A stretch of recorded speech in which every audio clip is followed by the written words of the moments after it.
The story begins with a Mythic World video game, a game released 10 years ago as a dating sim targeted at female players, but surprisingly, it ended up attracting a sudden surge of male players. The game features allow players to select from a diverse range of characters, starting with easy-to-play and highly effective ones, to extremely difficult characters that, however, are not effective. And among this forest of characters, there is a discarded character due to being particularly hard to level up, plus extremely poor abilities. Yet, there is a madman who has mastered this character, Uziel, for 10 relentless years. At this moment, he is twisting his knuckles to warm up, and this is the very person who chose to play that discarded character. On a beautiful day with fresh and warm air, Uziel was sipping a cup of warm tea, eyes fixed unwaveringly on the computer screen. He was reading posts on the game forum. There were many new posts, and it seemed something quite interesting was happening. Just as he clicked on a post, a series of player comments appeared. The game encountered a stupid dragon. Suddenly it appeared and wiped out all my game data. How is this possible? It said my character died and can't log in anymore. What the hell is happening? My character was suddenly deleted. Reading this, Uziel was quite confused. What kind of final boss is this in a dating sim game? I thought the game would end if the two characters got together. Scrolling down below, he noticed a post that was getting a lot of attention. Everyone, this boss cannot be defeated. This black magic dragon with a razor-sharp horn has an innate magic resistance of 99%, no cooldown, always causing me trouble with its spell absorption skill, and something shooting magic as well. How can I kill it? This must be a game bug. Uziel suddenly realized this was a post by a famous trickster. Curious, he put down his teacup and exclaimed, "The final boss is really interesting." At this moment, he propped his chin with his hand, looked at the forum post from other players, and analyzed that strange, a magic immune monster in a world full of magic? How absurd, definitely a game bug. People were complaining their characters suddenly disappeared without a trace. At the same time, a notification appeared on the screen. The black magic dragon Dark Knight 13th Moon has appeared. Uziel curiously clicked to read the game's storyline again. In the mythical world, there is a cult society called the Black Magic People. Their goal is to help another world called the Persona Gate dominate the world. When they achieve this goal, the black magic dragon will appear, and 90% of the continent will be occupied by the Persona Gate. Reading this, Uziel was surprised with his mouth open, exclaiming, "I've only been doing PvP without paying attention to the game story. But this time it's really chaotic." He felt a bit puzzled, thinking, haven't I been avoiding confrontation with it? Or maybe I should try a little. Thinking and acting, he began moving the mouse to the notification bar state. "Do you want to fight the dark magic dragon? Please select yes or no." Without further thought, he chose yes. "I will showcase the skills I've honed over the past 10 years. Uziel said confidently. Briefly about Uziel's character. He is the only character who cannot use magic. Although in the game, everyone can use magic. But precisely because of that, even experienced players refuse to choose to play as such a useless character like him. Frankly speaking, this character is even weaker than the secondary characters. But of course, he can use a little magic and only has a single spell." Returning to the game, at this moment the dark magic dragon was gathering a huge fireball in its mouth. Immediately after, it opened its mouth wide and spat out the fireball. That force raced toward Uziel at an extraordinary speed. Faced with this life or death situation, Uziel remained quite calm, then curled his lips into a disdainful smile. He immediately used his super-level blink skill to rush forward and slash the dragon's neck. Repeating this blink after blink, Uziel's blink spell allows him to quickly teleport to another location within a range of 3 to 10 meters. However, the blink location is random, so if he doesn't control the distance well, he will die instantly due to the extreme speed and collision force. Moreover, the cooldown time and mana cost are quite ridiculous, plus the 2-second immobilization penalty after using this skill. Therefore, anyone can learn it, but no one bothers to use it. However, Uziel was in a different league. He mastered Blink and could also control the direction and distance of the teleportation. Even more miraculous, he knew how to resist the penalty of this skill without consuming any mana at all, and Uziel's character didn't have mana stats to begin with. Unlike other spells, Blink was essentially just a movement skill, but Uziel had become obsessed with this character because everything was based on skill levels. For the past 10 years, he had only played a single character who didn't use magic in combat. At this point, Uziel surged forward, slashing a long path across the face of the dark demon dragon. Not only that, but he decisively sliced the monster in half. Truly no ordinary feat. Immediately after, he stood proud like a godly figure. A notification appeared. "You have defeated the final boss of the Dark Moon episode." In reality, Uziel was also surprised, exclaiming, "What? I already killed the dark demon dragon final boss? I know I equipped rare relics from head to toe, but this is still a worthless character. It's truly miraculous. But in any case, it's wonderful. I have to brag on social media that I just killed the dark demon dragon." Before he could even post the article, the computer displayed numerous identical red error notifications because it had reached the 90% error conclusion that the mythical world was destroyed. However, you have come very close to the true ending. Looking at these lines of notifications, Uziel gasped in amazement and exclaimed, What is going on here? Before he could regain his composure, another notification appeared. Please proceed to the true ending. At this moment, he was utterly panicked, shouting, "What is this?" Then our protagonist mysteriously disappeared right in his own room. Upon opening his eyes, he was struck by the sight of a strange place. Baek was now lying flat on the ground. He struggled to sit up, feeling quite dizzy. Puzzled, he raised his hand to cradle his head, lamenting what has happened. His body suddenly trembled violently.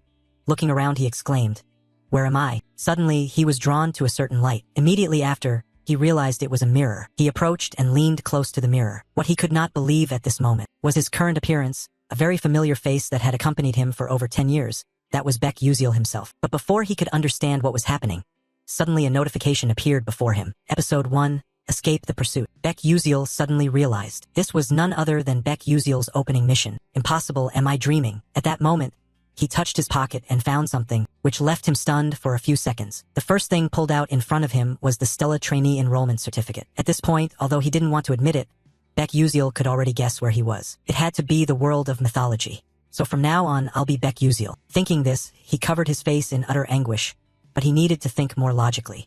That voice told me to reach the true ending. But from my knowledge, this game doesn't have a real ending. It has countless possible endings. At that moment, his eyes suddenly filled with panic. Wait a minute, could it be that no one has unlocked the true ending in the past 10 years? Damn it, but I don't have time to think about that anymore. If I remember correctly, right after Baek woke up, the black demons would chase and storm into the house. Thinking this, he quickly rushed to the window and secretly observed. In front of him was a group of people dressed in identical black clothes. Under the snowfall, they frantically searched for him, shouting loudly, "Damn it, where did that bastard run off to?" Seeing this, Baek crouched behind the door. He glanced out furtively, thinking to himself, "This is bad. They've already arrived here." Meanwhile outside, at this moment, a man with white eyes spotted something. He pointed far up ahead and shouted, "Hey guys, there's a house over there. Let's go in and search it." After he finished, the whole group responded in unison. Realizing the important problem right in front of him needed immediate handling, but he himself was worried, not knowing what to do now. He recalled that there seemed to be a time limit to avoid them, but alone he could not fight back. While he was flustered and unsure of what to do, the system suddenly appeared. "You can use Blink." Baek was confused. Could he really use Blink? Born with mana leakage syndrome, Baek who could not accumulate mana, could only place his hope on one thing. That was the magic he had spent his whole life practicing. Back to the present. Outside, the snow kept falling, blanketing the entire forest in white. Inside this old house, Baek kept pondering the system's suggestion. But currently, his Blink skill was only at level 1 with a maximum range of 9 meters. At this moment, he was extremely puzzled. How could this damn system tell him to use Blink? He wasn't sitting in front of a computer playing a game with a mouse to blink like that. Outside, the members of the Black Demon cult were running wildly toward the house. The sound of footsteps growing closer made Baek even more panicked. Damn it, they're here. I have to act now. There was no more time left. Damn it, I'm gonna risk it with you guys. Over there, as they arrived, they discovered something. Their eyes turned furious. One shouted, "Boss, I found that bastard. Chase after him quickly. Capture him alive for me." They frantically ran after from behind, mouths wide open, shouting loudly, "Stop. Don't let him escape. Catch him." Meanwhile, Baek was running for his life up front. This was also the first challenge in the Blink tutorial to lose the pursuers. While running, he thought that they were wearing magical shoes, so they ran faster than him. Therefore, the only way for me to escape was to use Blink. Calm down. I've used it countless times before, so of course I have to know how to time it perfectly. At this moment, they had caught up right behind him, shouting, "You brat. Why won't you stop?" Glancing back, he suddenly realized, damn it, they've caught up already. But the truth is that Blink has a weakness. If the user can't control the distance well, they will collide with other objects and die instantly. However, if it were me, things would be different. Baek thought to himself as he ran. At the same time, the leader of the Black Demon group caught up right behind him.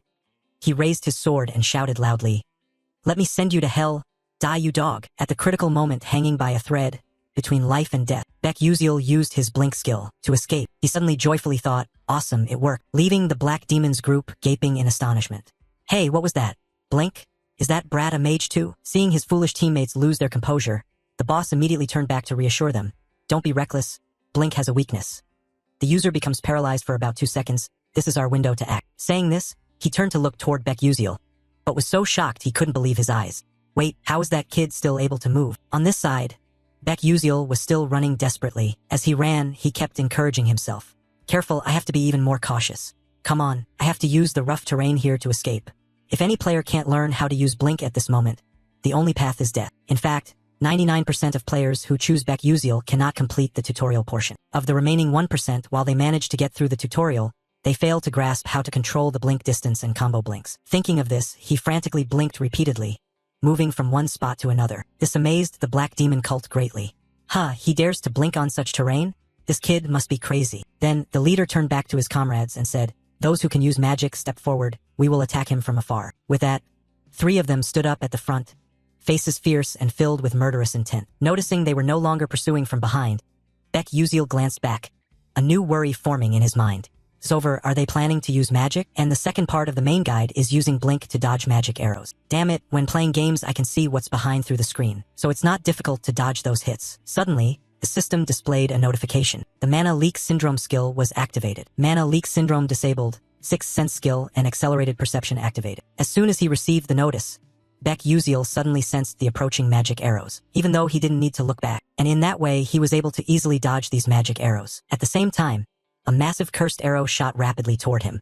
Baek Uziel suddenly realized this was the moment to use the final blink skill. He was lucky to escape this critical attack. A deafening explosion rang out, like a meteor crashing to the earth. The pressure was so intense that Baek Uziel couldn't stand and had to sit down, bracing himself with his hand. At this point, the smoke from the explosion began to clear, but what remained was a huge crater. Only then did Baek Uziel recover his senses and think, "That was crazy, I almost died, but now is not the time to rest." And then he immediately started running again. Suddenly, his eyes became filled with terror. Right before him was a deep abyss. One wrong step meant sure death by falling down to meet his ancestors. And this is also the third challenge of the blink guide part, to cross the abyss. He suddenly thought that perhaps the only way to get to the other side was to precisely time the blink distance. Then he would encounter some mages passing by and escape. That also marks the end of the tutorial section. But to get through this part, he had to cancel the blink spell, which activates within 0.1 seconds. Failing even once meant death. There were about 2 floating rocks here. Damn it, having only 0.1 seconds really is easier said than done. It's really unclear which bastard wrote the script for this tutorial. That guy must be insane. However, this task is not impossible. The problem lies in the details. Thinking this, suddenly the voices of the dark cult shouted, "There it is, right in front of us." At the same time, those people had caught up here. Baek Uziel was startled, turned his face back, thinking the pursuers were closer than he thought. The distance between him and them was probably about 100 meters, while the blink spell cooldown was 3 seconds, so he didn't have enough time to blink to the other end, leaving him with only one option, to kill them all. Then, Baek Uziel sat down, hiding behind a tree trunk to plan his fight. He suddenly thought, this is crazy. Why did he dare think he could manage this right after finishing a battle? If this were a game, the system wouldn't allow these tailing enemies to appear continuously. But this is reality. There are no rules forcing him to blindly obey the game system. Killing someone is not even worth your concern. The reason is not because these guys are enemies of my parents like in the game storyline. They finally arrived. Baek Uziel firmly gripped his sword, ready to defend. His face lit up with determination. "Come on, you guys come here, I'll take you all on." And just moments later, they caught up to his position. The leader still seemed quite resentful, his face red with anger, shouting out, "It was this brat about to be caught. Hurry up and grab that kid for me." Finishing his words, the whole group shouted clearly, then charged fiercely. Each one looked quite furious. On this side, Baek Uziel still remained calm, not a bit shaken. One of the Black Demon men sneered, seeing the kid's skill was quite good.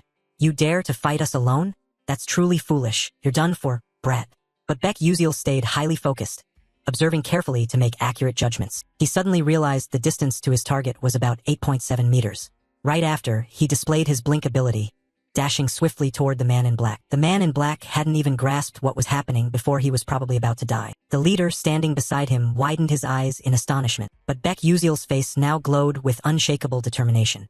His speed was too fast, too dangerous, causing the man in black to spit out a large mouthful of blood, which shot straight onto Baek Uziel's body. Seeing fresh blood lightly dripping from his fingertips, but at this moment he felt no sense of guilt at all. If they don't die, then I will be the one who dies. I have to kill them all to survive. Thinking this, he struck him with a strong blow, then frantically kicked once more to vent his anger. It looked light, but that guy was flung back toward the group of black demons. This made them even more furious. On this side, after taking down one of them, Baek Uziel immediately fled. Perhaps his blink needed time to recharge, so he couldn't risk everything at this moment. The black demons suddenly realized he was running away, grew even more enraged, shouting like mad, "Damn it! He's running!" At all costs, they could not let him escape. Baek Uziel ran while thinking, I just took down one, but next time won't be so easy. What should I do? He suddenly noticed how quiet it was behind him. Were they no longer chasing him? Just as he thought that, The group was suddenly standing right in front of him without him realizing when. There was no more time to run now. He thought, could it be they were using magic again? If only I could evade these bastards. On the other side, the leader of the black demons opened his mouth and ordered his underlings, do it. Right after the command, a strange magic appeared, heading straight toward Baek Uziel's position. He saw a huge spark shooting at him.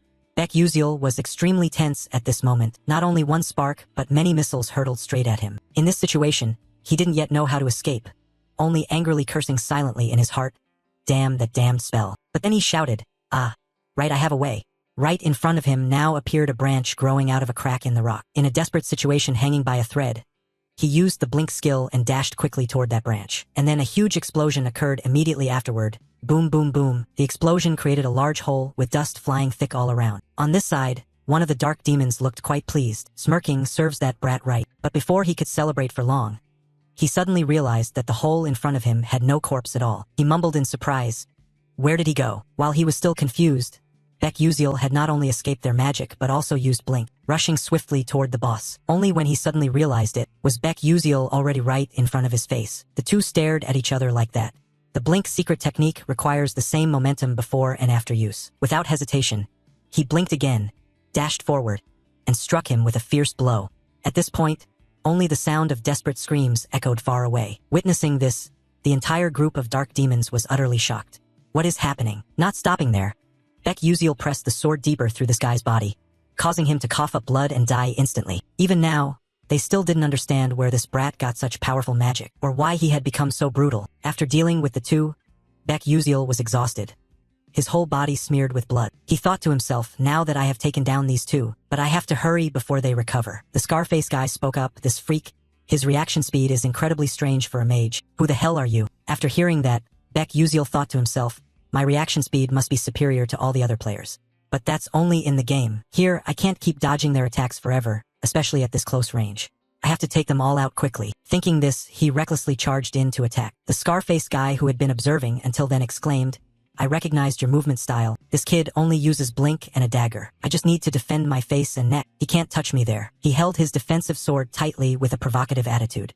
Come on, come here. Then he shouted loudly, Ice-Tide. On this side, Baek Uziel was still showcasing his excellent blink skills, while the scar-faced guy unleashed a powerful force directed at him. He was quite confident in his combat ability, thinking, ha, I'm about to catch you, now let's see how you writhe in pain. But before he could gloat for long, he was utterly shocked. Baek Uziel was not only unharmed but also quickly rushed toward his companion, instantly beheading him. Witnessing this, the scar-faced guy's hair stood on end, and he trembled as he exclaimed, damn it, before you only knew how to hide like a rat, but now you dare to fight back. Baek Uziel was covered in fresh blood all over his body and replied coldly, yes, but that was the old me. Anyway, I have to thank you all for helping me become stronger day by day. After hearing that, the scar-faced guy retorted bitterly, you son of a bitch, that's only because we went easy on you, now die. With that, Baek Uziel took strong, determined steps forward. His face was full of murderous intent, looking extremely fierce. Then he quickly hurled his spear toward him. Seeing the spear advancing, the scar-faced guy guessed in his heart, blink targeting an undefended spot. Surely he plans to throw the spear for me to block and then ambush from behind. Dream on, honey, no chance.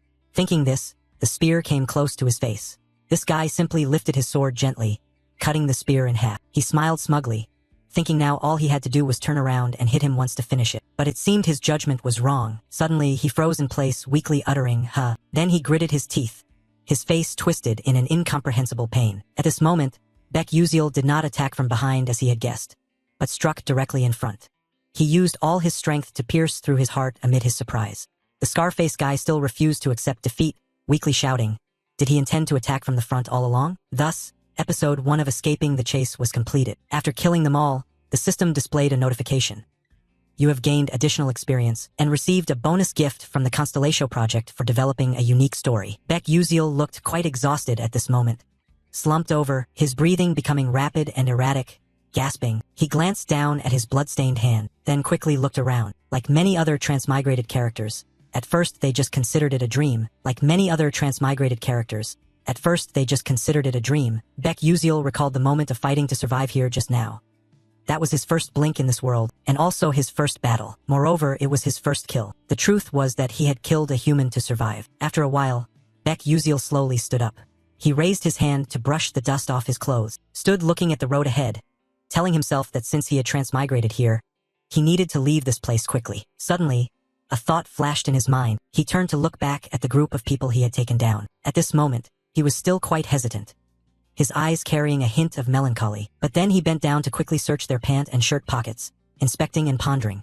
Although this might be somewhat cowardly, he had to be practical. Currently, he didn't have a single penny on him.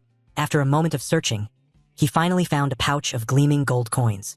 He inwardly rejoiced, wondering if it was about 200 million or more, finding some luck in this misfortune. Done, but before he could celebrate for long, he shifted his worries to another issue. He turned his face toward the road ahead, feeling discouraged. In front was a deep, sheer cliff. If he slipped down there by misfortune, it would definitely mean death. Standing on the edge between life and death, Beck Uziel anxiously wondered how he could cross this cliff. Suddenly, a loud call came from the other side of the cliff. Is anyone there? He immediately looked up and saw a group of people standing opposite. Beck Uziel quickly waved, calling back, "Hey, this way, I'm over here." He realized that this group was the team of mages who appeared in the guide section. Right after that, he shouted like crazy, I'm here. Someone on the other side replied, "But there's no bridge nearby. Are you sure you can cross?" Beck Uziel answered, "Is that so? I'm on my way." Upon receiving his signal, the girl turned to tell the others, "Then let's wait for him a moment. He said he can cross." The young man with blue hair standing beside her voiced his doubts. Crossing this cliff is no simple matter. He'd have to be at least a third-rank knight to manage it, but can that young guy really do it? The girl replied, I'm not sure either. As she spoke, her eyes suddenly widened in surprise. He was leaping lightly and skillfully from one rock to another. Everyone gaped at this scene, each person watching tensely. At this moment, Beck Uziel was fully concentrated, striving to overcome each segment one at a time. As fast as a lightning bolt, he had crossed half the episode. The whole group stood watching the scene, unable to believe their eyes, exclaiming, "What kind of move is this? Some kind of blink magic?" One person replied, "That is definitely blink." That voice came from a little girl with green hair standing behind. The little girl looked quite pretty and adorable from the outside. The purple-haired girl turned her face to look at the little girl and then towards Beck Uziel, confused, saying, "Is that really blink? But blink can't be so easily controlled for direction and distance like that. This is quite impossible. He looks gentle and proficient. Outsiders would see it that way, but Beck Uziel was struggling." Suddenly the purple-haired girl saw something, panicked with wide eyes, stammering, "Who are those two people? Are they accompanying this young man?" At this moment, on the other side, two men dressed in black were approaching the cliff. Here, everyone was still confused, when one of the men over there began to use a magic staff to create an orange power radiating around. Then he aimed his hand straight forward, forming a sinister formation, and hurled it straight at Beck Uziel.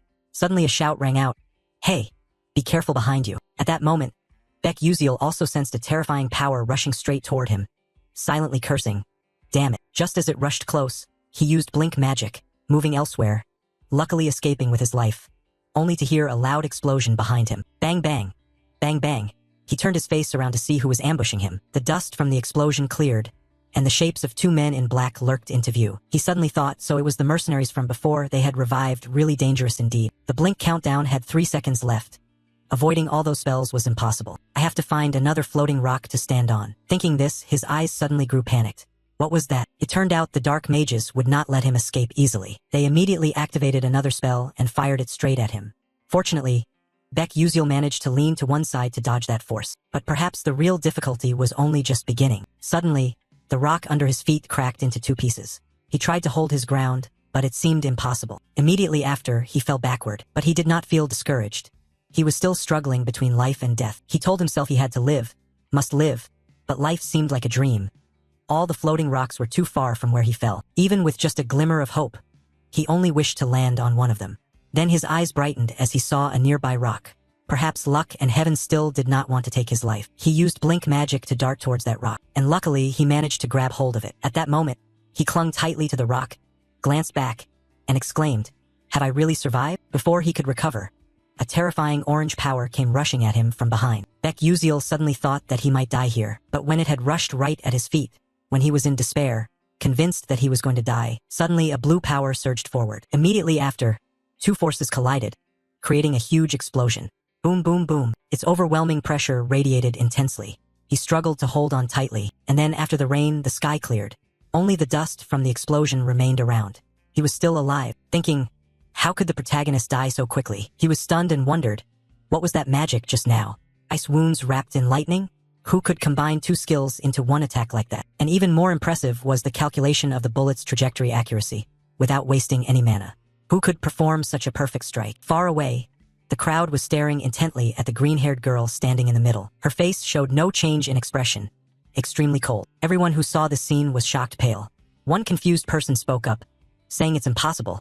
Could she really do something so extraordinary? Meanwhile, the two mercenaries at the other end, realizing they were still far behind, wisely turned their backs and retreated. Beck Uziel watched their backs disappear into the distance, breathing a sigh of relief.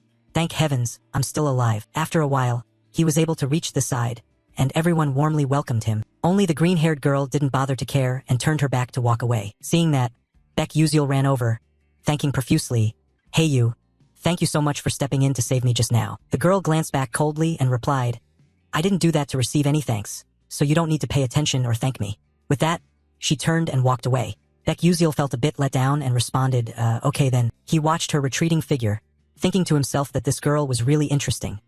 He had never heard such an adorable voice before, although it seemed she was quite hard to approach. After all, they were thieves. They had ravaged and plundered the villagers. They deserved what they got. The truth is, most of such activities were carried out by the dark magic cult. But fortunately, that ends here. I just went through the most critical moment of my life, and after climbing over this cliff, I have set foot in the territory of mages.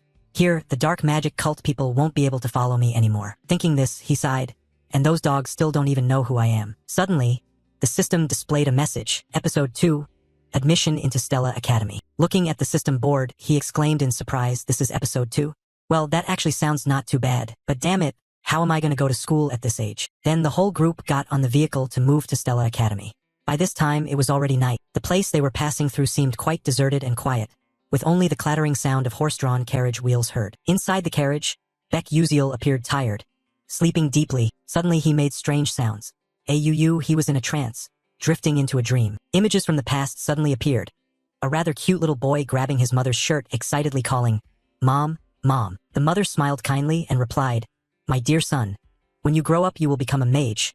I believe you can do it, my good Uziel." But according to the diary his mother kept, it seemed his parents struggled greatly to raise him. At that time, he promised himself to study hard to make his parents happy. Whenever he studied late into the night and fell asleep on the desk, his mother would gently cover him with a blanket. But then one day, after hearing the doctor speak, his mother was extremely worried. "Doctor, you just said that my son has the mana leak syndrome." He himself was devastated, unwilling to accept it.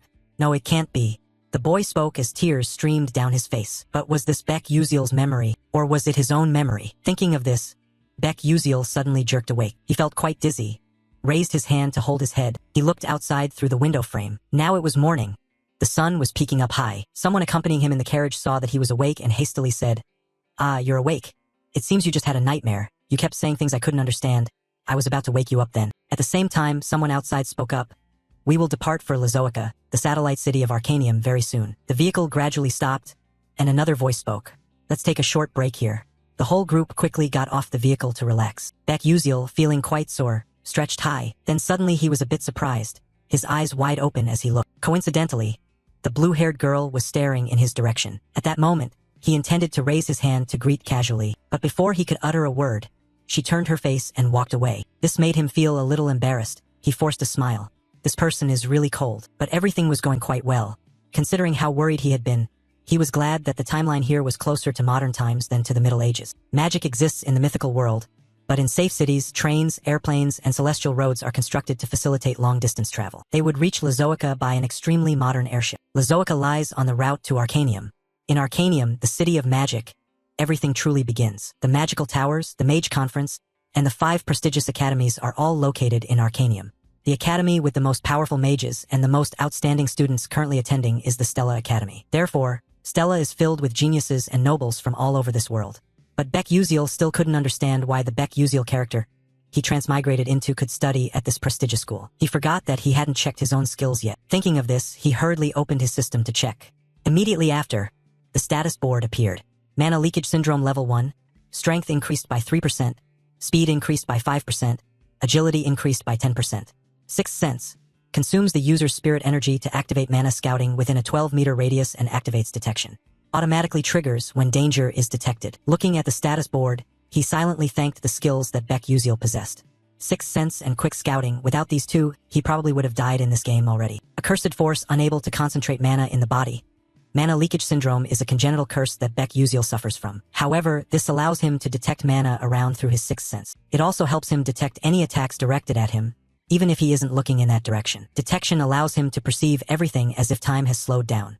If there is a threat or an attack ahead, he reacts faster than a normal human could detect. That is a necessary skill for Baek Uziel because he cannot use mana. But everything has two sides. Using the sixth sense for too long consumes a lot of mental energy, and overuse can cause many unwanted consequences afterward. Reading up to this point, Baek Uziel swiped to the statistics section. 1-star power status 59%, 1-star sharpness 97%, 1-star speed 81%, stable stamina 1-star 51%, unyielding no-star 97%, mental energy 1-star 43%, no mana left, blink skill level 0, mana leakage syndrome characteristic level 1. After checking the information, he suddenly thought that the starting stats weren't actually that bad. Uziel originally had very low sharpness, but in his hands it would be different. He had to push this through no matter what. In this game world, there is not only one type of level but also levels for each attribute. Skills displayed as levels and stats as stars. The maximum attribute level is 9 stars, but that is almost impossible to reach. I've played this game for over 10 years, but the highest level I achieved was 8 stars in both stable stamina and sharpness. I should focus on investing in sharpness now to enhance my sixth sense and reaction speed. I can improve stable stamina and agility through various other methods. After all, the problem now is the mana leakage syndrome. If I don't train this, I won't survive long. I need to upgrade it quickly to reach the secret of the true body. Stella Academy is the way to suppress that syndrome. I have no other choice if I want to prevent the end of this world and cure my chronic illness. Thinking of this, Baek Uziel let out a helpless sigh.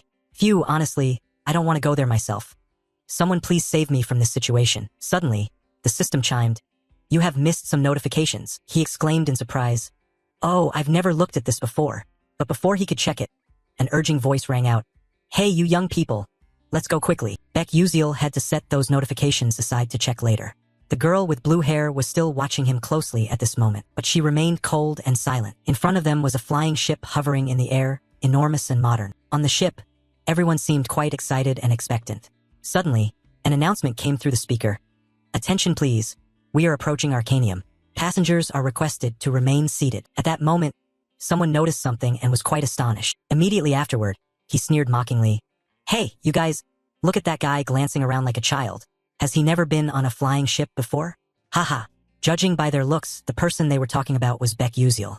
At that moment, he was looking around. Everything here was unfamiliar to him. They kept chatting. That guy must be a country bumpkin who just arrived. Looks like some naive guy in the city. Huh. Ugh. I don't understand why Stella lets these trashy types into the academy. Up to this point, Baek Uziel also heard those whispers about himself. He glanced over at them. They hadn't stopped yet. They continued to despise him, saying this news would spread everywhere. A few guys like him were enough to taint everything. He kept looking at them, but then he didn't bother with their mockery. He just sighed and turned away. His reaction caught that guy by surprise. Baek Uziel thought to himself, they're just immature kids. I'm an adult. I won't stoop to their level. His indifferent attitude deeply embarrassed that spoiled rich kid, who shouted, Hey, kid! How dare you look at us like that? Are you asking for trouble? He frowned and clenched his teeth as he continued. You little bastard, you better stand right there for me. Then, a gentle voice sounded. Hey, what the hell are you guys making so much noise about?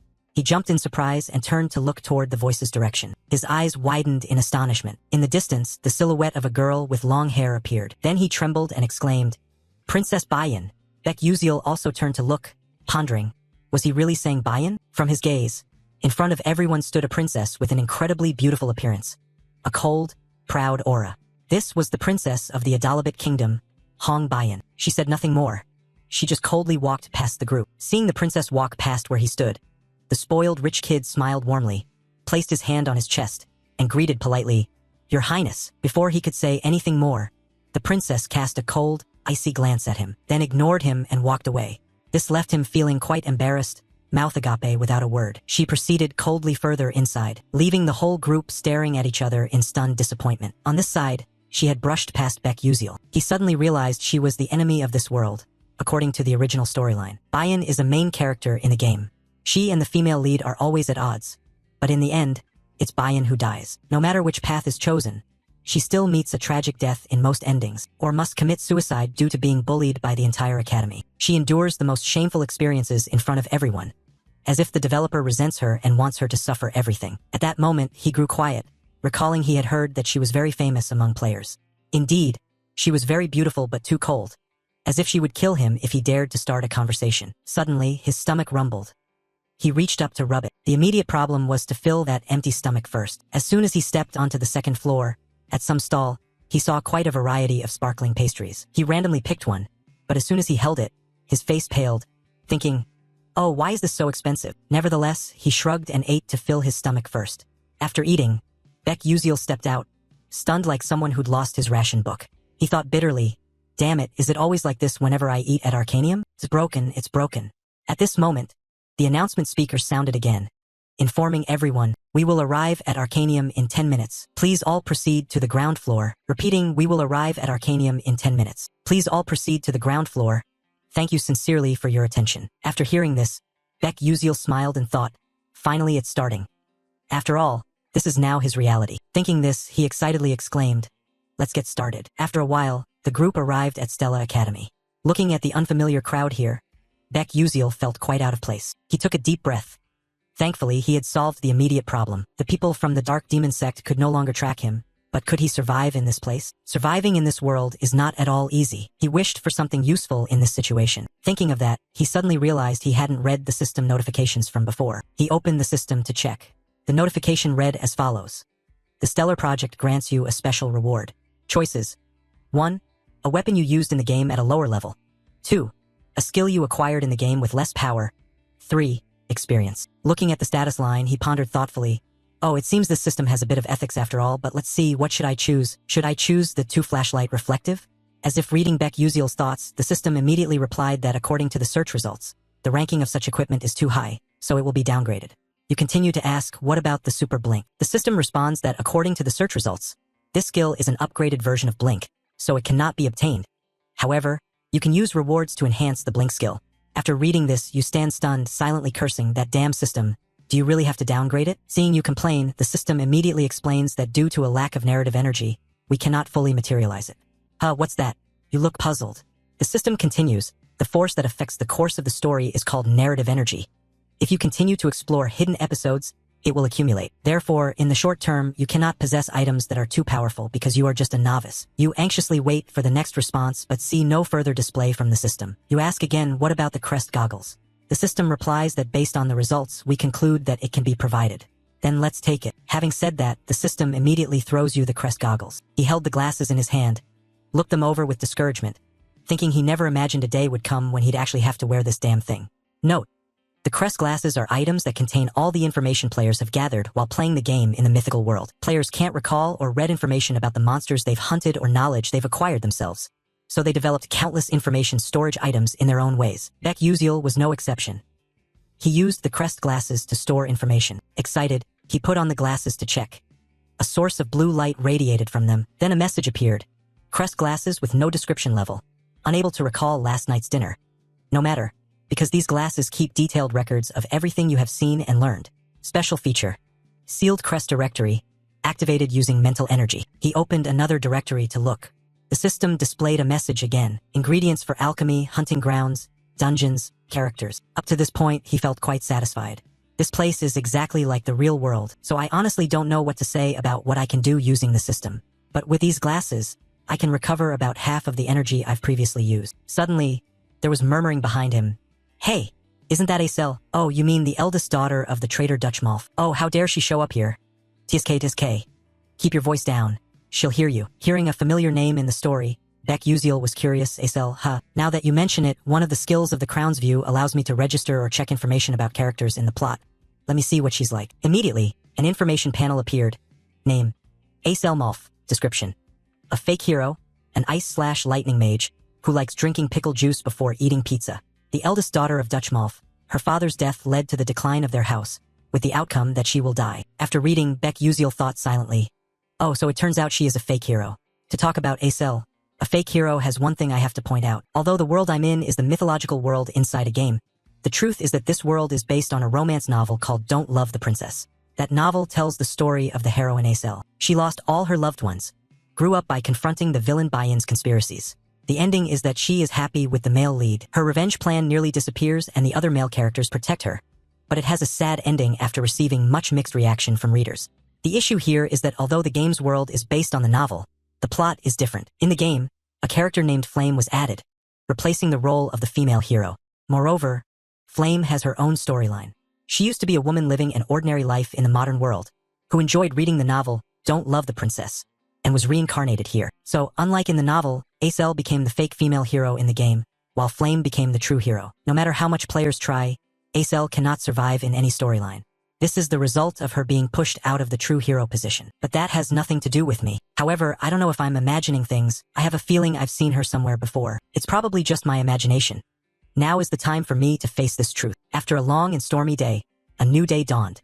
Rays of dazzling sunlight shone across Stella Academy. Inside, the students had changed into their uniforms, standing neatly in line to listen to the speech. At this moment, the principal spoke.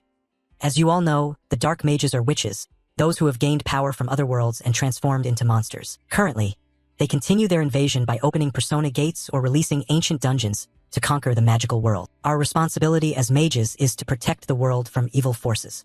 At this, murmurs suddenly rose from below. Starting a new episode with this lame speech? Indeed, it's really dull. At the same time, the speech continued to echo, and right after this, we will attend the oath-taking ceremony for the 4 students with the highest scores, who also represent the new students. Come on, please come up here. Immediately, the exemplary faces stepped up one after another. They were all handsome young men and beautiful young women with radiant faces. Looking at them, Beck Uziel silently thought they were all shining faces, as if they were the main characters themselves. But who is the one shining the brightest here? That's right, it's him. The principal's voice rang out. Representing all the new students present here, Ma Yuziang, please come up to speak. At this moment, the girls below looked on with sighs and admiration. Wow, he has the highest entrance score, and on top of that, he's both talented and handsome. Beck Uziel looked after him and had to admit, so this is the famous Ma Yuziang. Note, in the game, Ma Yuziang is a perfect embodiment of the saying, above heaven and earth, only I am supreme, with a mana rating of 9 stars and potential close to the gods. He is a genius among geniuses capable of controlling all elements in the world. Even if I can't endure until the final outcome, I must avoid bad endings by bringing Ma Yuziang over to the side of good. However, that cute short-haired girl is probably Flame. Beck Uziel began to immerse herself in reasoning, but it still depends on how she will act from now on. Since she is also someone who time-traveled here like me, accompanying her might be a good idea, but would things be more complicated if she considers me an enemy and rejects me? Anyway, I have an advantage in information, so I shouldn't ruin anything. Flame is a reader of romantic fantasy novels, while I am a player in this fantasy game. I swear to do so, even though my role in the plot isn't comparable to even a tiny villain in a shop. Moreover, the heroine Flame has a special ability to purify dark demons, but alongside that, she also has the power to bring misfortune to those close to her. Being near her will certainly affect me. My role is to support the main characters from afar, and to limit my involvement with them as much as possible. Thinking of that, Ma Yuziang's inaugural speech was finished. Below, everyone applauded enthusiastically. The principal's voice rang out, so I hereby declare that we will close today's entrance ceremony here. Immediately after attending the entrance ceremony, Beck Uziel's system notified her. Congratulations on completing episode 2 by joining Stella Academy. After the opening ceremony ended, all the students gathered in a lecture hall somewhere, each choosing a seat freely. Beck Uziel looked quite sad at this moment, thinking to himself that he had graduated from university long ago. Yet now he suddenly became a high school student. The feeling was so strange and unfamiliar. But then he comforted himself, saying that after all, there was something quite wonderful here. He held the watch in his hand, pondering that it was that having this was really good. This was the Stella watch, proof that you are a student of the most prestigious Stella Academy. If you own it, you will receive privileges and better services than other mages. Thinking of this, he happily stored the watch safely in his pants pocket, telling himself, I must quickly make use of this opportunity. At that moment, someone opened the door and entered. A man with a cold face walked in, stepped onto the podium and said, requiring all of you to stay seated in class. We will start the test right now. Except for writing tools, put away all other items. If anyone wears glasses, they must be checked by me first. Beck Uziel thought with annoyance, just finished the opening ceremony and already testing. The curriculum at Stella Academy is harsher than most universities in South Korea. Students have to take a test on the very first day. This is a placement test, through which they evaluate and assign classes for the students. When the exam papers were distributed to everyone, the teacher returned to the podium and spoke loudly. Everyone pay attention. We have 45 minutes to complete the test. Time starts now. Please focus. For someone who has studied this program for a long time like Beck Uziel, who exchanged answers with the teacher and the teacher answered back, seeing the exam paper made him dread it, his face drenched in sweat, thinking, damn it, I don't even understand the reading. How am I supposed to do this? It's really tough. The hierarchical test has nothing to do with the entrance exam. It is notorious for its terrifying difficulty. Students are divided from grade F to A and grade S based on their scores. Of course, most of the players are in grade S. In contrast, Baek Useol ranked last among the 1141 students. Looking at the test, he hesitated. Maybe I should just submit a blank paper since I was already admitted, probably won't be expelled.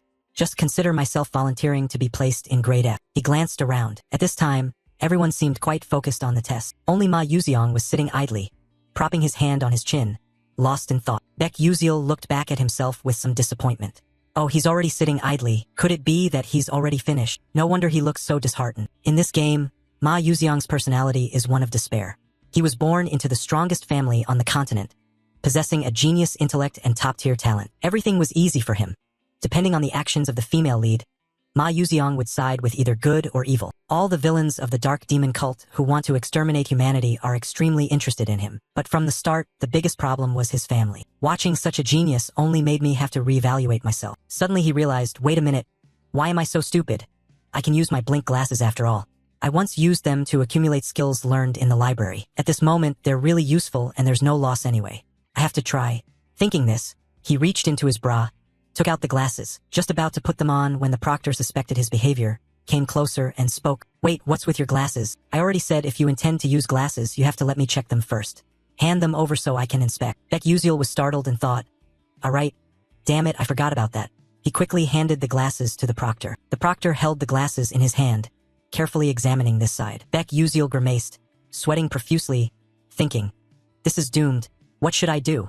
If they discover these are magic glasses, I'll get expelled. He looked up, praying to heaven, hoping to survive this ordeal. Suddenly, the dam system appeared with a notification. A missing part of the blink glasses has been detected. Do you want to summon it? Baek Useol was so scared he nearly peed blood. No, stay there, system. The proctor was still using magic to check the glasses. After a moment without finding anything, the teacher handed it back to him and said, I don't see any mana here, but remember to ask first next time. Baek Useol was startled, then happily replied, yes, sir. At the same time, he silently rejoiced, thank goodness. If the original function was working, I'd be in big trouble. He immediately put on the glasses, looking a bit more intellectual. Right after that, the answers to each question appeared before his eyes. Based on that, he copied them down, smugly thinking, I've hit the jackpot, who knows, maybe I'll even get first place. With these answers, I'll definitely pass the F level, maybe even reach level A. While he was focused on copying, suddenly the teacher's voice rang out. The test time is over. All students must stop writing and hand in their papers. As soon as he finished speaking, the proctor used magic to collect the students' papers. No one could add another word. Watching the test sheets fly toward the teacher, Baek Useol grimaced, thinking, oh, I only managed to answer 3 questions. At that moment, the teacher held the stack of test papers, quickly scanning through them. Suddenly, his eyes widened in astonishment. Meanwhile, Baek Useol was still feeling deflated, thinking he had finally escaped the F level. In truth, it was probably a bit too much for him. He reached up and took the glasses off. Suddenly, the teacher noticed something, hurriedly turned to look at him and shouted, Hey, you student, give me your glasses right now. Baek Useol felt his hair stand on end and stammered, why yes. The teacher took the glasses and thought deeply, strange. It can't be. Then he turned to the boy and said, Hey you there, call Dr. Gravan for me right away. The boy replied, yes sir. Baek Useol felt confused inside. What suddenly got into the teacher? I even wrote carefully to avoid any suspicion of cheating, but now it's ruined. Or maybe I've already been found out. A little later, in the doctor's room, the teacher's anxious voice rose. Doctor, what do you think? The person holding the magnifying glass for inspection was none other than the necromancy professor, Dr. Gravan. He responded, it really is suspicious that the boy answered this question correctly. The teacher hurriedly asked, then is he cheating? The doctor replied, cheating? He's not cheating at all. I don't sense any necroenergy from the magnifying glass or any other item. He is definitely doing it with his own ability. At this moment, Baek Useol pretended to limp and put on a wronged expression. The doctor laughed with interest, patted his shoulder and said, haha, this is really interesting. I never expected to encounter this case at the end of my life. Anyway, Professor Lee Hanwol, remember to apologize and guide him a bit more. The teacher answered a bit shyly, yes sir. The teacher answered a bit shyly, yes sir. Then he turned to the boy and said, I misunderstood you. Please forgive me. Hearing that, Baek Useol smiled with his eyes closed, thinking to himself, actually, I did cheat, teacher, but if the original feature activates, I'm done for. Then he replied, yes, it's nothing, teacher. A while later, in Professor Lee Hanwol's office, the teachers were focusing on grading the tests when they came across a certain student's paper. The teacher suddenly held the completed paper in his hand, looking at it for a long time as if he couldn't believe his eyes. Suddenly a voice called out, oh, Professor Lewin, is this the test from the first-year students? Lee Hanwol responded, yes, sir. The woman cheerfully added, I heard that there are many outstanding students this year. This woman is a senior council member of the Stella Academy, Professor Ed L. Taiman. Lee Hanwal answered, that's right.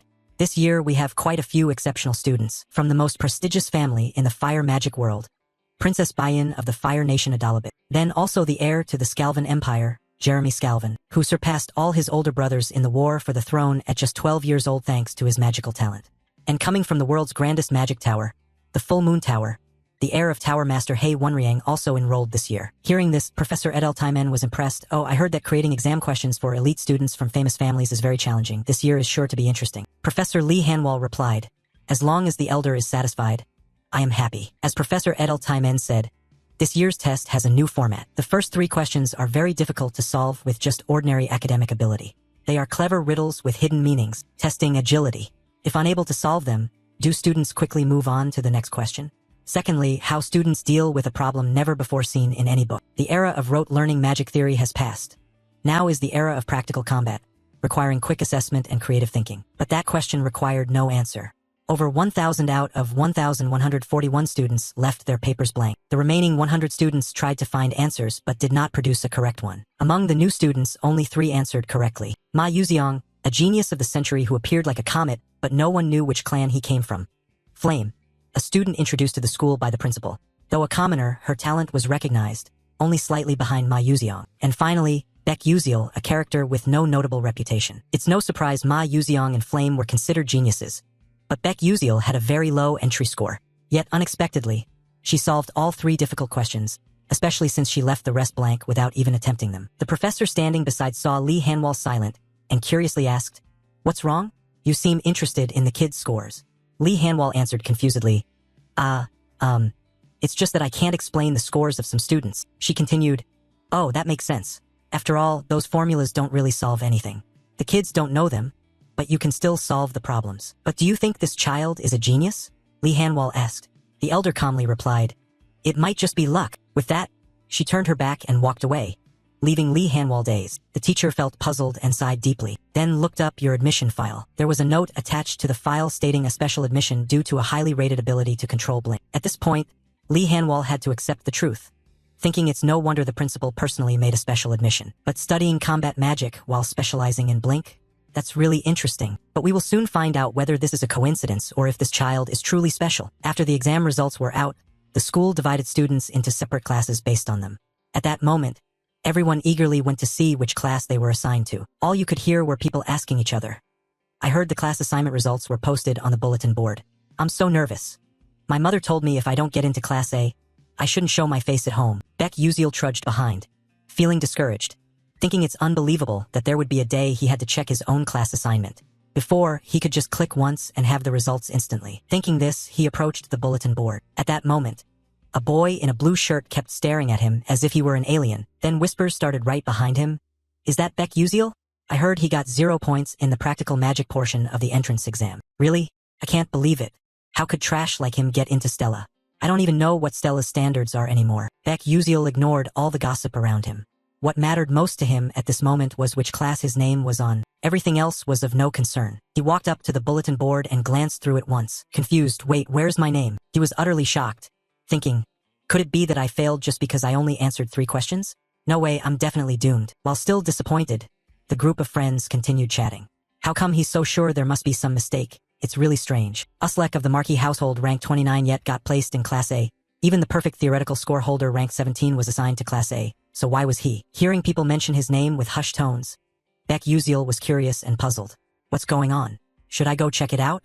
After all, I already failed. Thinking this, he decided to approach the crowd to listen in. Suddenly his eyes widened in shock when he saw his own name. Why was his name there? Impossible. Could there be some kind of mistake? What is this? The most special ranking any student could dream of. Rank S. Gathering the finest students of the prestigious Stella Academy, unlike classes with students of various levels. Class S only had 41 students and consisted of a single level. At that moment, he rubbed his head thoughtfully. I got placed in rank S. If only this were some kind of error, this is crazy.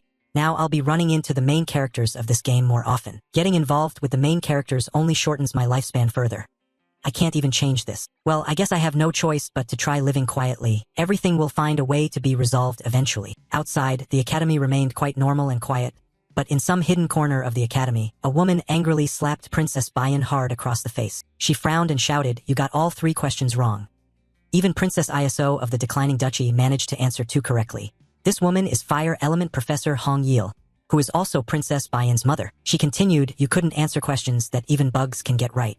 That means you are even lower than a bug. You should take a good look at yourself. Do you understand?"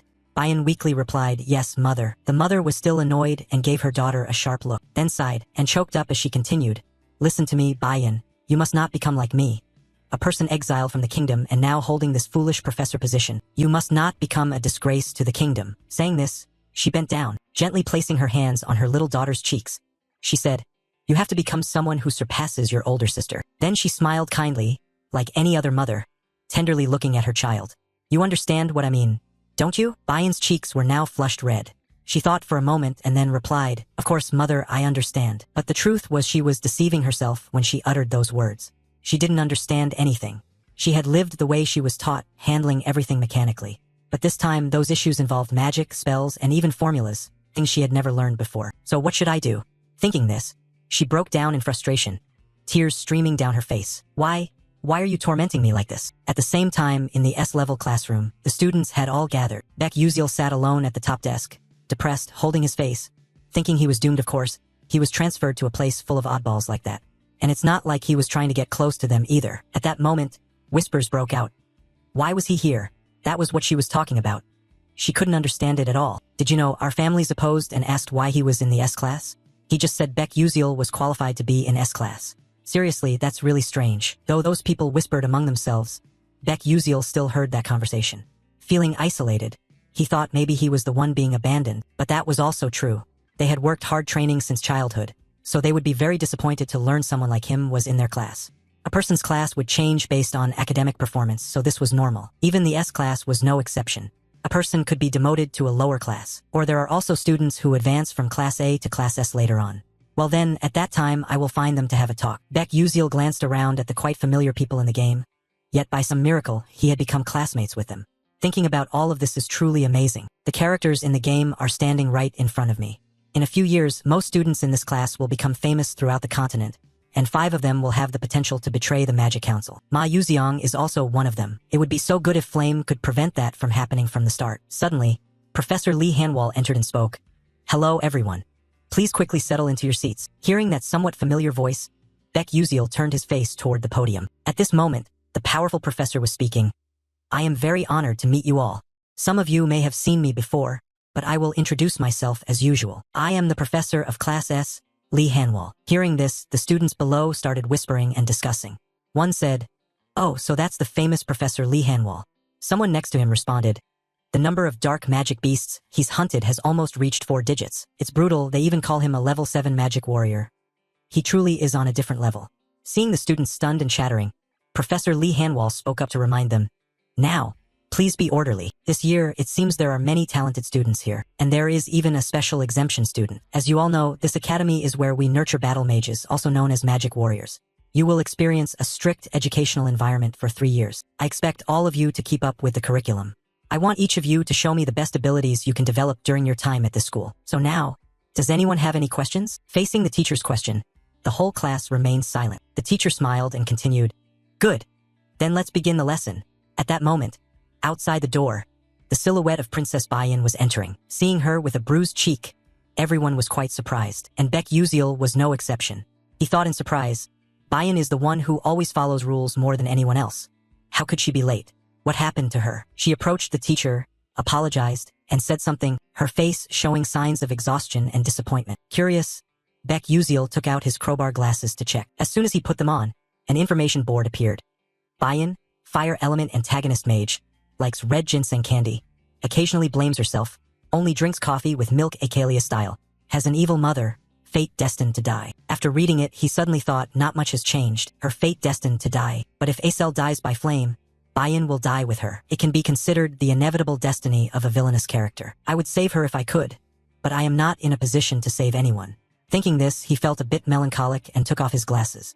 After hearing her explain the reason for being late, the teacher spoke up, "You should find a seat." Over here, Baek Yuzil was still sighing sadly, thinking he felt quite bad. but he could only keep his distance. Then he absent-mindedly followed the flow of his thoughts. Suddenly, Bayan approached his seat. Her eyes were filled with resentment and sadness as she looked at him, while he still couldn't understand what was happening. Immediately after, Bayan sat down in the seat next to him. Baek Uziel was bewildered, thinking, what's going on? How do I feel right now? Could it be that everything has been distorted from the start? After everyone settled in their seats, the teacher spoke. So before we start the lesson, we will have a ceremony to inherit the magic wands for you all. Class S and Class A will hold the ceremony together, and the teacher will explain the details later. Baek Uziel listened and felt a bit confused. An inheritance ceremony? It sounds quite troublesome. But then he smiled, showing anticipation for the day the event would take place. At Stella Academy, there are two major events. One is the Soulmate Pact and the other is the inheritance ceremony. At a prestigious academy like Stella, the inheritance ceremony holds an extremely special position. After a while, the students from Class S and Class A gathered in a rather mysterious place. Professor Lee Hanwal spoke up. Is everyone here yet? There are many magic wands prepared here, from the lowest rank to the medium level. What you need to do is go to the magic wand you like and take it. The process of exchanging the wand after choosing is very complicated, so the teacher hopes you will choose carefully. After hearing that, Baek Uziel suddenly thought that although the teacher said so, we are not the ones selecting the magic wand, but something else. In this world, magic wands only react to the person they recognize, creating a resonance effect. That also means you cannot just use a high-level wand simply because you want to. Thinking this, he stepped closer to the magic wands floating in the air. He looked around, hesitating greatly. He didn't even know which one he should choose. He stood there lost in thought. If it were before, he would have quickly chosen a low-rank wand. But since now he was in Class S, he couldn't just pick one at random and be looked down upon forever. Suddenly, a quite simple wand caught his eye. In this world, magic wands are divided into two types: wands and staffs. Wands are usually used by knights, who need to cast magic quickly. On the other hand, staffs are used by bishops, who focus on a single powerful attack with more casting time. Suddenly, behind him came whispering and murmuring. Hey, which one do you think he'll choose? Because he's studying in Class S, so surely he won't have any problems with resonance. Baek Uziel realized that they were targeting him, but he ignored everything. Thinking those kids can say whatever they want, he didn't bother to care and tire himself out. Suddenly, someone called him from behind. Baek Uziel was confused, not knowing who was calling him. So he turned around to look. A stranger's face appeared. So he asked, "What's the matter and who are you?" This guy had a bit of arrogance on his face and boldly replied, "I'm Uslek." Baek Uziel still couldn't remember who he was after hearing that. Thinking he must be some minor character, this was the first time he'd heard that name. So he just answered indifferently to get it over with. "Oh, is that so? I got it." Uslek crossed his arms and continued, "Which magic wand do you plan to choose?"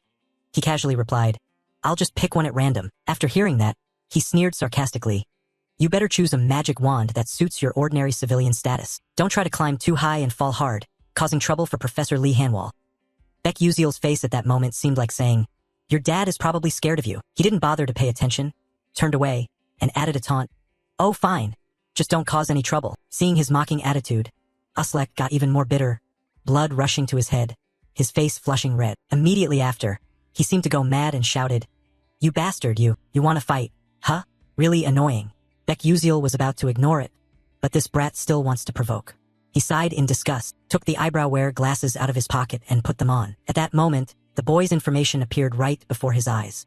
Uslek Chechbalen, son of Marquis Chechbalen, subordinate of Prince Jeremy, level of dissatisfaction 3. After reading, he took off the glasses and put them away, a bit disappointed, thinking seriously, is that all the information there is? Then he raised his face looking toward him, sighed tiredly, wondering if he had anything special. Uslek then pointed at a staff arrogantly and said, "Anyway, I'm going to choose that one, so watch carefully." In the direction of his hand, Baek Uziel saw it was a magic staff. Moreover, it was the Edmari Edamiri staff, apparently the highest rank here, an average high-level magic staff usually used by professional mages. On the other hand, no matter how talented you are, an average low-level staff is already the limit for apprentices. Even professional mages rarely use low-tier average magic staffs. The only high-level average magic staff here besides the Edmari Edamiri is none other. It is mainly kept here to flaunt.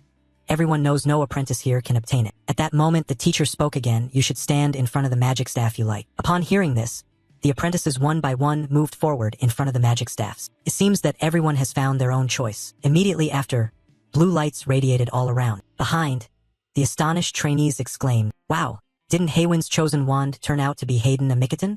That's a medium-ranked wand." Prince Scalvin also managed to choose a medium-ranked wand. Observing the scene around, Baek Uziel also spoke up. Princess Bayan selected Suaviter Lehaven, which is also a medium-ranked wand. How many people can pick a medium-ranked wand? This year is truly crazy. Uslek was even more bitter now, Grinding his teeth in rage, he said, "Damn it, just you wait, I can do it too." As soon as he finished, he made up his mind and headed straight for the wand in front of him. He walked amid the stunned onlookers. Gasps of alarm rang out. Isn't that Uslek? Can he resonate with a high-level average wand? Uslek reached out his hand toward the wand, grinning confidently. Like I'm going to make you all gape in awe. Let's see what a true Class S talent is like. Then he clenched his hand firmly on the wand. Instantly, tiny sparks of electricity flickered around. Shortly after, there was a loud explosion. Boom, boom, boom. Its overwhelming power radiated intensely, dazzling everyone nearby. This did not surprise Beck Uziel too much. He blinked just as he predicted he had failed. At that moment, Uslek was thrown far away by the force emanating from the wand. He lay flat on the ground, gritting his teeth, unwilling to accept defeat. The nearby trainees who witnessed this scene panicked and shouted, "Oh no, it looks like he's seriously injured. Hey, someone quickly call the professor to come up here." A high-grade intermediate magic staff was impossible. So how the heck is this guy so reckless? Beck Uziel just sighed, thinking, who climbs high and falls hard like this anyway? Humph, little brother, it would have been better if you had given up this idea from the start. As he thought this, suddenly the figure of a trainee approached the staff. He seemed quite confident, whistling as he walked. It turned out that the true owner of that staff had already been decided, and the person who had this confidence was none other than Ma Yuziang. He stood looking intently at the magic staff in front of him, then broke into a triumphant smile. It seemed he was quite satisfied with his decision at this moment, but at this action, the surrounding students suddenly cheered. Oh my god. Is he planning to take the high-grade intermediate staff? I don't think he can resonate with it. Ignoring the surrounding chatter, Ma Yuziang coldly reached out and touched the magic staff and gripped it tightly. Immediately after, it emitted a dazzling light all around.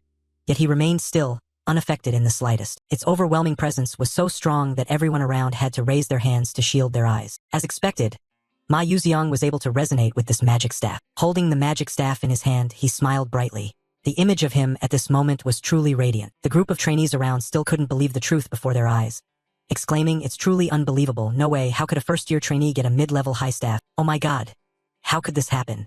Beck Uziel wasn't too surprised, sighing as he thought he had already guessed it. And from now on, even more people will know how talented he is. Suddenly Ma Yuziang glanced in his direction. This made Beck Uziel uneasy, not understanding what he was looking at. Then Ma Yuziang smiled friendly and approached. Both of Beck Uziel's eyes suddenly turned cold, his hair standing on end, thinking, damn it, is he crazy? Why is he smiling like that? But he suddenly recalled the storyline in this game. Flame also owns another mid-level high staff named Terrivan. However, this is exactly where their paths split. If Flame succeeds in getting Terrival, Ma Yuziang will be interested in her for her talent, opening a path for him. But conversely, if she chooses a different staff, Ma Yuziang will follow a completely different path. I have to use Flame to attract Ma Yuziang. That's the way. Thinking this, Beck Uziel found Flame. She was approaching some kind of magic staff, but still quite hesitant and unsure. At this moment, Beck Uziel realized it was Terrivan's staff. He anxiously fixed his gaze and carefully observed in that direction. Flame moved closer to the Terrivan. He stood watching her back and told himself, that's right. Take it. Then Ma Yuziang will be curious about Flame and we will have a perfect and beautiful ending. But just as he was about to rejoice upon reaching near Terrivan's staff, the girl suddenly turned around and left. This shocked him so much he felt like vomiting blood. What is going on? Could it be that she doesn't like Terrivan? What's the matter? Does she not know or just hasn't gathered enough information? Things seem not good. Flame can resonate with any staff because she is the main character. But what if she chooses some strange staff? Then we lose another good option. This won't do. I have to take action now. I have to push Terrivan towards Flame. Thinking this, he focused and aimed precisely at Flame's position. Then used the blink skill to dart quickly towards her. In a flash, he was behind her. Suddenly, Flame sensed someone standing right behind her. She immediately turned around, confused, thinking, when did he get behind me? Beck Uziel raised his hand and smiled friendly. Hello. Hi there. Oh, I was just curious which staff you plan to choose. Flame. She replied uncertainly, why do you want to know? Is it any of your business? Beck Uziel shyly answered. Oh, I just want to give you some advice because you seem a bit confused. Hearing his lame response, Flame coldly said, that's none of your business either. If there's nothing else, I'm leaving now. With that, she turned and walked away. Seeing this, Beck Uziel was about to say something, wait a minute, then suddenly realized that something was off here. Flame should have been friendly to everyone since she is a sociable person. So why is she so cold like this? I can't just give up like that. My whole life depends on it after all. Thinking this through, he musters all his courage and calls out, wait, I really just want to help you, but right now, Flame is even more annoyed, retorting that you're so much like a nagging woman. You should worry about yourself first. You haven't even chosen your own yet, but you're meddling in other people's business. But Beck Uziel wasn't discouraged by this. He continued, oh, but I feel there's a staff that suits you perfectly. Flame heard this and angrily shouted, are you trying to teach me? What the hell do you know about staffs? Facing this attitude, Beck Uziel felt a bit hesitant, thinking to himself, what's wrong? Did I do something wrong? Or maybe she just can't be bothered with a lowly supporting character like me. He stammered his reply, well actually, I've heard a lot about you. You don't think you could get that staff, do you? Flame responded confusedly, Terry Vaughn. Seeing that she had calmed down, Beck Uziel smiled with eyes squinted and said, that's right. It's exactly that. Suddenly, a noise made Beck Uziel's smile fade. A loud explosion echoed, the imposing force radiating around. It frightened him so much that he broke out in a sweat. His eyes opened wide. Then suddenly, a magic staff flew out of nowhere into his hand. He squinted and exclaimed, what is this? Then he carefully examined the staff. Right after, his face turned pale. Why was it in his hand? It should have been Flame who took it. Damn it all. At this moment, Beck Uziel was at a loss for words, not knowing how to explain. His face showed a hint of embarrassment. Meanwhile, Flame just stood there, dumbfounded for a moment. Right after, she smiled with squinted eyes and said, well then. Beck Uziel looked at the strange attitude and got goosebumps, trembling as he replied, nothing. But at this moment, he was secretly worried about the future ahead. So, it's over, my life is ruined. At this rate, even if I want to live in hiding, I can't anymore. So, the inheritance ceremony ended, but it seems its aftereffects still linger. At this time, on the school grounds, Flame was strolling slowly behind a group of some trainees. By chance, she overheard the conversation of two young men ahead. One said, hey, have you heard any hot news? This year, 2 students obtained the high-level episode staff. The other, surprised, replied, really? Until now, only 5 people have done that. Now there are 2 more. Yes, that's right, but it's very strange, one of them said. One of the 2 only used blink in the magic test exercise. Blink is just a basic magic, so how could that be? My parents once said blink is a rare magic. This is really odd, isn't it? Their conversation also made Flame think. Even she didn't understand this matter. After a while, Flame arrived at the self-study room. The atmosphere here made her feel comfortable, and she exclaimed, finally, some quiet at last. All day today, wherever I went, I kept hearing whispers and rumors about that matter. The news that 2 students obtained the high-level episode staff has spread everywhere. But I still don't understand who he is. Why was he able to obtain the Terry Vaughn staff? I read the original novel 3 times in a row before transmigrating here. But this character Beck Uziel never appeared. They say no one can claim Terry Vaughn, but he resonates with it so easily. No, he's deliberately showing off to me, rather. Anyway, let's just drop this matter. Thinking about it now is useless. Suddenly, someone called out to her, Flame, are you planning to self-study as well? Hearing someone call her, she turned around and smiled brightly, happily responding, these kids are really strange. Do you think I'm a bookworm? The blonde girl continued. There's never a time when you say there's nothing to do and then just sit to study. Flame shyly replied, oh no, not at all. A girl standing nearby asked curiously, but Flame, why do you call us kids? We're the same age, right? Flame had to make up an excuse to get by. Well, I guess it's just a habit. Where I used to live, people often saw me as an old lady, but in truth, she knew well she was living inside a novel, so there was no way she could act childish. Another voice spoke up, so, are you planning to study alone today? Looking back, she saw a cute girl with red hair and suddenly wondered if this was Jackie. Her style was surprisingly similar to hers, she thought, but still answered cheerfully, no, there's an upcoming episode meeting, so I'm planning to join. Well, I'll go first then. All right, next time let's meet for drinks. Without another word, Flame hurriedly turned her face and left, not forgetting to wave goodbye and say, bye-bye. Just moments ago, she was cheerful and cordial, but now she has returned to her cold demeanor. At this moment, she suddenly thought that for an adult like herself, going back to being a student is really tough. Lost in silly thoughts, she didn't pay attention to what was ahead. Immediately after, she bumped her head sharply against someone. Then she held her head, moaning, ouch, that really hurts. Suddenly, the person she collided with spoke up. Hearing this warm voice, she was surprised and looked up. Hey Wonryang, was that you? The young man immediately asked, are you okay? What were you thinking about that you were walking so hastily? Flame replied, I'm fine. He looked at her for a moment and then asked again, you don't look very well. Is something wrong? Hearing these warm words of concern, Flame's eyes suddenly sparkled. He was worried about her. She shyly replied, no, not at all. Hearing that, the young man changed the subject. Well, it's good that you're okay. And you're also going to self-study, right? Yes, that's right. Are you also going to the training room reserved for the senior level? Training daily, how could I be lazy? You're really dedicated. Hey, you shouldn't say that. Oh, really? So a little debate like cats and dogs just took place. After that, the young man said nothing more, just looked at Flame with affection and smiled. He waved his hand in front of her and said, well, I'm heading off now. See you later, he said and left, leaving Flame confused. She imagined some romantic story, But that didn't happen. Flame was a bit disappointed, turned away and left, thinking, huh, such a dull person. Suddenly, her eyes widened in shock. From behind the nearby door, the purple-haired girl was still secretly watching her. Seeing that, Flame raised her hand and waved, but that friend said nothing and simply walked away. At this action, Flame felt a little confused, but then she thought it was already late. It was not the time to chase after her. After a while, she finally arrived at the self-study room. Standing in front of the room, she silently thought, it's a special supplemental meeting. As far as I remember, in the original novel, Acel and Bayan would attend this meeting. I'm curious to see how the heroine and villainess of this novel will face each other. Immediately after, she opened the door and walked in. Just as she predicted, all the important characters were already present. She slowly swept her eyes around the room. What caught her eye was the host, an A-rank trainee. He seemed quite surprised by the presence of the members here today. Flame quickly chose a seat up high to easily observe everything. As she sat down, she thought this was a supplemental meeting for students aiming to level up. No wonder it looked like a lot of famous S-rank trainees were participating. At that moment, Flame noticed Ma Yuziang and Baek Yuziel. Seeing the two happily chatting surprised Flame quite a bit. In this world, it was surprising that Ma Yuziang would be interested in Baek Yuziel, who had no reputation at all. Flame thought this was not just a coincidence, and it was also very unreasonable that Baek Yuziel couldn't answer any questions except for those 3 hellish difficult ones. Perhaps from the very beginning, Baek Yuziel already knew that if he solved those questions, he would definitely be ranked S. And if Baek Yuziel truly knew the future in advance, then his actions at that time were indeed extremely terrifying. Over here, Baek Yuziel was sighing wearily, wishing someone would just throw that name out of sight for him. On the other hand, Ma Yuziang was the opposite. He grinned with his eyes squinting and asked Yuziel, "Oh, Yuziel, why are you sitting here? With your level, you basically don't need to attend classes like this, or do you have some hard-to-say reason?"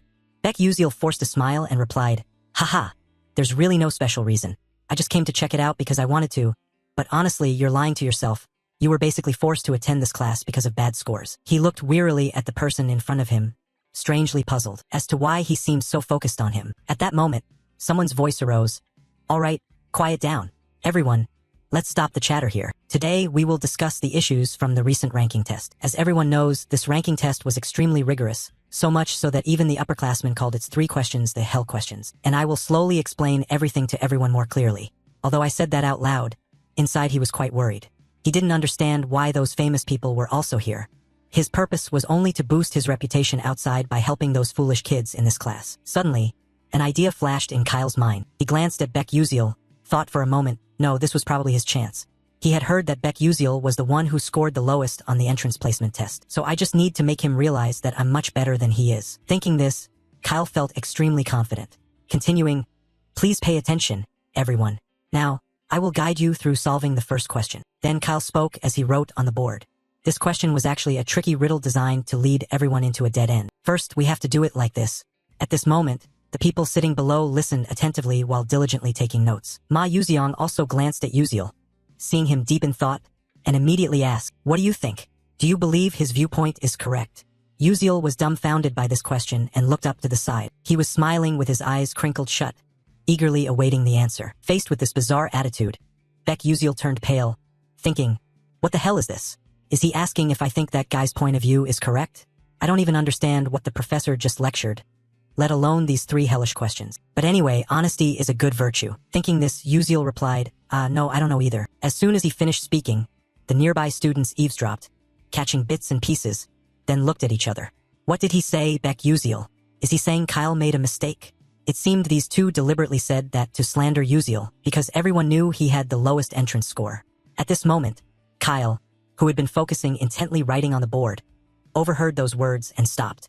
He became slightly annoyed, gritting his teeth. Suddenly, Baek Yuziel sensed something was off. He glanced left and right, confused, thinking, what the hell is going on? Why is everyone staring at me like that? Meanwhile, Kyle also stopped writing, broke his chalk and said, "That's right. I made a mistake." Baek Yuziel was utterly stunned upon hearing that, wondering what the hell was happening. Immediately after, Kyle suddenly broke into a victorious smile and continued, "So Baek Yuziel, why don't you come down here and help everyone solve this part?" Upon hearing this, he felt all the hair on his nape stand on end, panicking as he thought, damn it, what the hell is he talking about? Suddenly, he caught Ma Yuziang's gaze, looking somewhat surprised. He smiled brightly with a trusting look, like, "You can do it. Come on, by now you must have figured everything out. It's this guy and those others who are deliberately pulling this stunt." Thinking this, he slowly stepped down from the podium, walking while reflecting, Fine, if you want to humiliate me, then you've made a mistake. I will make you real, unable to accept defeat both mentally and verbally. At that moment, everyone's gaze converged on him. As soon as he reached the podium, he took something out from his belongings, then quickly went through the solution he had. Turned out what he took was a pair of glasses. He suddenly thought, 3 hellish questions. Or rather, it seems more like a pun. The gist of the question is like this. A sorcerer chants as follows, O Mother Earth, please shed tears and thus cause the dust to multiply even twice as much as before. The question is, why is this so? The answer to this question is quite simple. It's just that the dust is crying. They are merely a state of separation. Beck Uziel raised his hand to his head, wondering which damn fool had time to come up with this ridiculous question. To him, it was absurd, yet here it was a big, tough problem they had to solve. But in any case, that Kyle didn't treat this as an ordinary math problem. Instead, it was about making dust cry for dust. It's hard to put into words. His method, although wrong, still got the correct answer. It seems mostly due to luck. If faced with a similar question, he definitely wouldn't pass. And from now on, this stage belongs to me. Thinking this, Beck Uziel turned to him and said, I really can't show you how to solve this question, but I will tell you where you're wrong. Kyle was stunned upon hearing this and exclaimed, What? Beck Uziel continued. The issue is the foundation of the earth, but what if it was water or wind instead? Do you think your method can solve those too? Kyle replied, If so, I will use another method that is easier to understand. But if you do that, you'd need many different methods to solve the same type of question. Therefore, you only got the right answer by luck. This doesn't mean your answer is what the question's originator intended. After hearing this, Kyle opened his mouth to explain something but could only mutter, He had no choice but to accept the truth. You were right. Looking at Kyle's face now, Beck Uziel felt a bit embarrassed, as if he had disappointed him too much. He continued, Anyway, its solution will be like this. Kyle listened intently while taking notes. The group of students below also focused and took notes after hearing this. This deeply astonished Flame. She didn't understand why everyone else was taking notes on what he said. Acel and Bayan should have joined the debate, right? But now both of them are busy analyzing his way of solving things. Can this really be possible? It's ridiculous. At this time, outside the sky was already getting dim. Inside, Ma Yuziang raised his hand to say goodbye to Uziel. Bye-bye, see you tomorrow. He smiled brightly and then left. Beck Uziel reluctantly raised his hand in return. Goodbye. As Ma Yuziang's figure gradually disappeared, Uziel finally raised his hand to cover his face, thinking disappointedly, Damn it. If I keep getting involved with Ma Yuziang like this, it's over. I don't want tomorrow. I never want to see him again for the rest of my life. With that thought, he slowly lowered his hand, looking at his small, budding hand. He suddenly thought, maybe it's because of the phone. I can't use it anymore, it's frustrating. But it caught Ma Yuziang's attention. Damn it.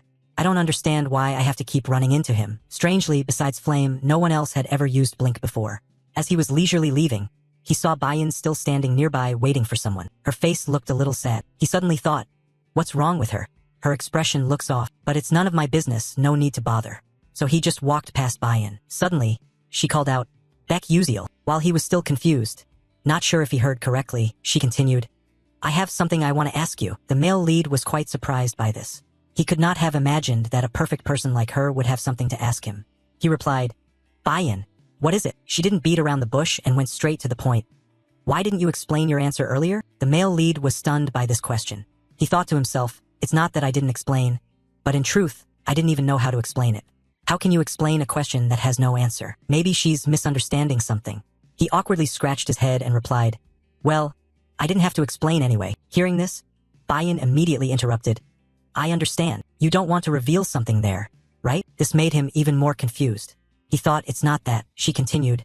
Then I will make it up to you. The male lead was shocked and replied, What are you talking about? Bayan clearly added, I mean I will compensate you fairly. The male lead was utterly shocked, mouth agape, exclaiming, Huh! After a while, the two quietly went to Professor He Wonriang's room. After rummaging around for a while, they managed to find their own tests. He glanced over Bayan's test and then spoke. I really don't understand why you paid me to solve just 3 questions in the placement test.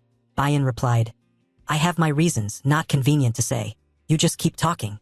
Yes, yes, miss. The male lead responded. After looking through her test, you voiced your doubt.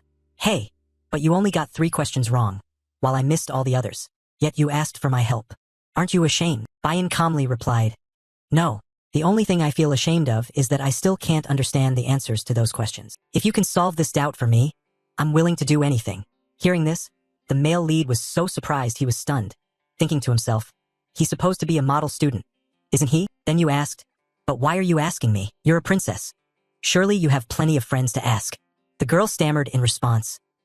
In fact, among 1,141 freshmen, only 3 people answered these hellishly difficult questions correctly, and you are one of them. The male lead was so shocked he gasped. What?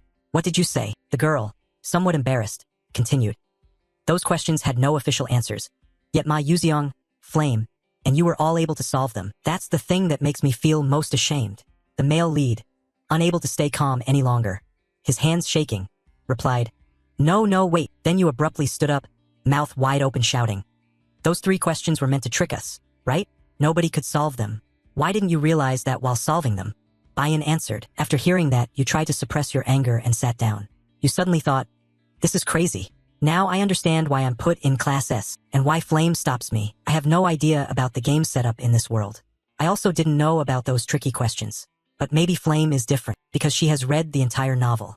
Even if she doesn't know the game storyline, she would surely know the setup in the story. For example, those 3 tricky questions. But since a secondary character not in the original novel appeared, Flame had to acknowledge the existence of this Baek Yuziel. Damn it, no wonder she acted that way. Bayan was confused by his reaction and asked, What's wrong with you? The male lead replied indifferently, Nothing. Don't worry. Don't forget you promised to help me with something if I explained the answers to you. Bayan replied, Yeah. The male lead continued, I only have one small request. To turn my staff into a demonic sword. The blacksmiths in your kingdom can do that, right? After hearing that, Bayan was quite surprised and said, But only low-ranking mercenaries use that kind of weapon. Why would a future mage like you? The male lead didn't let her finish, cutting in, It suits my taste. All right, you can't say that's a flaw anymore. Then he looked at her expectantly and continued, What do you think? Do you think you can make it? The girl thought for a moment, then confidently replied, Of course, that's way too easy for me. This is the best answer of the day. The male lead seemed very satisfied. His cheeks suddenly flushed red, thinking, Wonderful, the sun is shining. Thinking this through, he calmly explained, So I'll tell you how to solve this question first. He pointed to the test paper and clearly said, That way is for you to change your own perspective. The girl, quite confused after hearing that, said, How do I change my perspective? The male lead knows Bayan's weakness is that her magic is very mechanical and she has gotten stuck in it. Bayan only realized this when she became a second-year student after losing to Flame. I don't think I can help her realize this now, but I hope to guide her in the right direction. So what I need to do now is, thinking this, he continued, Do you understand what a riddle is? Before this question, Bayan was a little surprised. Then she replied, A riddle? I think I've heard about that. The male lead continued, Then let me give an example. What is between the knees? Immediately after, the girl rested her chin on her hand, racking her brain and answered, The inner side of the knee, right? The male lead casually said, You're wrong. Bayan still didn't understand and asked, Why is that? He then emphasized the question once again, What I'm asking is which letter stands in the middle of the word knee and the word knee. You get what I mean, right? The girl realized she'd been tricked and felt extremely annoyed.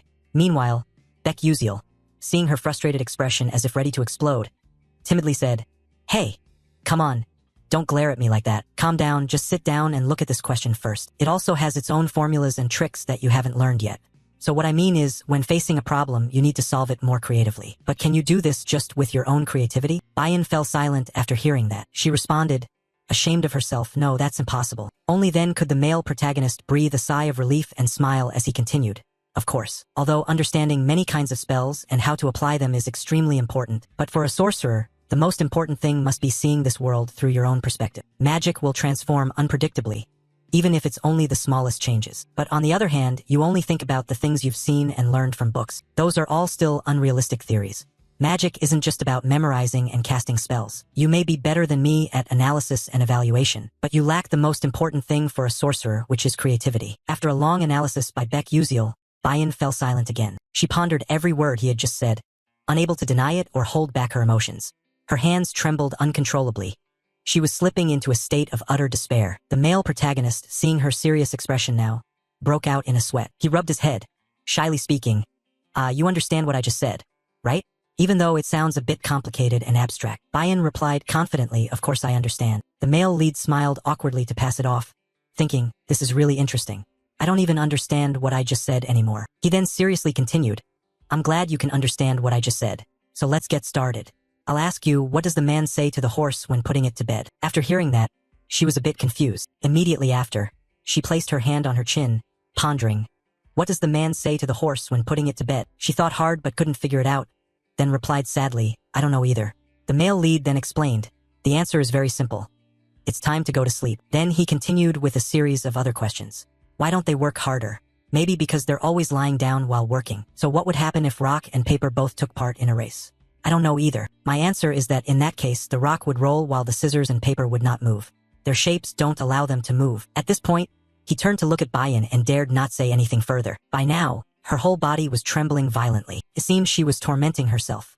She was so angry that she furrowed her brows, clenched her teeth, very uncomfortable. Seeing her attitude, the male lead got goosebumps, thinking, oh, what is this? She looked like she was about to go crazy at any moment. The male lead mustered up all his courage to ask one more question. What would the clouds say to the sea when it rained? She concentrated intensely, thinking, silently reassuring herself, come on, I can do this. Calming down, after a moment of inner struggle, she stammered, I'm falling into the sea. At this answer, the male lead was quite surprised and exclaimed, oh, you answered that correctly. Finally, she was able to answer a question and receive recognition. Inside, she couldn't contain her joy, which shone clearly on her face. Bayan beamed radiantly, her eyes sparkling with excitement, and it was this reaction from her that took him by surprise. It was also the first time he had seen her smile, whether in-game or in real life so far. The male lead also shared in the joy, smiling smugly and replying, just as I expected from a princess. Your creativity is on an entirely different level. Seeing the somewhat excessive flattery, she blushed, trying to suppress it, and said, all right, that's enough. Now, please tell me the next question. The male lead grinned and replied, yeah, that's right.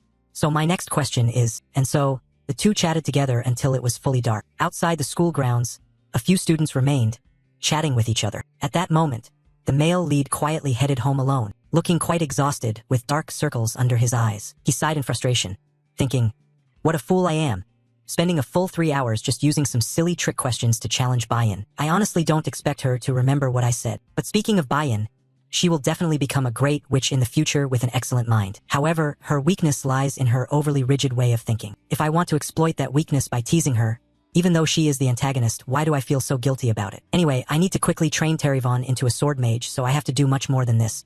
Well, this isn't like the old me who could do everything on my own. But whatever, no point thinking too much and getting a headache. I should just quickly go find the necessary books for the upcoming classes. After a while, I arrived somewhere. I looked around searching for something and told myself, no, it should be around here. I didn't remember wrong. Did I? Then my eyes suddenly lit up with joy as I exclaimed, here it is.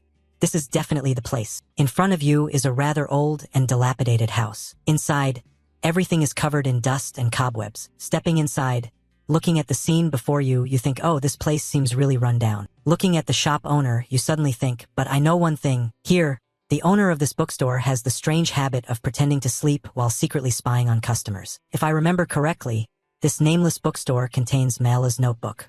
He was the valedictorian graduate of Stella Academy 10 years ago. If it were my past self, I could just click on the screen to view it immediately. But in this world, you need actual books to study. Moreover, whatever you study affects your level advancement. At first, I bought books from famous bookstores, but then I discovered the good ones are all hidden in shops without signs or any reputation. Thinking of this, you advanced deeper into the shop and started searching. As you walk, you quietly rejoice, thinking that studying magic engineering with Mala's notes in hand would be amazing. Surely, you'd get perfect scores, but honestly, just wearing ridicule glasses would also get decent marks. But maybe I'll discover some secret formula. Suddenly, something catches your eye. A green book nestled in the corner of the cabinet. You exclaim, this is exactly what I was looking for. You just reached out to grab it, when at the same time, someone else's hand also reached out for it. And then the two just kept looking into each other's eyes. He exclaimed in surprise, Acel. Really? She replied confusedly, huh, how do you know me? Of course, you're so famous. The male lead answered. At this point, she slowly realized as he continued, I remember now, you're also in the supplement group, your name must be Beck Uziel. After hearing that, the male lead felt a little disappointed, thinking, hoo-hoo, she doesn't remember meeting me before coming to the academy? She went on, I really liked that debate, it's just a pity you couldn't explain all the answers. The male lead then suddenly recalled that Acel was also someone who couldn't solve those questions. She added, anyway, it's nice to meet you. Then she coldly turned her face and walked away. He was somewhat surprised at her attitude, but the important thing for him now was that, luckily, the book hadn't been taken. He reached out to grab the book. Then he glanced back at Acel, thinking, why is she here? At that moment, she was still browsing books, but she seemed hesitant about buying them. This was clearly shown when she checked the price of each book she intended to buy. After looking at the price, She sighed in disappointment and put the book back in its place. It was this action that caught Baek Yuseal's attention. He also quietly understood that the reason she was here was because of that. This bookstore usually sold secondhand books, so the customers were often poor students like himself. Someone from a fallen family like Acel, who has lost everything, can only come here. Her father was probably killed by members of the dark demonic race. He suddenly felt she was quite pitiable. It was really sad. A princess like her had to buy old books, and on top of that had to look at their prices for fear of not having enough money. Moreover, Acel also had a tragic end in the original novel. She died before Flame, who became the main character in this world. Can be said that the unluckiest character in the game is Acel. Thinking of this, he had already found some books he liked. They seemed quite thick and heavy. He placed them in front of the shop owner and said, "I'll pay now, please." At the same time, Acel also came to the checkout and looked at the pile of books he had chosen. Standing beside him, she could only wish. She seemed surprised to see him buy so many books. The shop owner was also taken aback and replied, "All of these." The male lead just nodded slightly and glanced in Izel's direction. She looked a bit melancholic on this side, so he asked, "Are you okay?" She replied indifferently, "It seems you are like me in that you pick only good books." The male lead felt a bit embarrassed after hearing this, wondering if she had just intended to insult him. He then responded, "Which ones?" Cell continued, "All of those. Why are you reading books about advanced sealing theory? Sealing theory is an ancient art that requires items. Therefore, nowadays, when alchemists and magic engineers have become more advanced, that skill is rarely used anymore." He immediately answered, "Oh, this blink? It really isn't very useful." After hearing that, the girl thought he might be crazy for choosing them and said strangely, "So you actually know that too?" He replied nonchalantly, "Of course, that's why I took it." Hearing this, the girl was so surprised that she widened her eyes and exclaimed, "Huh, what?" The male lead hugged the stack of books and smiled slyly, saying, "Because everyone thinks like you do, which makes it easier to get high scores in this class. All right, I'll go first, bye-bye." As he walked away, he thought to himself with satisfaction, just as Acel said, few people want to study the theory of sealing. But precisely because of that, I'll spend less time and it'll be easier to get higher scores than other classes. But with these few books, this semester will be simple. Then he left, leaving Acel in astonishment. The girl felt confused. Although she wanted to ask more, her pride stopped her from speaking. Scene changes to the next day at Stella Academy. At this moment, Acel nervously walked down the hallway. This was the first lesson of the void theory, also her first class since enrollment. She suddenly thought, since this subject is easy to score in, it probably won't be too bad. Then she also arrived at the classroom. By now, quite a few students were already there. As she found an empty seat and sat down, she accidentally overheard the conversation of the friends next to her. "Hey, you're studying nihilism too. But I think I'm in trouble. I registered because everyone said this class was easy, but it seems the rumor has spread far. All the smart kids are in this class, so we're really doomed." After hearing that, Acel could only sigh, thinking she had no choice, but she would try her best in another class. After a while, the lesson ended, and everyone got up to leave. Each person looked quite tired and complained to each other. Like, "My butt is numb from sitting. So hungry, what should we eat for lunch today? Let's go to the canteen and decide." Acel felt lost, quietly trailing behind alone. She sighed sadly, thinking, "Oh no, what should I do now? But it's difficult to get a scholarship if you register for my class." Her stomach growled loudly, ravenous. Holding her wallet, she hesitated, wondering if she should just go eat first. "Let's see. This term I only have 60 meal tickets left, so I'll have bread today." Izel's eyes suddenly widened with surprise when she saw something. Turned out that on the way to the canteen, she happened to pass by some room. She even recognized a somewhat familiar person, Baek Yuseal, who was also sitting there. First, she wondered what he was doing here, but when she saw the professor giving a lecture, she suddenly realized this was the class he registered for. Strangely, this class had very few students, and not only that, they were all people with poor records. This professor is probably about to lose his job soon, she thought. But then she suddenly realized one thing: if she also registered for this class, she could achieve high scores without spending much time, and could save energy to study other subjects and earn scholarships. Oh, but the name Baek Yuseal might already know in advance that this subject is easy. Oh, unbelievably, he had already planned which subject to take for a smooth ride. No, impossible, what am I thinking? It must be just a coincidence. Thinking of that, she also left. Scene changes to the next morning, when the sun had already risen high. Somewhere, students were still attentively listening to the lecture the teacher said. Surely all of you know what the root of magic is. The primordial white-robed mage spread magic throughout the world. Humans and other species learned how to use magic. And the professor giving this lecture is Professor Laydin, a specialist in the moon deity. He continued that mage taught the elf race natural magic, taught the dwarves material magic, and taught humans elemental magic. After that, he gave a long lecture on magic, followed by an abstract and difficult lecture. The main character listened as if a duck hearing thunder, silently thinking, can I really get through these 3 years like this? I could have skipped all this knowledge with just one blink in the game, but this lesson is actually quite important. It might tell me what the true ending is. And of course, all of this is just my own speculation. Suddenly, he realized that the person sitting next to him looked somewhat familiar. Turning his face, he was surprised and thought, Cell has always been in this class. I don't remember any main character enrolling in this class who has anything to do with me. At this time, the professor was still passionately lecturing. Humanity's curiosity did not stop at elemental magic. Mages have traveled around the world and secretly learned magic from other species. However, they were still not satisfied, but could no longer learn anything more. The primal mage left behind 12 divine moons and vanished without a trace. Does anyone know about the 12 divine moons? A clear voice spoke up. People say they are divine guardians protecting the balance of power across the continent. And no one else but Acel was speaking. She added, I also heard that they were hidden all over the continent and have carried that mission until 1,000 years ago. The teacher was quite surprised by this answer. He continued, oh, that's right, they have a special power that protects the continent. For example, the divine moon representing summer, the 6th moon is the red summer moon carrying a blazing red flame. And they say that flame will never go out. If you go to the bottom of the Alamanca Sea, you can still see the red fire.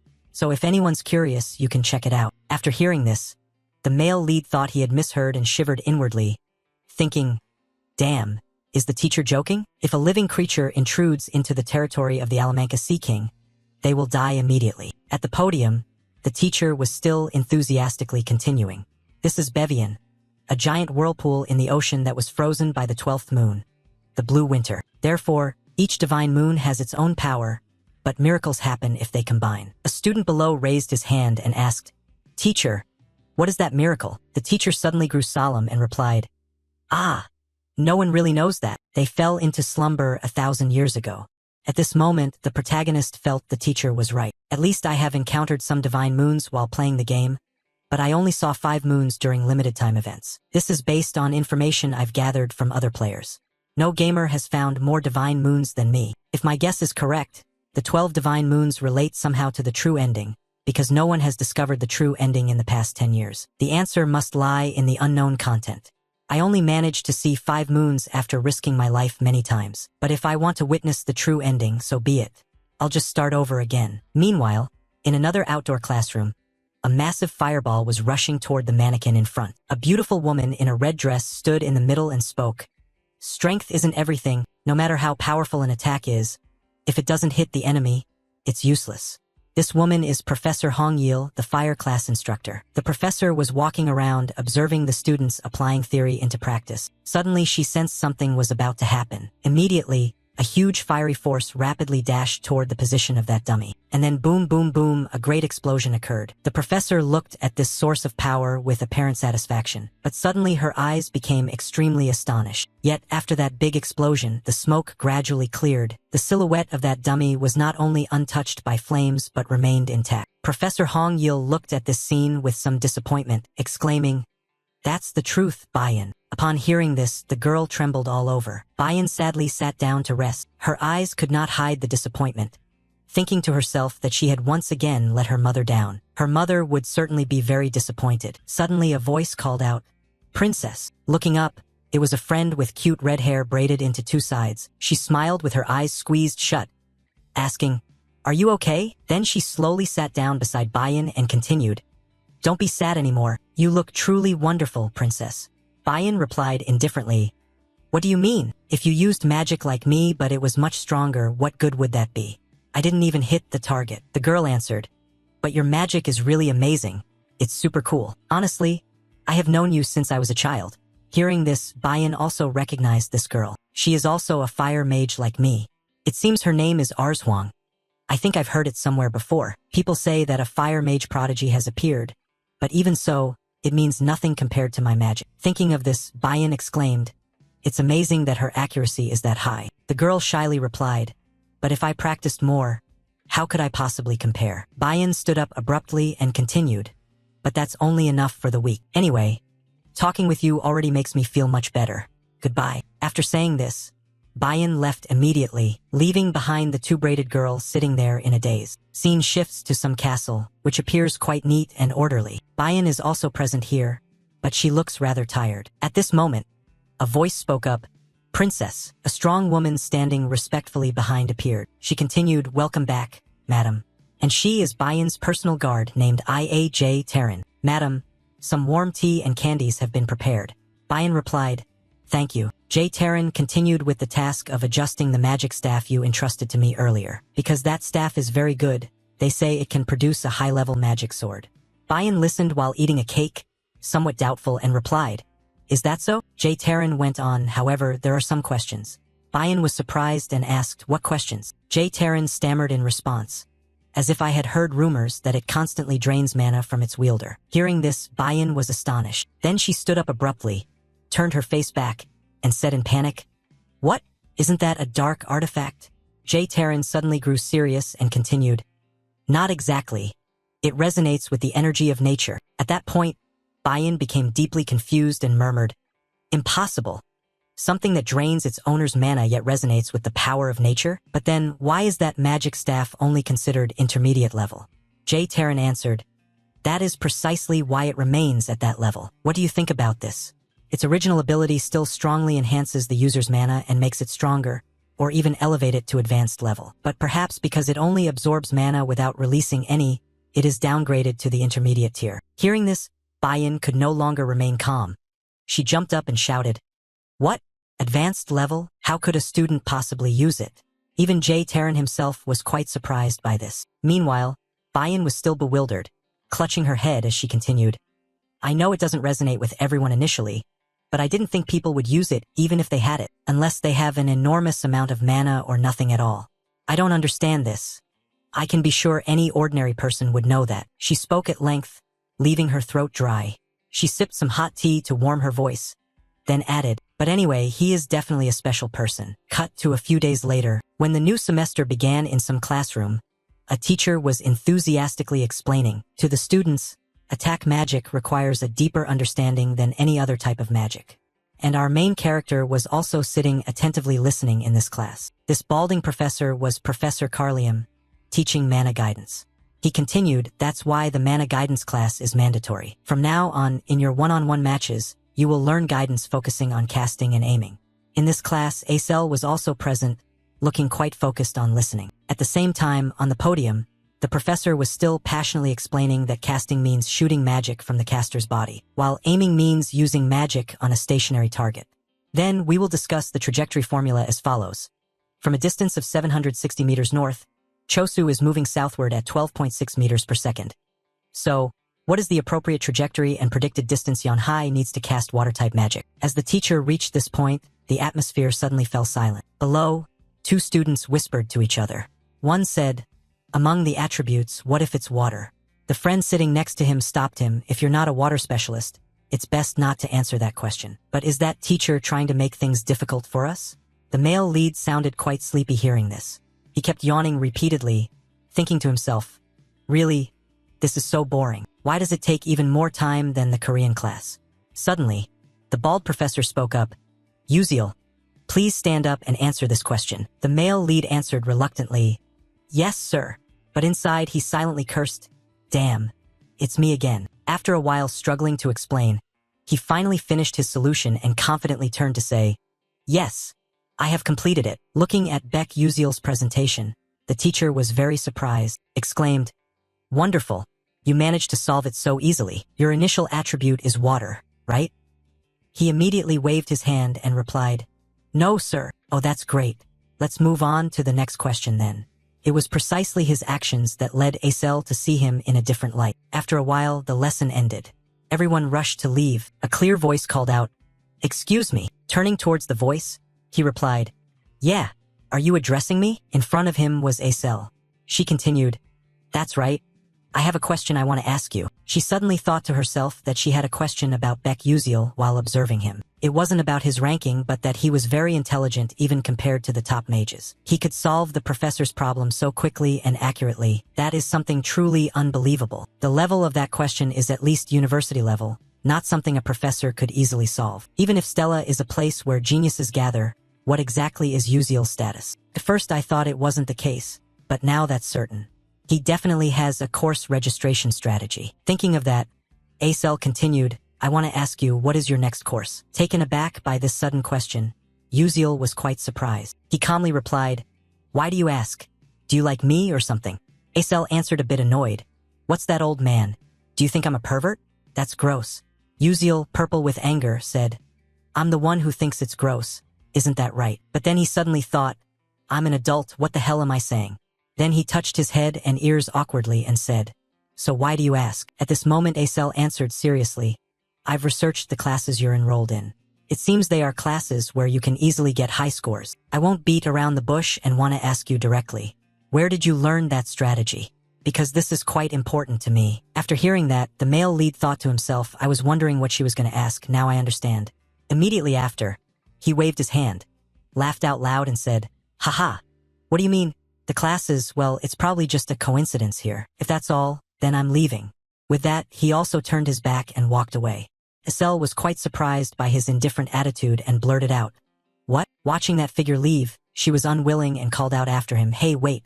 But he no longer bothered to care. She mustered all her courage, lowered herself, ran after him and called out, please wait. At this moment, the male lead also heard and stopped. She gasped and said, please wait a moment.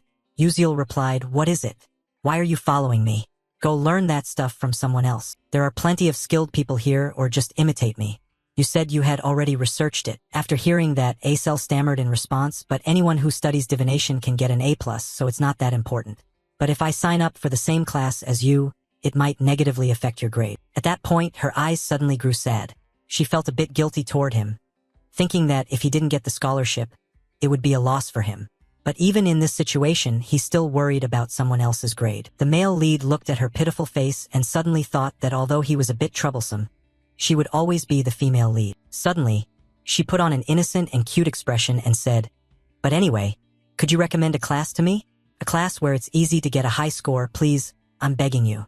The male lead immediately replied, do you think that look can persuade me? The girl raised her hand to her cheek, caressing it, looking puzzled as she continued, that's strange, isn't it?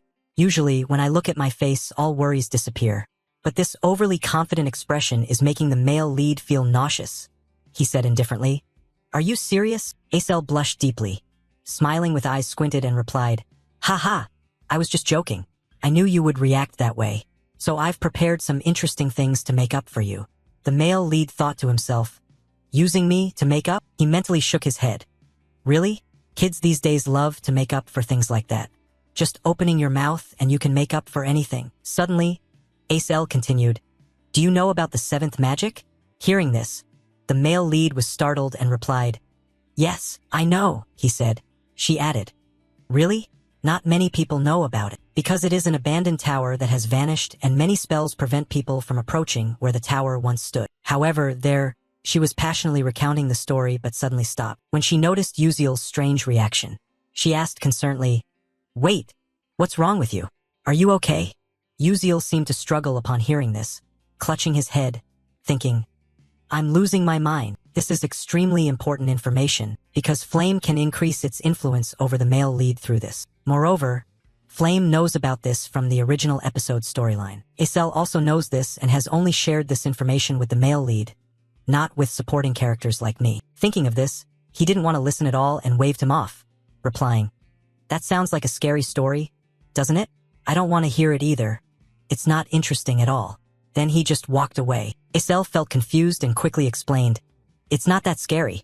Are you afraid of ghosts at your age? Uziel reluctantly responded, all right, I'll tell you. She twisted the question further. You just pretended you wouldn't tell me. So why did you change your mind so quickly?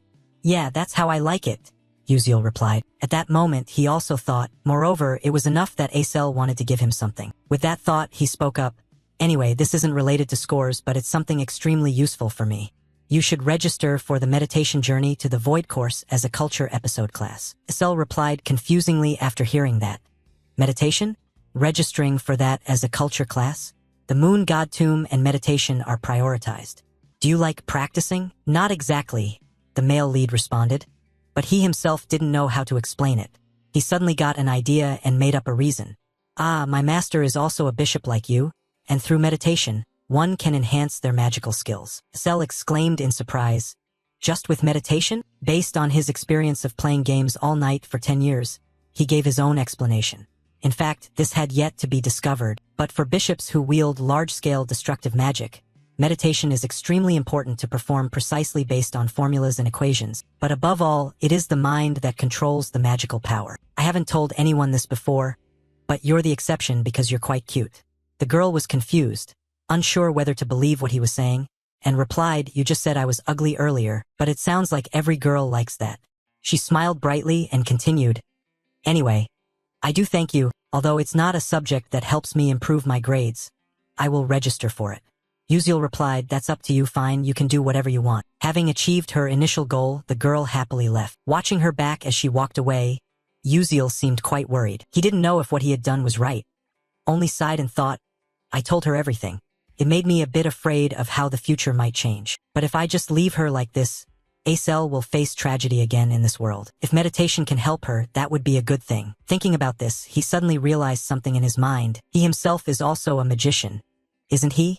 But why hadn't he thought of practicing until now? Uziel is very strict in training within the game, focusing on conditioning, restraining magical power, and developing rapidly. If this were a game, I could gain experience by pressing a button, but now I can only do it directly.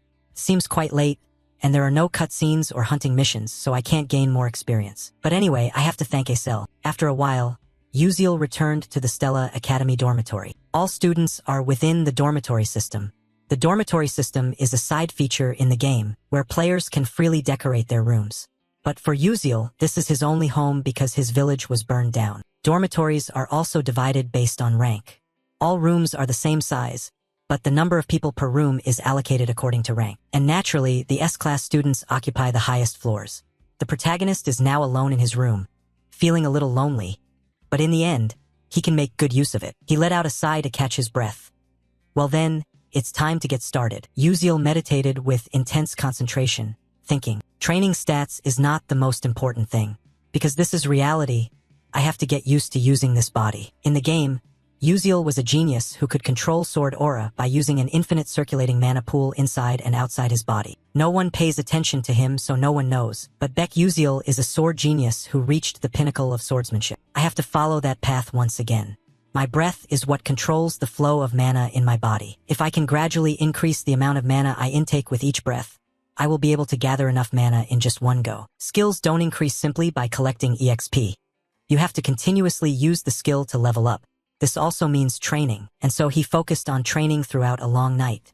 At this time, the clock already showed 4 a.m. The new day was breaking. Inside the room, Uziel was still training, his whole body radiating a sparkling golden light. Suddenly, he widened both eyes, then raised both hands to feel the refreshing energy flowing through his body. He thought in amazement, this must be a sensation Uziel had experienced, since he was a child who accepted having mana leak syndrome. Although faint, I could still feel it. At the same time, the system also displayed a notification. The mana leak syndrome skill has leveled up. The blink skill has leveled up. The protagonist looked at the status panel quite satisfied. Wonderful, I've taken another step closer to the goal. I will find the real ending at all costs. Scene changes to somewhere else. Here, the air is quite fresh. A green meadow stretches endlessly. At this moment, someone mysterious appears. So this is a romantic space at Stella Academy. Flame immersed herself in the atmosphere here, suddenly thinking that the meadow and wind were artificial. But the feeling here was so genuine, really comfortable. Stella Dormitory is a pocket space created within the school grounds. This allows everyone to freely manipulate the elements of the space as well as its nature. All sporting events, other events, as well as dungeons, gates, and monster training take place here for that reason. Returning to reality, at this moment the students have also gathered here in full. Flame stood at the back, casting her eyes to take a quick look around. She suddenly realized there was a total of 141 people. 50 people from classes A1 and A2. The remaining 40 from Class S. If it were like the novel, there should be 39 people from Class S. I thought including myself it was 40. But unexpectedly, there was one more person. That's right, where did Beck Uziel come from? In the novel, the first-year class only had 1140 people, and including myself made 1141. In other words, Uziel was also in the original novel. Well, I'll gradually figure out everything. It's okay, I can do this. I'm the only person in the world who knows about this novel after all. The lesson will start soon. Suddenly, the group of students standing in front of Flame began to chatter. Someone said, "Prince Jeremy, have you finished registering for your Blink class?" The blonde young man standing in the middle was probably the character being mentioned, looking quite pleased as he replied, "Of course, we also signed up for the soft magic research class because we heard you signed up too." He smiled with his eyes nearly closed and continued, "Really? Then let's help each other out." Meanwhile, Flame looked after his silhouette and suddenly thought, "That's Prince Jeremy from the novel." He was madly in love with Acel but was rejected by her. Since then, he seemed to have turned into a different person and eventually became a villain. He looked gentle, but every one of his actions was calculated. I should observe carefully to avoid getting caught up with him. Suddenly, Prince Jeremy also saw Flame. He was exactly like a friendly beauty queen, raising his hand to greet while flashing a bright smile. Flame also raised his hand to wave back, thinking to himself, "But he really is handsome. Now I understand why so many sycophants surround him." But it must be admitted that his faction was made up entirely of the most famous people in school. Thinking this, she turned her face and walked away to another spot. She was determined to gather them all together, because from now on, this world would become her own reality. She had to start preparing for the future, but this action seemed to catch the eye of the prince. He smiled inwardly, thinking, "Flame." At that moment, the teacher's voice rose, capturing everyone's attention. "We will start with basic training before beginning today's session. I need to know your abilities so that I can teach you properly. I will be the one directly teaching. If you don't like it, don't say anything. Often you already know that our professor has the authority to deduct or add points to you. So remember that you will be expelled if you don't meet the required score. And now I will explain the training session right away. We will practice with the dungeon. I will use scenarios that occur in real dungeons, as well as various traps and monsters, to test all of you. You will get 4 points if you defeat a level 1 monster, 8 points if you defeat a level 2 monster, 20 points if you obtain the point staff. The top 5 students will receive a small reward and shopping privileges. Students without points will have points deducted. If you are afraid of failure or afraid to go alone, you may form groups. But remember carefully, points will be divided equally among group members. If you can eliminate a student, you will take that person's points. With that, the teacher immediately disappeared, leaving only his voice echoing back, "That's all, good luck." Immediately after, the ground suddenly shook violently. The group of trainees panicked and screamed, "What is this? What's happening? The ground is shifting." At that moment, the ground suddenly cracked open, and something rose up from beneath. Flame was also quite surprised, her eyes wide open staring. A huge towering tree appeared, and it seemed like everything around had changed. Flame seemed to realize that this was exactly the map of Jack and the magic beans. The scenery here suddenly became dense and full of thick foliage. The entire group of trainees also began to take their own paths. Some chose to go alone, others decided to go in groups. In the distance was the figure of Flame walking alone. She held her magic staff in hand, suddenly thinking, "Well then, I'm ready to join this game too." Suddenly someone called out, "Flame!" Turning to look, what caught her eye was her red-haired friend. She continued, "Are you planning to go alone during the practice?" Flame replied, "Ah, Jackie." She just suddenly thought that although forming a team during dungeon combat has many advantages, going alone is still better if you want to earn more points. Thinking that, she coldly added, "Sorry, but this time I want to test myself, so I intend to go alone." The red-haired girl laughed wryly and answered, "Yeah, I know. You have to share points with teammates, so it's understandable." Flame replied, "Yeah, that's true." But at this moment, she suddenly thought to herself, "Is it just me overthinking, or is she teasing me? Whatever. Forget it." Flame said goodbye. "Let's go together next time." But she didn't say anything more and turned away immediately. Watching her retreating figure, Flame felt a bit annoyed inside, thinking, "Am I just imagining things? Heaven? Why do I have the feeling he's imitating me?" But oh well, back to the main issue, things will probably be different later. 1 hour after the dungeon was opened, at this moment a blue light was emanating from some corner. It seems Flame just went through some battle. Now she is quite tired and mutters, "This is exhausting. When will this training session finally end?" Suddenly she sensed that something unusual was about to happen. Immediately after, a huge vine rapidly lunged toward Flame. Quick as a flash, she raised her magic staff to resist. A strong blue power emitted from the staff, directly striking the vine's body. After a while, it seemed the vine was defeated and gradually shrank. At this time she looked around, thinking not only monsters but even plants can attack. Indeed impressive, even training can't be underestimated. So far I've only got 18 points, which isn't too bad. But for this episode, just one more point is enough to catch up. I have to keep moving. And so, she proceeded deeper into the dungeon. Suddenly she became astonished, eyes wide open. In the distance, there was a rather faint figure, but due to the glaring sunlight, Flame couldn't see clearly yet. Oh, feeling confused, is it a monster? No, it should be a human. But why would a student be able to hide at this level? But anyway, I'm also using natural camouflage to hide myself. With special abilities in control, defense, destruction, and healing, she told herself that ambushing the opponent now didn't seem like a bad choice. Just like that, Flame quietly and carefully took step after step toward that shadow. As she got closer, she suddenly realized that the person was Uziel, yet he was walking alone.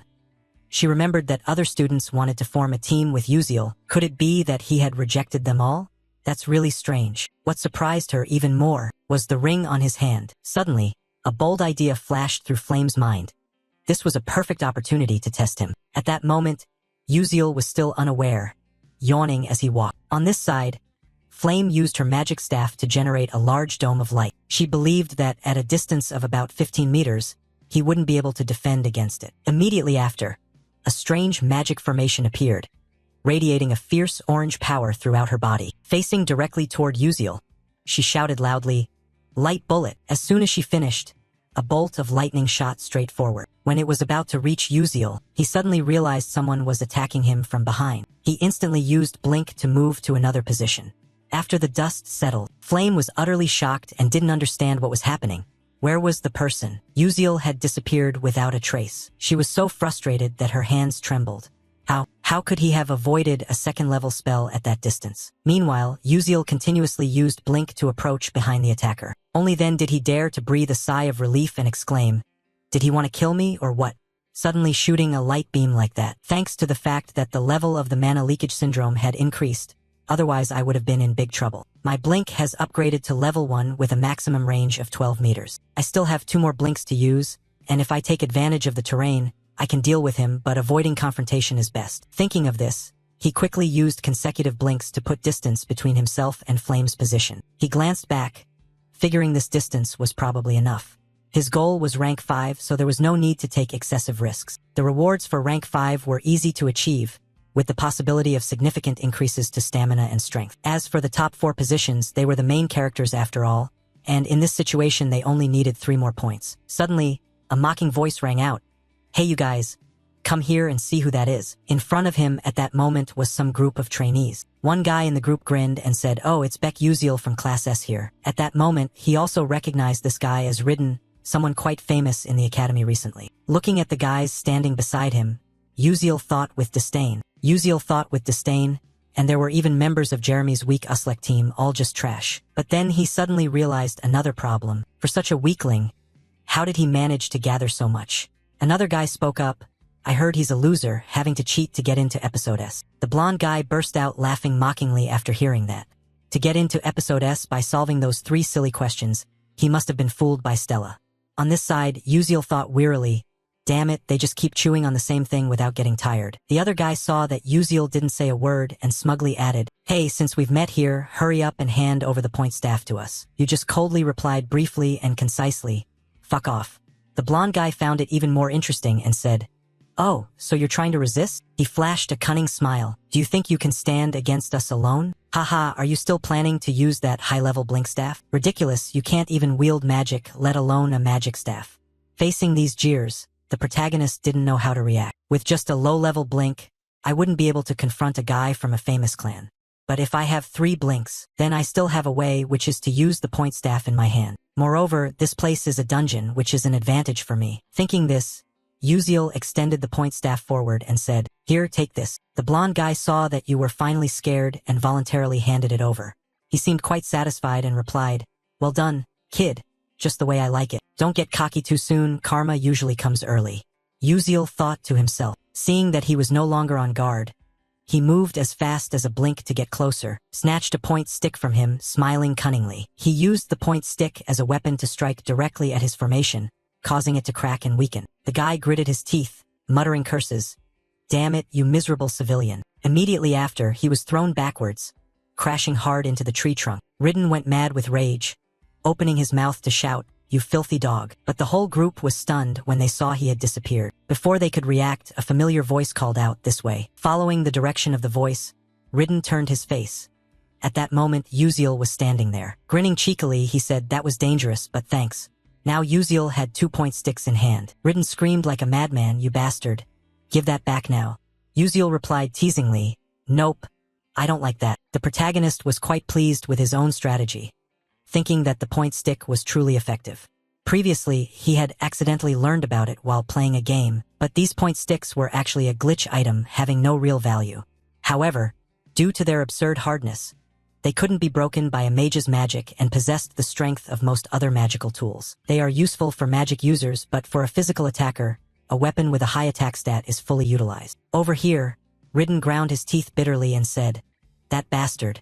How dare he take my point stick?" Then he turned back and shouted at his gang, "Damn it, what are you guys doing? Hurry up and rush to attack." At the same time, the dungeon began to shake. Faced with this situation, Ridden quickly thought, "Damn it, why does the dungeon have to change right now?" Thinking this, he wildly yelled, "Everyone quickly gather close and prepare magic. We can't lose track of that bastard." But at this very moment, it was the best opportunity for Uziel to act. He swiftly fled. His unusual action was spotted by one of Ridden's teammates, who opened his mouth shouting, "Uziel is running away. Guys." As soon as the words ended, they used magic staffs to create a source of blue power, aiming straight at Uziel, continuously shouting, "You bastard. You won't escape." This frightening aura rushed swiftly toward him. Uziel could only think, "Damn, these guys are better than I thought, but you're still green and inexperienced." Just when it seemed that the energy would engulf him, he used blink and disappeared. Ridden's whole gang was furious but could do nothing. He blinked again. Damn it, but he moved too fast. I couldn't see him anymore. While everyone was looking straight ahead, it seemed Uziel had slipped out like a lightning bolt to the rear. At this moment, he confidently thought, having 10 years of experience in this game makes using terrain to gain advantage as easy as pie. As for Ridden, he was extremely furious. "We just need to hit him once." Suddenly, the dungeon began to shake violently. Seeing everyone's tense expressions, Ridden immediately reassured them, "Calm down, guys. He's still around here. Wait until the earthquake stops. If we see him, let's attack together. But if our magic fails, it will backfire, so we must act very carefully." Saying that, he looked around to check. Suddenly, his gaze met Uziel's, who was standing right in front of him. Before they could attack, Uziel was a step ahead, striking straight at their formation with his staff. The force was too much for the formation to withstand, and it began to crack. At the same time, it started to counterattack Ridden's own comrades. Then came loud explosions. The formation shattered, firing back at them. This was the unwanted side effect, magical backlash. The male lead quickly ran away, watching as his own formation backfired on the group. He felt delighted, thinking to himself that it was all over. After the dust settled, Ridden looked up and blurted out, "Damn it, Beck Uziel, that bastard." Meanwhile, Uziel raised 3 staffs and said smugly, "I'll take these." Then he grinned teasingly and added, "Oh, and if I ever get a girlfriend, I'll give her these. Bye-bye, darlings." Ridden was stunned. "When did you take it? Give it back to me now." The protagonist, looking at their current state, felt extremely satisfied. Heh, that's enough.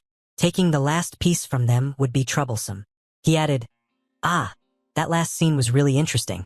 I played enough for now, I'm off." Having said that, he blinked away, leaving Ridden's group trembling with rage. He seemed to go mad, shouting loudly, "You damn bastard."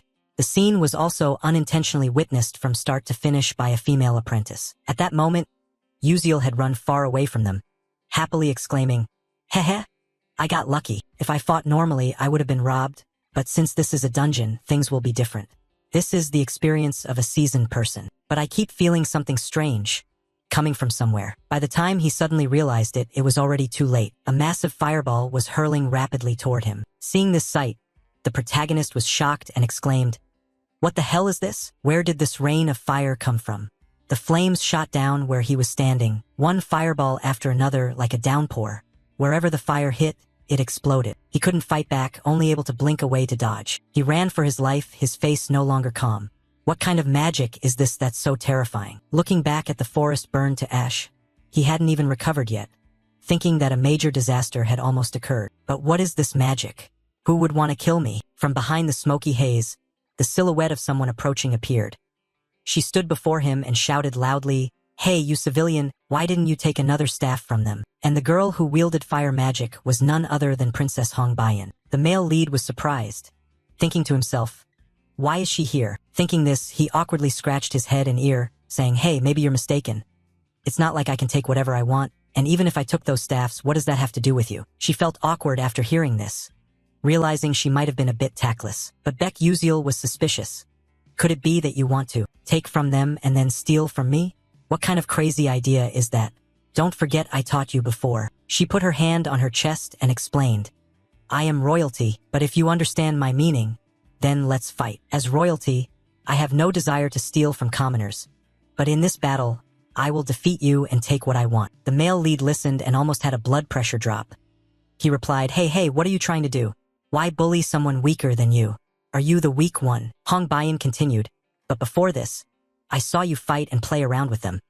You even used magic to defeat them, didn't you?" Saying this, although she didn't want to, she thought she had to hurry a bit or else she would get scolded by her mother. Suddenly, Hong Bayan sensed a sound approaching. It turned out to be Ridden's gang chasing after them. One shouted loudly, "Uziel, where has he run off to? Damn it, that bastard is indeed too formidable." Princess Bayan also recognized these people. On this side, Uziel started to run away. She hesitated, unsure how to handle the situation, wondering if she should attack them now. But no matter how strong she currently was, she couldn't take on 6 people at once. That's right, she needed to wait until their magic weakened. Only then would she have the chance to act. Meanwhile, Uziel couldn't just wait to die. He began attacking from behind Ridden. Then he used magic to strike directly at their formation. Hong Bayan stood at a distance watching, quite surprised that the commoner besides Blink could also use other magic. Of course, those guys were weaker than her, but all were skilled fighters. Compared to that country bumpkin, they should have been much better. Seeing this, she pressed her lips and steeled her resolve. Immediately after, a formation formed around her, and a source of fiery power enveloped her. At this moment, she thought to herself, "It's time to use fire magic." Without hesitation, a powerful stream of magic shot straight forward. On this side, Uziel also sensed the magic. Swift as lightning, he used Blink to dodge to another spot. He suddenly realized its pressure was getting closer and more intense. Indeed, a terrifying flame was hurtling towards him. Then you use Blink, then jump up high, then down low. Hong Bayan kept focusing her gaze on the flames, and then boom, boom, boom, a huge explosion occurred. The protagonist finally dared to breathe a sigh of relief. Her magic really is dangerous. Luckily I have good intuition, otherwise I would have been dead. But I've already used Blink twice.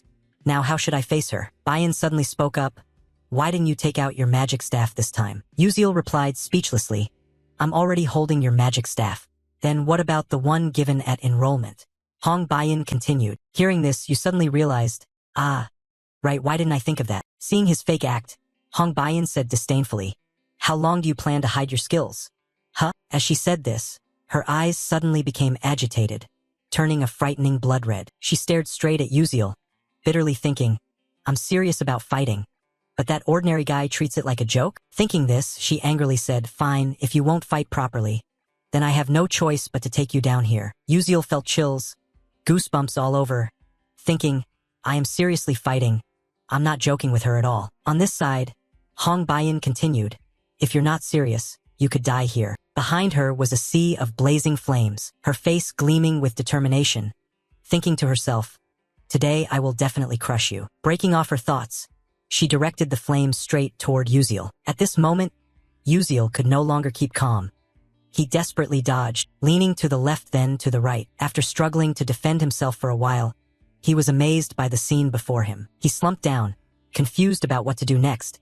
But he knew now wasn't the time to rest. He jumped up and looked at the huge fire in front of him, suddenly thinking, even if I blink to avoid it, her attack range is just too wide. What should I do? Suddenly, he heard a sound from behind. He quickly turned around to observe. A bold idea sprang to his mind. Immediately after, he showcased his blink skill. Lightning fast, he leapt higher. At this spot, the fire hadn't spread yet. Looking back, the fire burned hotter and expanded wider. Uziel stood hiding behind a boulder, lucky to have escaped death. He cast his gaze downward, thinking that this time he had been fortunate to avoid it, but it was still quite difficult. Even if I manage to get close to Hong Bei, the flames around her will flare up to protect her as I approach. I understand this very well because I have fought many fire mages before, but her rank is much higher than I had thought. If this were an open plain, I would have lost in less than a minute. The battle wouldn't even have taken place. Uziel watched the fire shooting out like rain. Suddenly, an idea came to him. I will take advantage of the power of these guidance rods. His eyes became more resolute. No one here knew yet who would be defeated. Ending his train of thought, he boldly charged straight into the fire. Countless sparks shot towards him. At this moment, the mana leak syndrome activated. He gained a sixth sense and accelerated his perception of time. To him, time seemed to stop. He could easily slash through Hong Baiyan's magic spells. Witnessing this, Hong Baiyan couldn't believe her eyes and exclaimed, "No way! How could he use a weapon against magic? How could this be possible?" Uziel was still struggling in this fierce battle. He distinctly felt the passage of time, the sensation becoming even clearer. This was no longer a game controlled by keyboard and mouse, but direct bodily movement confronting the mage. The mana barrier grew stronger, and the sixth sense became as vivid as sight and hearing. As for Hong Baiyan, she was baffled and confused. How could this be? In this mountainous forest terrain, my fire magic should have the advantage. If so, the only option left is to increase magical power. Thinking that, she immediately channeled all her strength into the magic staff. Uziel kept wildly slashing at Baiyan's magic, fighting desperately for his own life. Then he ran behind a rock to rest for a bit. He suddenly thought, he couldn't just keep defending. He must break Hong Baiyan's magic shield with the staff. Then he dashed through the flames, approaching her. His footsteps grew increasingly urgent. When he was still not far away, he used Blink to quickly close the distance. This astonished Hong Baiyan immensely. She ground her teeth in frustration and turned around. At this moment, Uziel had stepped into her fire magic battlefield, the two locking eyes with sparks flying. Uziel calculated that when approaching a fire mage, the explosive magic would push back enemies within a 2-meter radius. As he thought this, he chuckled. For others, it wouldn't be easy, but for someone with as much as 10 years of experience like himself, it was different. He had been through this many times before. Immediately, he was hurled away by her magic, leaving Baiyan stunned and open-mouthed in horror. But undeterred, Uziel quickly regained momentum to advance again. He decisively used the point sticks to attack her protective membrane, creating cracks on its surface. Baiyan remained puzzled, unable to believe this, wondering how he could do such a thing. Meanwhile, Uziel did not stop.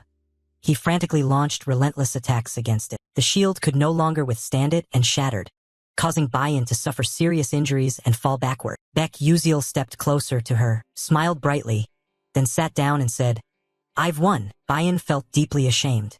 A proud princess losing so humiliatingly like this. She said bitterly, "Who exactly are you?" Uziel slowly stood and replied, "Ah, I'm just an ordinary student." Then he said mysteriously, "But the person hiding over there can come out now, right?" Realizing she had been discovered, the flame girl cautiously stepped out. At that moment, she was cautiously stepping toward the two of them. Flame was quite surprised and asked, "How did you know I was there?" Uziel didn't know how to explain it, so he forced a smile and replied, "Well, just consider it a hunch." But deep down, he fully understood the reason was quite simple, or more precisely, it was an intuition sensing magical power. Still, how could Flame believe such a silly excuse? She replied absent-mindedly, "Oh, a hunch, you say? Then how did you break the magical shield with an ordinary wand?" Hearing this question, Uziel went blank. Flame added, "Why don't you explain then? Or do you intend to say that was also just a hunch?" At this point, Uziel suddenly thought, indeed, scenes like these couldn't appear in a romantic novel like the original. It made sense why Flame was curious, but he couldn't tell the truth. Thinking this through, he quickly had an idea, pointed at the rod in his hand, and said cheerfully, "Oh, this rod is really hard." Flame heard it and said annoyed, "What does that have to do with anything? Hard or not, do you think just waving it around can break a magical shield? If that were true, then the knights in this world would have already beaten our mages to pieces." Uziel admitted this. He thought to himself, "That's exactly right. You're completely correct." Uziel's evasive answer only made Flame feel more confused. She exclaimed, "Until now, I have always felt something strange but never had the chance to ask. Uziel, who are you really?" Baiyan stood beside, ignored like invisible, but having been eavesdropping all along, she couldn't help feeling surprised. Meanwhile, facing Flame's rapid-fire questions, Uziel's face broke out in sweat. He was frantically thinking of a way out. Could it be that the time has finally come? How is it that, in less than a month, I'm already suspected about my identity. Should I just reveal my true identity? No, I can't. Flame doesn't have the slightest goodwill towards me. Doing that would be far too dangerous. Thinking this, Uziel said, even if you suspect me, I'm not that kind of evil person. Hearing this, Flame responded confusedly. Huh? What do you mean? Uziel smiled awkwardly and continued. Ah, just as I said, I only want to help you. This made Flame even more perplexed. Say you want to help me, okay, but help with what? What exactly are you trying to say, always being so vague? It's annoyingly maddening. But Uziel didn't explain further and turned away. He raised his hand in farewell. Ah, I want to say more, but there's no time. Well then, I'm leaving now. This action left Flame feeling deflated and angry, ready to blow steam from his head. And it was precisely Uziel's actions today that changed Bayan's perception of him. It seemed she was planning to do something crazy. Uziel suddenly thought it seemed fine. Just leave it like that, hoping these two would spare him. Suddenly, someone threw those point sticks at him. That action came from Bayan. After throwing, she stood there frozen, surprised, mumbling, how strange. As for Uziel, after taking this combo hit, he painfully held his head, turned around and shouted, damn, if you have something to say, just say it straight, why so cowardly? Bayan spoke up, I thought you would catch them, you can easily dodge all magic and traps yet can't catch this? Hearing these irritating words, Uziel was speechless, thinking he had no other way. The syndrome of sensing mana also has its limits. How could that intuition be maintained forever? Thinking this, he pretended to be in pain. Ouch, that hurts. The duration to maintain sensing mana depends on my mental energy. Since my mental energy is depleted, now I lose sharpness and even have a headache. But then Uziel curiously asked, then why did you throw this to me? Bayan answered without hesitation, you won, so take it. Although these point sticks seemed quite important, in his heart he quietly thought, is she feeling sulky? But if I take all of these, my score would jump up significantly. Besides, those others don't really benefit me much. Thinking this, he bent down and picked up 1 point stick, then stood up and happily said, all right then, thank you, but I'll only take this one, you keep the rest. So I'm off now.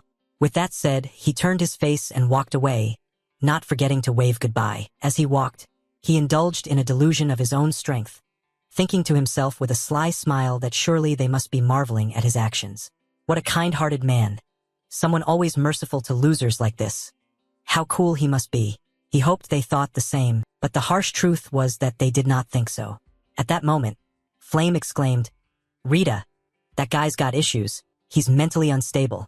Bayan probably felt the same, saying wearily, he's probably just a commoner, so his mind is a little scrambled. But deep down she was also wondering what the real identity of this Uziel really was. Meanwhile, outside the dungeon, Professor Lee Hanwall and the other professors were attentively monitoring every move of the candidates. The images being projected were incredibly vivid and realistic. Watching this, someone exclaimed, oh, the first-year Class S students this year are truly rare talents. Hearing the voice, Professor Lee Hanwall turned to observe.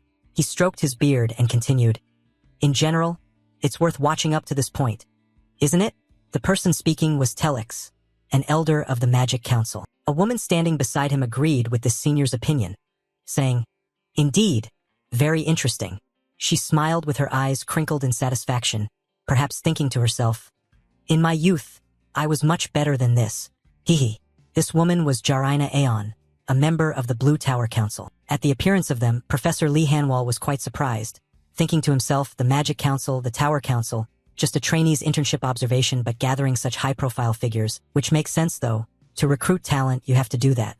Surely most of the other professors are also watching this internship session. Suddenly, everyone around murmured and exclaimed loudly, look, look. Following that, Professor Lee Hanwall also turned his face, looking toward the screen in front. They saw images of 2 male students seemingly preparing to clash. Quickly, everyone had identified these 2 trainees' names. They exclaimed, Huan Yang and Ma Yuziang are facing each other now. Immediately after, Huan Yang made the first move. He used his magic staff to create an extremely powerful spell directed straight at his opponent. On the other side, Ma Yuziang showed no fear at all, calmly standing and observing, and then as it came close, he channeled energy and blinked up high, even blinking 3 times consecutively to dodge the opponent's magical force. This amazed everyone present. Jarina Aeon said, oh, damn, he can actually activate triple level 3 magical blink consecutively. Truly amazing. Professor Telex was equally surprised. Right, at age 17, He has already accomplished that. Professor Lee Hanwol kept his eyes fixed on the screen, thinking that usually an ordinary sorcerer needs to be at least 25 years old to reach level 3. Yet Ma Yuziang at just 17 could already skillfully use level 3 magic. It was truly unbelievable. Suddenly, a voice exclaimed in surprise, "Look! Look!" Both of them were proficiently using 3 elemental attributes. The battle grew more intense and dramatic between 2 evenly matched opponents. Witnessing this, Professor Lee Hanwol also marveled, thinking a normal sorcerer could only control 1 attribute and would have to train hard just to manage 2. Indeed, mastering 3 attributes is proof of innate talent, and they had been bestowed that talent from birth. Watching this, Professor Lee Hanwol suddenly widened his eyes in astonishment and exclaimed, "Is that the final phantasmal beast?" At that moment, a giant hawk appeared, his gaze filled with murderous intent radiating all around. This made Ma Yuziang and Huan Yang startle and pause, but before they could react, the bird suddenly opened its beak and let out a painful scream. Its dreadful cry echoed throughout the dungeon. Then it slowly fell down. This terrified the 2, leaving them speechless. They didn't understand what was happening either. The bird fell right before them, lying flat on the ground. Immediately after, a gentle voice spoke up, "Oh my! Are you 2 fighting?" That voice came from the girl Acel standing above. She hesitated slightly before continuing, "I'm sorry for bothering you 2. Up to this point, Professor Lee Hanwol was lost in thought. Oh, that girl is Acel. But the hidden monster only appears when certain specific conditions are met. Not only is it hard to find, it's also very difficult to defeat. Yet that girl was able to hunt it down all on her own. However, in the face of her achievement, the professors behind seemed not to expect this and even felt a bit of pity for the poor girl. One said, "The eldest daughter of that traitor, such a shame. If her father hadn't committed such a heinous act, her talent would have blossomed even more." As he spoke, he suddenly widened his eyes in astonishment. "Huh, what is that?" "That is the princess of the Adalabit kingdom. But who exactly is that opponent of hers? His face looks unfamiliar." At this moment, Professor Lee Hanwol couldn't keep calm anymore, exclaiming, "What? That magic? Could it be Blink?" Speaking of Blink, over the past 100 years many scholars have tried to master it, but all either died or became disabled, so they had to give up. Truly is a magic spell that cannot be easily controlled. Yet that child can control Blink so skillfully as if it were his own limbs. Elder Telix of the Magical Council thought silently. He was no less astonished than Professor Lee Hanwol. In that silent atmosphere, someone couldn't help but ask aloud, "Who exactly is that teenager?" Professor Lee Hanwol immediately responded, "The student's name is Beck Uziel. He is an exceptionally special student who can use Blink as his signature magic." Upon hearing this, everyone was extremely astonished. Another person spoke up, "Blink can be a signature magic? This is completely different from the innate talents of Ma Yuziang, Huan Yang, or Acel." Elder Telix also said somewhat confusedly, "Oh, is that so? But why doesn't he use other magic and just play around? If he used magic, the one-on-one duel would have ended already. I really still can't understand." No sooner had he finished speaking than someone entered and said, "No, he is fighting for real." Following the direction of the voice, everyone present turned their faces to observe. The sudden appearance of this person shocked them into stammering, "Are you Eltman Eltwin?" He added, "From the very beginning he was really fighting, you all just didn't see it, right? That's truly interesting. I mean, watching that pupil fight reminds me of knights who existed in ancient times." Upon hearing this, someone exclaimed in utter shock, "You said knights? Oh, how can this happen? It's unbelievable." Telix was no exception. He said very surprisedly, "Do you mean the knights disappeared along with cold weapons?" Note: cold weapons are those unrelated to fire or explosions and don't use gunpowder or other explosives. But how could such a young student possibly do it? It's truly miraculous. Professor Lee Hanwol still hadn't taken his eyes off the screen.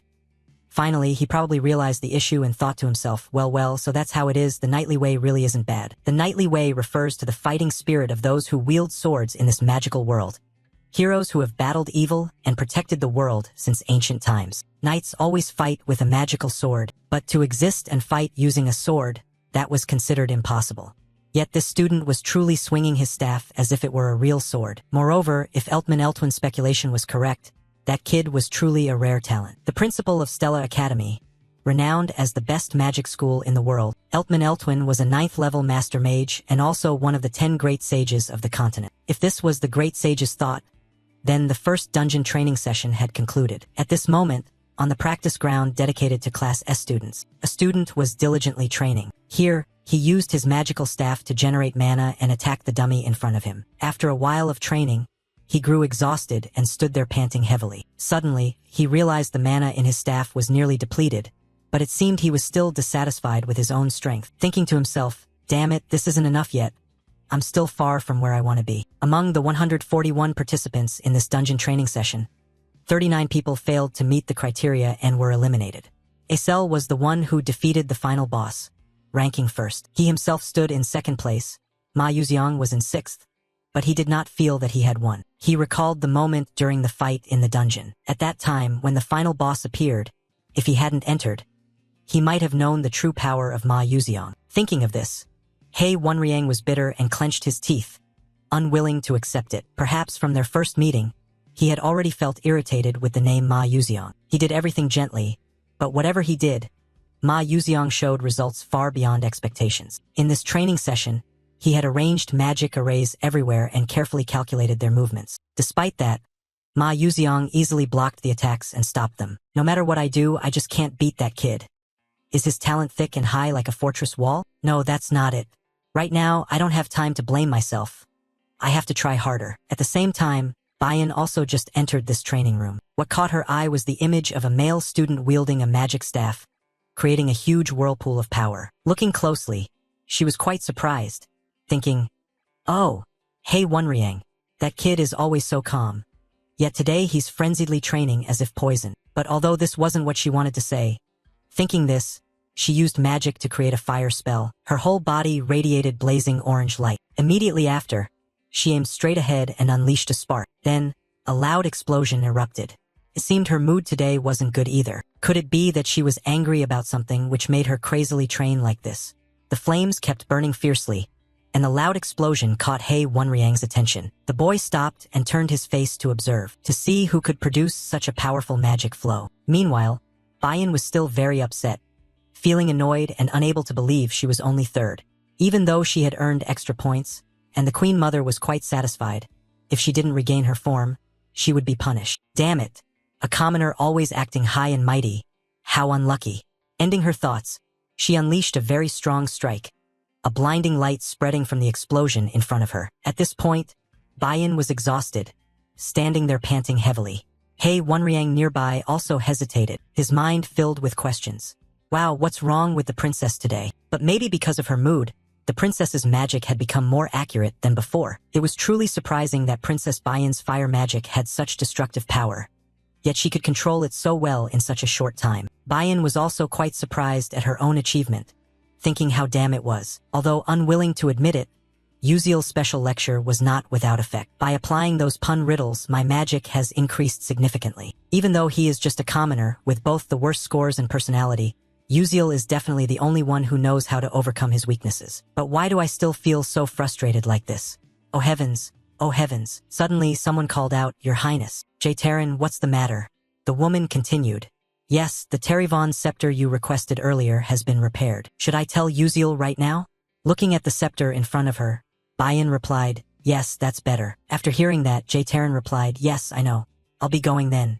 Then she turned away and left. But suddenly, the princess thought of something and tapped the shoulder to call back. Wait.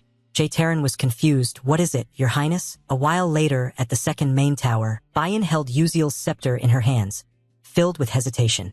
She thought, since I heard Yuziel is here, I came. This is the second main tower where the professor's research rooms are. But what is he doing here? Could it be to meet the professors? Suddenly, Bayan was startled, her eyes wide open. She turned her face away, hesitating. Wait, why do I need to come here? I could just hand it to him at the training ground. Humph, doing this is no different than deliberately going to look for that commoner. No, I really need to go back first. Lost in a stream of thoughts, suddenly a voice rang out. Oh my, what is the princess doing here? Upon hearing this, Bayan was startled, looked up and stammered, Teacher Hammerl. Hello ma'am, it's been a long time since I saw you, no, Professor. Hammerl replied. Teaching magic to the princess felt like just yesterday. Yet the princess has already grown this much, so fast. But why did the princess come here? Bayan replied awkwardly. I have some matters, so I came here, but an unexpected event came up, so I plan to return later. Seeing the princess's embarrassed attitude, Hammerl calmly continued. That's true. Things are a bit chaotic there now, so it's better to come back later. Bayan was so surprised she was speechless. Hammerl went on. Currently, all the magic officials are here because of the student Uziel. This made Bayan even more amazed. Curious about what was going on, she asked, but why are they looking for that commoner? Hammerl answered, surely the princess knows that student does not use magic, right? Bayan answered shyly, yes, but inside she felt quite sad and embarrassed. She thought, indeed the professor had watched that match.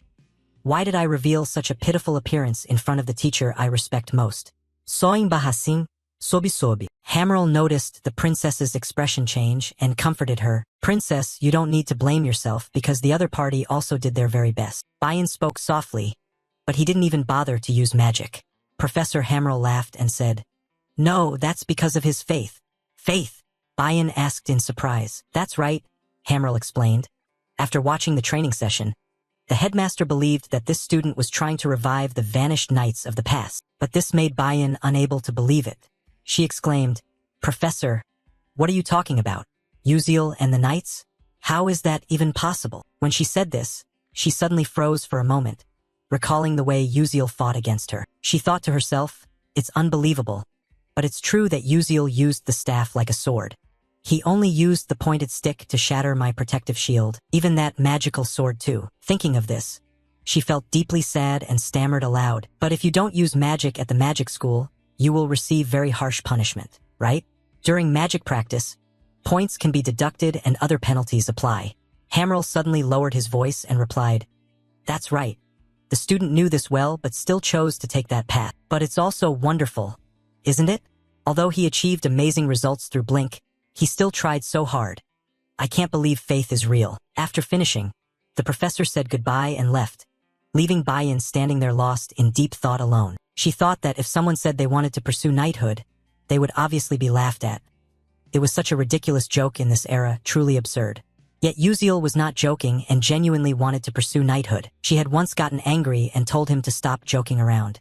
Suddenly, Uziel's appearance cut through her stream of thoughts. He asked what he was doing here. Not only that, he was chewing on the 5th-rank herbal prize, ethelic, in his mouth. Bayan suddenly felt flustered, her cheeks flushing red. Then she composed herself and replied, yeah, I'm not here looking for you. Before anyone asked, she confessed herself, making Uziel laugh. Hey, who said anything about you? He said. In response to his teasing attitude, Bayan cast a sharp, cold stare that made the protagonist clamp his mouth shut, saying no more. Bayan held out the box in front of the protagonist and said coldly, all right, take this. Just seeing the box, Uziel was overjoyed, his eyes sparkling bright. Grateful, he said, oh, it's Terryvon. Thank you so much. When he opened it to check, he gasped, eyes wide, looking at the beautiful, gleaming sword before him, thinking to himself, wow, this is the invisible sword. Indeed, Adalabit's craftsmanship is excellent. What a wonderful help to the princess. With the money I currently have, I can't buy this. Thinking this, he asked if he could keep the box, but his true intention was clear on his face. If he sold it, it would probably fetch a high price. Bayan replied with fatigue, up to you. After listening, Uziel felt joyful inside. I finally earned some money, though it's a bit intimidating. Seeing his excited attitude, Bayan shook her head in exasperation. Commoners really just think that way. But inside, she still felt puzzled about something she didn't dare to ask directly. After some thought, the princess gathered all her courage to ask, hey Uziel. The male lead replied confusedly, yeah, what's up? Bayan continued, do you really not use any other magic? Faced with this blunt question, Uziel froze for a moment, unable to say anything. After asking, Bayan also felt a bit awkward, blushing deeply on both cheeks. She turned her face away and left. Ah, it's nothing. I'm going now. The male lead stood dumbfounded, watching her figure fade into the distance. Then he also turned and walked away. As he walked, he thought about the magic question.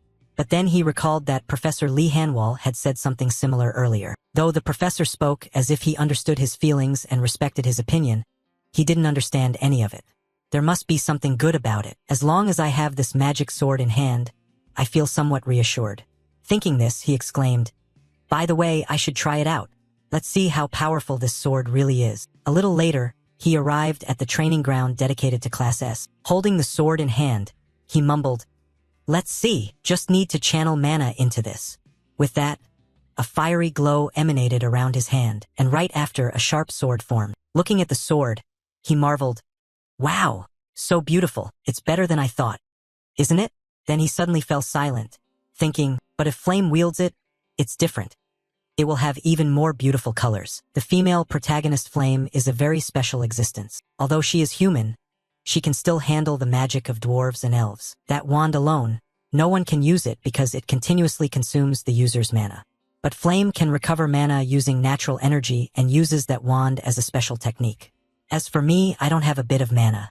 Even though I have tried to absorb mana continuously, due to magic leakage, mana cannot accumulate in my body and is pushed out. In other words, the mana concentration in my breath will become Teravan's clue. At that moment, he suddenly remembered he hadn't touched that damn system for a long time. He opened the system and murmured, I have to check my status, right? Immediately, a status panel appeared. Uziel's attribute values.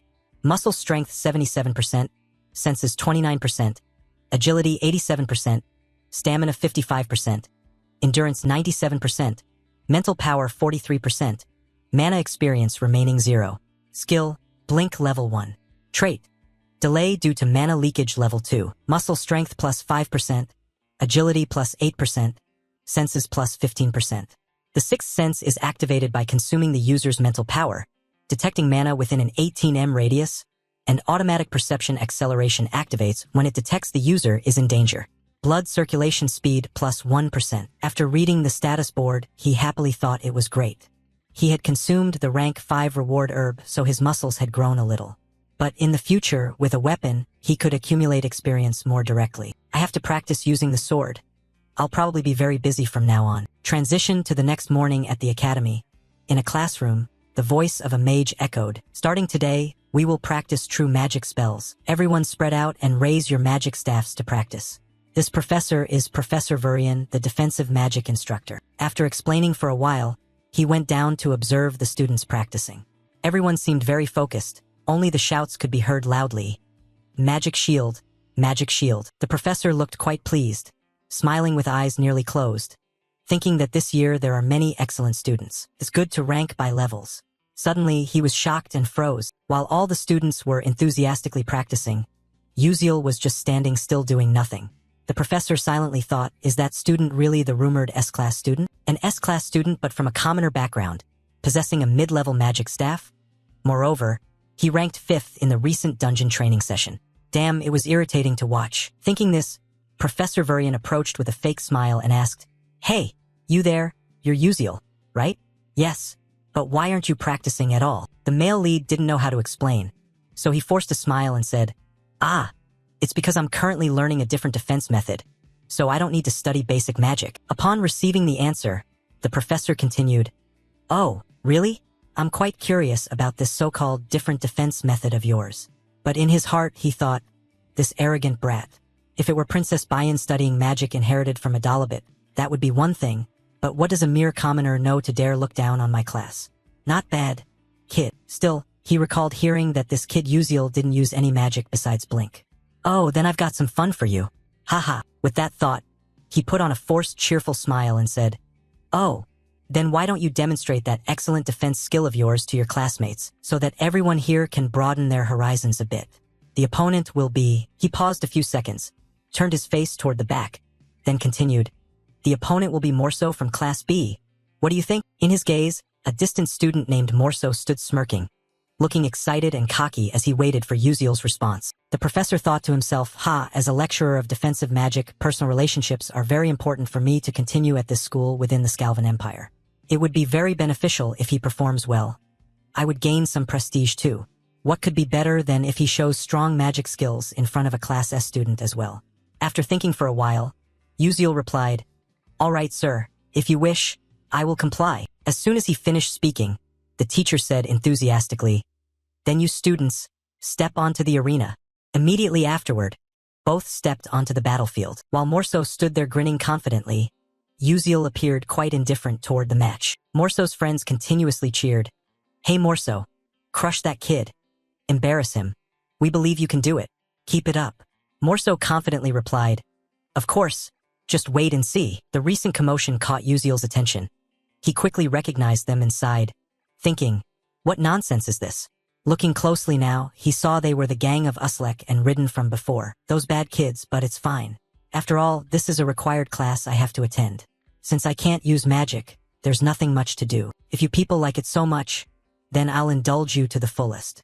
Thinking it over again, I remember Professor Virian's bad reputation has been widespread since the first episode. How ridiculous. Then, he suddenly smiled with satisfaction. Well then, I might as well use this opportunity to check the training results. Not a bad idea after all. The professor spoke up. This match will be conducted in an attack and defense format. Furthermore, no other magic may be used. At this moment, Morso had taken a defensive stance, ready to fight. The students below whispered among themselves. If he attacks, Morso will win, right? Defense is just defense after all. Has he learned Earth Element offensive magic? It's said to be very hard to counter, but Prince Jeremy was extremely calm, paying close attention. The professor's voice rang out. All right, get ready to start. Show me your best skills. Immediately, Morso used his magic staff to create a formation in front of him, and a giant stone appeared. Seeing this scene, the students below were terrified and exclaimed, "Enough! That's second-level magic." In basic magic practice, the unspoken rule is to only use first-level magic. Is Uziel okay? But Uziel showed no fear. He remained calm, focusing intently on every movement of his opponent. Morso thought angrily, "Damn brat from Class S, so arrogant. Take this gift from me." With that thought finished, he shouted and sent the stone flying down. Immediately, the stone hurtled straight forward, an overwhelming aura radiating powerfully around it. Uziel also sprang into action. He channeled mana into the magic staff in his hands, and instantly, a sword appeared. Without hesitation, he swung forcefully forward. The stroke seemed gentle, but its power was not to be underestimated, and the opponent's stone was shattered into clouds of smoke by Uziel's slash. Even the teacher stood stunned for a moment, speechless. Prince Jeremy didn't seem overly surprised. Morso was so shocked he trembled, exclaiming, "No way! Has my magic disappeared?" The truth was that Uziel had sliced it away entirely. The students below murmured in amazement. One remarked, "It looks like he cut the magic with a sword," while another replied confusedly, "But the magic really vanished? That's impossible." The one heartbroken at this moment was none other than Professor Virian, who pondered, "It can't be as simple as slicing it away and making it vanish. That's illogical." Yet, has Uziel truly annihilated Morso's magic? Within all magic, traces of mana always exist. If the mana is separated, the magic disappears. Could that be the method Uziel used? Meanwhile, Uziel lifted the sword to examine it, smiling with satisfaction. He thought it worked better than expected. Although he had only neutralized second-tier magic, staying to practice on the training ground for just a few days already yielded such good results. Excellent, this clearly makes it worth trying. This is truly my battlefield. Morso, frustrated, clenched his teeth and muttered, "Damn it! How dare a commoner block my magic?" The professor began to contemplate. If Morso lost here, it would be hard to explain. He couldn't just stand by and watch. Thinking this, he said, "Uziel, I acknowledge that your defensive method can be executed. However, that method only blocks magic one at a time, so it still has limits. For example, what if attacked in large numbers?" These words seemed to hint at Morso. He quickly grasped the professor's meaning and flashed a cunning smile. Uziel sighed in exasperation, thinking that the teacher liked to say so many pointless things. Suddenly, he widened his eyes in astonishment. On this side, Morso had already started to act. He created more stones. Truly, a formidable opponent. Immediately, he controlled all the stones to rush toward Uziel, releasing a terribly intense magical energy. Seeing this scene, the group of students murmured among themselves, saying it was a bit too much and that someone might get hurt. Why didn't the professor call for a stop? Morso smiled smugly. Thinking this was the end, the piercing stones charged forward. The situation was becoming increasingly tense, and Uziel was shocked, his eyes wide open, watching the large and small stones rushing quickly toward him. The protagonist thought there were a total of 11 stones flying in. If he couldn't use Blink to cut them, then there was only one way to block them all. Thinking this, as the stones came close, Uziel remained unflinching, gently swinging the sword in his hand to block them. He acted lightly as if nothing was happening, but immediately all the stones exploded simultaneously. Witnessing his advanced magic being easily blocked by Uziel, Morso experienced a full range of emotions from surprise to rage. His eyes red, teeth clenched, he exclaimed, "Ha!" bitterly thinking to himself, "How could my strongest magic be blocked so simply? By what strength, by what power could a hated commoner do this?" Damn it, this is crazy. On the other hand, at this moment, the one who was freaking out was Professor Vurian. He bitterly thought, damn it, what is this? What the hell is that kid Morso doing? This is doomed. If he loses, I'll be in trouble. What should I do? Over here, Uziel was also a bit surprised by his own magic, exclaiming, I've tried doing what I saw in other games, but it seems not bad at all, pretty good. This is the technique called panning. The downside is that the mental energy required to maintain its shape is multiple times greater than normal strength. Therefore, stamina quickly drops right after use. Moreover, its defensive capability is weaker when blocking only a single object, so in reality, it's very difficult to use. Luckily, this is just a training match. Otherwise, there's no telling what could happen. Below, the group of trainees were buzzing with chatter. Wow, this is the first time I've ever seen this. It's almost like a magic shield. Oh, so there's magic like that too. Amazing. Morso will definitely lose soon. At the same time, Morso clearly wasn't happy at all. He was confused, his anger dropping. He exclaimed, damn it, could it be that this noble son is going to be embarrassed by some commoner like this? I can't accept this truth. Thinking this, he started gathering mana into his magic staff. A strong aura enveloped him. Before Morso's reckless action, the students below nervously whispered behind the teacher's back. Hey, look there, using magic again? Wasn't Morso's turn to attack already over? Meanwhile, Professor Vurian remained highly focused on observing the battle, ignoring the surroundings. He smiled triumphantly, thinking, that's right, keep charging the attack, finish off that commoner kid. Morso shouted loudly, die. This time I won't let you off. I can't endure this humiliation. Suddenly, a voice rang out, teacher. Smiling triumphantly, Professor was startled and turned around, saying, huh, what is it, Jeremy? Prince Jeremy smiled with narrowed eyes and said, why don't you let Uziel have an attack turn? Caught off guard, the professor froze for 5 seconds, then forced a smile and stammered, well, that's... At the same time, the students began to aggressively bombard the teacher with thoughts. Hey, isn't this a basic first-year match? If he's careless, he could get seriously hurt. Isn't it already over? Such an irresponsible professor. Can he really be qualified as a teacher? Truly unfit to be an instructor. Vurian seemed overwhelmed by the students. Worried, he thought, damn it, I was so focused on the battle that I missed the students' reactions. How could I be so negligent? What should I do now? Jeremy, seeing the teacher remain silent, called out, teacher, will you switch the magic attack turn to Uziel?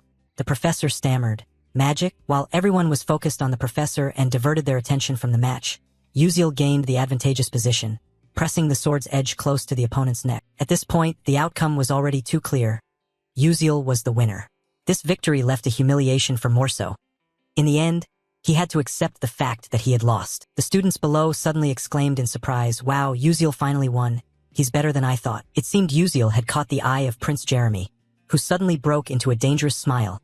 A smile that foretold ill omens in the future. Scene shifts to the royal palace, a place both magnificent and splendid. Inside, desperate screams echoed, ah, huff huff, please have mercy on me. A stranger appeared, revealing that Morso, after losing to a commoner like Uziel, was being brutally beaten by someone. Blood splattering everywhere. The person responsible for this was none other than Prince Jeremy. After a while of tormenting his opponent, the prince walked off wiping blood from his hands, speaking to the girl in front of him. Vera Jane, she replied. Yes, sir. Please let me know what you need. Jeremy Kelvin glanced at Morso lying beaten on the floor and said, that classmate is quite injured. Did you fail to take care of him? If there is any mistake, I will be very upset. His words seemed to carry a threat. Make sure you take good care of him, or you will suffer the same fate. Vera Jane responded, yes, sir, I understand. You can rest assured. Jeremy added, that's good then, we can thank her for that. Watching Jeremy's figure leave, Vera Jane worriedly thought, not a loyal minister but a classmate, that's really strange. In the Scalvan Empire, where the power of the empire is determined by magic, Crown Prince Jeremy surpassed all his elder brothers at the age of 12 to claim the throne as heir. Not being a loyal minister meant the Dordan family was permanently expelled from the political arena. In fact, it wasn't only Morso who caught Jeremy's eye, but Uziel's ordinary civilian life would also no longer be peaceful in the future. Cut to the next day at Stella Academy. Everything continued on its normal course. In a magic class, an experimental practice session was underway. The onlookers who had been eagerly watching Uziel's challenging duel were still chatting about it. Hey, have you heard? Uziel from Class S is going into the night path, so weird. A night training at a magic school. Could it be he wants to become famous? I heard he even defeated Morso of the Dordan family, which shows he's really capable. Really? Isn't the Dordan family influential in the Skelvan Empire? This is getting interesting. Flame overheard this and sighed in frustration, thinking, it's annoying that everywhere I go I hear Uziel's name. I don't care, but for some reason it bothers me. Who even is that kid? At that moment, the serious voice of a professor rang out. All right, gather your attention right now. What's all this noise you kids are making? Then, the professor held up a vial of liquid solution in front of him and continued. Alchemy requires precise timing and perfect temperature adjustment. This professor is none other than Alchemy Professor Tyran. Today we will practice the Tyran Fatigue Recovery Potion that I have researched. Please focus on the practice. Flame practiced while feeling annoyed. Damn, it's really frustrating. Just a tiny mistake leads to a big failure. A small slip-up ruins everything. Alchemy is too difficult and complicated. I want to avoid it as much as possible. At the same time, the professor's alarmed voice rang out. Alterisha, you're being dangerous. Do you know how you can become an alchemist like that? The blonde girl stammered. I'm sorry. Flame stood back observing and thought, Professor Maizen said I will become a black steed and even better in the future. I probably have to go gather materials to prepare. There's no choice but to diligently listen to the lectures. I believe I can do it. Suddenly, a smug laugh caught Flame's attention. Uziel seemed to have succeeded and stood there laughing proudly. Awesome. This is it. Flame thought wearily what's gotten into Uziel, laughing like a madman. At first, I thought he joined this class to get close to someone, but now I see he's just a weirdo. What am I even witnessing? She sighed and thought, well, it's none of my business. I'll just go gather more materials. After a while, the perfect experimental results appeared. Flame was exhausted after struggling intensely, gently wiping the sweat off his forehead, his mind racing. Finally, it was done. Luckily, his high academic achievement allowed him to complete this quickly. Taking a closer look, how is Acel doing? He saw Acel was still fumbling through practice. Flame felt relieved, thinking it was good that she was performing well in a normal way. But wait, normal? If he remembered correctly, in the original episode, Acel accidentally obtained Mala's magic code notebook. So wouldn't this class produce a product similar to Tyran's fatigue recovery medicine? Then why did he make just an ordinary medicine? Lost in thought, suddenly the professor's angry voice rang out. Uziel, who said you are allowed to change the experiment ingredients as you please? Uziel replied, yes, but doing it this way will yield better results. Hearing this, the professor was startled and confused, saying, but the problem is this result is different from the fatigue recovery medicine Tyran I instructed. Looking at the vial, Flame couldn't believe his eyes. His eyes widened, amazement filling his thoughts. The high-grade medicine was supposed to be made by Acel, yet Uziel achieved this extraordinary thing. Why was it Uziel who manufactured Tyran instead of someone else? Meanwhile, Professor Tyran tried to keep a cool head because losing it would mean a fever. He raised his hand to his forehead and sighed wearily. No. This attitude is really inappropriate. Truly, coming from common folk means you can't make anything decent. Hearing this, Flame recalled the story's plot while thinking. That dialogue was originally the reason the family was destroyed. This phrase had haunted Acel because the pain of losing her family lasted until the very end of the blink. If Uziel had known this truth beforehand, would he have drawn the criticism of Professor Tyran in order to protect Acel? Professor Tyran holds significant influence within Stella. If she accused him, his academic record would be seriously affected. Flame thought to himself, why would that kid go that far? Because of anyone? Dying for a girl is the most heartbreaking death. At the same time, Professor Tyran shouted fiercely, Uziel, what is that rude attitude? Didn't your parents teach you manners? Call your guardians here immediately for me. Only then did Uziel realize the serious trouble he had caused. He thought to himself, I forgot because I was so obsessed with alchemy that I completely overlooked this nuisance. How foolish of me. He timidly replied, I have no parents and no relatives. After hearing this, Tyran became even more irritated, her face red with anger as she shouted, if you do that, aren't you disrespecting me? Are you trying to bypass me? Uziel thought, fine, since I've already been scolded, what else can I do? Oh right, tomorrow I'll try making kimchi medicine and cola medicine. In the weeks that followed, the quarrels between teacher and student still had no end in sight. Professor Tyran said, how many times have I told you? Don't use ingredients that haven't been taught. Uziel replied, but after slightly changing your method, the results improved a lot. Hearing this, the professor was so furious he could blow steam, shouting at a stubborn student, you really think you can do that? Immediately, Uziel adjusted his glasses and began analyzing the professor's position. A notification appeared, Tyran, 21% dark magic infestation level, feelings of inferiority and jealousy, Pseudo-dark magic contract user. Professor Alchemist Episode 8 boss confirmed as dark magic infected. After reading it, seeing the professor trembling with indignation, Uziel thought quietly, good. Everything is progressing according to my plan. Episode 8. The boss is infested by the dark magic Maizen Tyran. She is a villainous character who cannot overcome her emotions and has become dark magic. If the infestation level exceeds 90%, she will transform completely into dark magic. Below 50%, she cannot be detected by current magic. At 21%, since it's impossible to prove or report she is dark magic, the only option is to stimulate the infestation level above 50% to notify the Dark Magic Extermination Squad. If it were an ordinary dark magic infestation, there is a way to return before being completely controlled. But Maizen Tyran is a pseudo-dark magic contract user. Having made a contract with dark magic through her own will, the seed of dark magic is sprouting, so she cannot return to her former self. Uziel thought, episode 4 hasn't started yet, but I must prepare in advance since there is such a powerful boss. Otherwise, other students might also become dark magic and threaten Stella. Maizen Tyran continued to threaten. If you don't change your attitude, don't expect good results in alchemy. Uziel sighed. Damn, that's better anyway. If I attract attention, there won't be any damage, right? It seems that during the time doing exercises, I should maybe work out my muscles, haha. I have to really make her furious. After a while, Professor Maizen Tyran divided the class into several groups. Standing in front of his group, Uziel held his head in despair, thinking, unexpectedly the practical test turned out to be a group exercise. Damn it, this is crazy. None of the students assigned to his group were happy. Everyone's face was gloomy as if soaking in a bath of misery. Estelle was no exception. Seeing the tense atmosphere, Uziel awkwardly thought, oh dear, look at that. Everyone looks suffocated and tense. Why so stressed out? Guys? He forced a smile and said, hello, I am Uziel. The others in the group responded one by one. I'm Sehun, I'm Mal Liwan, and I am Acel. Mal Liwan covered his face, crying and groaning. Boo-hoo, our group is doomed. Why did I have to be in this group?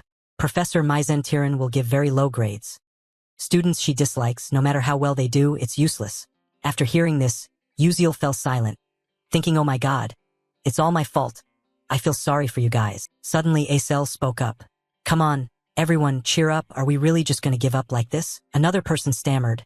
But before they finished, Acel continued. After all, in the practical test, at least 3 alchemists will come to assess compatibility. By then, Professor Maizen Tyran won't be able to ruin our scores. Hearing that, Sehun and Marion became more excited, their eyes sparkling brightly. Without saying anything, the whole group turned and smiled as brightly as flowers. Perhaps a glimmer of hope was kindling in their hearts. Suddenly a voice spoke up. Oh, then we just have to work hard. How fortunate. I also want to try once. Uziel turned to look at Acel with admiration. Here was the savior. The girl was a bit surprised but ignored him, turned her head, and continued speaking. Anyway, the Type D enhancement drug assigned in this exercise isn't too difficult to combine with the knowledge we've learned, but we have to find really good ingredients. So who will find the fire lizard tail, the main ingredient of the demon medicine? Without hesitation, Uziel raised his hand. I will find that. Everyone knows that the corpse of a monster is the most important thing in alchemy, right? You have to choose the freshest one for better results. The whole group seemed to understand this. Someone added, good. Let's decide on that. Classmate Uziel will take on this task. Inside, Acel thought to herself that seeing his confidence, she could trust him. On this side, Uziel smiled smugly. Fire lizard tail. Huh? I'll have to go directly to the mountain to find it. Cut to the alchemy professor's office. A student walks in. The professor calls out, come here. The professor held up a piece of paper and said, can you deliver this paper to the first-year students of Class C alchemy groups, but except for Group 12? The student replied, yes, sir, I understand. The alchemy practical test will take place in front of professional alchemists. If you perform poorly, the path to becoming an alchemist will be blocked. The professor thought, Uziel, just wait and see. I will show you the price of opposing the professor. Scene shifts to the private training ground of Class S. Acel is practicing magic. Suddenly she hears a call. Flame. A male student hands her a piece of paper. This is for you. They told me to deliver it to you. An announcement about alchemy. Take this. Flame takes it and replies, thank you. The male student adds, one more thing. Absolutely do not tell any other student. You'll understand why, right? Watching his figure walk away, Acel sighs. Students are just like that. Meaning don't reveal this to Uziel's Group 12, right? I should know better than anyone. Think he's afraid of me or something. As she opens the paper to read, Flame is quite surprised. The content reads, "Notice, the practical exam will change from using the level D enhancement potion to the Tyrant supplement potion. Students, please take note." She realizes something, eyes full of astonishment, thinking, wait a minute, if Uziel knows the original formula, he will be able to stop this, won't he? Instead of preparing lizard tails for the level D enhancement potion, the italic spider shell should be prepared for the Tyrant supplement potion. That's right, this time is the opportunity to test that kid. A few days later, to prepare materials for the practical lesson, Uziel went to the Dirably Grand Arena through the teleportation gate. As soon as he stepped out, the male lead raised his hand to his head, grimacing in pain. The teleportation gate is great, but stepping out makes me dizzy. Oh, my head. A strange voice spoke up. "Welcome, Master Sorcerer Uziel." It was a warm greeting from the staff here. Uziel replied shyly, "I'm not an official sorcerer yet, just a trainee." The cheerful staff member continued, "Even as a Stella trainee, you enjoy the same benefits as a full sorcerer." Hearing the mention of Stella, the nearby trainees buzzed with excitement, whispering, "Look, a Stella trainee. Really? It's my first time seeing the Stella uniform. I'm so jealous, it looks pretty cool." The staff member added, "If you need any support, just let me know." Uziel responded, "Oh, thank you very much." Then he stepped inside, thinking as he walked, with just a pass and the Stella pocket watch, you get treated like an official sorcerer anywhere. The Stella Academy is truly wonderful. Plus, you get to use the teleportation gate for free. Usually it costs 1,000 credits. What luck! Thanks to that, I make sure to visit neighboring cities every weekend. As a result, what I know is exactly like this world. He ventured deeper into the forest, scanning his surroundings and muttering, "I think this is the place." Today's target is the level 2 fire lizard monster. Their strength and physique are slightly superior to regular beasts, but their magical defense and speed are formidable. They can only be defeated using level 2 magic or higher. Thinking further, I once hunted level 1 monsters and found it not too difficult, so level 2 probably won't be a problem either. Very quickly, Uziel sensed their breath nearby. He channeled mana to transform his magic staff into a sharp sword, silently preparing himself. He stood upright alone, concentrating intently. Across from him, a pair of blood-red eyes stared fixedly, as if wanting to devour its prey alive. The fire lizard aimed straight at Uziel, but he was no rookie. With his keen instincts, Uziel immediately detected the enemy. With no unnecessary movements, he whirled around and delivered a deadly strike. Death came too swiftly. The lizard hadn't even realized what happened before it bled out and died on the spot. Who would have thought? Uziel cast a cold glance at his handiwork. Quite impressive. Within the blink of an eye, one was already eliminated. He exclaimed, "One down. Now, any of you who want to join my team, come on over. I'll take care of all of you alone." Suddenly, he was stunned by the scene before him. A few fire lizards were crawling clumsily closer. Each one looked fresh and juicy. Uziel smirked. Now it's time to start gathering materials. Without further ado, he fiercely charged forward to attack, the results exceeding all expectations. Finally, the day of the practical exam arrived, and Aisel suddenly widened her eyes in surprise. "So fresh." Uziel answered nonchalantly, "Of course, who do you think I am? Hehe." Aisel continued, "All right, that's too much. Now you also know how to choose ingredients." The protagonist replied, "If you know, then be quiet." Aisel was delighted. "Good. Now we just need to combine them and it'll be done. Let's do our best." At this moment, everyone's eyes were full of anticipation for the upcoming results. Professor Maizen Tiran spoke, "Is everyone gathered yet?" Standing next to her were 3 other alchemists who would be judging today. Maizen Tiran continued, "As announced, the test will take place under the supervision of alchemists from the Alchemist Association. If you perform well, your path in alchemy will open up much more. So what are we waiting for? Let's start. Today's assignment is a Tiran supplement." Upon hearing this, Uziel's whole group widened their eyes. "Is she messing with us?" Professor Maizen Tiran continued, "Has everyone prepared their ingredients?" Aisel panicked, "Sorry, Professor, we thought the assignment was a de-enhancement medicine." Maizen Tiran smirked coldly. "That's true. But I have already announced the change of the assignment, haven't I? The assignment was changed to a Tiran supplement, right everyone? The truth was, the whole class knew, only Uziel's group was left out. A feeling of isolation and bitterness surged. The protagonist thought silently, "She's playing dirty indeed. I can handle it, but if others fail, it'll be a big problem. I wonder if the original story has a part like this." At the same time, Flame glanced at Uziel's group, feeling a bit guilty, then turned away. Her confused attitude made Uziel perplexed. Aisel thought to herself, "What is happening? Could it be that Uziel didn't know the original story's content? Why didn't he stop this from happening? Professor Myzen spoke up. Student Acel, could it be that you prepared the wrong materials? Acel anxiously stammered that Myzen was irritated. For an alchemist pursuing truth, mistaking ingredients and losing sight of the goal was unacceptable. She smiled slyly, realizing there was no other way. It looked like Group 12 would be eliminated. Suddenly, Uziel raised his hand. Wait, creating the Tyran supplement isn't that difficult. Professor Myzen was confused. What did you say? Uziel confidently declared, I will create it using different ingredients, and it will even be more effective than the professor's version. Exactly my usual style. His arrogance made Myzen bitter and furious. Yet she could do nothing, thinking that the main ingredient for the Tyran supplement was italic spider venom, which contained a large amount of nutrients, and the Tyran supplement was made from that. Yet he intended to use a fire lizard's tail instead. How insane, but all the better. Taking advantage of this, I will end his alchemy path in front of everyone. Just wait and see that arrogant brat. Myzen exclaimed, very well, you have 1 hour to complete the Tyran supplement within the allotted time. Looking at the fire lizard's tail in front of her, Acel panicked. Hey Uziel, are you crazy?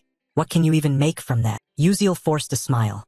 Since it's come to this point, we have no choice but to take a risk. Just trust me and follow my lead. It's better to try than to be eliminated. Maybe luck will smile on us. After hearing this, the whole group felt reinvigorated and encouraged. I will do it, I want to try too, we must open their eyes. Right after that, the group got to work practicing. Uziel said, all right, listen to my explanation. Looking back, alchemy was Beck Uziel's most cherished field in his journey to conquer the game world. He had meticulously recorded every formula, no matter how small the detail. The Tyran B-type supplement formula was, of course, no exception. Initially, he did not intend to use this formula because it was something Professor Myzen from the future had painstakingly researched and invented. Thinking of this, Uziel confidently said, the reason why Atalix tarantulas contain many nutrients is that they are necessary for reproduction. The fire lizard's tail also has a similar organ. He pointed to a spot on the tail. This is the blood vessel here. Can everyone see it clearly? I heard that the Awo tribe in the southern desert often uses the fire lizard's blood vessel to nourish their chieftains. They live very long lives. So this blood vessel could definitely replace the Atalix tarantula. Mao Liwan raised his hand. I know a bit about the raw material processing techniques of the Alakair tribe. Let me take charge of this part. Uziel said happily, that's fine, that's great. As for this mistletoe, it must be dried using the desert region's special method. Does anyone know how? Sahun replied, it's the solar drying method, right? I learned it when I followed my father. With this amount of vascular tissue, I can dry it in 5 minutes. Before he could finish speaking, Acel volunteered, let me take care of the next processing step. Uziel smiled, well then, I'll trouble you. Immediately after, the whole group got to work, serious and focused. Each person had their task. They tried their best because they could only rely on this result. No one was allowed to falter. Seeing everyone's effort, Uziel smiled and thought, they're quite good. Even better than I expected. You spoke up. Let's start mixing according to my instructions. Let's do our best. After a while, Myzen was so shocked he stood frozen, not blinking. What stunned her was the supplementary medicine that Uziel's group had created. Uziel confidently said, Professor, this is the Type B Tyran supplement. Please examine it. The other alchemist authors witnessing this couldn't believe it either, thinking privately, this is unbelievable. Could these kids really do it? Although the exact results were not yet known, Myzen thought bitterly, ridiculous. Even I took many years of research to create the Tyran supplement. How can these kids say they made it and actually do it? How could they finish it so easily? A curious professor said, let me check it first. She reached out to absorb energy from the medicine vial, and her body gradually felt the energy radiating. Her eyes widened in amazement.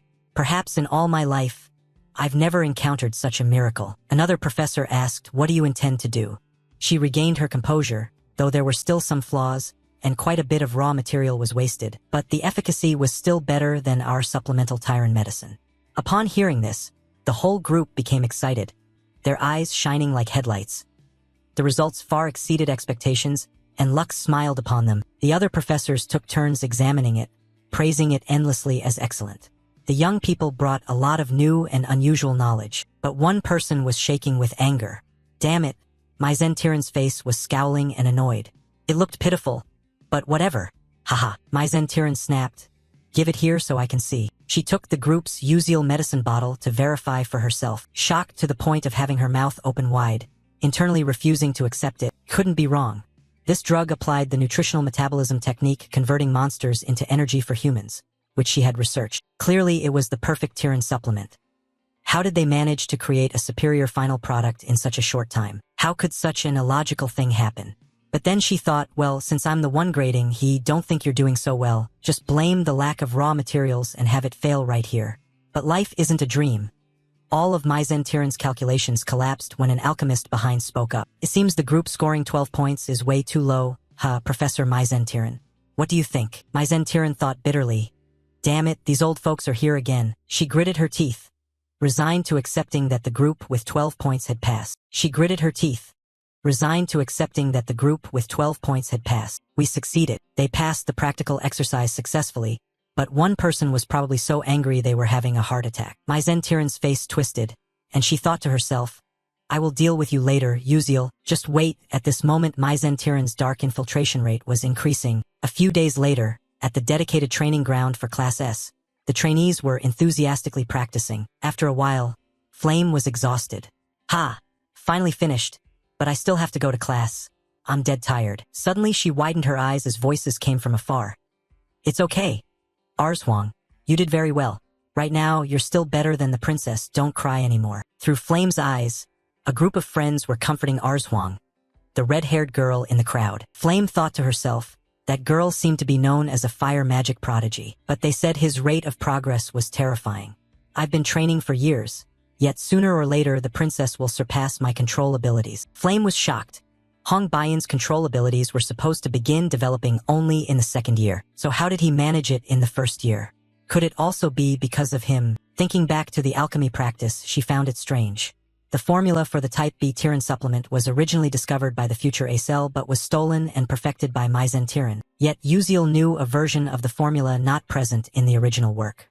It seemed that the original episode didn't include this detail. Wait, he knew future information but not the content of the original episode. Could it be that he's not a transmigrator but a time regressor? If so, everything makes sense. If Uziel comes from the future, he only knows future knowledge. He doesn't remember all the petty events related to Acel. Flame continues to speculate. In the original story, Ma Yuziang also once did a regression. The 11th seal, the only moon in the world possessing the power to control time.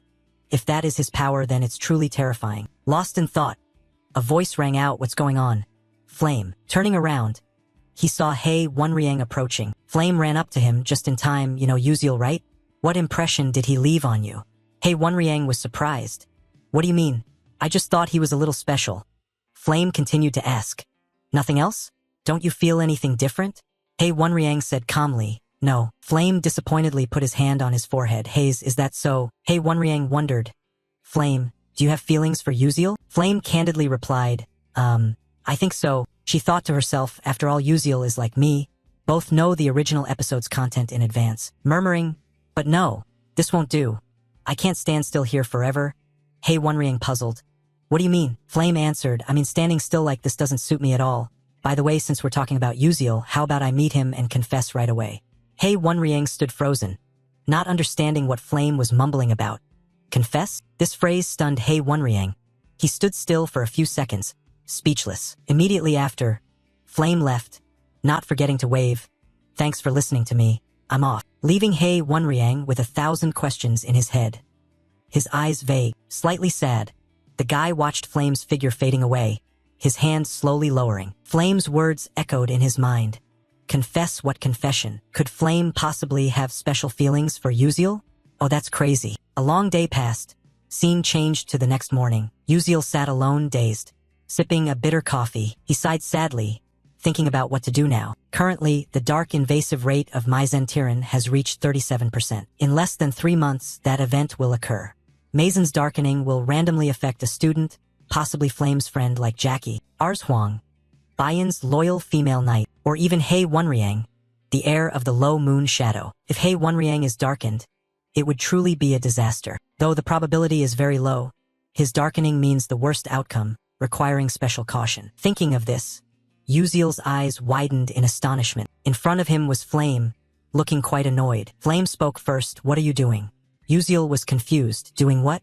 Flame continued. Last time you didn't clearly answer the question about your identity. He thought, so that question, you make others awkward. How do I explain this? This is a long story. Or just tell Flame the truth. Maybe she could have extra information to make things better.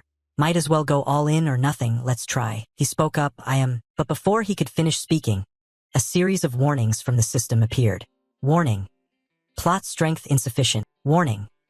Do not reveal the time travel identity to this character. Warning. Do not share knowledge or information you know with this character. Multiple urgent warnings startled Uziel. He thought wearily, almost going crazy. What the hell is this? Then he said, let's do it this way. Everyone has their secrets, so we'll only tell half the truth. What do you think? Flame replied, okay, I agree. He felt relieved hearing that. Thank God. If Flame interrogated further, I wouldn't know how to answer. Flame continued, let me ask first, you know the future, right? Uziel, barely relieved, grimaced, oh God. Told to only say half, but you ask directly like that. He replied, you ask meaning you do too, right? What's your purpose coming to this school? Flame candidly said, of course it's to prevent the world from being destroyed. This world is in danger. Uziel sighed, thinking luckily, not sure if true, but I don't want this world to perish either. Flame went on, now it's my turn. Why do you act that way? Uziel thought, what exactly does he mean by that way? He wasn't sure of his meaning, so he evaded. He answered, no particular reason. I just do whatever I believe is most right, thinking that's enough of an explanation. But Flame angrily snapped, don't lie. How can someone be so kind? You must have a purpose, something you want to achieve, right? Uziel was confused. No, not like you think, no, is there something you want to achieve? Actually, I'm not sure either. Flame was annoyed. What did you say? Not sure? Uziel continued, I just want to survive. Hearing the truth, Flame was shocked, speechless. Survive? She felt a bit awkward for suddenly asking this question. Stammered, probably sorry. I misspoke. Uziel was bewildered. What the heck? Is it over now? Flame's eyes welled with tears. She turned away and left. Well, I'll go first. See you later. Uziel was puzzled. What's going on? I haven't even asked anything yet and she's crying. What did I do? Suddenly, an angry voice rang out. Uziel felt a chill down his spine. An ominous premonition. It was Hei Wonriang, eyes piercing like bullets, radiating killing intent. Without beating around the bush, he barked. Answer quickly. Why is Flame crying? If you lie, I won't forgive you. Looking at Hei Wonriang's furious face, Uziel was terrified. Oh my God. Just a glance from the rival of the strongest character is already chilling me. Now I remember. There's a plot where Hei Wonriang loves Flame unrequitedly. I'm doomed, but I didn't do anything. Misunderstandings are troublesome. I have to be clear. You spoke up. There's nothing shady between me and Flame. Why are you asking that? Hei Wonriang frowned. Do you think I'd believe that? Believe it or not, you have to believe it, especially that what you're thinking isn't true. Rest assured. Uziel forced a smile. All right. Is that okay? I really have nothing shady with Flame. Hei Wonriang fell into thought, then suddenly lowered his face, so... My question was unnecessary, sorry about that. But the way he apologized gave Uziel goosebumps. Stammering, it's really okay. Well then, I'll be going now. Hei Wonriang turned and walked away. Uziel sighed with relief, thinking, what was that about? It's nothing like him at all. Hei Wonriang, who is always cold and rational, is acting so unsettled. It makes me uneasy. The scene shifts to the evening. Isel closed the book in exhaustion, wondering why she couldn't focus at all today. Suddenly remembering the conversation with Uziel in the practice room. Uziel, I have something I want to ask. Did you come up with the formula just now on the spot? After thinking a moment, he replied, let's just say yes. But at that time, she was shocked. She had always considered herself a genius, thinking that was enough to defeat anyone, but apparently not. Thinking this over, Isel was startled. What was she just doing? At this rate, how could she possibly avenge her father? Those who betrayed her father and pushed him to death, the vile and cowardly Adalabit family. She couldn't settle for just this in her revenge. She reassured herself, no, not like this. She couldn't give up. She had to try harder. One day, she would succeed. The next morning, warm rays of sunlight shone through the window onto Flame's bed. She woke up but lazily didn't want to get up. Flame thought, because I like lively places, I chose a 4-person room. In hindsight, I should have chosen a single room meant for S-class students. I picked a 4-person room thinking it would be fun and easy to socialize, but now I regret it. Flame muttered. Uziel said he didn't know the purpose. No longer doubtful. It was proof that he had time regressed. I remember in the final part of the original work, on the 11th moon once told Ma Yuziang, I can give you the chance to reverse time, but the price is losing nearly all memories and recollections during the period you return to. After completing the mission, you will disappear from this world. No one will remember that you saved the world. including friends and loved ones. Do you accept this trade to start over? At that time, Ma Yuziong replied, if that is my destiny, I will accept to save the world once again. But Acel urgently stopped him. Wait, I'd rather witness the world's destruction than live in a world without you. Let's go together. Azel's persuasion stirred Ma Yuziong's cold heart, causing him to abandon the idea of time regression. Ultimately, the world was destroyed, ending in a tragic conclusion. Thinking of this, Flame sat up. If this world differs from the original, and Ma Yuziong does not know that Uziel time regressed thanks to on the 11th moon, then after completing the mission, he will vanish. No one will know of his existence anymore. Losing most memories, only the spirit of responsibility remains. He only said he wanted to survive. As the time regressor, courage must be the sole motivation that helped him not fear being erased. Flame continued to ponder. He should have run away, but with the mission on his shoulders, Uziel turned back to save the world, even knowing that death awaited at the end of the path. Though afraid, he still accepted it. In that case, I should no longer doubt him. We share the same goal, and I will support him in saving this world. Suddenly, the sound of hurried footsteps echoed. Jackie flung the door open in panic. Flame, Sir Hei Wonriang is looking for you. He is waiting on the first floor of the dormitory. Flame immediately lay down, pretending to be tired. He told her to send him away and say that he wasn't here. Jackie was confused, but before she could say more, Flame cut her off. I don't know. Just say that. I want to sleep. Don't disturb me. Jackie had no choice but to comply, but a flash of envy toward Flame sparked within her. Being cared for but not knowing how to hold on to it, she quickly went down to the first floor. Outside the dormitory, Hei Wonriang stood there dazed, his eyes filled with the melancholic gaze of a lovesick man. Jackie ran up. Sir Hei Wonriang. She thought to herself with relief, but when he turned and saw Jackie, his expression fell. The person he had been waiting for did not appear, replaced instead by a stranger. Hei Wonriang's cold expression made Jackie feel awkward. Her eyes sparkled as the flames of unrequited love ignited, but he was indifferent. Who are you? His words were like a bucket of cold water splashed on Jackie's face, pulling her back to reality. Her young heart shattered.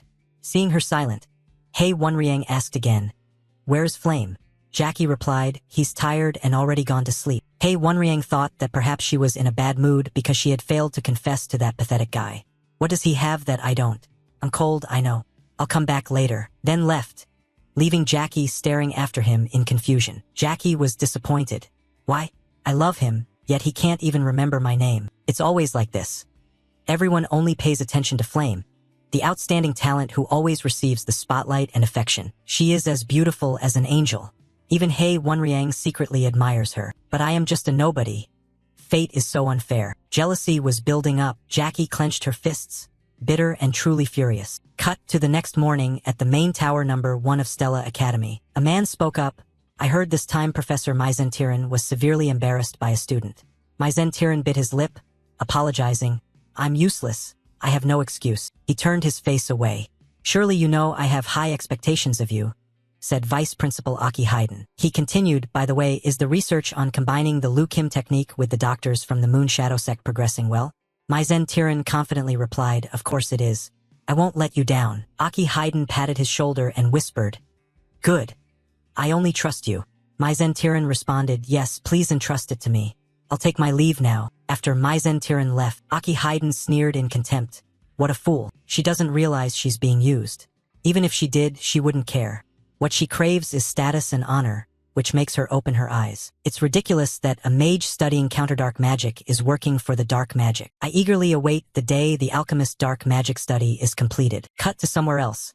A slender figure carrying a towering stack of trembling documents, while those around remain indifferent and no one helps. Suddenly, a kind person approaches. It is Uziel. He cheerfully says, teaching assistant, are you okay? Let me help you carry them. Thanks to Uziel, the documents were delivered to Professor Myzentiran's office. The teaching assistant sighed with relief. Thank you. Without you, Professor Myzentiran would have scolded me again. Uziel replied, no problem. It's a small matter. Taking the opportunity, Uziel looked around. The room was filled with crumpled, torn papers scattered messily from the desk to the floor. He thought it was truly chaotic. Suddenly his eyes lit up as he stared intently at the board. Oh, what is that? The teaching assistant explained. That's a formula Professor Myzentiran is researching with other doctors, apparently called the random spatial exchange calculation. Uziel was startled. The random spatial exchange calculation. This is the initial formula of alchemist dark magic study. In Myzentiran's darkening volume, the dark magic user completed this formula with her, causing devastating damage and engulfing the world in flames. Altarisha, she was the one who changed the whole situation. What if she acts first and deciphers this formula before the dark magic user? Uziel thought further. She is the only ray of hope in the darkness. With a genius mind and outstanding innovation, she has created countless items that dark mages couldn't even dream of. An idea flashed. He spoke up. Assistant Altarisha. She was startled. Do you want to have coffee? Uziel smiled. No, that's not what I meant. Professor Myzentiran bothers you and makes you uncomfortable, right? She replied, why do you suddenly ask that? If there were a way to get truly satisfying revenge, what would you do? Would you want to try it? Altarisha was flustered. I'm just a humble assistant. How could I help with revenge? If I'm not careful, I might get fired and end up homeless on the streets. Uziel continued, so what? Do you have any ideas?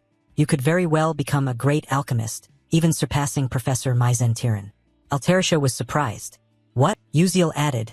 Then no one would dare to look down on you anymore. His words seemed to give new motivation, planting seeds of hope in Altarisha's heart. She murmured, if only that were true. Just as Uziel predicted, Altarisha was tired of her current job, dissatisfied with having to care for Myzentiran in a dusty room. Her long-held dream was to become an alchemist and create groundbreaking inventions. She had the talent to do so, because later on, Altarisha would become a great alchemist, with genius intellect and outstanding creations, deserving of the very best. Currently, Altarisha had temporarily set aside her dream due to harsh realities. But Uziel thought to himself, I will help her achieve her dream soon. After the first preliminary exam at Stella, Uziel continued to visit Altarisha, giving only a few suggestions, which Altarisha quickly grasped. Cheerfully, oh, you think so too? I had thought about adding a button to change colors for the magic pen, and then attaching an eraser like a mechanical pencil. Very convenient. Uziel observed with satisfaction. Wonderful. Altarisha's invention is making good progress, but the main formula is still missing. Guiding her to pass Myzentiran isn't easy. Uziel strolled out when suddenly a teasing voice said, Hey, how do you even walk like that? Spacing out like that means you're gonna bump into someone. It was Flame just passing by. Uziel crossed his arms, confused. What? Which guy? Flame replied, besides your great-grandfather, who else? Don't you understand, or are you pretending not to? Uziel was speechless, thinking to himself, this is tiring, but I never mention my age, and anyway, he does talk to me more than before. You spoke up. Anyway, you arrived at the perfect time. I have something important to say. Do you remember the roommate? That girl Jackie? Hearing Jackie's name, Flame looked annoyed, frowning, angrily turned away. That's illegal. Uziel jumped back in shock. Hey, what are you thinking? I haven't even said anything yet. You need to take good care of her. Jackie's current condition isn't very good. Uziel thought to himself, if Jackie gets corrupted by dark magic, she will be very unstable. Flame replied, I'm not sure, but we've planned a hunting trip this weekend. I'll check then. Uziel answered, okay, I'm counting on you, but what do you think about going hunting? The hunting season is approaching. The target is Matevis Cemetery, where episode 4 begins, with main characters like Ma Yuziong, Acel, and Flame all participating. There is even a big battle with a level 5 necromancer. I'm not involved, but obtaining the hidden reward would be useful for contracting a familiar. A few hours later, the scene shifts. Uziel goes to Professor Lee Hanwall's office to ask for permission to go out. Lee Hanwall holds the paper and reads it. Training, huh?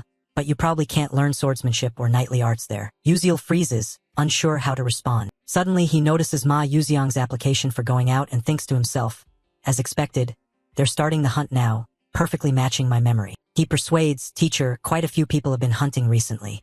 Lee Hanwall replies, it seems everyone is going to Matevis Cemetery to join the club activities, probably searching for treasure. Ma Yuziong and He Wonriang are very diligent. Ma Yuziong said he would return to the clan, while He Wonriang went with Flame. Uziel is startled. What? Without Ma Yuziong, we can't stand against the necromancer. With the current team formation, we cannot defeat a level 5 necromancer. What to do? I can't request support without evidence, and the plot doesn't allow revealing everything, but I'm not going to let things happen like this. A few days later, at Matevis Cemetery, a male student just killed a giant fish, which lay gasping on the ground. He shouted, saying it's a level 2 monster, a weak piranha. Suddenly, a gruff voice scolds, Hey, you stupid bastard. Don't ruin things. Did you hear the team leader's order? This is second-year student Kasif Derek. Dok Chulkwang scratched his head and chuckled awkwardly, saying sorry. Chip Derek was annoyed. How can that idiot even laugh? A girl spoke up from afar. Forget it. Talking too much is a waste of words. That was second-year student Ban Dian. She turned to me, saying we shouldn't pay attention to them. Just ignore them. Isel replied softly, Yes, ma'am. Chip Derek turned back and said, I heard everything. Is there a problem?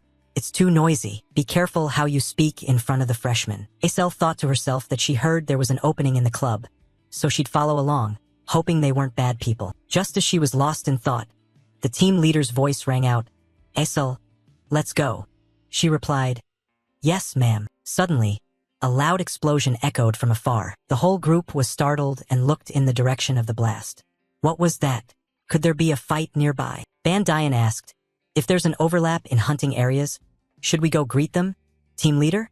Kasif Derek blankly answered, Yes. As soon as those words ended, the whole team aggressively moved toward the source of the explosion. Isel suddenly widened her eyes. She spotted Bayan in the distance. Flame and an unidentified group of people were there. They were arguing. Bayan shouted clearly, I took down the giant piranha first. Flame replied, Nonsense. It's in our hunting area, so it belongs to us.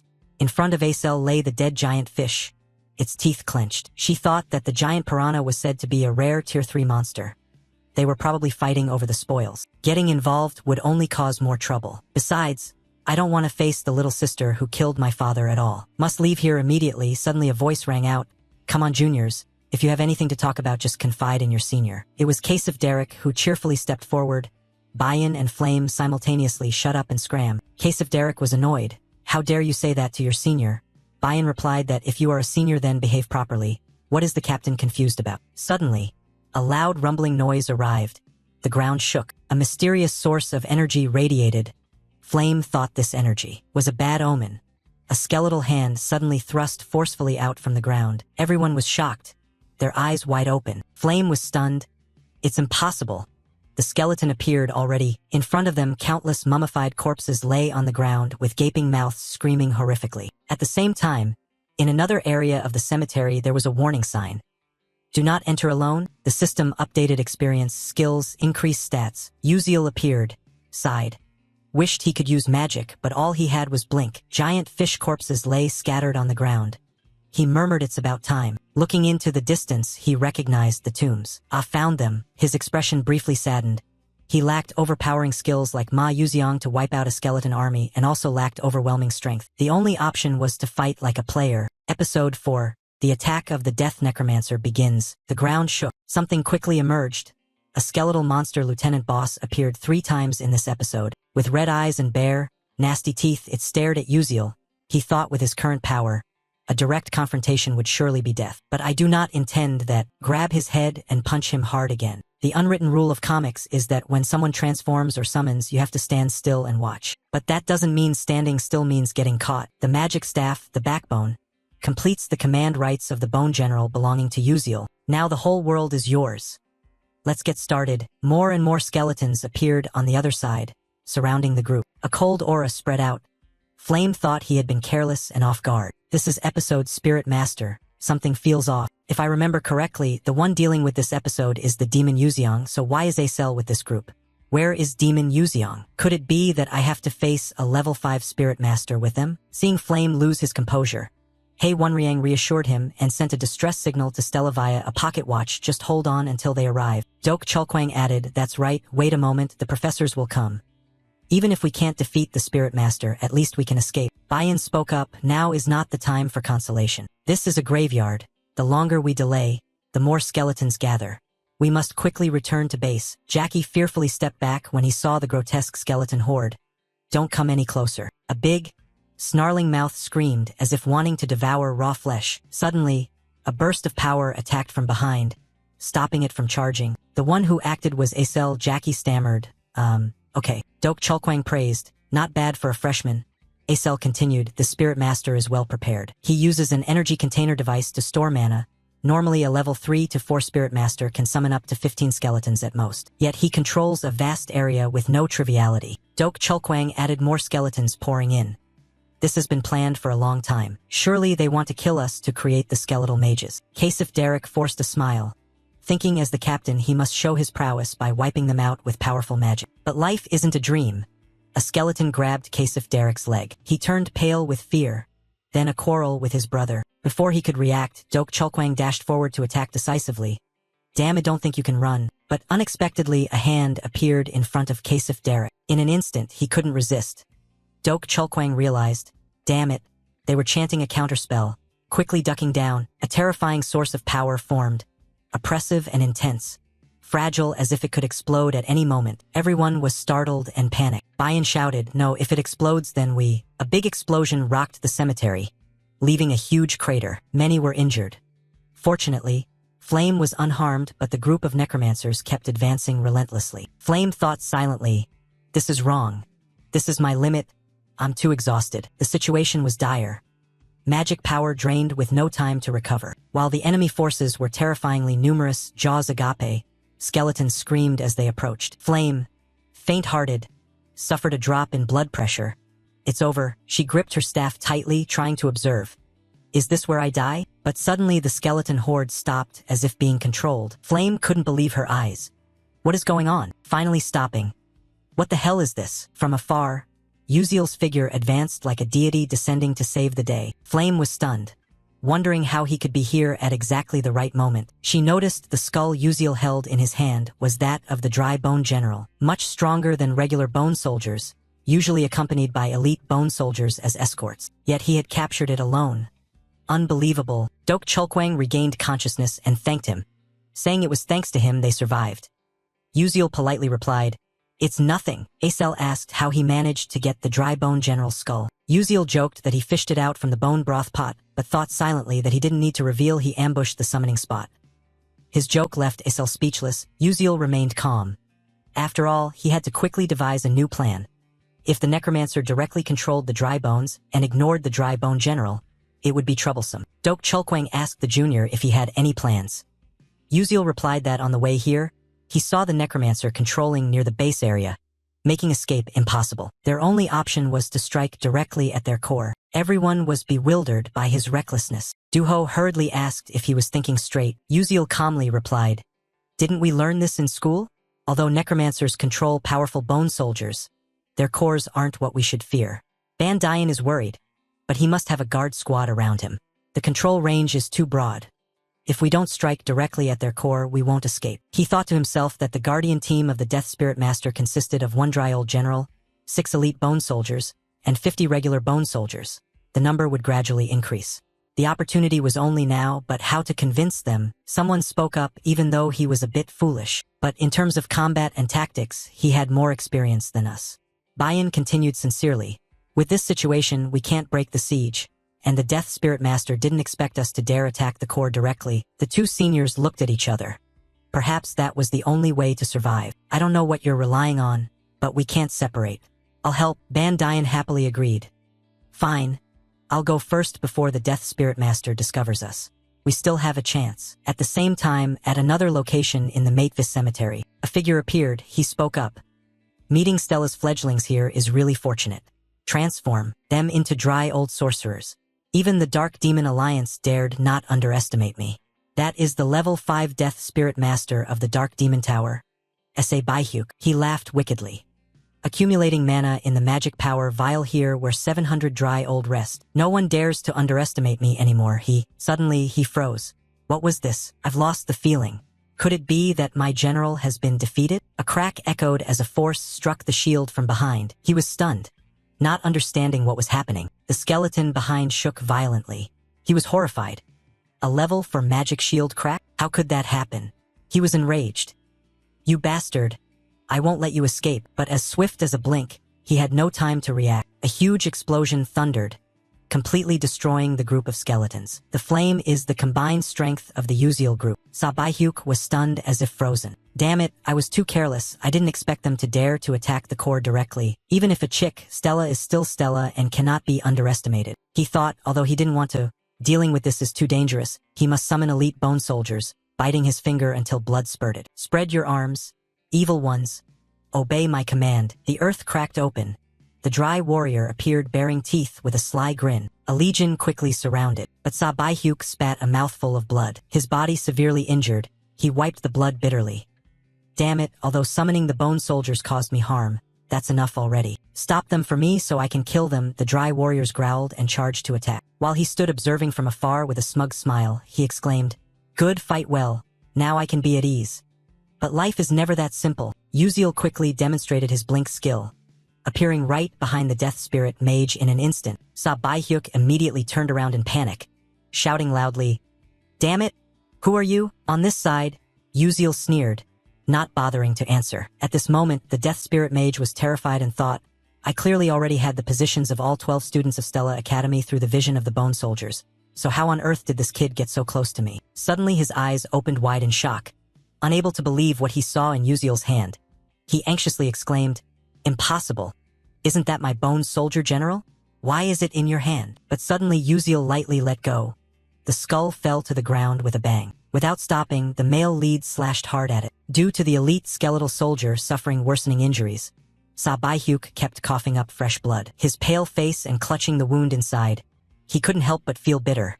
He thought, damn, I was too careless. It turns out this is the true power of the students at Stella Academy. On this side, Uziel was sweating and thought to himself, Dok Chulkwang and Bandiayan should have handled the elite skeletal soldier first, then supported me, but because those elite skeletal soldiers were trapped, could it be that I have to fight alone? I'm the weakest here, or should I run? The male lead sensed this move wasn't quite right. Suddenly Sabai-hyuk coughed up several mouthfuls of blood, and Uziel was startled awake. Only now realizing his condition, he muttered, It seems he's seriously injured too. It turns out he overexerted himself summoning the elite skeletal soldiers and suffered internal injuries. Looks like I can do it. Thinking this, he involuntarily smiled with confidence. At the same time, Bayan's flames erupted fiercely. Suddenly Jackie ran over in a panic. "Princess, it's dangerous. The necromancer is fighting Uziel one-on-one." Bayan was startled. What? She looked ahead. Where Uziel and Sabai-hyuk were fighting, a fierce power radiated around. The battle was extremely intense. Bayan muttered, "This is serious. This situation is completely unlike the original plan." For some reason, Uziel is the only one facing the Death Priest. Meanwhile, the Stella trainees are dispersing everywhere. Perhaps they have to split his forces and eliminate the enemies one by one. Can Uziel hold him off until we arrive? If he dies, I won't forgive you. Hang in there, Uziel. On this side, Uziel relentlessly uses blink to move swiftly. His wide-open eyes observe carefully to devise a reasonable solution.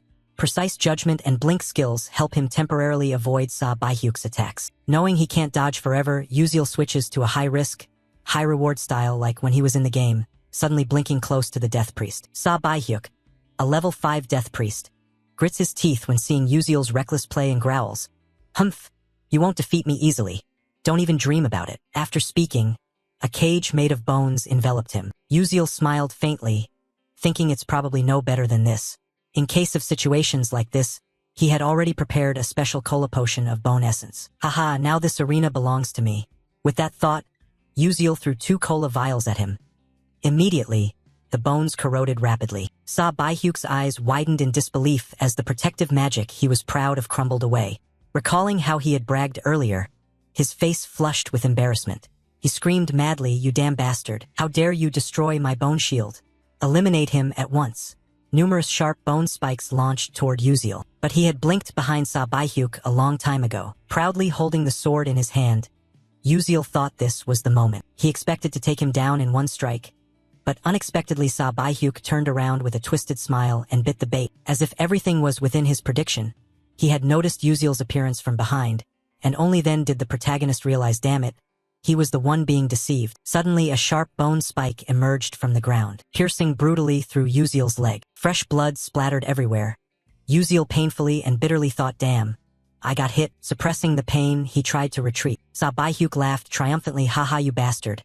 Keep causing chaos.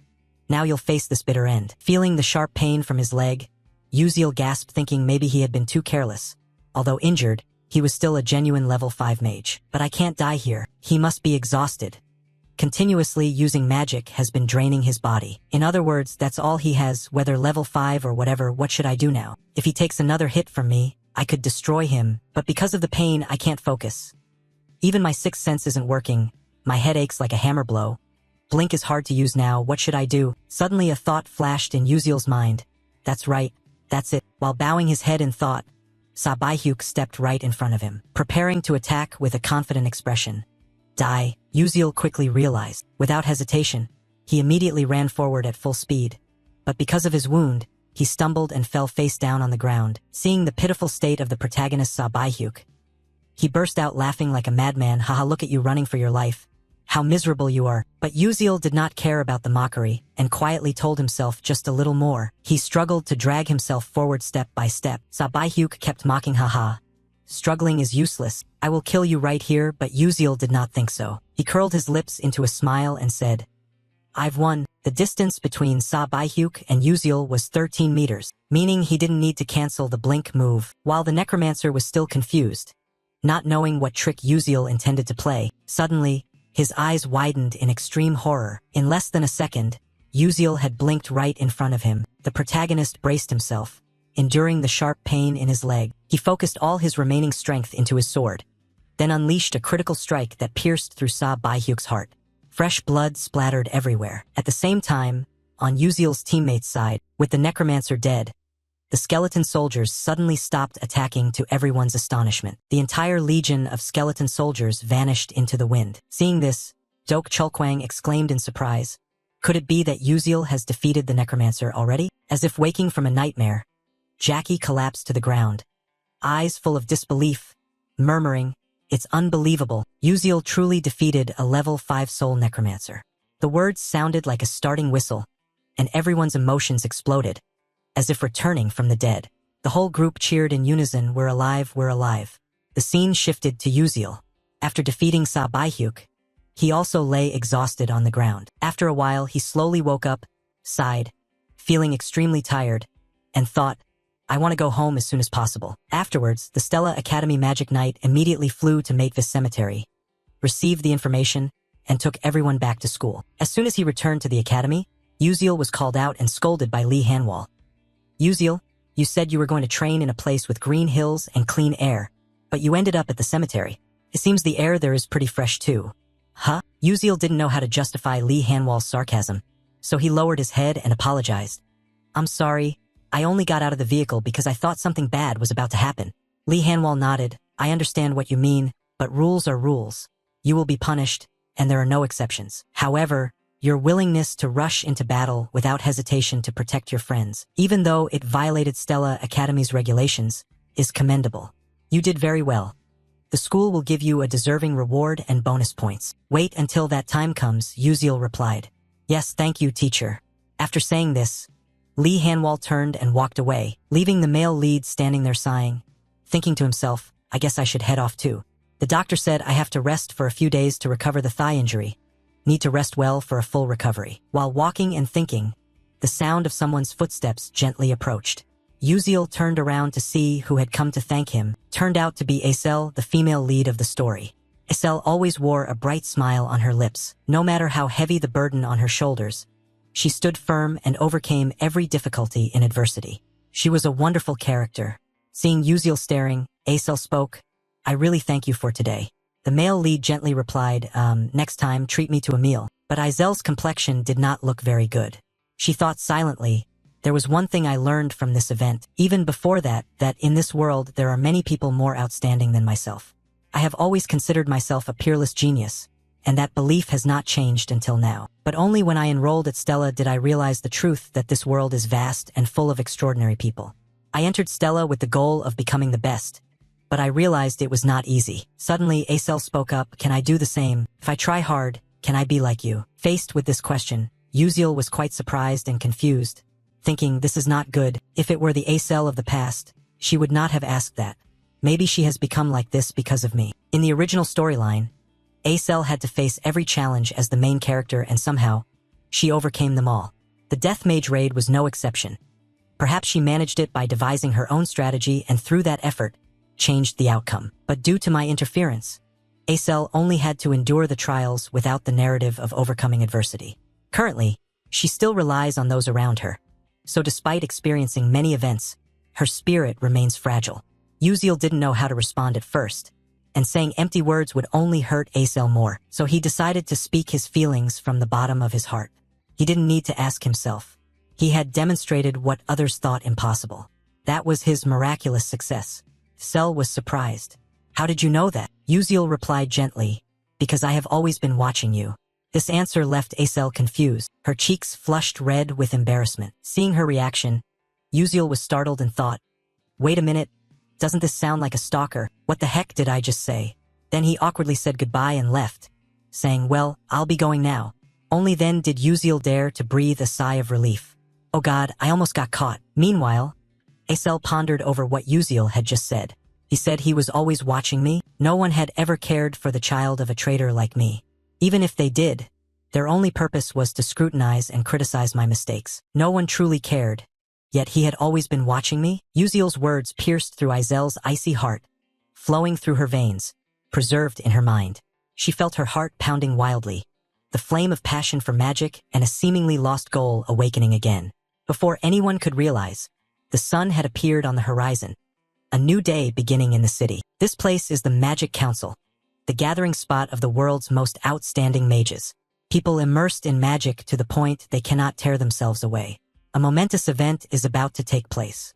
Everyone is talking about the Stella Academy student defeating a 5th-level necromancer. This is truly absurd. What era is this that necromancers still exist? Have the dark mages not vanished with time? Even though it's sensational news, the fact that a Stella student defeated a 5th-level necromancer is true. Hearing the rumors, Uziel thought it was just an award ceremony. Yet there were magical reporters and nobles coming to watch.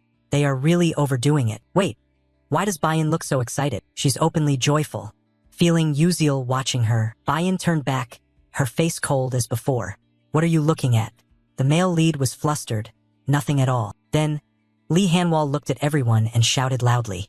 Everyone fell silent. Today, we will award 13 brave students who fought against the dark mages. This reward is personally presented by the headmaster. The 13 students were shocked to learn the reward would be presented personally by the headmaster. Uziel also did not expect the pinnacle of humanity, a 9th-level mage. Eltman Eltwin will be the one to present the rewards. He usually appears in the game and almost made it as a main character.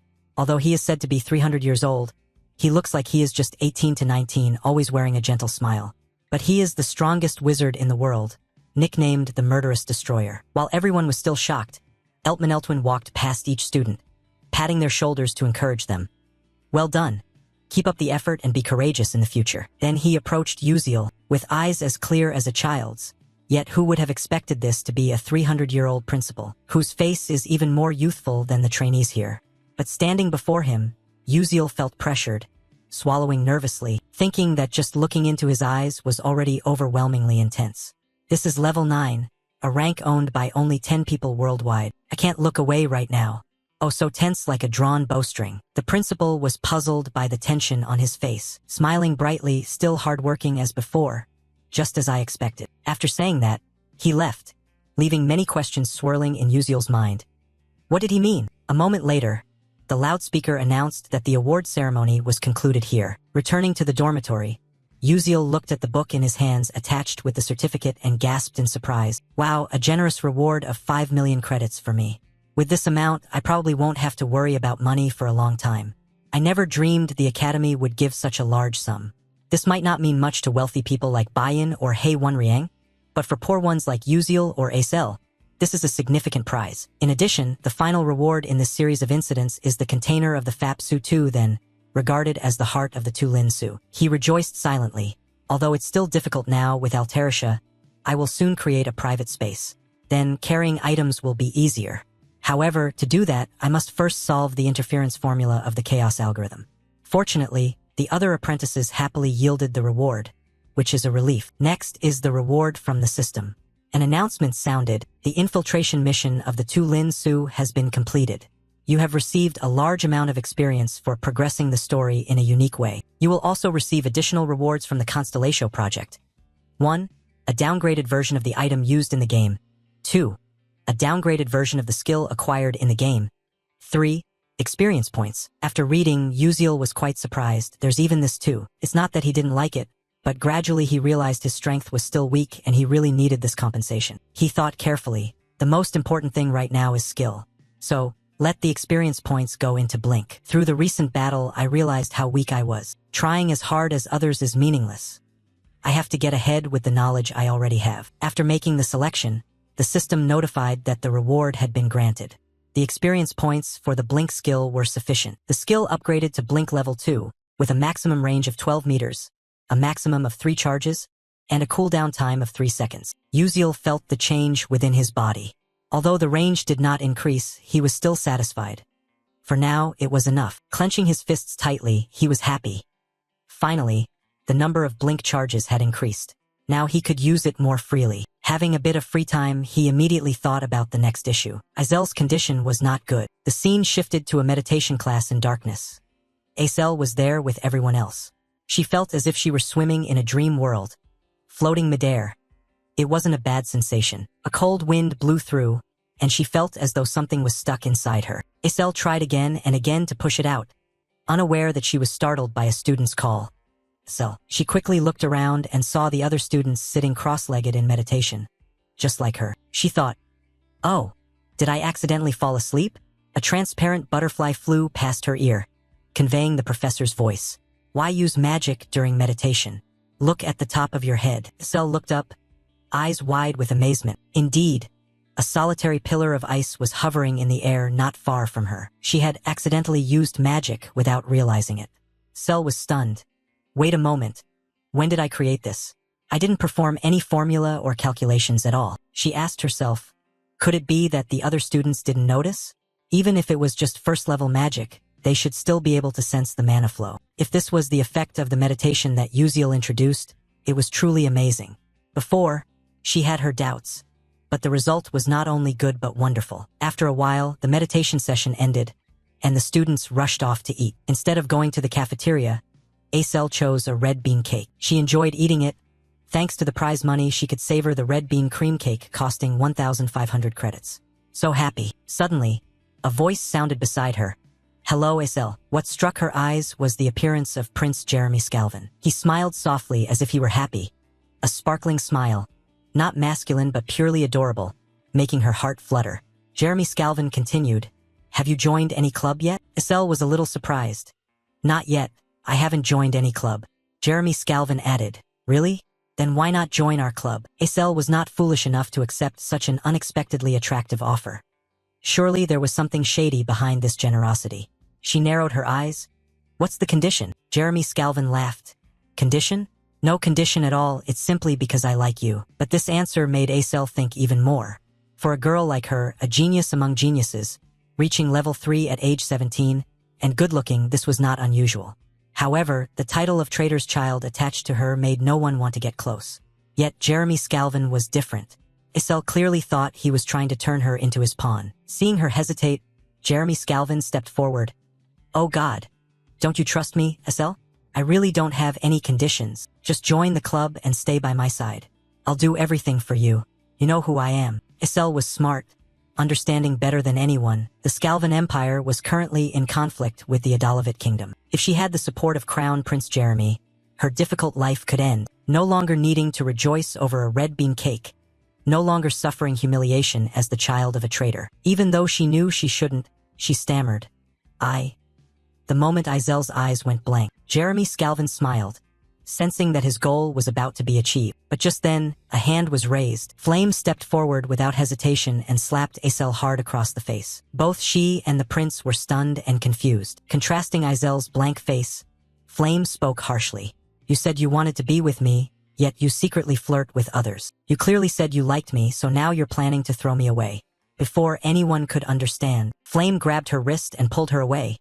"Come with me, we need to talk." Flame Loy Azel left, leaving Jeremy Scalvin confused, bringing a touch of interest before this strong-willed girl. A while later, at the back of the school campus, Flame felt relieved, almost a big problem. Azel was still confused. "What's this about? What were you trying to say to me?" Flame continued, "Anyway, you should thank me. If you refuse without a reason, that guy will harass you for life. Sorry for hitting you, I'm leaving now." Saying that, Flame waved goodbye and left, leaving Azel bewildered. On this side, Flame walked while thinking, did I do the right thing? Following the storyline and joining the club, she would be completely destroyed by Jeremy. He would spread all sorts of insults and shameful gossip that even women couldn't speak of. The achievements she worked hard for would be unacknowledged. Afterwards, Izel's depression worsened. I tried not to interfere, but looking at Uziel, sometimes interference isn't bad. Even though he lost nearly all memories of the future, he still tried to change the bleak events. Flame looked back anxiously, wondering if her lie would be discovered. Scene changes to Jeremy Scalvin's room, where he sat enjoying a fragrant cup of tea, deep in thought. Flame is really adorable. Her expression as she tries to hide her emotions in front of me is so intriguing. Even more than Acel, I want her. So the prince has shifted his target to someone else. Scene changes to the next day, when the sun has risen high and a new day begins. Inside the classroom, Lee Hanwal's voice rang out. Starting today, we will conduct a combat simulation practice against monsters. In this test, your targets are no longer weak level 1 or level 2 monsters, but instead mid-level level 3 monsters that are extremely dangerous and much tougher. The teacher knows that an ordinary student cannot defeat such strong monsters alone. So this time the goal is to form groups, identify their weaknesses, and defeat them using each team's strategy. Specific regulations have been announced. From now on, you can move around and choose a mid-level monster as your target. Moreover, you will have enough time to practice with it. Head to the Stella Dome. To the north is the Fiery Valley, to the south the Ice Sea, to the west the Barren Desert, and to the east the swamp covered in grass. Find the terrain that best suits your group and hunt a mid-sized monster that matches your group's fighting style, then eliminate it. Next, Class A and Class Sham will practice. The evaluation test will take place in 4 days. At that time, you will demonstrate a battle with the monster you have trained against. Form groups of up to 6 people and submit your list to me. Hearing this, Acel stood alone, as no one wanted to team up with her. She felt a little disappointed and thought to herself, "Ugh, I hate group work the most. This ability evaluation is very important. If I don't do well, I won't get a scholarship. Without a scholarship, I would have to study while working part-time on weekends or during vacations. The consequence was reduced study time. The path to a scholarship grew more distant, progress in magic slowed down, and a bleak future awaited, requiring even greater effort." Suddenly, a voice ahead caught her attention. "Princess, will you form a team with me?" The train of thought was interrupted.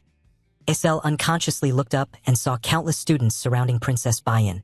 They kept giving reasons why they were better than others, truly worthy of the royal Princess Bayan, who had the right to choose anyone she wished. But in stark contrast to that scene, Acel was completely alone, with no one approaching her. Her eyes glanced at Bayan with a hint of admiration, quietly thinking that before Adalovit destroyed her family, there had been only flattering words around her.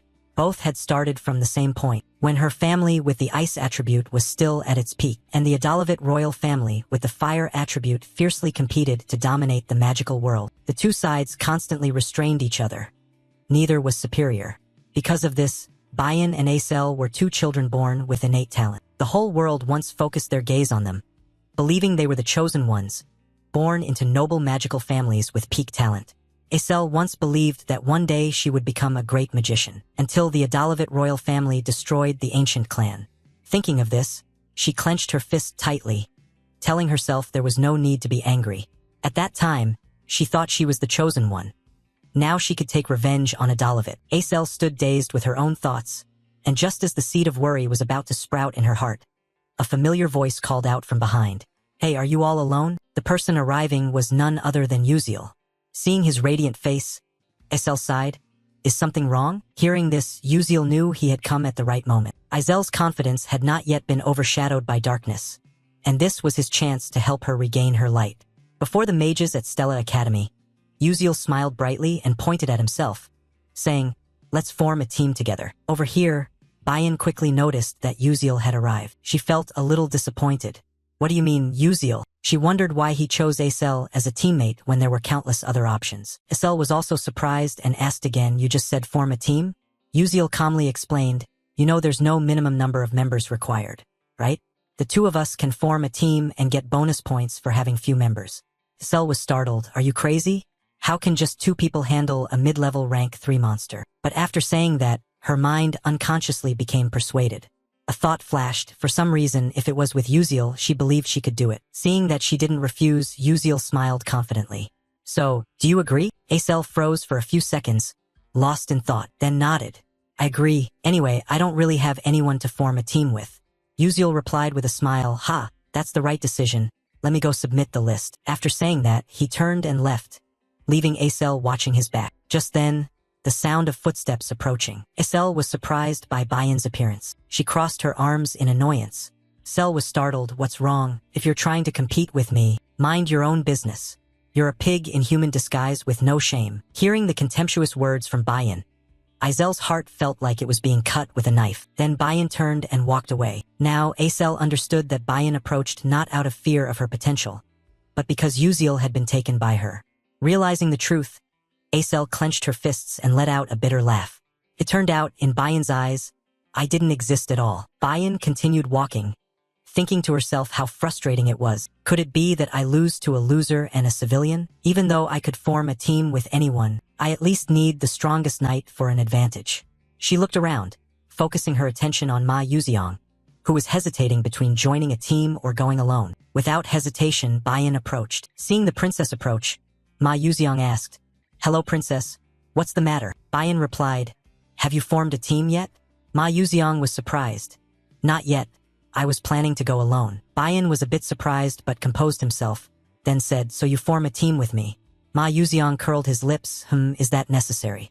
That was clearly a refusal, but Bayan was not one to give up easily. She was resolute. Uziel and Acel have already formed a team. You know, the fewer people in the team, the more bonus points you get, right? Bayan glanced toward Uziel's team. Ma Yuziang also looked over and saw the two chatting happily.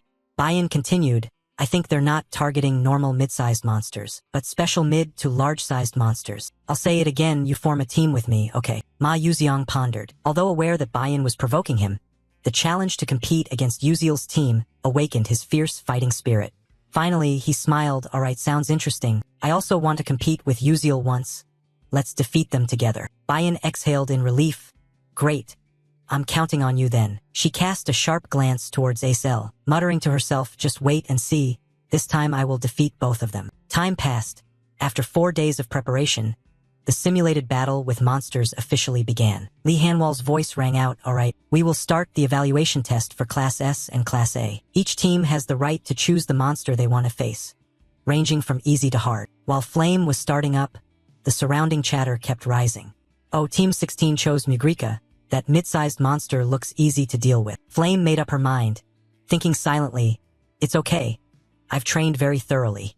Although she couldn't hunt special monsters for attribute bonus points or big special monsters, defeating this level 3 mid-tier monster alone was enough to get the maximum score. Normally, it takes 5 level 1 mages to handle a level 1 mid-tier monster. If you exploit attribute weaknesses, rich experience, and a favorable environment, defeating higher-level monsters is also feasible. Flame told herself that using light magic, which doesn't counter any attribute, she just had to accept it. She decided to keep away from the level 2 special monsters and focus on achieving a high score with her own ability. While waiting for her turn, Flame suddenly saw Acel. She recalled that in the original novel, Acel was pressured by Bayan and his faction, unable to train or form a group, forced to compete alone and received poor results. Acel lacked the points for a scholarship, had to work part-time to make ends meet, enduring humiliation and oppression from other trainees. That situation caused her magic skills not to improve, and her spirit gradually collapsed. But now everything has changed. Flame and Uziel, people who traveled through time from the future, have appeared and altered the original storyline. Uziel chose to form a group with Acel even though he remembered nothing about the past. Thanks to love and patience, Azel's future has become brighter. Just then, a loud explosion echoed, startling Flame to turn back and look at the arena. She saw the monster had been defeated. Li Hanwal declared that Team 16 had completed their round. "You all worked hard." The audience cheered. Flame understood her turn was coming, her heart racing with a mix of nervousness and determination. After congratulating the team that just finished, the instructor announced that Team 17 should prepare to begin their test. Flame immediately replied loudly, "Yes, I'm coming right now." She quickly moved toward the testing platform, headed to where Uziel and Acel were standing. Flame coldly stepped past both of them, but unfortunately, as she walked by, she accidentally stepped on her shoelace, lost her balance, and fell forward. At that critical moment, a hand from behind grabbed the collar of her shirt, helping her avoid a painful fall. The sight of a small girl hanging suspended in someone else's arms made the audience laugh. "Haha, so cute. This girl is even shorter than my little sister." The person holding Flame's collar was Uziel. The male lead looked a bit embarrassed, asking if she was okay. Flame was flustered from being held like a child, unable to speak. Uziel let go. Flame awkwardly turned around to thank him, but Uziel pointed to her foot, saying it was nothing, just tie your shoelace. Looking down, Flame saw one shoelace was tangled. She silently recalled that Jackie had tied it securely earlier. Seeing Flame fumbling, Uziel offered to help, but she quickly refused and fixed it herself, thinking how lucky she was to notice it in time, or else she would have failed the test. After tying it up, Flame stepped onto the testing platform with a confident demeanor. Seeing her alone, the audience started whispering, "Is he alone? Seems so. Impossible. Is she planning to defeat a mid-level monster all by herself?" Flame's test started with an opponent that was a giant mid-level monster. Compared to it, Flame was like a tiny ant. The pressure difference was obvious. The endless chatter was that the monster had no special attribute, so it couldn't be countered. Lee Hanwal's voice rang out, "Group 17, the test begins." Upon receiving the signal, the monster charged at Flame with terrifying speed, but Flame stood still, focusing on chanting the spell, despite the audience's worry. Look at that frantic figure. How could he possibly handle it alone? Upon completing the spell, she whispered. Petals followed the wind, and beneath her appeared a golden magic circle. With determined eyes, Flame believed she could do it. Strong vines sprouted from the ground, wrapping tightly around the monster's body, rendering it unable to move. Next, she cast a material transformation spell, hardening the vines like stone, causing the monster to gradually weaken, his body trembling with frustration. But Flame knew it wasn't enough to finish it off. She summoned 3 halos above her head, condensing power for the finishing blow. At that moment, the beast went mad, straining to break the vines, and within a second all the vines snapped. With fierce, bloodshot eyes, it charged forward, opening its jaws as if to swallow Flame. At the same time, Flame's magic activated. A huge beam of light shot forth, piercing straight through the monster, leaving a fatal wound, a large hole in its body. Flame was exhausted after using nearly all her mana. Panting, the giant monster finally crashed down to the ground, causing the earth to shake. The students watched in astonishment. The teachers and guests took off their glasses, put them back on, unable to believe their eyes. Those who had mocked Flame were now silent. Wow, our group of 5 couldn't even defeat a mid-level monster. Who is he? Lee Hanwal declared that Team 17's test was completed and praised Flame.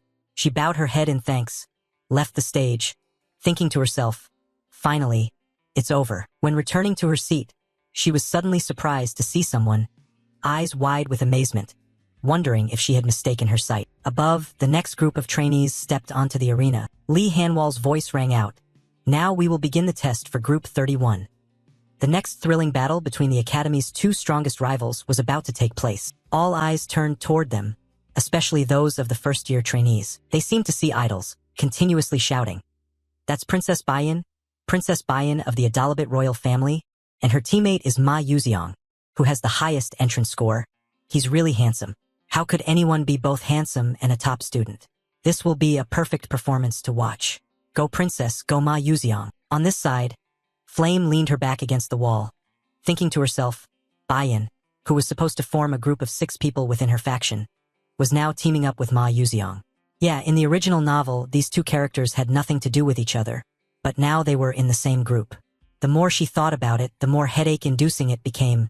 What kind of crazy combination was this? While Flame was confused, a monster summoned by Bayan's group appeared. Its body was covered with diamond-hard scales coated in slime, with 2 wing-like fins that allowed it to soar through the sky. It had arms, legs, and a head resembling a carp, creating a bizarre appearance.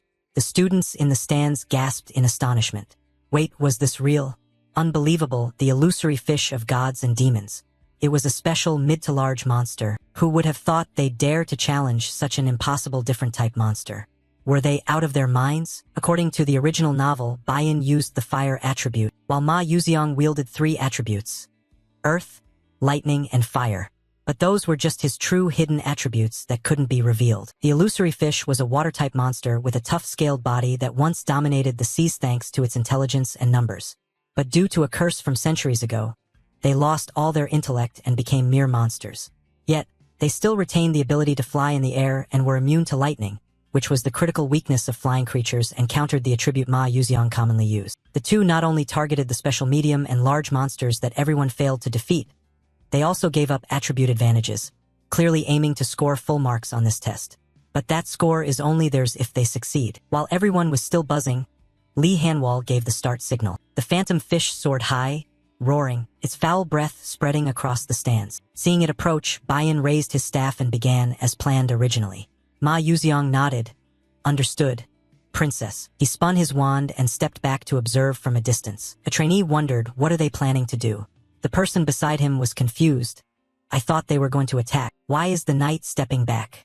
What kind of mage is this? While the audience was focused on watching, Ma Yuxiang suddenly blinked, jumping into the air to confront the phantom fish directly. Dok Chulkwang, seeing his confident posture, stroked his chin. Oh, for a first-year trainee, his blink is quite impressive. Bandayan nodded, that's right, this kid is pretty good.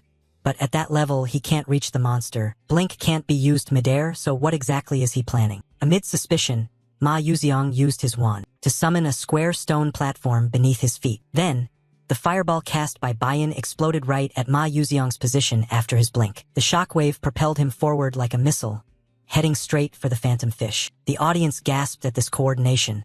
The two of them working together so perfectly, it was unbelievable. When approaching the phantom fish, Ma Yuxiang formed a giant fist of stone in the air, striking directly into its body, causing the monster to fall to the ground at a terrifying speed. When the dust settled, the phantom fish lay motionless.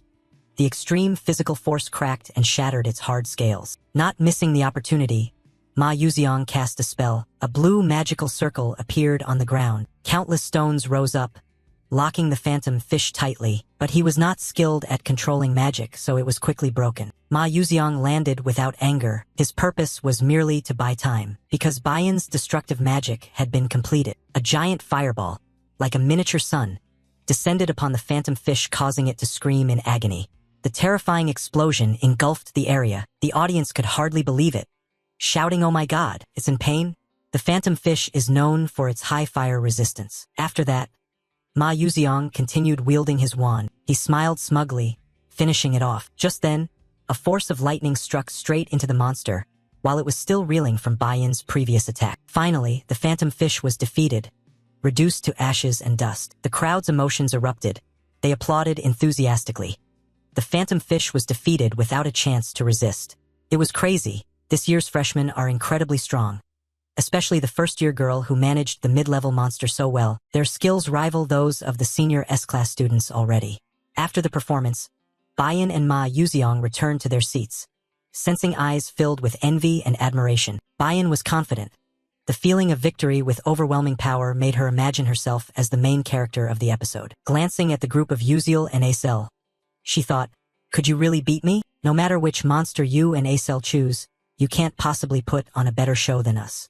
That was what Bayan thought to herself. But when Yuziel stepped onto the stands, his next words silenced the entire audience. Please summon 5 monsters for me. Everyone was taken aback, surprised expressions clearly visible on Princess Bayan's face. Contrary to her calm demeanor, the other trainees buzzed with chatter. I just heard what? Aside from Princess Bayan's group in flames, didn't all other groups need 5 people to barely handle a mid-sized monster? Yet now these two intend to fight 5 at once. I've heard rumors about Yuziel, but is he out of his mind? All attention focused on the male lead. A series of blue lights surrounded the two of them. The summoning completed, the mid-sized monsters appeared in the arena. Yuziel and Acel were surrounded by the monsters, looking like 2 tiny ants among them. At the special observation corner, 2 teachers were somewhat surprised, and the monsterology researcher Viken spoke up. The monsters Yuziel's team summoned included the poisonous frog Heimer Raiden, the black sand bison, Carden Nami Slime, and the falling monster. Princess Bayan, standing nearby, questioned Ma Yuxiang. Hey, did you notice something? Ma Yuxiang looked at her somewhat surprised, then turned his gaze to the stands and smiled. Actually, no. I'm just curious about what Yuziel is planning. I'm also looking forward to his performance. Facing the appearance of the monsters, Lee Hanwol, the host, raised a skeptical question. I just want to ask one thing. Who decided on this monster lineup? Innocently and carefree, Yuziel replied, It's me. Knowing who picked the lineup, Lee Hanwol continued. Although you're a knight who can easily earn points in this situation, it's not the same for a bishop. I think this strategy is a bit too much for the bishop. 5 monsters had now surrounded the two of them. Contrary to everyone's worry and doubt, Yuziel smiled confidently. No, not at all. The strategy I chose this time was designed specifically for the bishop. said Acel standing next to him, surprised. Hearing the answer, Lee Hanwal realized something and said, "All right then, let's get started." At the signal, the monsters surrounded Uziel and Acel. Acel was worried. Uziel whispered, "Can you do it?" Acel replied, "Of course." Uziel said confidently, "Just believe in me." But she silently thought, "How can I trust that? That line is so cliché." To motivate, Uziel said something that made Acel slightly uncomfortable. "I believe in you," a quality cheer up from a teammate. Acel sighed, a few thoughts reflecting that Uziel really is a hard person to understand. Cut to one night, Acel walks behind Uziel, carrying many doubts in her heart. She decided to ask, "Hey." Uziel suddenly turned around. Seizing the moment when it was just the two of them, she asked, "Why me?" "Honestly, you're a skilled knight who could have chosen anyone else to form the team." Facing the difficult question, Uziel scratched his head, considering a reasonable answer. "Finally, you spoke up. Indeed, our class has many talented people. For example, in controlling fire magic, no one compares to Princess Baiyan. In controlling flame, unmatched, first-year magic user Yuziang is known as the strongest. No one disputes it. Hei Wonriang is also very suitable to form a team with me because of her single-target attack ability. Uziel understands himself and our classmates well. Acel is even more suspicious. So why did Uziel turn his back and remain calm? "I still feel you are the most suitable person to be my teammate. That's all." You turned around and gave a radiant smile. "All right, let's continue." Just as expected, Acel looked at your back, her face slightly flushed. This was the first time she saw you serious yet still smiling. "Since you spoke sincerely, my responsibility has increased again." Back to the present. Acel clenched the mystical staff tightly. Thoughts gradually appeared. "Although I don't understand his intentions yet, he surely has a reason to choose me. So I will show him." Acel condensed magic around her feet. The mystical staff floated before her, focusing on releasing mana. She closed her eyes to sense the surroundings. Within danger, opportunity will arise, and only in opportunity can she fully demonstrate her talent. The trainees observing noticed the change. "Wait, isn't that the supernatural resonance skill?" One added, "No way, that is a special ability that only occurs when a mage of 6th level or higher enters an unconscious state. But if you lose focus, the mana flow will reverse, which could cripple you. After all, he is just a first-year student." While everyone was discussing, Acel became enveloped in a stream of mana, blooming like a flower on the battlefield. Surprising everyone, Uziel looked at her, a series of evaluations appearing in his mind. Indeed, he was right. She was a strong contender for the Winter Queen title. He smiled, then said, "Then let's get started." This was a battle between two first-year students against 5 mid-level monsters. The only thing he could rely on at this moment was himself.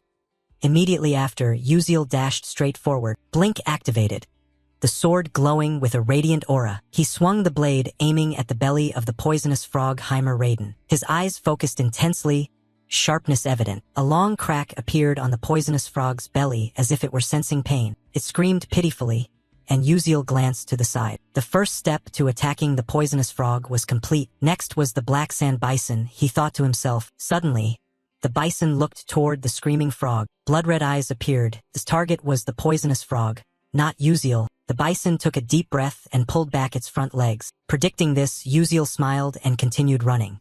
"Very good, just as I expected." The way to handle 5 mid-level monsters at once was to create a special atmosphere, making them enemies of each other. The match grew increasingly intense and dramatic. Witnessing this, all the students in the stands were wide-eyed and open-mouthed. In front of them, 5 monsters were fighting amongst themselves. They muttered, "Oh my god, what is happening? I can no longer believe my own eyes. Are they really tearing each other apart?" Seeing the plan succeed, Uziel smiled victoriously. Just as predicted, the plan to make them hostile and slaughter each other has been successful, or in other words, this is the strategy of using others' hands to kill. A dirty trick often used, exploiting the power of others to eliminate opponents without getting involved. Uziel continued explaining. The professional gamers of Ether World once racked their brains wondering how a bunch of newbies could deal with a pack of powerful monsters. After countless experiments, they found a solution by exploiting the characteristics and attributes of the monsters. He analyzed, "First, when I attack and wound the toxic frog Heimer Raiden, it emits a red light. This light stimulates the berserk attack instinct of the black sand bison. Then the bison sprays sand around as it moves. When the sand sticks to the Nami slime, it feels uncomfortable, producing a massive amount of water to keep moist." He smiled. "Well done. The plan is still on track thanks to the barrier on the simulator pedestal. The water level rises very quickly." As if remembering something, Uziel looked at the carden bird and gave a sly smile. Next is your turn, he continued explaining. A special trait of the cardon bird is that when it senses moisture, it emits a piercing scream spanning over 7 octaves. When the water rises, it gets irritated and screams. The scream stimulates the falling monsters, the sound-sensitive species, driving them insane and causing them to attack enemies. Just as predicted, the shout caused the falling monster to rush in and punch and kick the cardon bird. A supersonic kick distorted the cardon bird's face, sending it backward into Nami slime. Nami slime was angry and splashed water into the cardon bird's face. Everyone thought it would counterattack, but it didn't. The cardon bird stared at the falling monster with eyes full of murderous intent. The falling monster glared back as if to say, "There's a lot of blood here. If you like it, then come at me." The two charged at each other and fought hundreds of rounds. Other monsters also began searching for opponents and attacking one another. In the stands, scholars and professors were surprised.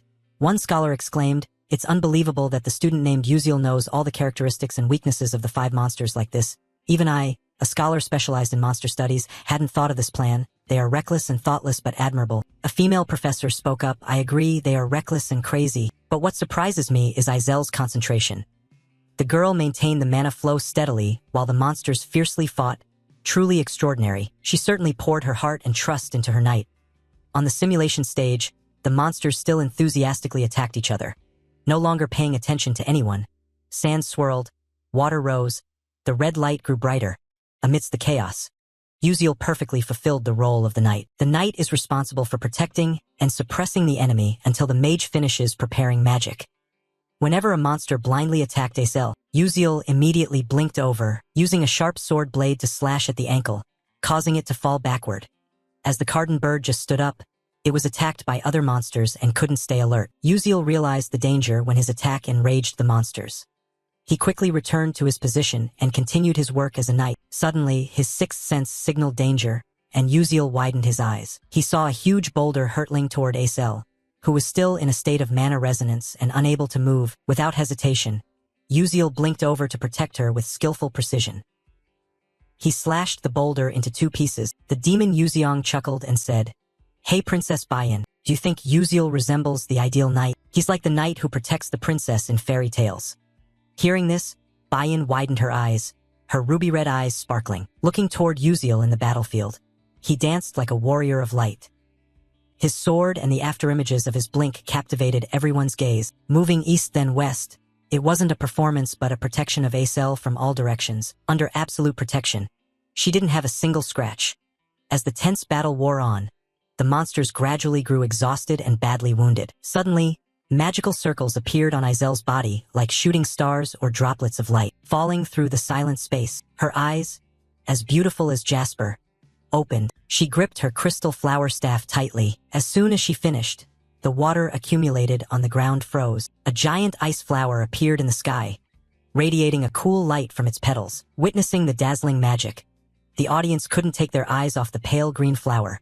So brilliantly beautiful it made them forget the purpose of the test, wondering if any artwork could be more exquisite. No one evaluated the magic of the students anymore. They only admired the magic of a true sorcerer. Izel's magic was simple but on a different level, unmatched by any other sorcerer. Time passed, water rose to the monsters' bodies, frozen by Izel's magic into ice, leaving them motionless.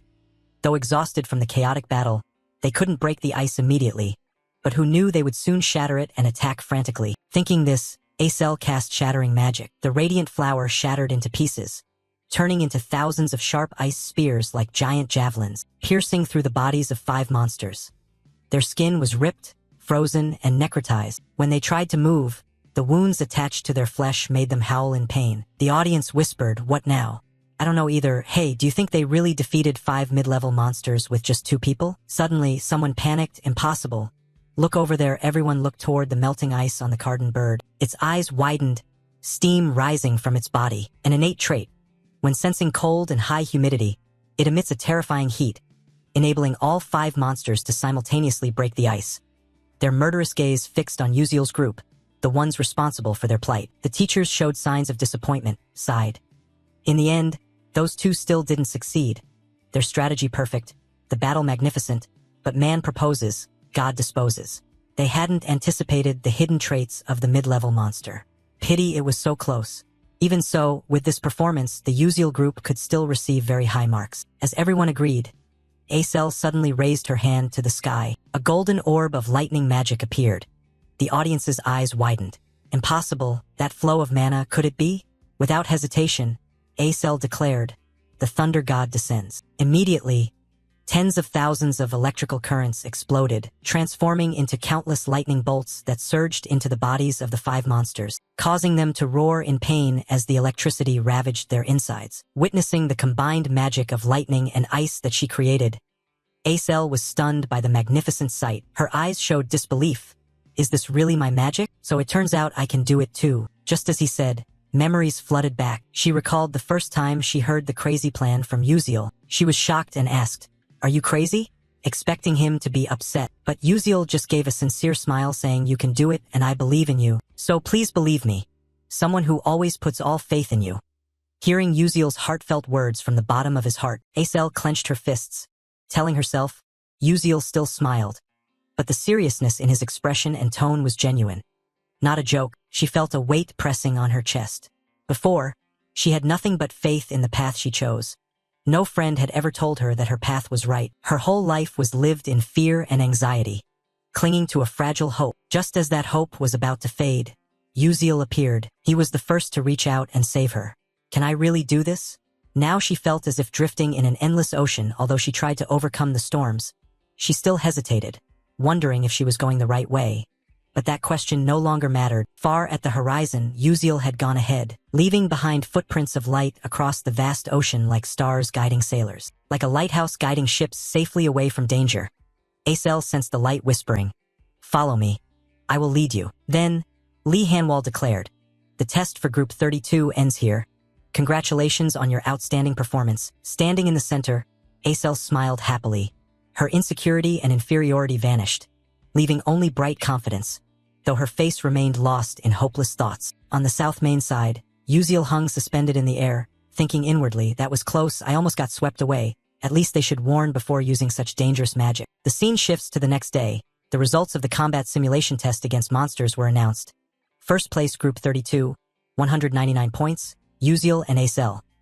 Second place Group 31, 127 points, Ma Yuziang and Bayan, followed by third and fourth places. Looking at the scoreboard on the notice board, Ma Yuziang felt bitter. "We lost." Bayan stared at the board, nodding. The point gap between the two groups is huge. Surpassing 100 points is remarkable. Not to mention we face special mid-level monsters while at a disadvantageous element, something no one has done.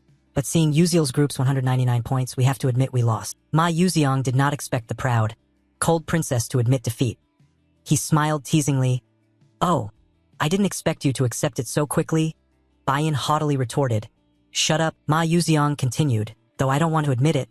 Uziel is a more talented vanguard knight than me. As for Acel, she takes on the role of a skilled long-range mage better than her." Hearing that, although Bayan partially agreed, she could not accept losing to Acel. Looking at the handsome face of Ma Yuziang, the image of Uziel appeared before her eyes. Bayan comforted herself, wishing that Uziel were her knight. Then everything would have been different. In the test, he always protected Acel from start to finish. Not only was he a knight, but he also devised strategies for positioning the long-range mage and even arranged the stage for Acel to shine. She thought she knew Ma Yuziang was very talented, but Uziel was truly the most outstanding knight at Stella Academy. If he supported her, she could cast magic as well as Acel. But why would that ordinary person be wholeheartedly devoted to Acel? If such a perfect knight existed in this world, that knight should belong to her, the perfect queen. The more she thought about it, the less Bayan could accept the fact that someone so perfect would care for someone else. Her face turned an ominous gray. The inner struggle was intense. Admitting defeat would be a lie. She could not accept it. This was really strange. She had to thoroughly investigate Uziel. After thinking it through, she took her leave of Ma Yuziang and walked away. However, on the way, Bayan's eyes widened in surprise when she spotted a woman with black hair, with an icy cold expression and eyes clear and unblemished, almost as tall as her, wearing a third-year student ID. This person was Saren Orkin, the Duke's heir and close friend of the current queen of the Adalabit Empire. Passing by, Bayan felt irritated. Did she come because she heard that Bayan lost to the commoner group and the traitor? So annoying, Saren Orkin sneered, immature and naive. Does the kid not realize that all his petty actions are ridiculous and weak? The kid is still very inexperienced. The princess's silhouette gradually faded away, and Saren Orkin looked on with disdain. Flame was recording daily life in her journal, writing and thinking at the same time, unable to believe that crystal flower magic could be cast so quickly. That has become her trump card signature after overcoming many difficulties. Unexpectedly, she perfected it and performed it in front of everyone. According to the original storyline, Acel should be devastated from the shock of the simulated battle, trapped in Prince Jeremy's cage, gradually withering away over time. But that dark future has changed, probably thanks to Yuziel. She kept thinking. In the original romance novel, Ma Yuziang and Acel faced the apocalypse together.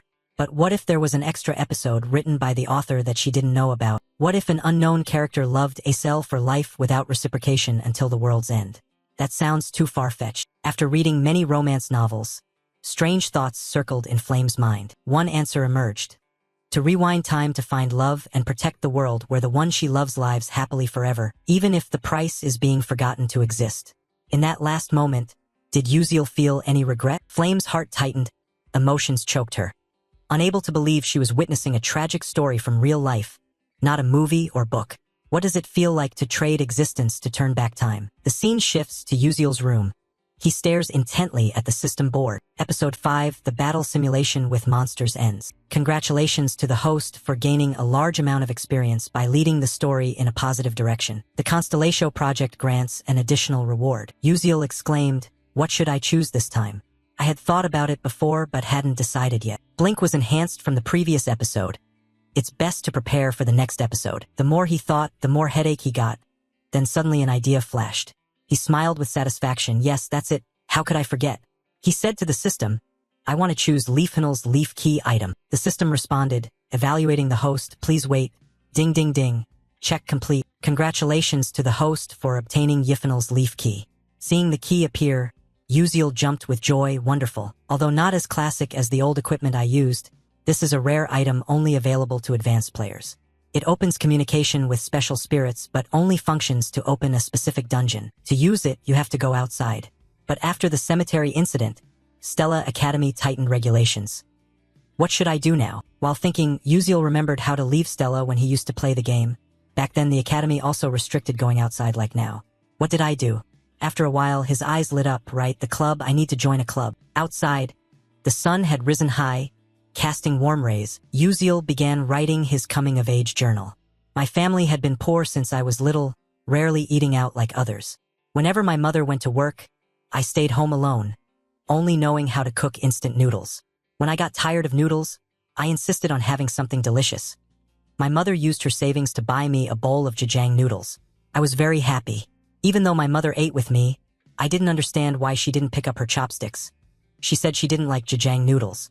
After asking around, I finally understood." After finishing writing, he rested his head down, crossed his arms in front of him, his eyes stinging from the long note-taking. He smiled to himself, thinking, "All right, I've completed the assignment. Now I should find a club to join." Yuziel stepped up to the school bulletin board, where countless club advertisements were posted. He observed carefully, cautiously resting his chin on his hand, murmuring which club would be the best. The announcements made him hesitate.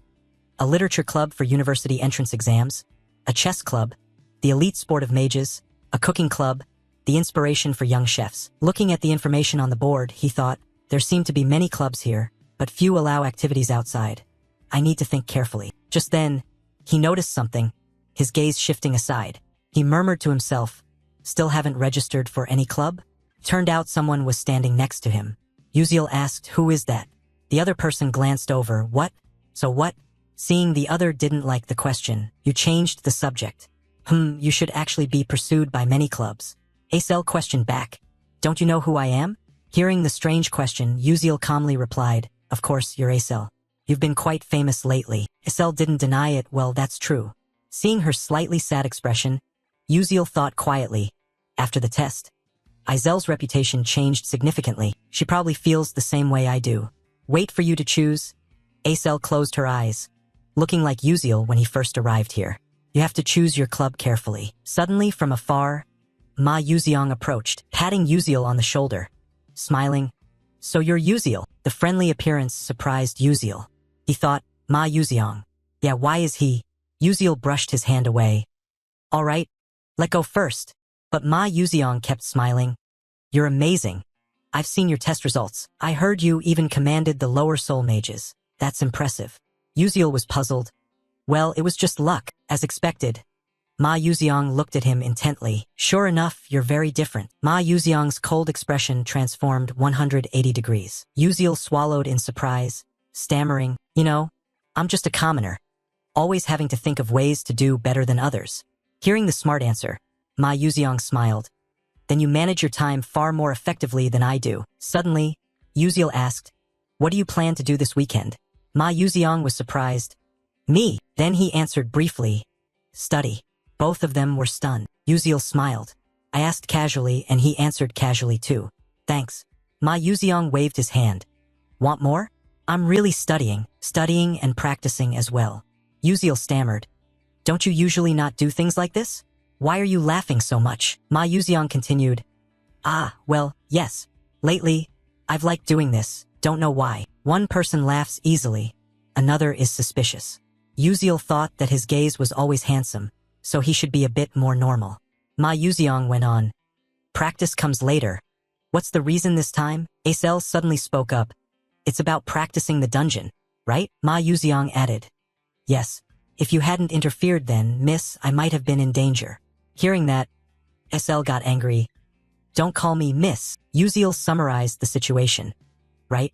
In the original story, Ma Yuziang cooperates with Flame and easily defeats Hei Wonriang. But this time, because I intervened, Flame got stuck where I was. Ma Yuziang had to face Hei Wonriang alone.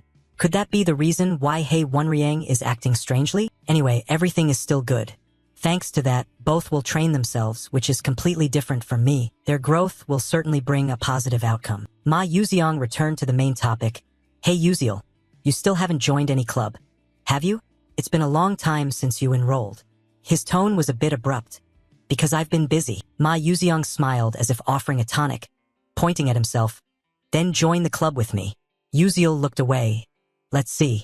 If you meet my requirements, I'll consider it. Ma Yuziang asked, what kind of club do you want? Yuziel began a speech. It must be quiet, few people, no private gatherings, with the 4 major insurances. Lunch includes cheese and pork chop. Free to operate outside.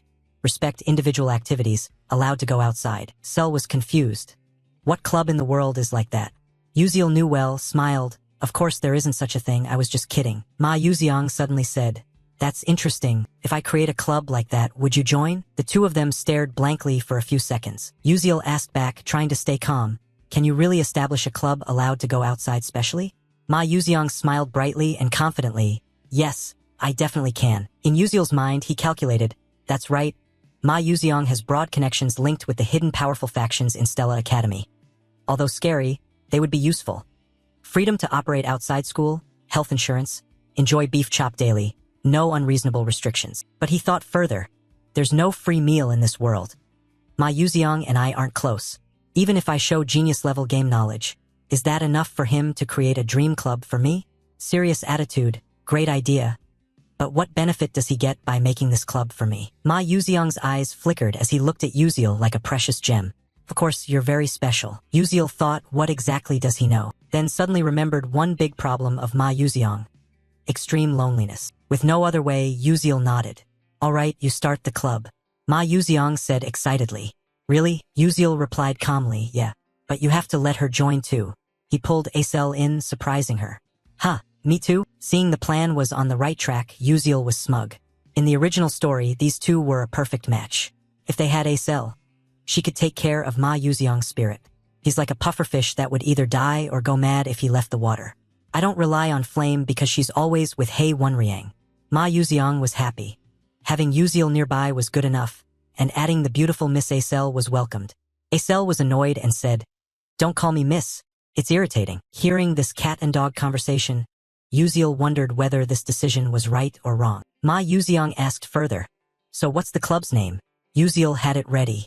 Leave it to me. A moment later, the application appeared before everyone. The club establishment form, club name, Culinary Club, President Yuziel, members Ma Yuziang and Acel. Purpose: to explore cuisines around the world. Acel was hesitant. Is this okay? To reach the special activity seal rank, they need at least 1 faculty advisor and 5 members. Ma Yuziang's mouth twitched in a smile like a savior. Leave the members and the seal to me. But finding a faculty advisor is what I find difficult. Yuziel turned to him. How did you get special permission to go out but still find a professor difficult? Ma Yuziang smirked. It's nothing. That smile gave Yuziel chills down his spine. Seeing everything settled, Ma Yuziang took the paper. Okay, I'll go ask for the seal for the club registration form. Yuziel replied. Yes, I rely on you for everything. Watching Ma Yuziang's back gradually disappear, Yuziel thought the special activity seal wasn't something just anyone could get. If they stamped it for him, they must be one of them. Cut to the main tower number 1, the office of Vice Principal Stella. He was enjoying his porcelain tea when the door opened. His expression changed as Ma Yuziang stepped in. Seeing the face of the endlessly charming prince, the Vice Principal smiled respectfully. Oh my, what breeze has brought you here? Welcome young Master Ma Yuziang. Noticing the flattery, Ma Yuziang smiled warmly.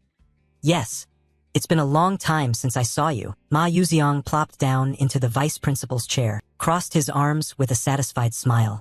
Oh, your seat is more comfortable than I thought. I like it already. Haha. At the arrogant words, the Vice Principal only gave a faint smile and bowed respectfully. Thank God, young master. It is an honor that you like it. I'm truly glad to see you grown like this. Ma Yuziang responded indifferently. Is that so? Life at Stella Academy is great.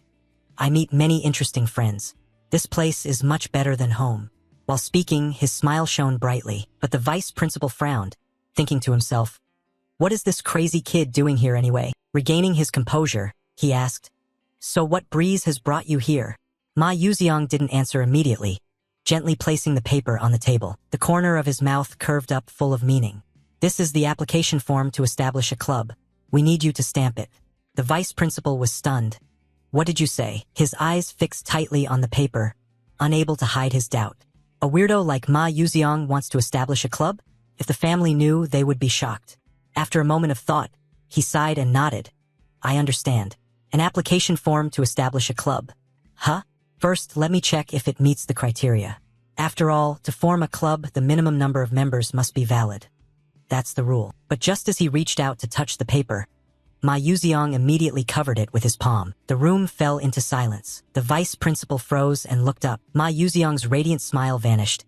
His eyes darkened like an abyss, and his low voice carried an invisible pressure.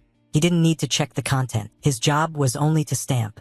The Vice Principal's throat went dry.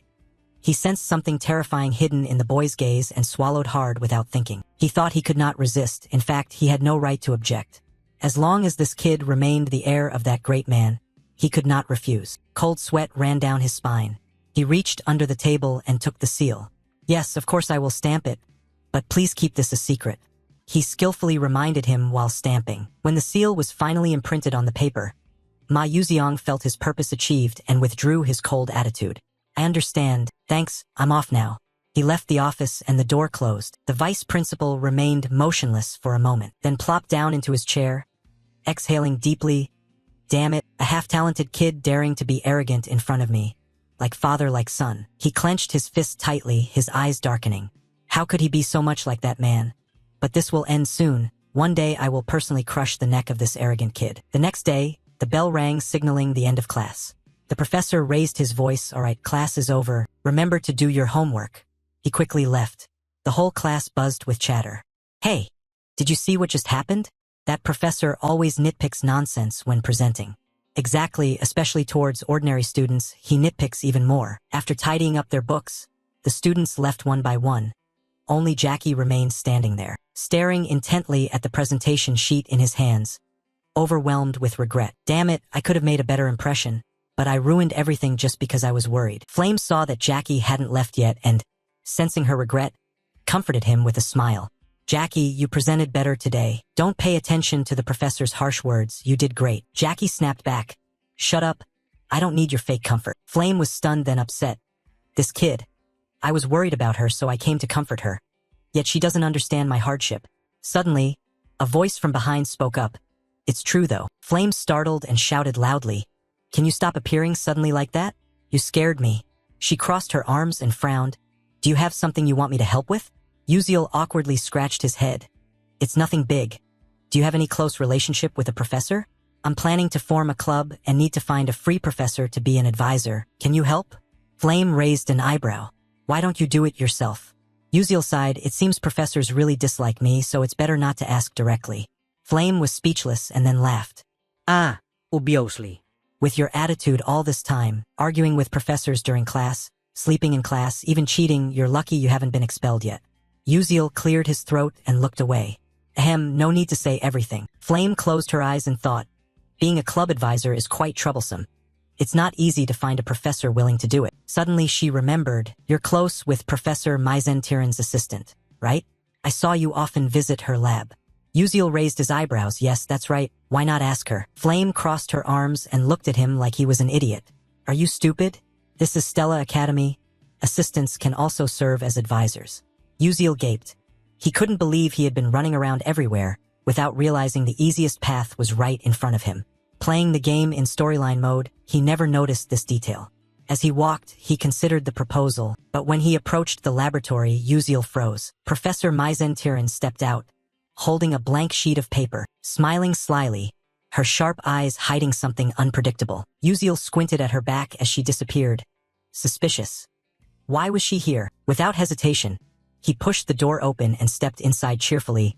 I'm here, but the smile faded. In the middle of the room, Altarisha looked miserable, wiping away tears.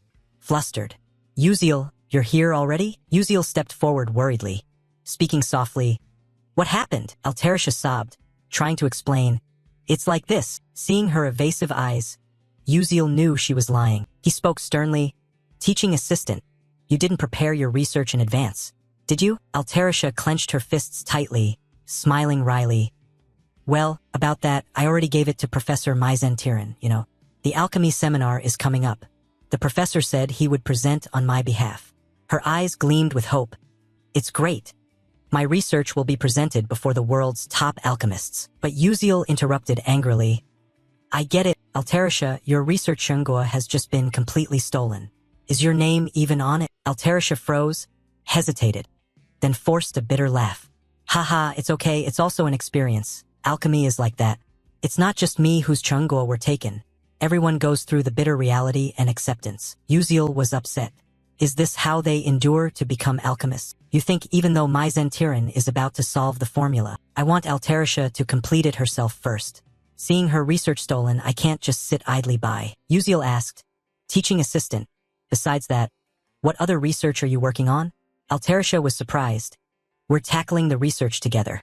I mean the technique of random digital interference combined with Qigong. She sighed. That technique has existed for 300 years, and no one has solved it yet. I tried following your unique idea, but it still wasn't effective. Uziel smiled confidently. If we can solve it, this research will make a breakthrough. Actually, I've already solved that part. Altarisha's eyes widened. Her pupils constricted in shock. What did you say? You really solved it? Uziel nodded firmly. Yes. Let me present it. Although she didn't fully understand how it worked, he wrote the enhancement formula on the board. Altarisha looked closely, her eyes flashing images of techniques and alchemical formulas. She gasped when Uziel finished writing, looking straight at her with confidence. But if it were you, definitely it would be different. Altarisha muttered and stepped closer. She meant that if the dispersion ratio and reflection were added to the formula, combined with the Panusan flow and the Trini coefficient, she was completely absorbed, forgetting Uziel's presence. He was secretly amazed at Altarisha's insane focus. Unlike himself, who only copied and memorized, her genius brain must be flashing countless ideas. I shouldn't finish this research for her. Altarisha must complete it herself to become the true author and regain faith in herself. I only provide support. I have no intention of becoming an alchemist, nor do I have the capability or ideals for it. But Altarisha is different. She is a genius who can change the future of humanity. Uziel quietly left the room, closing the door without a sound. His role ends here. For the rest, he trusts Altarisha's talent and waits. Some time later, thanks to the help of Altarisha's assistant and the mage Yuziang, Uziel successfully established a culinary club. As the team leader, he requested permission to go outside and arrived here through the blink gate. Although the process caused some joint pain and the professor repeatedly questioned him, thanks to prior preparation, he was lucky to pass the test and was granted easy travel permission, as long as he did not cause trouble. Along the way, Uziel couldn't help but be enchanted by the poetic scenery. A giant tree, the third world tree, rose high into the clouds, with thousands of branches and leaves spreading wide like an umbrella covering the vast garden below. the characteristic green aura of the world tree, also known as Nam Hoa Lin Yuyan, gently enveloped all things, bringing a sense of peace and happiness. The garden around it is called the Dream Garden. Anyone can enter to pick fruit and enjoy it.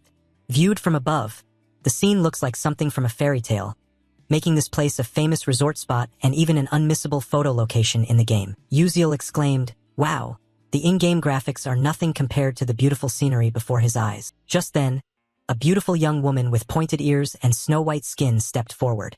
Seeing the Stella Academy insignia on her uniform, she smiled warmly and welcomed the mage from Stella. "We warmly welcome human mages here." Uziel smiled in response.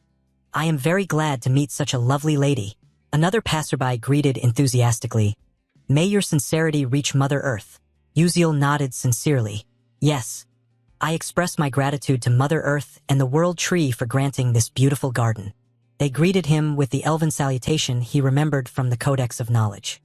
He thought to himself that he had heard how long ago the Altman and Eltrowin saved them from the burning and collapse of the Second World Tree. Perhaps it was true, since many elves recognized the Stella uniform and were very friendly. But in reality, few mages master offensive magic, and the test to become a magic knight is extremely difficult, so those holding that title are rare. By the way, many elves have captivating appearances, which Uziel admired as he walked down the street. However, not all elves are stunning at first glance. It's just that the proportion of outstanding appearances in the elf race is higher than in humans. There are still ordinary elves. Among them, Siren, the elf king, stood out the most with a goddess-like beauty that stole the hearts of countless people. She is the character with the largest fanbase in the game, and also one of Uziel's favorites. He thought that elf-kind was born without gender. Only when experiencing true love does one's gender change according to the person they love. Hoa Siren was born with the appearance of a beautiful woman but had never loved anyone, so according to the game's setup, she had no gender. Later rescued by Flame, she fell for him and chose to become male to stand by the one she loved. Seriously, what a boss. No idea who the hell wrote this storyline.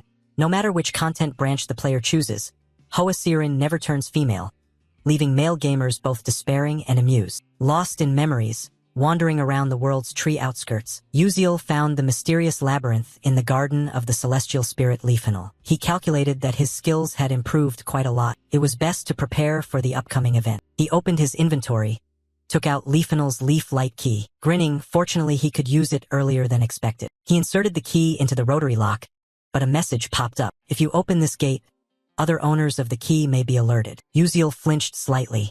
He'd seen this warning in the game before. The key in the game had a similar message, but many were disappointed as no special event occurred. He thought, forget her, at this point what else could possibly happen? Uziel decisively turned the key, and in an instant, the gate leading to the Garden of Celestial Spirits opened. Meanwhile, at the cradle of the Celestial Spirit Wood, where the Elf Kingdom rests atop the highest peak of the Taisaw mountain range, a magnificent yet desolate castle stood tall. Though in ruins, it strangely harmonized with the majestic nature around it. At first glance, one might mistake it for a tree amidst the vast forest. At the top of the castle, the bedroom was engulfed in darkness, with only a faint light filtering through the window slit, arousing curiosity. Could it be that sunlight never reached here? Stimulated by the light, a slender woman rose from bed, slowly walked to the window, her snow-white hair cascading like snow blossoms over the ice cypress mountain range. Gazing at the breathtaking natural scenery, her golden eyes widened, sparkling like gold, radiating brilliantly.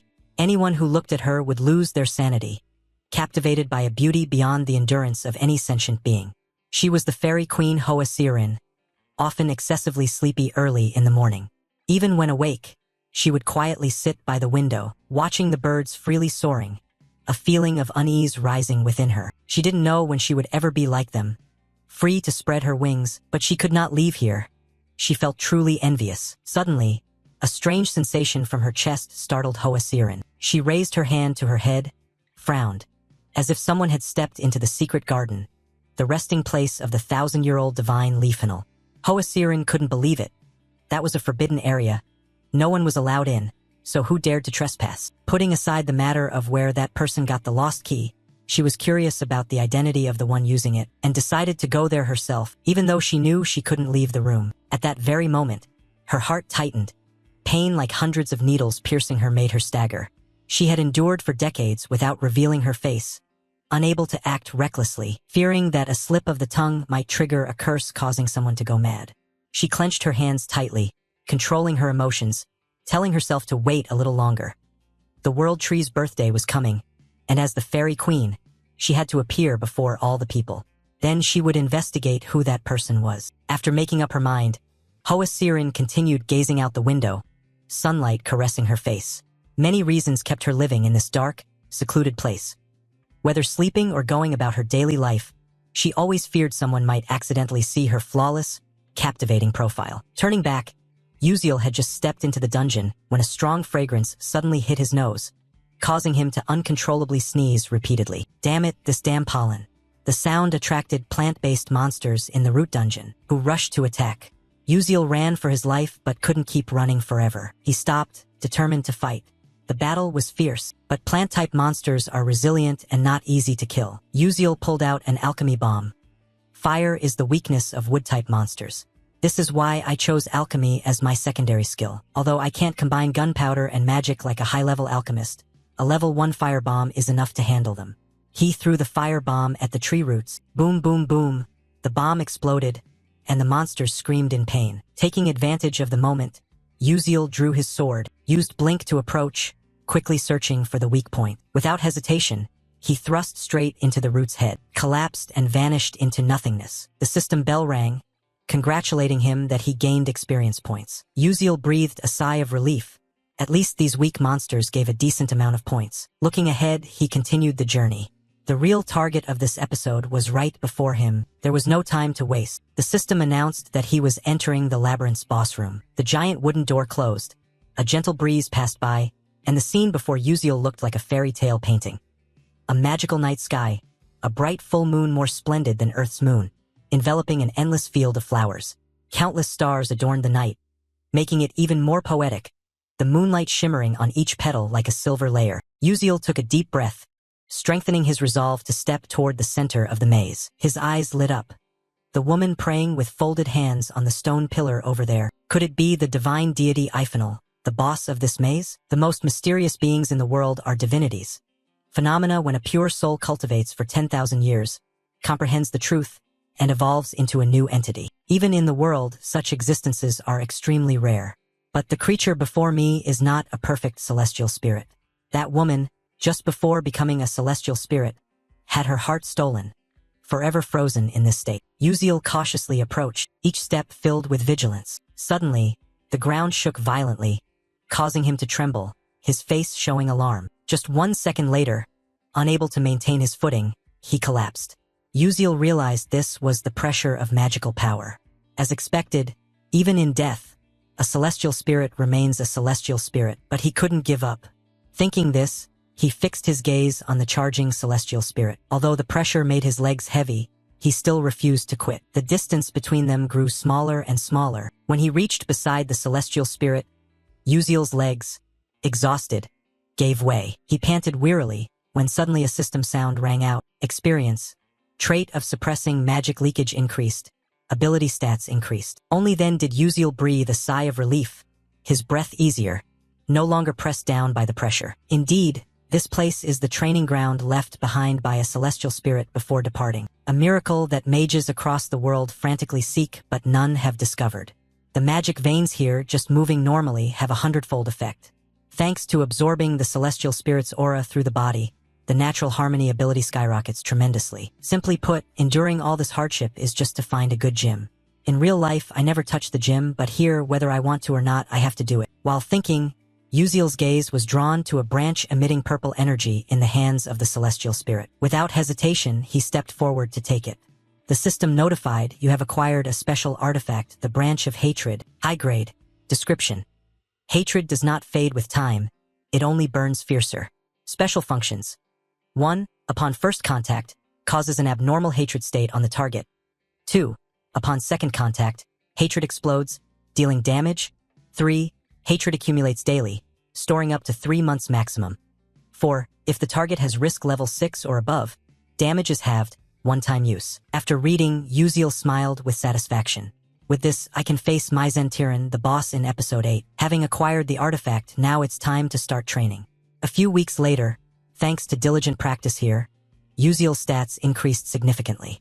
Mana leak delay LV3, muscle strength plus 8%, reflex speed plus 12%, sensory sensitivity plus 20%.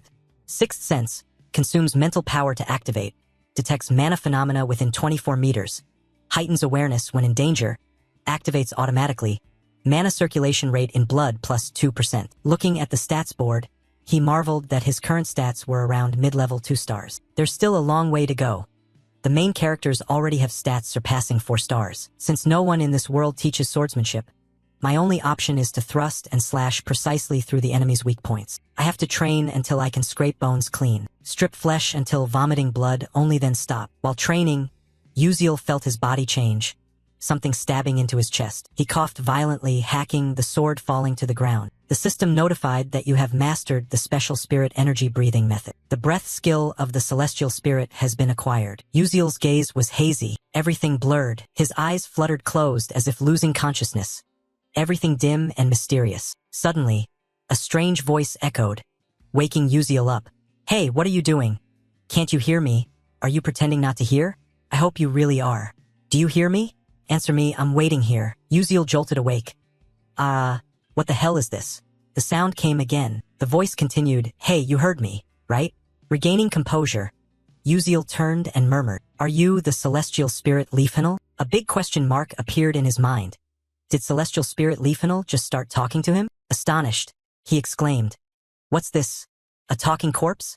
The irritated celestial spirit said, I'm not dead yet, you vile human. Uziel was still stunned. What the? How can you speak? The celestial spirit replied, I've been talking all along. It's just that your ears were deaf so you didn't hear. Why didn't you hear before but hear now? It must be because you're starting to be like me. Just now you were breathing the same breathing technique as mine. The more he listened, the more confused Uziel became. Thinking back, just now there was a notification that he had acquired a skill. The system currently displays information. Celestial Spirit Breath LV1 skill. Merging with nature through celestial spirit respiration, greatly increasing the circulation ratio of demonic energy in the blood. When used, however, the phenomenon of spirit beast invasion appears. Effect 1. Power increases by 107%. 2. Reaction speed increases by 125%. 3. Sensory perception increases by 147%. 4. Endurance increases by 101%. Maximum duration is 15 seconds. Invasion level at 1%. Uziel silently rejoiced. What is this? This skill is so overpowered. Though short-lived, the stats spike to the level of a 4-star rank. Wait, what does Spirit Beast Invasion mean? It means I will lose my human body. The Spirit Beast maintains form through magical power, but with a physique like mine that leaks magical energy. Losing the body means death. This skill shortens lifespan the more I use it. He reminded himself to stay positive. After all, this is a useful skill in an emergency situation. After the silence so far, the celestial spirit spoke. Strange. This is the second time a human has exhaled celestial spirit breath. You resemble that person. Presence so faint it's hard to detect. Body devoid of demonic energy as if not existing in this world. Uziel was surprised. Who was that person? The celestial spirit continued. He also wielded a sword like you, severing magic, even cutting through celestial spirits. Uziel was shocked. What? He thought no swordsman like that was ever mentioned in the game before. If strong enough to cut through celestial spirits, he must be a true master. He asked, can I meet that person? The heavenly spirit said harshly, no. The disciple of the ancient archmage already killed him. Uziel was struck like lightning. The ancient archmage, you died long ago. How could you be alive? The heavenly spirit continued, do you want me to teach you? I once fought him and recorded all his breathing techniques and moves. Uziel was half believing. Really? The heavenly spirit added, but there's a condition. I cannot leave here, nor speak to anyone else, because I am as good as dead. Find my heart for me, help save me and bring me back to life. Just as expected, Uziel was straightforward and said, sorry, with my current power, I cannot take the heart of another heavenly spirit. After some thought, the heavenly spirit reluctantly said, it doesn't have to be a heavenly spirit's heart, just a pure heart of a divine beast. Uziel was confused. If you use a divine beast's heart, you will lose most of your strength. The heavenly spirit replied, that's okay. It's better than being trapped here forever, living alone all my life. Hearing that, Uziel thought that both sides would benefit.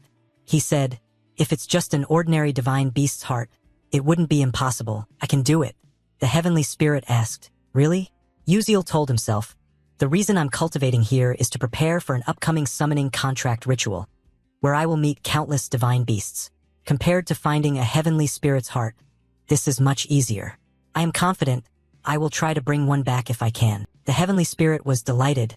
"Thank you, I will wait. Oh, and there's something I want to give you." Uziel was surprised. "What is it?" The heavenly spirit said, "Look behind me."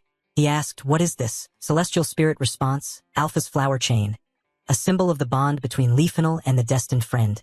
No power. Uziel had never heard of this item in the game. At most it had no flame, but could be used for burning. He put the ring into his pocket but suddenly startled.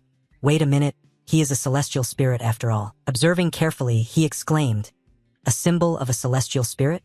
Maybe this is more useful than I thought." At the same time, in Alterisha's laboratory, she was personally perfecting the formula based on Uziel's instructions. After a period of concentration, she stopped to look at the result. "I've done it. No, now is not the time to be complacent." She continued to copy the formula from the board onto paper. A while later, Alterisha happily said that a new era would begin tomorrow. If Uziel knew, he would surely be very happy. In another place, the Dwarf Kingdom, the mineral capital of the Black Steel Empire, the dwarves here are extremely energetic, lively, and full of vitality. Amidst this scenery, the two main characters, Uziel and Alterisha, set foot in this strange city. Just upon arrival, Uziel beamed with a bright smile. "We have arrived." Alterisha stood beside him, glanced around, nodded in confirmation. "Yes, indeed. Today marks the day of the Grand Academic Conference, a major event with a venue that changes annually. This year, the honor belongs to the Optical Metallurgy Academy, renowned as one of the world's top alchemy schools, located in the Kingdom of Dwarves. Since the dwarves invented material magic, this year's conference is expected to be on an extraordinary scale. Rumor has it that the greatest alchemist, while Suk Koden, the Golden Alchemist, will be attending." A thought flashed through Uziel's mind, accompanied by a sense of satisfaction. This is the perfect moment to present Alterisha's latest discovery. But his gaze shifted to Alterisha beside him, who spoke up, worry evident. "Uziel, is this really okay? This is something that Professor has devoted half his life to researching." Uziel thought to himself, what a fool or kind soul, unable to do anything when his research is stolen, yet still speaks so nicely. Sensing her unease, he changed the atmosphere. "Don't worry, Alterisha. It's not like I copied Professor Myzentiran's research. I simply surpassed her." Alterisha hesitated. Thank you." The two continued walking. Uziel spoke playfully as they went. "Then let's go in. That red carpet looks too stressful. Let's take the back door." Alterisha nodded eagerly. "Oh, right, that's a good idea." As they stepped inside, a broadcast sound echoed, drawing the attention of the hall. "Welcome to all doctors, professors, and researchers of the Alchemy Society. Now, I hereby declare the opening of the 87th Golden Ratio Academic Conference." The enthusiastic voice, tinged with humor, caused several top professors to slightly raise their eyebrows. The host continued, "At the opening session, we are honored to introduce a new medical invention." The sound of high heels echoed, spotlight beams swept across as a figure walked out with great charisma. None other than Professor Myzentiran, whom Alterisha had mentioned with respect and a touch of guilt. The presenter solemnly began, "Please welcome Professor Myzentiran from Stella Academy to introduce the latest medical drug product." She gently stepped up to the podium, her sharp eyes scanning the audience, then projected the first slide onto the screen. "Hello, I am Myzentiran from Stella Academy. Today, I will introduce the new Alpha experimental drug line from Hong Duok." She paused and clicked the remote control, the screen displaying an image. "First, please take a look at this." The presentation began to become lengthy and detailed, precisely in accordance with high professional standards, requiring more patience than knowledge. Everyone listened attentively, although even those of us seated below barely understood what she was saying. The terminology seemed aimed at splitting atoms, making anyone lacking patience prone to a half-awake drowsiness. After a prolonged stretch, she concluded her presentation with, "That is all for my talk." The hall seemed to awaken from hypnosis as applause rang out, accompanied by dramatic nodding. A wave of chatter broke out. "Oh my, Professor Myzentiran is truly a genius. That challenging innovation for Hong Duok is absolutely fantastic." In the corner of the room, Uziel folded his arms and observed, his sharp eyes analyzing like a grandmaster in a chess game. He thought, talking about Alterisha's thesis as if she herself created it, quite convincing, but the joke was only just beginning. There were many ways to retaliate, and now the main course was about to be served. Just as he thought, the main course was laid out. Another character stepped forward. Alterisha from Stella Academy. The atmosphere fell silent as Alterisha stepped lightly onto the stage, standing exactly where Maizen Tiran had just left. She looked at the audience, took a deep breath, and began, "Hello, it's a pleasure to meet you all. I am Alterisha, an alchemist from Stella Academy." But no one paid much attention. The audience whispered like patrons at a street tea stall. "Hey, is she from the pharmaceutical company? I really loved Professor Maizen's cell regeneration extraction. Absolutely fantastic." Amid the noisy waves, only Uziel focused intently on every word Alterisha said. She hesitated slightly but continued. "The topic I am presenting today is..." At that moment, a faint smile appeared on Uziel's lips as if he knew what was about to happen. Alterisha's next sentence silenced the hall completely. "This is a complete summary and thorough understanding of the technique using mixed variable alteration." Silence enveloped like time standing still, no chatter, no whispers. Everyone turned to look at her, eyes wide as if asking, "What did she just say?" No one dared to interrupt, but the atmosphere was shattered when an elderly man slammed the table and stood up, his voice sharp. "Do you know where you are standing?" The auditorium trembled, all eyes turning to Alterisha. Under the pressure, she was slightly flustered, stammering but maintaining her composure. "Yes, of course I know this is a wonderful and honored position, especially for someone like me." Her response was humble yet resolute, but the professor was relentless. "Then explain clearly what the spell you just cast means." Alterisha gently pressed her hand to her chest, calming herself. She took a deep breath, looked directly into the expectant eyes, and said, "Please understand it from the perspective of an alchemist." The auditorium erupted like a broken hornet's nest, murmurs spreading. The incantation to transmute variables, impossible, for the principles of magic and alchemy cannot be combined. Indeed, for 3 million years, no one has resolved the contradiction between those two. A renowned professor sitting in the front row, with white hair and deep-set eyes, raised his hand to his mouth and cleared his throat to steady himself. The tense atmosphere was broken when the moderator's voice rang out like a bell to relieve the stress. "Please keep order and allow the speaker to finish." But then another deep, authoritative voice rose. "If you think it's impossible just because many have failed, then how can you call yourselves alchemists?" Everything fell silent. The voice belonged to the man wearing a white robe trimmed with gold, his hair softly curled with a golden sheen, a legendary golden alchemist, Walsuk Koden. He smiled as he stepped forward. "I have been eagerly awaiting what you are about to present. I want to see the truth hidden within the magic that everyone has long believed impossible." He raised his hand to encourage her. "Come now, brave little girl, share your discovery with us." Alterisha stood as if petrified, a rosy blush spreading over her cheeks, her eyes shining with gratitude and emotion. She gently bowed her head and whispered, "Thank you, sir." A shout like thunder struck through the hall, leaving it utterly silent.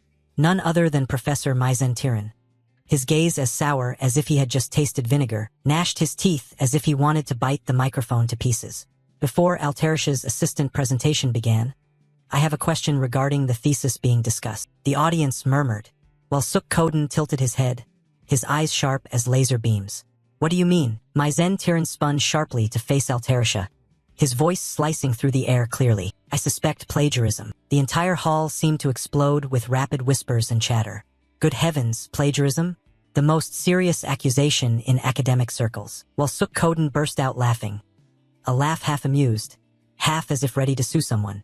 "How ridiculous. Do you know what happens if you accuse plagiarism without evidence?" Maizen Tiran replied, "Of course I know." He stepped close to Alterisha, spreading arms like performing magic. "As everyone knows, the interleaving algorithm for mixed variables has 5 unsolved problems. Only when all 5 are solved can alchemy and magic harmonize. Until now, our academy has only solved 2, and even those answers are incomplete." Uziel folded his arms and listened attentively, eyes narrowing. Maizen Tiran continued proudly, "But Professor Maizen Tiran, have solved 4 out of 5 problems. And the assistant standing here is my assistant." The auditorium buzzed with excitement. Someone whispered amidst the noise, "If this thesis is indeed..." Maizen Tiran raised her hand to interrupt. "That's right, this thesis is definitely mine." She tilted her head with a challenging smile. "Even if my assistant accidentally solved the 5th problem, so what?" Maizen Tiran's gaze was like an icy dagger piercing Alterisha, sharp and cold. Her face curled into a triumphant smile. Bitter thoughts echoed in her mind. "Alterisha, you insolent brat. You are a genius, I do not deny that. But so what? This will be where you end. Fool. Talent means nothing if no one recognizes it. Your talent will forever belong to me. Tyran leaned close to Altarisha, face to face, voice like a judgment bell. So, Assistant Altarisha, do you dare affirm that you have solved the remaining 4 problems? The hall fell silent. Altarisha froze, eyes wavering, took a step back, heart pounding. I knew it, this would happen. My hair is about to turn gray. Oh God, what should I do? But a voice like a breeze whispered in her mind. If you ever feel troubled being alone, call me over. Altarisha's eyes opened wide, glowing brightly. Fear vanished like rain erased by sunlight. She inhaled deeply, lips pressed tightly together, curling into a calm smile. Her right hand slowly rose. I have a request. I want to invite a co-author up here. The auditorium erupted as if bombed. A loud murmur spread. What? A co-author? While Suk Koden raised his eyebrows in surprise. Who is that person? Altarisha lowered her hand, her gaze directed toward the audience, pointing directly at a young man in the sea of people. My co-author is Uziel. Uziel almost toppled backward, mouth agape, eyes wide as if his brain had just powered down. Co-author, I only contributed a few ideas, right? No, wait. How am I supposed to react now? After Altarisha introduced him as the co-author, Professor Tyran also looked toward Uziel, and then he took his steps forward, gradually approaching the podium. The crowd's chatter mixed in too. How ridiculous. Such a young student here, really? I don't think anything will actually change other than disputes spoken aloud. Golden Alchemist Professor while Suk Koden showed some interest, folding his arms eagerly. Oh ho, I eagerly anticipate this. On Uziel's side, after moving, he now stood closer to the lectern, his gaze somewhat downward, carrying a slightly somber mood. He gradually moved closer to Professor Tyran. Then his gaze fixed straight on the professor, showing no signs of worry or hesitation. He quietly stepped past Professor Tyran's side, but suddenly, a surge of magical energy burst forth, originating from the branch he was holding in his hand, and the power of this spiritual force touched the professor's arm. A system information panel quickly updated afterward. The special hatred skill of the defensive branch item was activated, targeting Tyran after he passed by. It seemed the professor did not notice this. Instead, he looked over with slight anger and said, "Humph, how rude." Seeing that the other did not recognize it, he gave himself a faint smile as his thoughts materialized. All right, it's effective. He stopped upon reaching the necessary position, and officially faced the scholars below, silence falling first. Then, with an expressionless face, Uziel spoke first. First, I would like to listen carefully to Professor Tyran's argument. There is a saying that seeing once is better than hearing 100 times. So let's work together here to solve the cross-training technique. A smile appeared on his face, and once again, murmurs broke out among the people. A debate between a professor and his assistant over this report? Sounds really interesting. Agreeing with everyone, Altarisha's worry turned immediately towards him. Speaking somewhat hesitantly, "Hey Uziel, I noticed you seem a bit anxious. You cast your eyes elsewhere, but then you quickly reversed the question. Hey assistant, don't you believe me?" Hearing that, Altarisha looked a bit confused. No, I believe you." To reinforce her certainty, Uziel added words of comfort. "I've been by your side all this time, so don't worry, Assistant Altarisha. You can do this. I trust you more than anyone else." Seeing his smiling face, Altarisha felt her cheeks flush slightly, her thoughts racing through her mind. Could she really do it? Her hand then clenched tightly onto the collar of her own shirt. Focusing, she adjusted her glasses, but more thoughts rushed in again. That's right, Uziel is correct. She had to trust what she had accomplished during all this time. She neatly adjusted her hair as well. Meanwhile, Tyran was left bewildered and unable to control the situation here. After regaining her confidence, Altarisha stepped forward to stand opposite Tyran and said, "Then let's get started." Altarisha had completely gained her confidence. The method of intersecting variables in alchemy. 300 years ago, an alchemist declared, "I have discovered a miraculous formula that can solve this equation. This is the miraculous formation that can resolve the anomaly, but I urgently needed to use the restroom, so I couldn't write it down." Afterwards, he died in the restroom, which made the formula famous. Since that time, countless alchemists have attempted to experiment with it, but the results have been complete failures. Therefore, now no one wants to try it anymore. For this reason, the unsolved formula has been considered impossible. But now someone claims they can solve the random blink caused by the Thoa magic force. A smoker with a cold expression commented, "Interesting." Information about this person also emerged later. A member of the Moon Mage Tower, Squad 13 of the Destruction Team, Captain Kane. Another girl nearby wearing similar attire yawned long.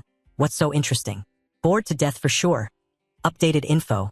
Vice Captain Hazen Macaron. Then these two appeared here by putting themselves into stealth mode. After finishing the previous yawn, Vice Captain Hazen Macaron looked up and cast a half-glance of judgment. Is that Captain Professor really a dark mage? Then someone nearby also whispered, seems like there's a smell of tobacco around here. Looking toward where both had started recording information on the blackboard, Vice Captain Hazen Macaron continued to comment, the more I think about it, the more I feel this mission is a big scam. But then Vice Captain Hazen Macaron looked over at Kane standing beside him without saying a word, and could only helplessly rub his head, close his eyes, and continue speaking. What could he do when the captain blindly trusted whatever the old man said? But then she was suddenly forced to open her eyes and look ahead. Not only her, Kane also paid attention in that direction, where both Myzen Tyran and Alterisha once again faced each other, quickly forming assessments in their minds. Then, the atmosphere in this auditorium changed, right? And then the host's voice rang out again, yes, just after finishing the first difficult problem solution. Moving on to the position of Professor Walsuk Koden, the golden metallurgy expert, who was currently surprised by the information written below, that was observing a continuous flow of information recorded specifically and in detail on the two blackboards. He then offered another assessment, similar yet a completely different approach, and on this side, Captain Kane also formed his own line of thought while intently watching in the same direction, yet Alterisha's explanation was simpler than Myzen Tyran's. Moreover, the final results had some differences. Below, the host's voice rang out once more, announcing the second difficult problem solution. Again, both returned to their blackboards to continue writing. Above the observation area, a few people had started to gather, and the worry mixed with surprise was clearly visible on their faces. It was truly astonishing. Many had solved the second problem before, but this kind of explanation was something I had never seen until now. This was a problem said to require at least 200 lines of writing to resolve and clarify, yet she managed to solve it with exactly 12 lines. The person they were both discussing was Alterisha. Observing on one side, Uziel crossed his arms and smiled, internally reflecting on his own judgment. The audience's reaction was also very positive. He kept his smile there, and his thoughts shifted somewhat, yet the real part was only just beginning. The host's voice rang out again. Currently, the solution for the third difficult problem was continuing. Would the third problem, which no one had ever solved until now, really be cracked right here? Both were intensely focused on recording their research results on the board, and a bead of nervous sweat appeared on Alterisha's face. Meanwhile, Myzen Tyran's anxiety was even greater. Both had stopped writing, and Walsuk Koden below began to show surprise as the assessments were continuously made. Had she really solved it? Myzen Tyran, who solved the third problem previously considered impossible, achieved truly impressive results. Although he heard this praise, Myzen Tyran showed no sign of happiness. Instead, he felt a mix of surprise and confusion.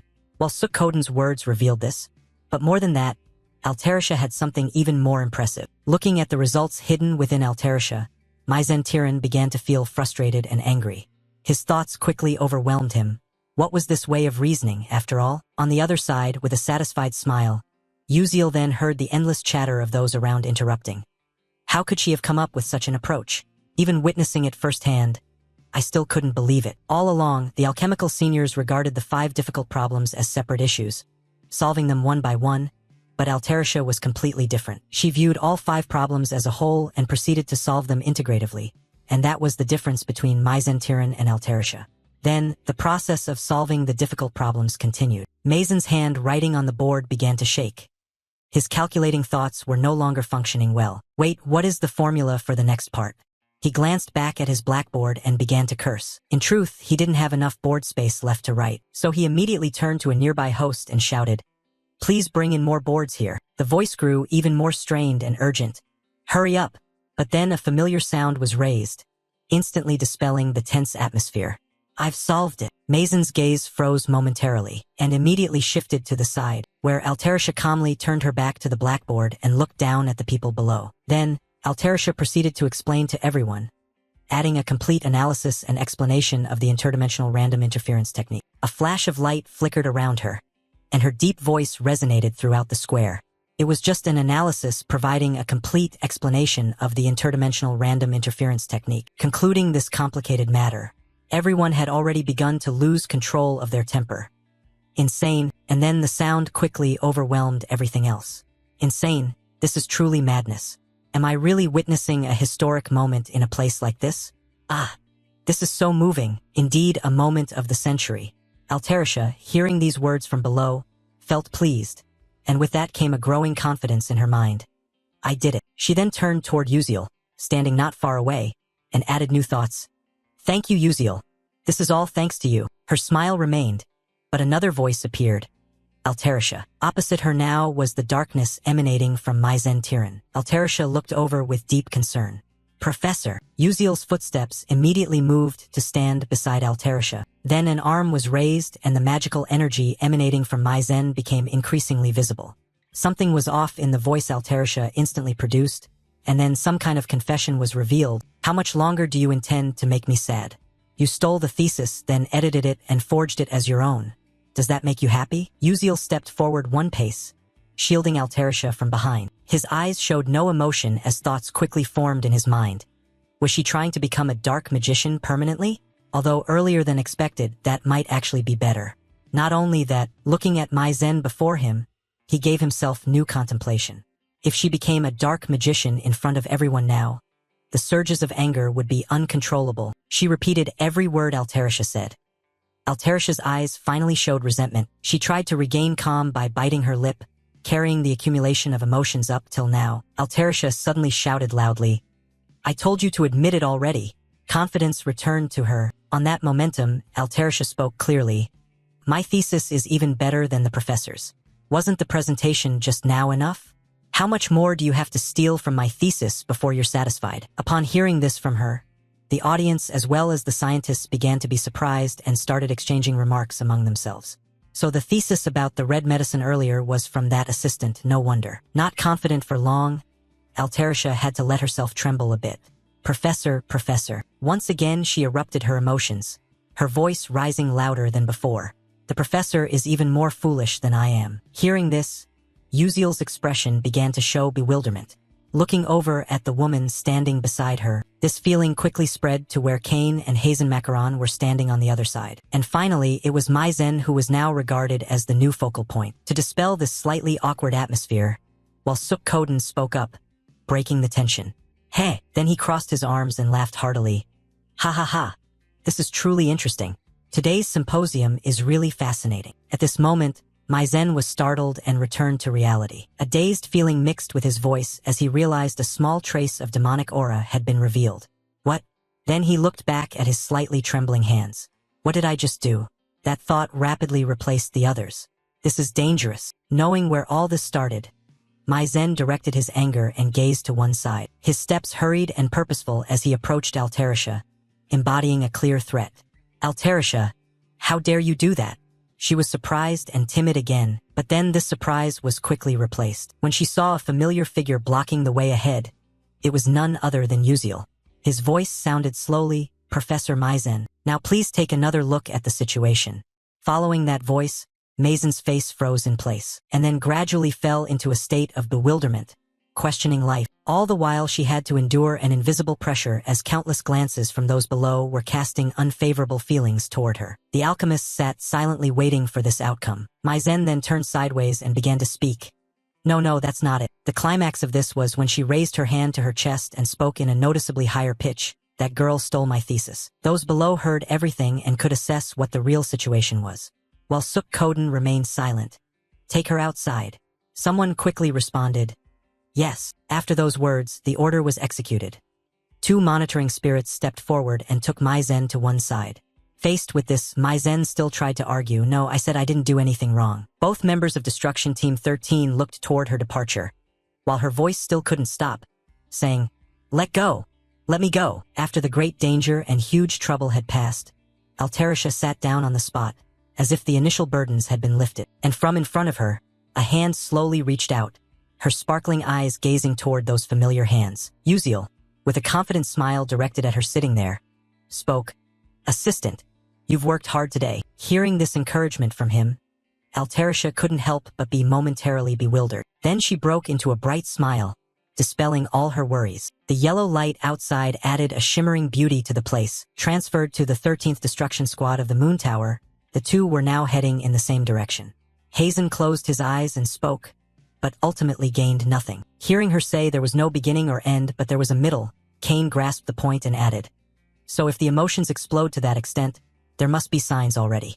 The The sensors reacting to the dark magic's invasion show no feedback at all. Another issue was pointed out by Hazen. That makes sense. After all, the Moon Tower's spiritual sensor isn't absolute. And then a new question was raised. Glancing at Uziel and Altarisha surrounded by scholars. Hey, is that kid really the high school student they said was the co-author? Turning to Kane beside her, she paid some attention and assessed herself. Pretty cute, isn't she? Kane, hearing this, cast a half glance back and asked, have you investigated yet? Hazen looked a bit puzzled and responded, just received news from Matra. Before coming to Stella, that kid's hometown was destroyed by dark mages, so he must be a civilian with the lowest achievements, yet somehow he entered Class S. Moreover, he studies at the world's most prestigious magic school without using magic, which is generally very strange. Today, he also requested to have his name removed from the article. Unexpectedly, there could be so much information. Captain Kane calmly looked ahead. I see, remember carefully. Then his eyes showed surprise at something. From the front, Uziel stared directly at Kane, with 1 part concentration and 9 parts expressing uncertainty. And then he decided not to pay it any mind. He looked straight ahead and smiled brightly, standing there somewhat dazed. Captain Kane tried to ask himself, wait, our eyes just met a moment ago.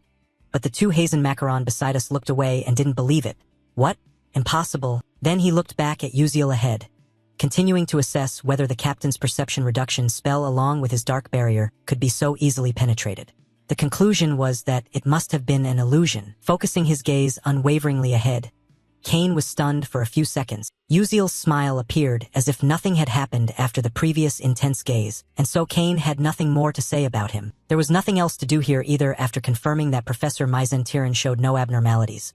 Kane took himself aside and said, let's go, it's over. Hazen Macaron put both hands behind his back, adding, I'm also fed up with this boring place, and moved to a carriage marked with a distinct noble aura. Inside was the figure of someone angrily biting their nails. This person was none other than Professor Myzen just now. The continuous curses erupted. Damn it, if it weren't for Uziel, I wouldn't have had to endure such humiliation. But then from in front of her, someone was sitting reading a book with eyes closed, calmly saying, now that things have come to this point, we have to deal with it, calm down. Myzen saw this person suddenly appear here. Her voice became more dramatic. You are Raydin. The other party immediately opened blood-red eyes, revealing clear dissatisfaction. After casting an indifferent glance, he quickly shut the book in his hands.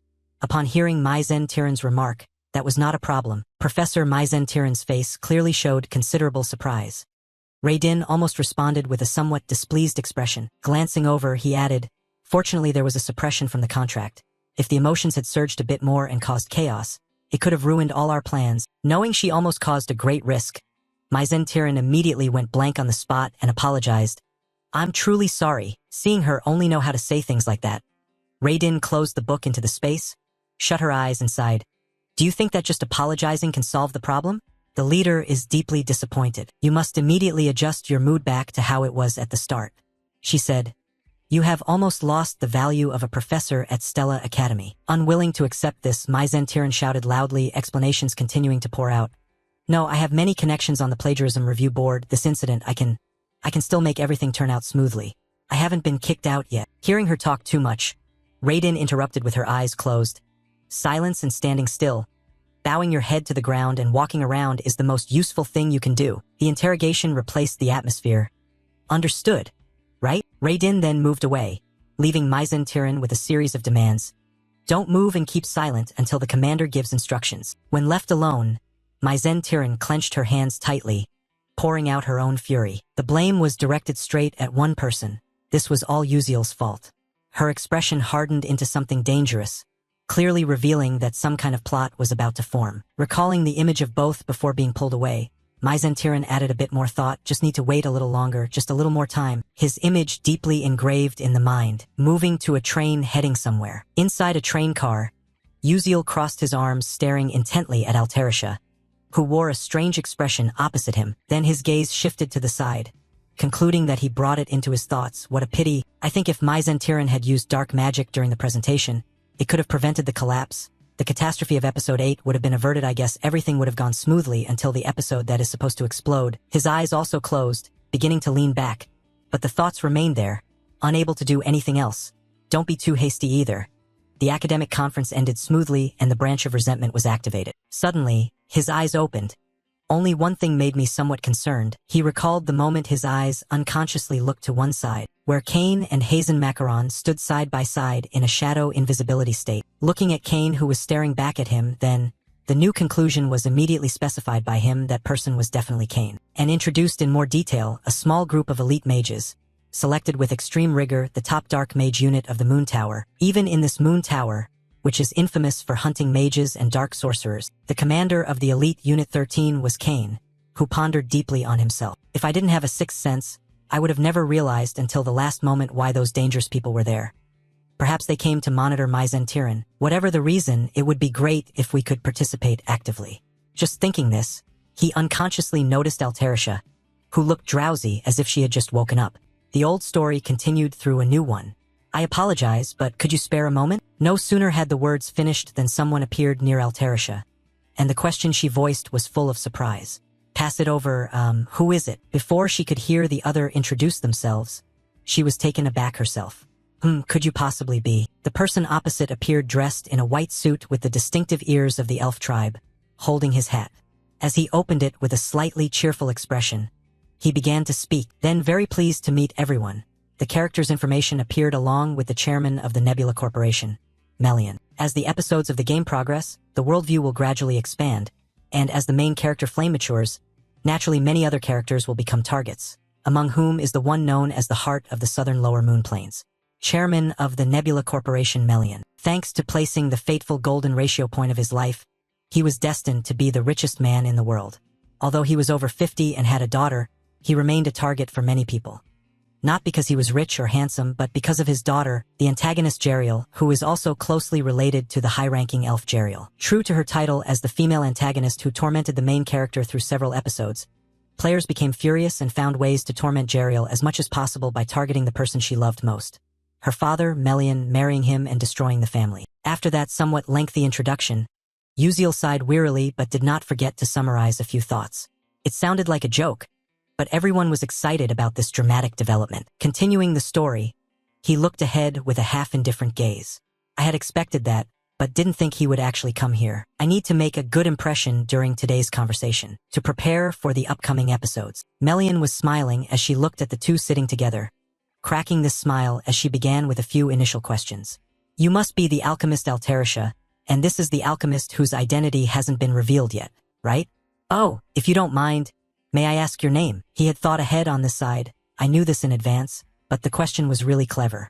And he responded immediately, I am Beek Uziel, a first-year student of Class S at Stella Academy. Melian was immediately surprised by this information.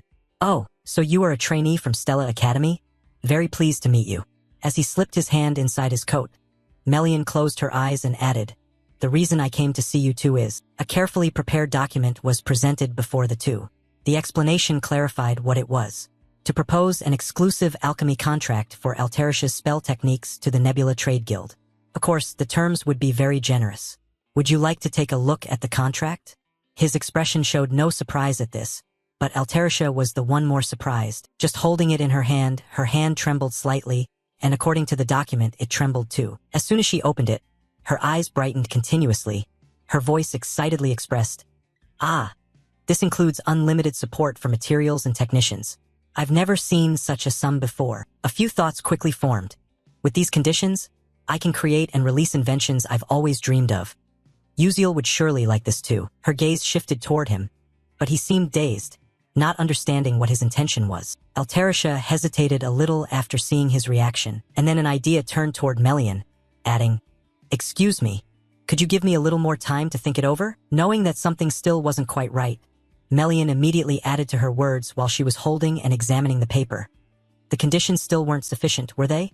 If she had any requests, she should just say them. But Altarisha quickly interrupted, No, that's not it at all. The conditions are not only sufficient but even excessive.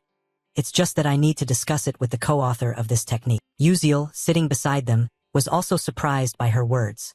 He couldn't believe he was the reason for this important issue. A look of bewilderment appeared on his face. Having heard that from her before, Melian chuckled somewhat wryly and thought, Is that so? I had assumed the co-author was just a figure of speech, but it turns out not to be the case. Looking at the two people opposite him smiling brightly, he thought to himself that he didn't need to pay attention to her. How could that be? At the age of just a teenager, to already be able to help resolve a long-standing issue of over 300 years must surely mean he was an extraordinary genius. Melian raised his hand forward to ask, "Do you want to take a look at the contract?" After all, no matter what, he was still just a student. Following the suggestion, Uziel also took the paper and studied it carefully, confirming Melian's continued reasoning. With these conditions, it certainly couldn't be refused. His face still smiling, he immediately gave his answer. "I must decline." Unexpectedly, this could happen. Melian's expression became utterly bewildered as she looked across at the man sitting opposite, and the major doubts raised. "Could you please tell me the reason? If the conditions are not satisfactory, I will immediately make corrections." He stopped speaking there, staring straight ahead. His thoughts unraveled every issue. Signing an exclusive contract with the Nebula Trade Association, the largest trade guild in the world, was certainly a good move. But although Melian is an excellent businessman, he is extremely stubborn by nature and unwilling to lose anything if this technique were bound under his control. Only cheap items can be mass-produced, limiting the diversity, individuality, and overall performance of the equipment. Moreover, because of the excessive monopoly, many mages will not be able to access these devices, and technological development will become biased towards commerce, allowing those black mages to catch up technologically. In fact, I've seen players choose the storyline branch just to earn money, but the outcome is always a sad one. From those inferences emerged a new issue he raised, unrelated to the conditions. "I simply do not want to sign an exclusive contract." Melian then hesitated a bit and said, "So you mean," holding the paper in his hand, his face showing no clear expression. He added that this technology, a fusion of magical studies and alchemy, will have a tremendous impact not only on daily life but also on the crafting of equipment for mages.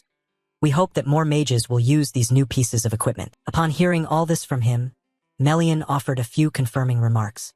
"You have great dreams and ambitions. Having big aspirations is a good thing, but to realize those wonderful dreams, money is essential." He immediately responded, "As it happens, I have just concluded negotiations with a series of investors, and one of them is Chairman Melian himself." And as if understanding his point, Melian posed an important question. "So, do you intend to sign contracts with those people and with me at the same time?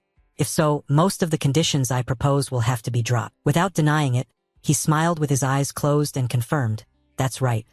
Frankly speaking, I also desire those conditions very much." Then his eyes gradually opened, and in a calm and measured tone, "We will elevate the product to premium level."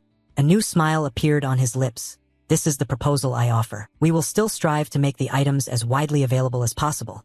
But among those, the premium items that are difficult to craft will be exclusively contracted with the Starlight Trade Guild. That's called a brand, isn't it?" Seeing that he had such high confidence in himself, Melian, standing opposite, squinted slightly. As a professional merchant, Melian understood his meaning. She pointed her arm toward him and smiled as she asked a question. "Excellent, but will those luxury items really sell? I would never do anything that would harm myself." Knowing what he was worried about, he lowered his gaze and replied with a few words, "That's right. So I will not ask you to sign the contract immediately." Then his cold yet confident gaze continued to appear. "In half a year, let's hold a private press conference for investors with Chairman Melian." Melian's expression suddenly changed as she heard him continue.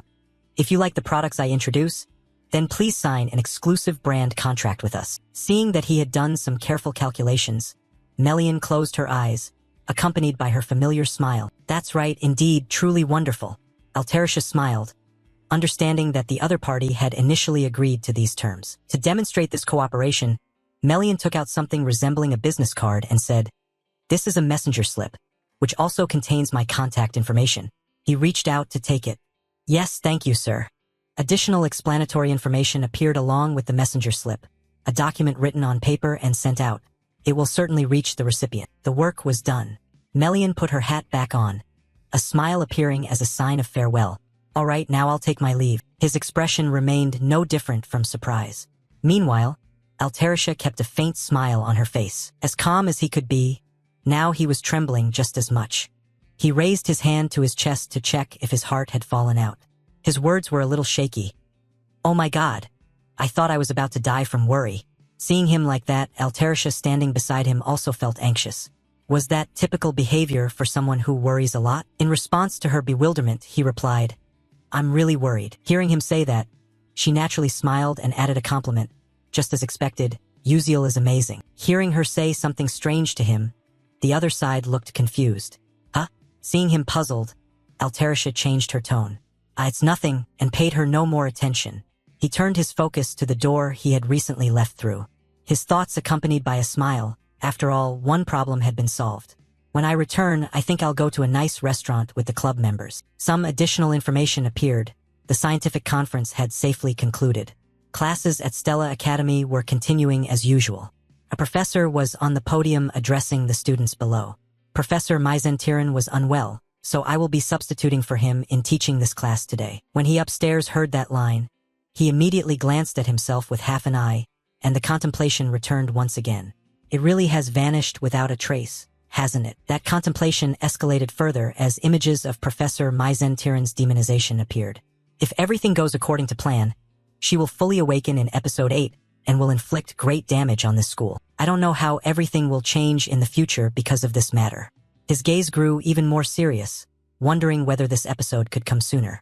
I hope at least it will unfold to an extent that I can handle. Adding to the assessment, not only Mizentiran but also Alterisha did not come to school. The class had ended, and he was currently walking down some hallway. It seemed she was happy and receiving a pension now. Just then, some student ahead of him said something. Hey, did you hear that?" He paid attention to the conversation nearby. The assistant Alterisha. Was she the one who deciphered that incredibly difficult superconsciousness non-interference technique? The conversation continued. "Oh, I heard it, but isn't there still another co-author? They said that person's identity was kept secret. But why would they do that?" He didn't pay attention to that story as he looked straight ahead. Good. Could that person be extremely ugly? Haha. Is that so? After a while, he was now outside the school grounds. His thoughts were still there. Keeping it a secret that he was one of those authors helped him attract less attention in the school. His steps suddenly stopped. At first, he gave a hint by borrowing knowledge from these special glasses. Because all focus and attention must be directed to Alterisha, that is the right and best approach. Stopping at one spot, he noticed something appearing near him. "I found it. Isn't that Ma Yuziong? Wow, look at that posture." After a long time, the two main characters, Yuziel and Acel, appeared again. People who saw Ma Yuziong observing Acel felt a bit shy, and some gossip arose. Achieving high grades and good looks? Isn't that cheating? Is the person beside her in some class? She looks like a doll. Anyway, she's still not a very good person. Yes, she is beautiful, but he quickly glanced over, silently thinking that anyway, there would never be a quiet day, attracting the attention of both. He then spoke loudly across. "I'm here." Seeing him appear, Ma Yuziong smiled and greeted. "Hello, Yuziel." He waved back and said, "Sorry, I've probably kept everyone waiting, haven't I?" "Don't mention it," someone added. "Not really." Then a question was directed at him. "So what are we going to eat? Didn't you say you were the one to decide?" Knowing that Acel could hardly eat the delicious dishes due to her family situation, he immediately smiled confidently. He said that she would find out if she went there. They moved to some restaurant. There were 3 people at the table, but only 2 plates of food. A bit stingy, right? If I had to guess, this dish is definitely pizza. The shimmering light along with the spreading aroma around. Izel's eyes showed a craving, her face already flushed as she was about to eat a delicious dish. He had noticed her current cuteness. Her gaze was fixed only on the food and the food. He still didn't take his eyes off her. Some thoughts came to mind. Reflecting back, he thought there was something in Izel's explanation and introduction that when you order pizza, you have to order some kind of drink that's almost always served, maybe some kind of pickle juice. Following that, he handed her some kind of drink and said, "Here, you eat this." Acel looked at him with a questioning gaze. Her own worry showed. How exactly was she supposed to eat this? The worry appeared again on Izel's face. That confusion made him wonder a bit. "Hey, is this her first time at a pizza place?" He said, "Ah yes, that's right." Just then, Acel raised the cup to her lips to try it, and a look of surprise appeared on her face. "It's delicious." Her face immediately flushed red. Opposite her, Ma Yuziong also noticed the cup similar to Izel's. He drank it and then immediately raised it to his mouth. Feeling comfortably integrated with his body, Ma Yuziong immediately turned his words toward him. "Yeah, it really is delicious." He looked on, dazed and coldly thoughtful. "Take a picture, capture this truth," he said. He was just drinking but looked like he was shooting for a food magazine. After everyone finished drinking, he lifted a piece of the cake toward the front with a bright smile and said, "Try this one too, just eat." Filled with anticipation, Acel picked up a knife and fork. Seeing her pick them up, he wasn't surprised. Closing his eyes, he said, "Oh dear, are you planning to stab that knife into the cake like that? Nobody does that." Then she looked at him, surprised, as if asking for guidance on how to eat it. He immediately demonstrated by bringing a piece to his own mouth. Of course, an explanation followed. They said eating it that way is very tasty. Acel glanced back and forth, feeling awkward. That seemed a little strange. Wasn't it impolite? Meanwhile, Ma Yuziang smiled brightly. Oh, isn't that just too much fun? So Ma Yuziang picked up the cake with his bare hand, choosing a spot to bite. All right, let me try it here. You don't know until you've eaten it. Only after tasting do you realize you haven't truly eaten before. Never mind, making myself look dazed again and again. Acel followed both examples, holding the piece of cake in her hand, then quickly took a bite, her eyes tightly shut. Afterward, her body trembled slightly, catching the attention of the two male classmates sitting nearby. She brought her hand up to her cheek. Izel's face immediately lit up with joy, a few thoughts also appearing in her mind. There was a gentle sweetness flowing in every slice of cheese, along with bell peppers dancing on top. Adding a bit of bell pepper with olive oil could create a special dish, also including bacon and onions. They seemed to be dancing together to create a symphony. Seeing her so cheerful, the guy beside her asked, "So, do you think it tastes good?" While eating, hearing him say that surprised Acel a little, but then she glanced back at the slice of cake in her hand, blushing slightly and said, "Yeah, it really is delicious." Both men then looked at her and smiled softly. Then a few suggestions and exchanges were added. "From now on, let's come to this place to eat regularly. Will you take me along?" "Depends. Don't be like that." The scene shifts to a sunset over some field, where a remarkable crack appeared, signaling that some danger was about to be born. Back at the classroom, as she walked, her steps suddenly stopped when someone called out, "Hey Flame, have you heard about that?" Her gaze shifted, responding with a soft smile. "Yes, I have heard." The female trainee looked a bit flustered. "Oh really?" She spoke and quickly left. "See you later." Flame watched the figure disappear and then stood silently in place, sighing deeply. I guess she came to talk about the rumor concerning Assistant Altarisha solving the interference enchantment formula, but as far as I know, it was all created by Uziel. His image appeared in her mind, sparking a new line of thought. But how did he solve that formula? Clearly, to regain the past, most future knowledge, except for key events and stories, must be forgotten. Could he remember those things? Or was it because he was just too smart? In front of Flame, some people were whispering excitedly. Then someone approached and greeted, "Hello, Flame." That person was none other than Jeremy Scalvin. He smiled brightly and continued the conversation. "This time, would you like to practice Persona Gate with my group?" Seeing him standing nearby, Flame avoided his gaze. "Why are you acting like that? If you go, do I have to go with you?" Her eyes widened, voice firm. "Go find another girl. Don't flirt with others without a reason." After saying that, Flame left immediately. Meanwhile, Jeremy Scalvin's face revealed a strangely sinister smile, truly peculiar. The scene shifted to a nearby announcement board, displaying several lines of content. The official Persona Gate document. "First-year students, please choose a Persona Gate to practice with your group." Everyone looked up at the board. Flame still stood there, lost in new thoughts. "By the way, this is the Persona Gate practice. Has it really started yet? The Dark Mages call it the Persona Gate. If it is not quickly conquered as soon as it appears, the place will turn into a deadland where no creature can survive. Moreover, unlike dungeons that are cleared by defeating the boss or destroying cores, the Persona Gate requires analyzing and breaking down their patterns along with their magic." Pondering further, she reflected on how from analyzing concentration to space distortion, structure, and soul imprisonment, one needs knowledge of thousands of patterns as well as the ability to memorize them and ultimately combat strength. In fact, the purpose of training magical warriors is precisely to prevent the Persona Gates. Can be said that this is the most important subject. Flame's hand clenched into a fist. If the original story is correct, something is truly merged into the Persona Gate operation. I cannot let Uziel handle everything alone. Determination surged within. This time, I have to stop it to avoid great damage. The scene shifts to the 9th Star Tower, the 9 Towers Cloud Floor Cafe.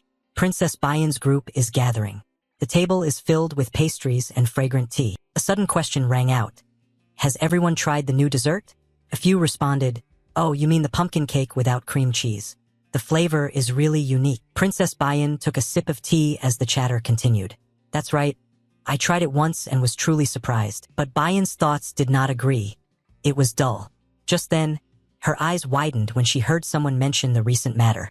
By the way, Stella's assistant had solved the interspace technique known as accidental interference spellcasting. Rachel continued, "I heard about this from my father, Moreover, it is said that the co-author is actually a student of Stella Academy. Both friends were simultaneously surprised and amazed at this information.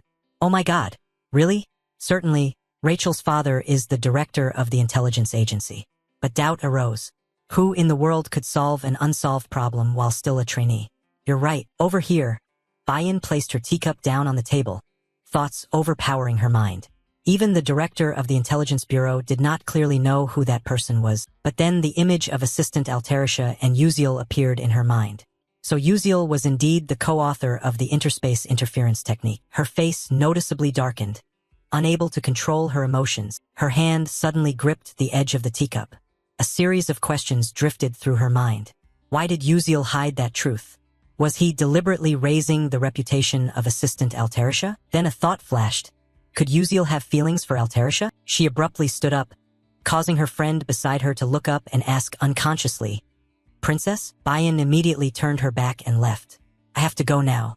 The classmate unconsciously added, "Yes, but it's tea time now." The other three stared blankly as she left, not understanding what was happening. A question echoed upon seeing her hurry by. Why would the princess act that way? The scene shifted to the schoolyard. Bayan was walking when suddenly a figure appeared right in front of her. Her eyes looked downward, not yet recognizing the person. It wasn't until a voice called out that she paid attention. Realizing someone familiar, she responded, "Princess Hong Siwa." Hearing her call her by name, Hong Siwa quickly covered her mouth to laugh. "Oh my, didn't you tell me to call you sis?" An additional piece of information. They were forced to become enemies because of the fate of the legitimate child and the illegitimate one. "My half-sister, Hong Siwa. I hate that woman to death." Cutting off her thoughts, Princess Bayan asked again, "What are you doing here?" Hong Siwa smiled brightly. "Ahaha, don't look at me like that. Isn't the reason you came here for something? Recently, in the first-year class, a commoner trainee appeared who is very interesting, right?" The question made Bayan slightly startled. She was talking about an ordinary person who still upholds the spirit of a knight, a quality almost lost in this world. The image of Uziel flashed through her mind. Seeing her strange reaction, Siwa folded her arms and added, "Judging by your reaction, it seems you're interested in him too." Her voice became more thoughtful. "He is a knight who sacrifices everything for the mage." With a cold gaze and a mocking smile, "Isn't that every princess's dream?" Bayan's hand clenched tightly. "So, did you introduce me to him?" She was not satisfied with these words.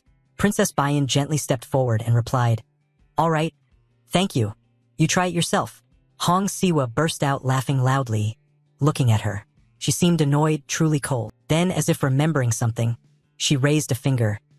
"You weren't like this before. Is it because the eldest sister has passed away?" Bayan's face fell, and a sadness was clearly visible in her eyes. She walked on and said, "I take my leave now." Her gaze followed her figure, briefly filled with sadness. Thoughtfulness quickly took over. Perhaps this time I was too harsh, went too far. Maybe it's still too soon for her to hear about the eldest sister. Just then, the guard Saren appeared and added a word. Seeing her arrival surprised, Princess Hong Siwa paid attention and said, "Huh? What's the matter?" A file was handed over by Saren. "Here is the information about the person you asked to search for. Trainee Uziel." A copy of the assignment he submitted in class along with a brief biography of his past. Hong Siwa held the document and said, "Really? I didn't expect to find this without digging. Very good. There really was an assignment with such a requirement." She opened the document to see what it was like. The title read, "To my mother. Mom, I miss you." Reading up to here, Hong Siwa laughed loudly, quickly covering her mouth. "Aha, kids will always be kids, right?" As time passes, a minute later, her hand holding the document began to tremble. Saren was a bit surprised to see this scene. In front of Hong Siwa, tears fell as she hurriedly covered her mouth. "I understand now. Uziel's mother said she doesn't like black bean noodles." Seeing something was wrong, Saren quickly changed her words. "Excuse me." Meanwhile, Siwa turned her face away. "Wait, are you crying?" Siwa replied, "Ah, it's nothing," just wiped her tears. She added some thoughtfulness. She had never deeply considered poverty. He lived in that situation yet still maintained the spirit of a knight. Her eyes drooped. Uziel's hometown was invaded by dark mages, wasn't it? Then she smiled. "I'm sorry, Bayan, but I'm getting more and more curious about Uziel." Scene change, the last day of training had arrived. The trainees gathered on the grass. A professor stepped out to explain, "From now on we will begin the Persona Gate training course for first-year trainees. Please enter the gates according to this arrangement. Uziel stood in a corner amidst the rustling sounds. It was just like in the textbooks. I was a little worried. Thinking further, so finally it begins, before all the upcoming events, starting with a new thought stream linked to my system board as a reward for completing the academic presentation. We can also activate the gate analysis function from these glasses. I have trained in Leafinal's garden and enhanced my abilities, so that's enough. Your information displays clearly. His face was pensive, eyes revealing deep thought. At this moment, the teacher standing nearby pointed towards the gate and signaled, "Students entering gate C7, please proceed this way." Flame standing next to Uziel responded succinctly, "Yes." The attraction in her voice made him inadvertently turn to look. Not only that, others also appeared, including Princess Bayan and Acel. Deep in thought, he wondered, so these are the people who are accompanying me. This Persona Portal practice session will be conducted in groups of 4 to 18 people. The important thing is to cooperate to overcome the challenge. His eyes still did not leave the group. First-year students at Stella Academy with average skill at level 2 will not easily conquer the Persona Portal prepared with 3 risks in the very first real mission. A concern arose. The C7 Persona Portal where the event takes place can hold a maximum of 16 people. It's unfortunate that Hei Wonriang isn't here. He thought, but with Flame, Bayan and Acel, they should not fail to conquer this portal. His steps moved forward. After all, he didn't need to participate in the strategy to defeat the final boss. The portal appeared right before his eyes. All he needed was the hidden reward. Saying that, he stepped into the portal, which then took him to another place. Uziel's face showed a brief surprise. A new information board appeared, welcoming him to the Ihiran Ball. A golden sparkling square unfolded before his eyes, with people beginning to gather on the large carpet at the center. Bayan's group quickly entered this area, similar to Uziel. Everyone's eyes looked around, assessing the situation. Then a voice rang out, attracting everyone's attention.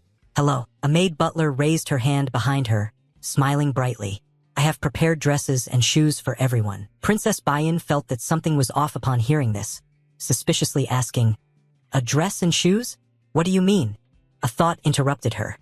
Had there ever been a ballroom inside the Persona Gate? But she quickly adjusted her mindset. This wasn't the time to think about that. We need to analyze the Persona Gate and check the guidance notifications. Countless complex characters appeared on the screen, but anxiety began to surround her.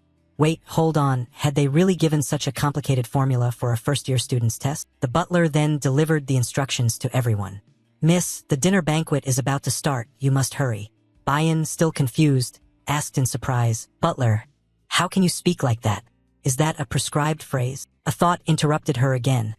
"I don't know if this is truly an NPC inside the Persona Gate.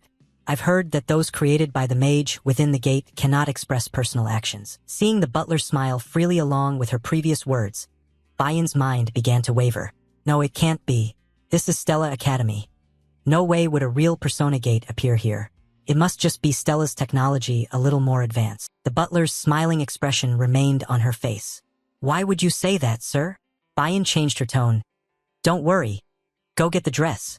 The butler replied, "Yes, I understand." She left under the princess's gaze, with anxiety creeping in. "I don't know if it's because of my mood, but this training session somehow feels like it won't end easily." Time passed quickly. A step appeared, and Princess Bayan had changed her outfit, her silver pink-red hair blending with the color of her dress, her beauty flawless to the highest degree. Then her eyes suddenly glanced at a figure, none other than Uziel in a classy suit.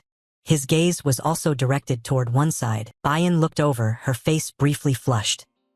He was dressed quite elegantly, looking very fitting, but focus soon took over, and a few memories surfaced. This piece was submitted by trainee Uziel for a subject. It is said to be his past story. She received the document and gently stroked her hair. "I see." Glancing through the information, she seemed to have caught a clue. Back to reality, she still didn't take her eyes off. Could it be because of Uziel's personal information that she received a few days ago? "I feel he seems different." He stood in front of me, yawning repeatedly. His eyes looked back while her thoughts continued. Overcoming the past like that, the path of a knight in Stella. Uziel's bewildered expression cut through her thoughts. "What are you looking at? Is this your first time seeing a civilian yawn?" Bayan was briefly surprised, but then bashfully averted her gaze and replied, "No, it's nothing." Just then, a voice interrupted. "Is everyone here already?" Someone gradually approached their position. All eyes turned to this arrival. A red-haired lady holding a fan continued speaking. From now on you will attend the ball hosted by Duchess Ihiran. Then her gaze shifted, focusing on a wall. It is said that those 4 corridors lead to the mansion's basement. But the basement is full of labyrinths and traps. When people get lost, the knights inside the mansion will start moving. She smiled. You can only trust your intuition and knowledge. Can you do it? Uziel stood in a corner and replied curtly, yes. Upon hearing this, the lady glanced over in surprise. You look so confident. I'm glad to meet you. This confidence makes me feel a bit guilty. I like it. Uziel answered, thank you. Faced with this natural exchange, the other trainees couldn't help but be surprised. What? That person talks like a real person? Do original NPCs have such dialogue? The lady's voice continued, wishing you all good luck. She turned her back and left, leaving a silhouette for everyone to watch. The male trainees looked at each other again. Auhigt, let's go. Anxiety engulfed them as they approached the gate and began their mission. Just then, a voice rang out. Hey, everyone wait a moment. The speaker was Flame. She asked about the training test. Do you all find it a little strange? She calmly provided details. It is difficult to explain and these NPCs act very realistically. I can't analyze anything from this persona gate. Normally, the practical test for first-year trainees shouldn't be this hard. The trainees in front agreed. In fact, I found it strange too. I almost couldn't understand it. That's right, that NPC looked very real. As everyone agreed, Flame's expression brightened. All right, I'll persuade them to go this way. But then, a voice cut in, wait, Flame. Jackie appeared, arms crossed, displeased. You're not seriously saying this is a real portal, are you? Already worried. In my opinion, this is exactly the scenario the professors want. In real combat, you can't always completely decipher a persona portal. In other words, our falling into such a confusing situation is part of their plan. She analyzed further. Moreover, Stella is the place that trains the most elite magic warriors along with the top Phantasmal Knight squad. Could they really fail to detect if a real portal appeared in the school? Everyone began to believe Jackie's words. Oh, that's how it is. So that's the case. Meanwhile, unease surrounded Flame. This isn't good. If by the rules this portal is real, no one would ever believe that said aloud. She had tried to create an unusual feeling, looking over at Jackie's smug expression. Now what to do? A quiet silence enveloped the space. Uziel glanced over thoughtfully. In the end, did they still have to go down this branch? He recalled information from episode 006 of Jackie's Darkening Branch. In the original novel, the character Jackie didn't exist, so Flame must have been very confused. But the scene where Flame blocks this path is one of countless branches present in the original game. Anyway, this is the situation where one of the 3 trainees must become the darkened sacrifice, and new concerns began to arise. Although Uziel hoped no one would be corroded, if fate has determined it, can it really be changed? Seeing the opposite situation, he thought even helping Flame wouldn't change the outcome. If so, the right choice is to step back. They looked at each other for a moment. Then Jackie decided to turn away. No matter what you say, I'm leaving. Flame tried to hold on. Auntie, wait, Jackie. Jackie turned back, eyes cold. Even this situation was arranged by the professors. Just stay calm and handle it, while you all just stand there dumbfounded. Jackie chose a portal and teleported. Flame couldn't stop her. The male trainees exchanged worried glances. One decided, I'm going in too. I've always been ready for this situation. Uziel stood with crossed arms, assessing. No one was acting systematically. His fingers moved slightly. Well, given how things are, there's no choice but to advance. He smiled and stepped forward. While Uziel confidently walked ahead, he suddenly stopped and noticed something to one side. Oh, it turned out to be a somewhat large group of male students gathered behind him. Uziel asked, why are you all standing behind me? Everyone became a bit flustered. Tiny beads of sweat appeared. It's nothing. Seeing so many people share the same expression, he could only stand there indifferently, sighing over the small worry. You're not planning to follow me all the time, are you? Kids always have schemes. His steps moved forward again. But he thought he didn't really care much about these things. Anyway, there's nothing important here. A long, dark corridor is the next choice on the path. The light contains some kind of energy emitting a purple glow. You stop in the quiet space, and footsteps from behind approach. Then your attention shifts again to the place from which the voice came. What is this terrifying corridor? The person walking with you is Princess Bayan and 2 other girls. Thoughts form within you. It seems everyone has arrived. The princess's gaze has fixated on something. The 3 then step ahead of you and stand before the closed door. You wonder where the others have gone. Your gaze drops. A clear conclusion forms immediately. As predicted, it seems we cannot all appear at the same time. Analyzing more carefully, the 16 students are arranged into groups of 4. Those 4 corridors will be divided among the 4 groups. The person entering is you. Then the silhouettes of 2 familiar friends appear. It seems Acel and Flame have moved elsewhere and formed a group together. Your eyes look at those here with Princess Bayan. You think you're surprised to be in the same group with her. They are exchanging something. We should move immediately. Yes, Your Highness. But then the princess notices your gaze. The question was immediately asked with a somewhat blank look. What's wrong? Are you dissatisfied about something? He started to sweat. No, he replied, still keeping that expression. The princess added, Oh my, it's really dull. Ignoring it further, his gaze shifted in another direction. Instead, the Princess Bayan and Acel splitting up seemed like a good thing. At this moment, a startled expression took over his face.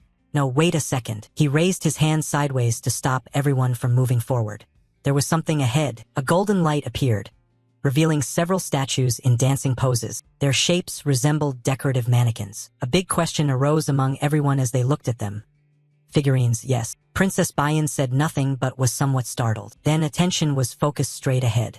There, inside the room, stood a gate. The 2 girls standing beside the princess offered their opinions. Will our unlocking spell even work? I have some doubts about that. We can't even understand this gate. Our level is too low to do anything here. It's so dark this place makes me a bit scared.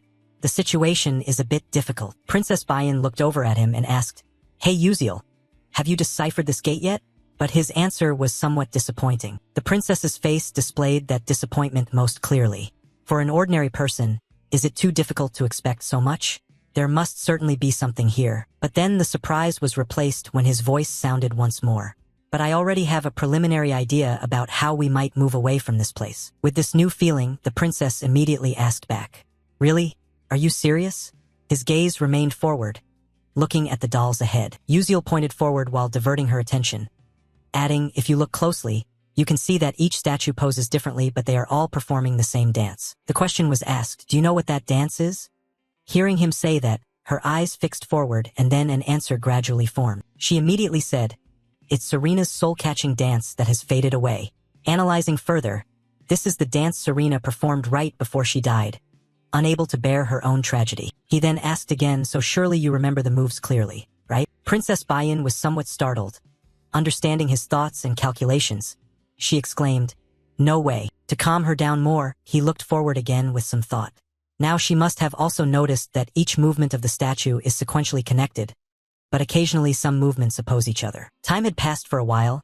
He glanced around and continued, All right, is everything ready? The other 2 friends moved to the empty spots and began their dance moves. Done? I said, Me too. Princess Bayan then performed the move in the vacant spot. His gaze kept watching without looking away. Then the gate opened perfectly. Everyone's cheers echoed. We did it. The door fully opened and in front appeared a dark corridor, with the light of a new area shining in the distance. Without hesitation, everyone quickly moved through. All attention turned back to Princess Bayan as everyone advanced forward. A large room appeared, bathed in golden light. Knight armors held swords up and down, arranged in different positions. Beneath these armors were strange patterns. A friend pointed in that direction, asking if there might be some hidden meaning in those armors this time as well. Another friend added, All right, let's move closer and examine those armors carefully. Everyone then split up to observe each standing armor, but there was no further progress. No matter how I looked, I still couldn't understand why this time it wasn't the same. That's right, I didn't notice anything unusual. But then Princess Bayan's gaze shifted to another direction, the place where Uziel was touching the carpet with those special drawings. A question was immediately asked, Hey Uziel, what are you doing? After observing for a while, he stood up and gave his opinion. This time, it seems that these knight armors are just optical illusions. The real clue is the carpet. Another surprise made everyone focus again. He added the explanation that this time the dance on the carpet is actually the key. If you look closely, you can see a figure performing a specific unique movement. If we can sequence them in the exact order, we can solve this puzzle. The 2 girls were also looking intently and added to his words. Oh, you're right, I think I know about this. The tango in Serena's silence. Everyone once again split up and observed the movements engraved under the carpet. Uziel and Princess Bayan also looked down more attentively. After a while, surprise formed in him as if he had discovered something strange. The sequences were newly arranged and the light flashed more intensely. A familiar sound rang out and a loud voice announced, The door has opened. a new path revealed. He and everyone quickly moved in that direction. Alright, let's hurry up. Princess Bayan's gaze once again did not leave him, adding an evaluation to her thoughts. He really is different. I had known this from the moment I was taught how to change perspectives, but I couldn't have realized that it would make such a huge difference. The breakthrough speed was strangely fast, enough to pass through a gate that couldn't be analyzed. The added anxiety, along with strategy, ideas, observation, calculation, reasoning, could this really be the level a first-year student had reached? It was as if he had come to the persona gate after practicing it dozens, even hundreds of times. Arriving at the new place, her thoughts still lingered. Upon reflection, before Uziel entered this school, he had mentioned that his hometown was destroyed by dark mages. The little whispered remark he made suggested that this place also had other stone statues. Meanwhile, further analysis by Princess Bayan revealed that it was a remote, secluded village that no one had ever known about, but it was a frontier in fierce battles against dark mages. Now I understand why his villagers lacked basic academic knowledge but were very skilled in strategies and combat. Looking back at him, further analysis suggests that he must have fought on brutal battlefields against dark mages in his past life. Whether that is the reason or not, he was truly different from the other students. The quiet chatter ahead. Let's go there and help adjust the weight balance for me. Alright, I understand. A touch of surprise was added to the princess's face. Everyone tried their best to get high scores, yet he openly guessed randomly, scribbling on the test as if to show everyone that was the case. He also didn't do his homework, and his attitude in class was terrible. But wait, hold on. After looking again at his handsome features, a new assessment emerged. So why is he trying so hard now? Princess Bayan immediately grew serious. There must be a reason. Don't tell me you can feel it. The atmosphere has changed. Uziel turned back to look at her. A finger pointing in a direction immediately caught attention. Hey, why are you spacing out like that? You should come over there too. But she unexpectedly questioned him. Tell me, commoner. He was dazed, not understanding what she was saying. Bayan voiced her suspicion. This persona gate, the one we are challenging, does it really exist? She waited silently for an answer, but all she received was contemplation and silence. He then evaluated her. Your eyes have become sharper, Bayan. Normally, one wouldn't be able to discern the truth to the very end and would always be obstructed by a cell. A smile replaced the look. This was evidence that Princess Bayan was gradually moving away from the path of becoming a villainess. Seeing him, the princess gave a slight nod. What are you smiling about? He replied. Nothing. The other two friends stared around in confusion. Why didn't the princess come here? What had happened? Turning his back on her, he immediately gave the answer to the previous question. As you said, this place is real. You could get injured or even die. If you can't get through, it will cause a synchronization phenomenon with the outside world. Therefore, I plan to get through this place as quickly as possible. Princess Bayan paused for a few seconds. She knew that. Uziel always acts when there is a reason. Her lips pressed tightly together. She thought she would not accept help like this. With narrowed eyes and a drop of sweat falling, she was sure she would survive on her own strength. Meanwhile, in another scene, a dark room filled with fallen soldier armors lay scattered around. Flame and Acel are teammates in this trial gate. Seeing both of them appear here, someone immediately called out to one of the two. Hey, Flame! Flame looked over as a female friend waved. Over here, over here. Flame headed toward the three people running over. Is everyone still okay? One friend went missing. The girl hesitated a little, and then added, Jackie suddenly disappeared. Flame's eyes showed surprise. What, Jackie? The female classmate looked at everyone with the same expression and explained further. It was all thanks to Jackie that we were able to make it here. Just as we went through the last door, she suddenly disappeared. We haven't been able to find where she is. Confusion suddenly locked Flame tightly. Have you been searching for a long time? An alternative thought, that means she conquered this gate faster than both me and Acel, without leaving a single scratch. A statement from the opponent was unexpectedly added next. But this wasn't our first time either. Flame seemed to not believe her ears. What? Moving to Uziel on this side, he is currently sitting with arms crossed, leaning back, eyes closed against a pillar. Suddenly, someone approached and asked a question that made him open his eyes. Hey you, when did you get here? Looking at Flame approaching to ask me, he answered, not long ago. Flame added, then did you see Jackie? I haven't seen her. Receiving this result, Flame felt a little sad. Is that so? And so she left under his gaze. Although he did not understand what was happening, he had already guessed something. I think I could have stopped Jackie from disappearing if I had reached this place before her. But now there is nothing more I can do. The situation has come to this point. Now I can only help the heroines clear the stage. Moving to somewhere in Stella Academy, someone's voice suddenly rose loudly. What, a persona gate has actually been mixed into the trainees' exercises. Homeroom teacher Lee Hanwal immediately rushed to the training area. Surprise and worry appeared alongside the scar on his face. The previously blue gate has now been transformed into a blood-red gate. How could this happen? Isn't Stella's security system supposed to be the best in the world? A professor standing nearby explained upon seeing Mr. Lee Hanwal appear, as if someone had completely reversed Stella's spatial wave detection system. The only wave appeared simultaneously with the emergence of the persona gate, so it was not detected in time. The security team was also reinforcing the system, but Mr. Lee Hanwal suddenly interrupted. Damn, at this moment that no longer matters. Suddenly, another person interjected. He was right. Following him, a shadow appeared, catching Mr. Lee Hanwal's attention. A new figure had appeared. Taking his place, the most important question now was who was inside that persona gate. Someone recognized this person. Commander Arian. Arian Blackswan, the supreme leader of Stella, the strongest knight order in the world. The man said to create a sea of blood from the corpses of dark mages, rarely appearing on the Stella Academy campus. He approached with a cold attitude. What's the situation? Has the reinforcement advanced? The earlier professor replied, no, it's not possible. It seems the students inside are facing a rather difficult challenge. Arian asked further, what is the level rating of this persona gate? The immediate answer is yes. Currently, the level is estimated to be between risk level 4 and 5. Arian frowned. Estimated? Give me an exact number. The professor holding the stack of documents answered tremblingly. Yes, initially it was level 4, but as soon as the students entered, it suddenly jumped by 1 level. Arian paid attention. It was unusual, though not unheard of. The persona gate is emitting false waves. Bring me the list of students who have registered.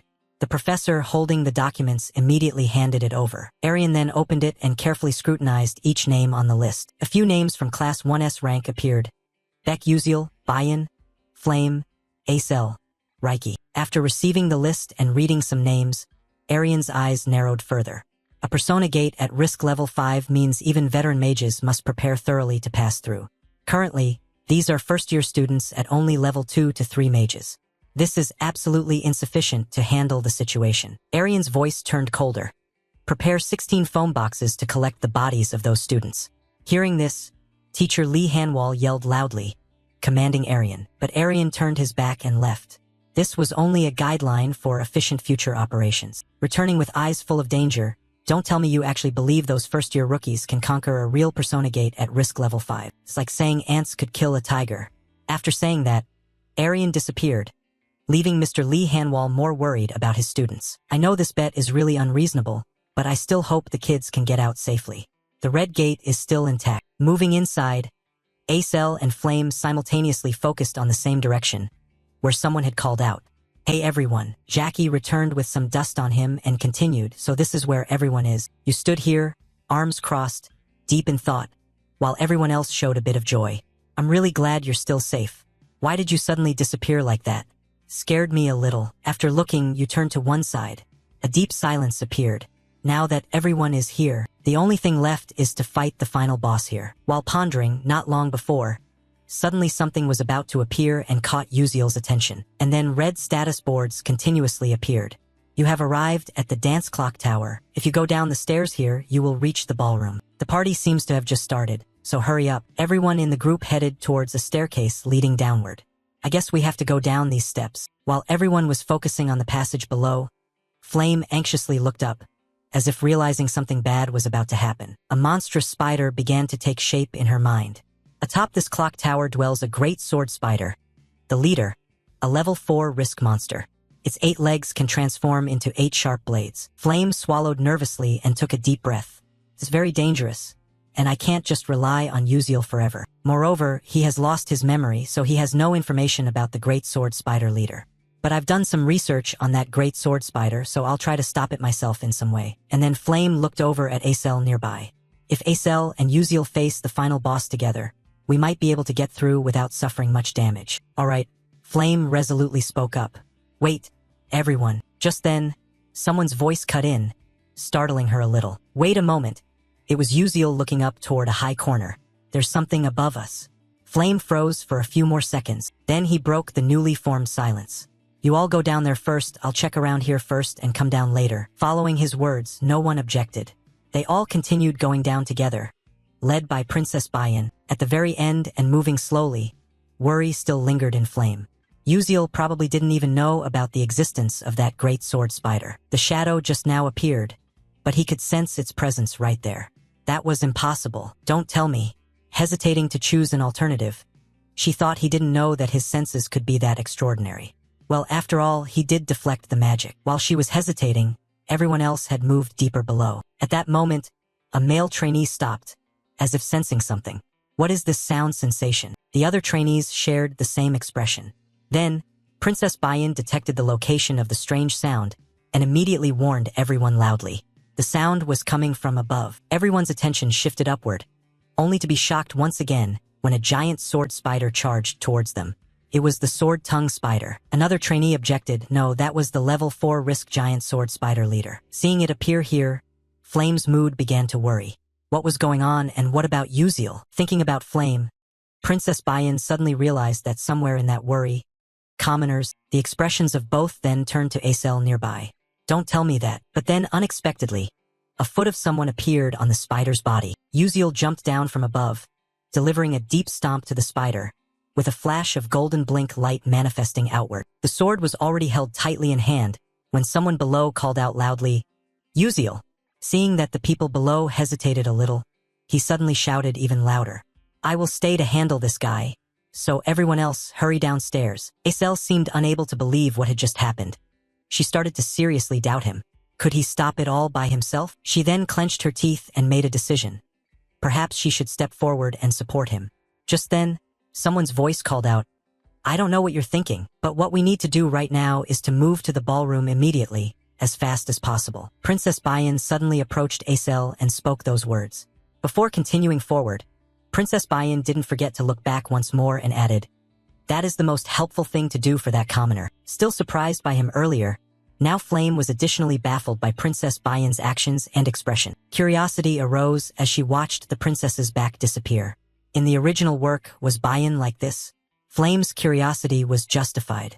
Normally, Princess Bayan would have been jealous of Izel's battle prowess and likely have some conspiracy. But instead of jealousy, this time the princess helped Acel.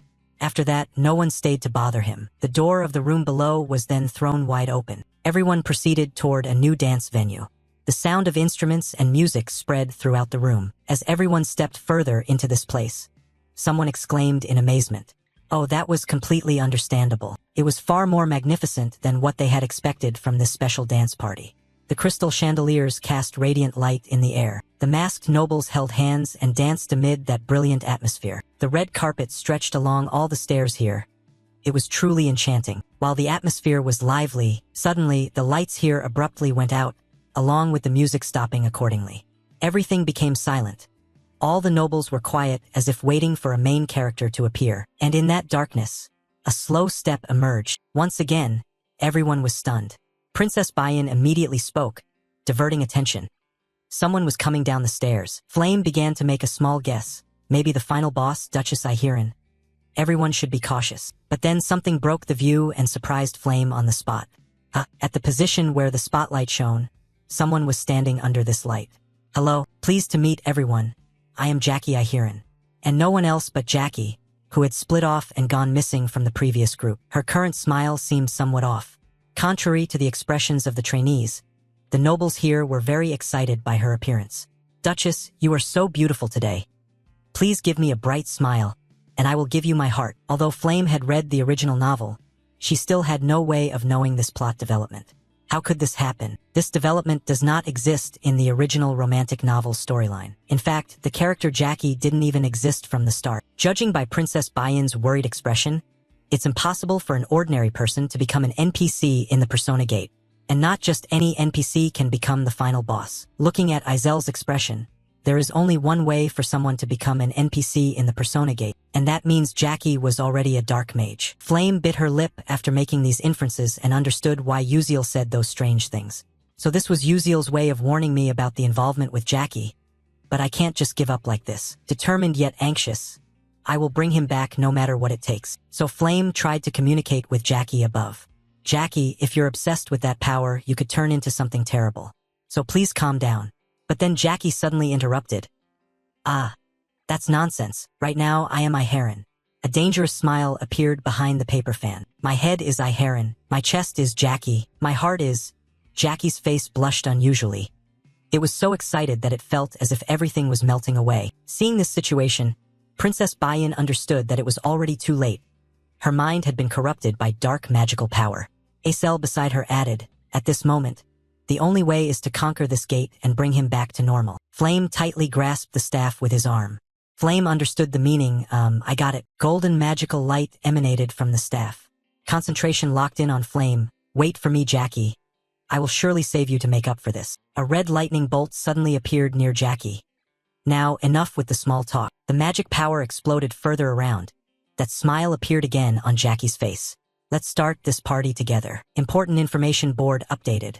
The battle with the tempting masquerade festival boss has begun. Meanwhile, in another place, a streak of greenish blood appeared on the screen, where the great sword of the leader had been slashed with a long cut across its upper abdomen. That blood just now also came from there, and this is the crystallized result that Uziel created along with his blink. Anxiety began to envelop the body with beads of sweat falling.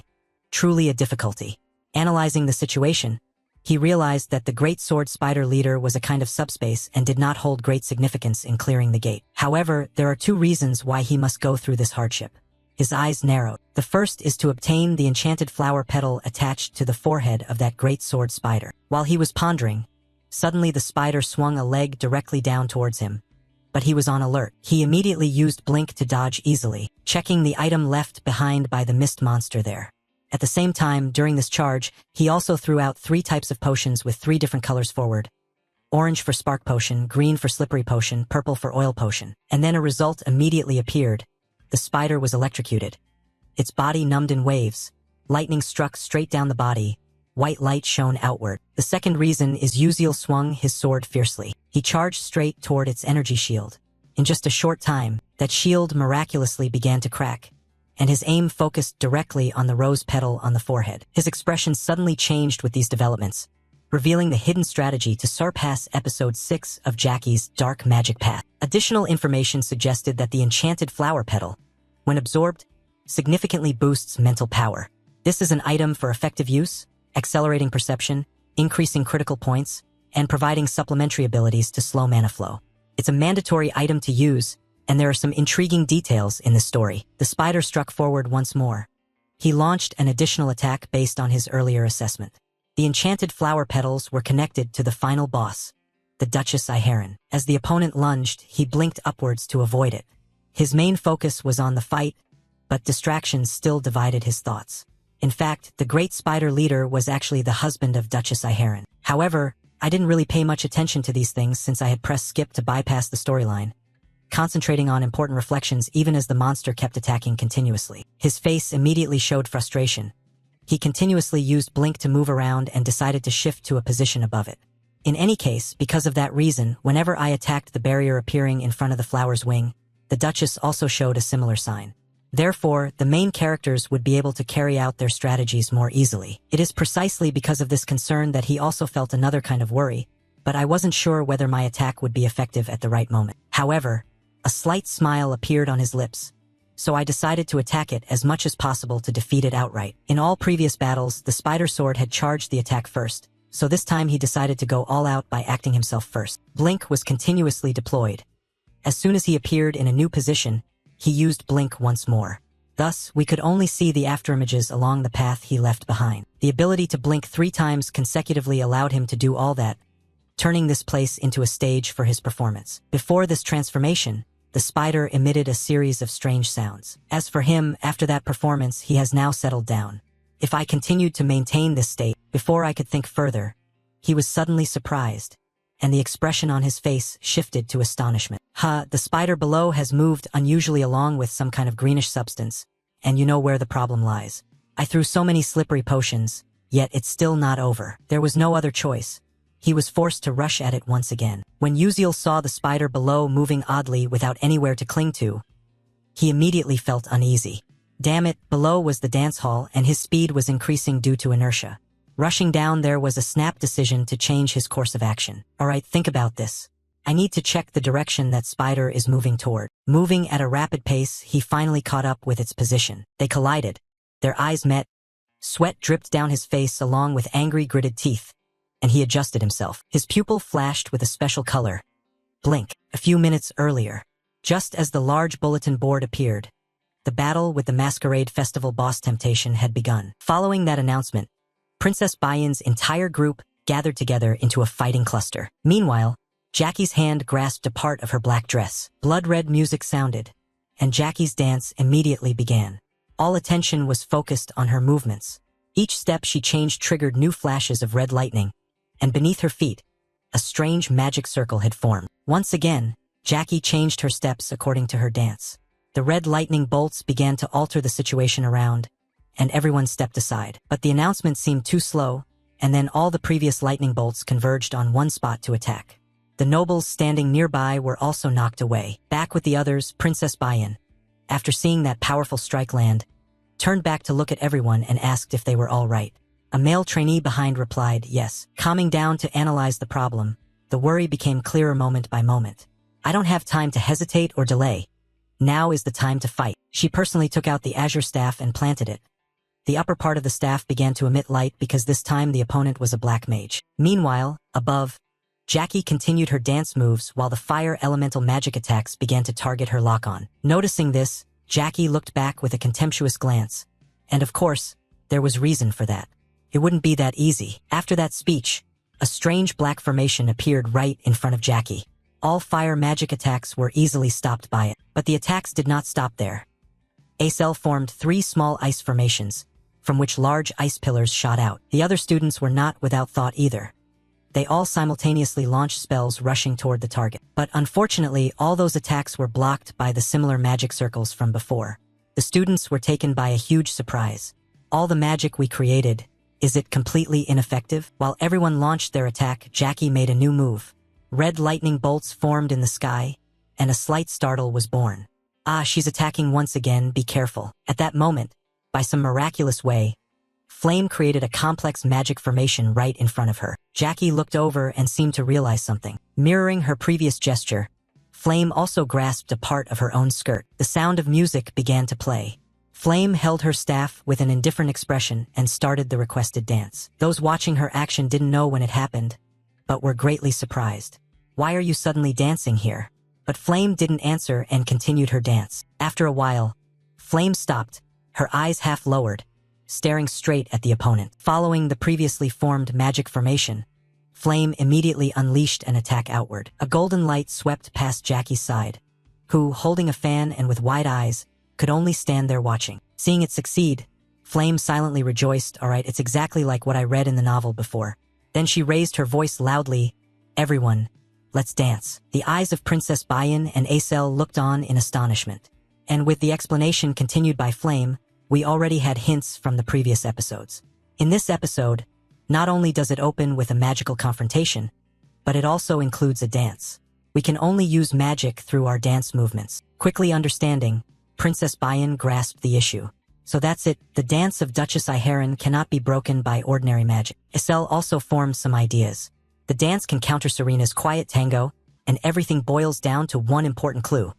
Serena's farewell song is dead. Without hesitation, Princess Bayan opened the scene with a dance. Acel synchronized and began to dance as well, and the other classmates knew this dance too. The musical notes created blended harmoniously with the dance, and within a short time, magical attacks were successively unleashed, heading straight for the spot where Jackie was standing. Unexpectedly interwoven, she held the fan in front of her mouth, and just like that, a large explosion formed before everyone, with Jackie at the center. The music was still playing, and Acel, in that melody, began to feel a new worry. Would that attack be effective? But then, the sound suddenly changed, causing her to change as well. Wait a minute. As the blood-red music played, and from the smoke born of the previous explosion, a black shadow slowly appeared, contemplative in posture. The melody seemed to quicken its pace. 2 other students on this side also noticed the same thing. What the hell is that? 1 foot was slowly lifted forward. Specifically, 2 more feet emerged beneath Jackie's skirt. Her eyes also shifted to a demonic red hue, prompting someone to urgently warn everyone. Her legs have now grown to 4, haven't they? The dark black feet from the explosion once again rose onto tiptoes in rhythm with the dance steps, continuously changing their movements. Through the new rhythm generated by the 4 feet, Jackie quickly formed a new, denser magical array behind her back than before. All right, then let's begin the correct way. With the sound Jackie spoke, her face became increasingly dark and demonic. Seeing her like that, Flame couldn't help but shout loudly toward Jackie. Stop it, Jackie. If you keep immersing yourself in the role of Duchess Iharon, you won't be able to come back anymore. Jackie retorted. Exactly why do you want me to stop? Just look around. At the same time as the dark magic spread, the voices of other nobles echoed endlessly. Jackie, Iharon, Jackie, Iharon. Everyone just stood silently there watching this scene unfold. From that moment on, the scene was no longer beautiful but rather looked more like a terrifying spectacle. The nobles cheered rhythmically along with the music. Just as expected, you are truly beautiful. You are indeed the best dancer. Punish those foolish challengers. Looking at Flame's bewilderment, Jackie added a few words. Flame, are you really that heartless? Flame was taken aback. What? Some old memories surfaced along with strange, selfish, and mean analyses in the mind. This is a sweet and wonderful feeling. You are the only one who exclusively owns it. You have kept it to yourself. Flame always had a smile on his lips, while Jackie stood aside looking saddened. And now the pent-up anger was unleashed. I will never let go of this heart and feeling. Red lightning began to appear more. Princess Bayan sensed a great mana about to be released and warned everyone on behalf of all. It's coming. Everyone protect yourselves. After these words, Jackie on the other side began to act. Clusters of energy beams were formed from the formations and launched straight forward. Fortunately, with the prior warning, Princess Bayan and Acel raised their protective shields to block the attack. But unexpectedly, another classmate beside Acel was hit by the attack. Acel noticed this, but there was no way to help. But then, while she was distracted, another overwhelming power was heading towards her position, but she herself didn't manage to turn back and observe. She couldn't do anything more. Acel closed her eyes, but then opened them when nothing approached her. A light shone on Izel's face. Bayan relied on her own power. She stood firm and formed a massive wall of fire that helped Acel avoid the previous danger. After providing support, Princess Bayan immediately hurried back.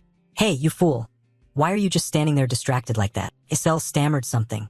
Still looking dazed, Princess Bayan's voice got even higher. For me, defending against fire elemental magic will be more effective, so let me handle that. Focus on blocking the lightning elemental magic coming your way. Acel understood. Princess Bayan continued the arrangement. She followed behind us and attacked when there was an opportunity. Flame also noticed Princess Bayan's change and even spoke to me about it. In that fleeting moment, Flame looked even more bewildered. What on earth is happening? In the original story, Bayan ruined the team's morale out of jealousy over Izel's abilities and tried to sabotage that relationship. In the end, it caused great harm to everyone instead of ruining the work and throwing everything into chaos. At this time, Bayan was the one who grasped and understood the situation best. A blood-red energy strike this time flew straight at Princess Bayan and was blocked by an ice barrier erected by Acel. The princess was a little startled as she looked at her. Meanwhile, Flame's thoughts were still there. No, that was Bayan and Acel. They were together. Acel looked at Princess Bayan and spoke naturally and gently. You shouldn't let your guard down. Feeling teased, Princess Bayan immediately appeared sulky. What do you mean? Soon after, surprisingly, Flame appeared behind the two to assist with attack and defense. Me too. We can't afford to lose to those two. Flame officially counterattacked by forming a great magic just behind and continuously releasing yellow energy beams forward. But with 3 dark magics in front of me, Jackie blocked all of Flame's attacks aimed at him. It was useless, but Flame smiled faintly right after. Large energy lightning bolts diffused and pierced through those barriers. Once again, a great explosion was born at the center of Jackie. Looking at the smoke ahead, that familiar question appeared again. So, is this the end? Looking closer, the smoke was somewhat thicker than before. And of course, that shadow appeared once again. But this time it had horns. The first to notice was Acel, followed by Princess Bayan, and then Flame. Jackie's voice changed, calling out Flame's name. Jackie's legs had completely transformed into spider-like limbs, resembling the creature everyone had encountered in the corridor downstairs. Do you hate seeing me this happy? The noble NPCs had entirely changed, beginning to tremble. Meanwhile, some had already started to vomit. Jackie was gradually losing control. Why won't you just leave me alone? Why? Knowing that she ended up like this was partly because of me. Flame tried to speak up loudly. Jackie is not like that. Please be rational. But Jackie had reached the peak of his anger. Be quiet. Immediately, a blood-red magic circle was formed. Not stopping there, a second divine magic array appeared right below. The blood-red musical sound rose again, sealing a smile on Jackie's face. The original Princess Bayan was stunned. Impossible. Behind Flame, the identical expression was displayed. This was, looking at the danger ahead, thoughtful analysis was brought forth. At least this was a level 5 risk. There was nothing more to think about. What should we do now? From their gaze looking ahead, Flame suddenly looked up as if sensing some movement. The noises increased steadily, and she then asked a big question. What was that sound? Estelle seemed to sense what it was and interrupted from beside her. It's Uziel. Flame was startled at her words, but suddenly another unexpected development occurred. Jackie screamed as if struck by some blow. The question was asked again by Princess Bayan. What is happening? Flame glanced from afar to explain. I don't know the reason either, but it seems the battle between Uziel and the spider sword leader above has affected Jackie down here. Jackie held his head in pain. Flame didn't believe it, but there was another confirmation in his mind. Don't tell me Uziel has discovered this characteristic and is fighting that monster alone just to help us defeat this final boss? Not sure how the attack is going above, but Jackie once again clutched his head, crying out helplessly. Not missing this opportunity, Princess Bayan's tone changed, saying now is our chance. After issuing the command, the three unleashed their magical skills once more. Princess Bayan's fire, Izel's ice, and Flame's light surged quickly forward. Ice advanced first, freezing the legs of the spider sword leader's limb. Then came the engulfing flames of Princess Bayan. Light was the final attack rushing in. A great explosion occurred when the three elements collided, sweeping away the smoke that had formed. Jackie shouted angrily, "Is this what you kids call showing off?" But then his anger exploded to the peak. How dare you? At that moment, the original spider sword leader suddenly appeared in the room. Feeling that something new had appeared here, Princess Bayan anxiously asked, "What is happening?" Flame was equally suspicious and said, "I don't know. It seems like something just fell down." As if recognizing a familiar figure, Flame hesitated for a moment in thought. That can't be. Isn't that the great sword-tongued spider leader? Falling from above had caused this giant spider to lose consciousness, and the dance floor cracked as a result. The big question that arose afterward was, has it died? A male trainee in the group seemed unable to believe his own eyes, his body trembling as he spoke unconsciously. That's ridiculous. Uziel, a first-year trainee like us, actually hunted down a 4-star monster by himself. Not only the spider but also other similar beings fell. This male trainee suddenly turned around in shock to see you lying there completely unconscious. In front of everyone present, a large spider fell right on the exact spot where Jackie had been standing before. From below, someone stepped up these stairs, one of her friends. Flame was the first to ascend, but she carried a sadness within. Jackie was now pinned under the giant spider, struggling to rise but trembling as she questioned Flame, who was moving forward. "Why do you always bother me so much?" Anger grew on her face. "I will never forgive you." But then, another thought arose in this situation here. Oh heavens, so that's how it is. You couldn't win by dancing, so you had to resort to this trick. Because no one dances more beautifully than me, right? How pitiful, truly pitiful. In the end, you're just like me, also jealous of someone more beautiful appearing, wearing an additional foolish smile. Aha, not just me alone, after all, you're no different from me at all. But the sadness deepened in Flame's mind as she looked at her friend who was no longer lucid. Seeing her strange expression looking at her, Jackie asked him blankly, "Why are you looking at me like that?" Shifting part of her emotions, Flame stood there and asked Estelle behind her, "Estelle, can you summon an ice mirror?" Estelle replied quickly, "Yes." Jackie, understanding her action, then smiled smugly. "No matter what absurd thing you do, the truth is that I'm still more beautiful than you." At Flame's request, Estelle created an ice mirror in front of Jackie. She blankly cast her gaze into it. One side of her face had completely transformed into a spider. She still couldn't believe this was true. "What is this?" While the male classmate here was concerned about you just sitting up. "Are you okay?" "Oh, my head." Jackie's voice shattered that quiet atmosphere again. "Is this my appearance?" "You're lying. Isn't this an ordinary mirror?" Uziel has now regained consciousness, but is pressing his fingers to his forehead and mouth, while Jackie's voice continues without end. "You all are trying to deceive me with this image, aren't you? It's disgusting, truly disgusting, absolutely revolting." That sound keeps echoing. Jackie screamed even louder. Please put that mirror away." The group of nobles who had sided with Jackie earlier at the dance have now stopped. The Duchess is no longer beautiful. Everyone knew what would happen next, so they all lowered their heads and let Jackie rage in her agony. I don't want this, I hate it, this is not me. Jackie's transformed hand trembled as it reached out for help. Flame, please, can you do anything? Please help me, save me. But the words shifted somewhat. Do you think I would ask for that? A sword-like leg resembling a giant spider's combat limb appeared. Jackie's transformed arm that was raised toward Flame screamed, with added anger. It's all your fault I ended up like this, die. Flame was a mix of white and red, but the one injured in the attack was Jackie. Something emerged beneath Flame's feet and pierced through Jackie's body. Her dazed eyes opened. For a moment, Jackie recalled the happiness she felt standing beside Hei Wonriang. Jackie could not be saved. Everyone could only help her escape this situation through sacrifice.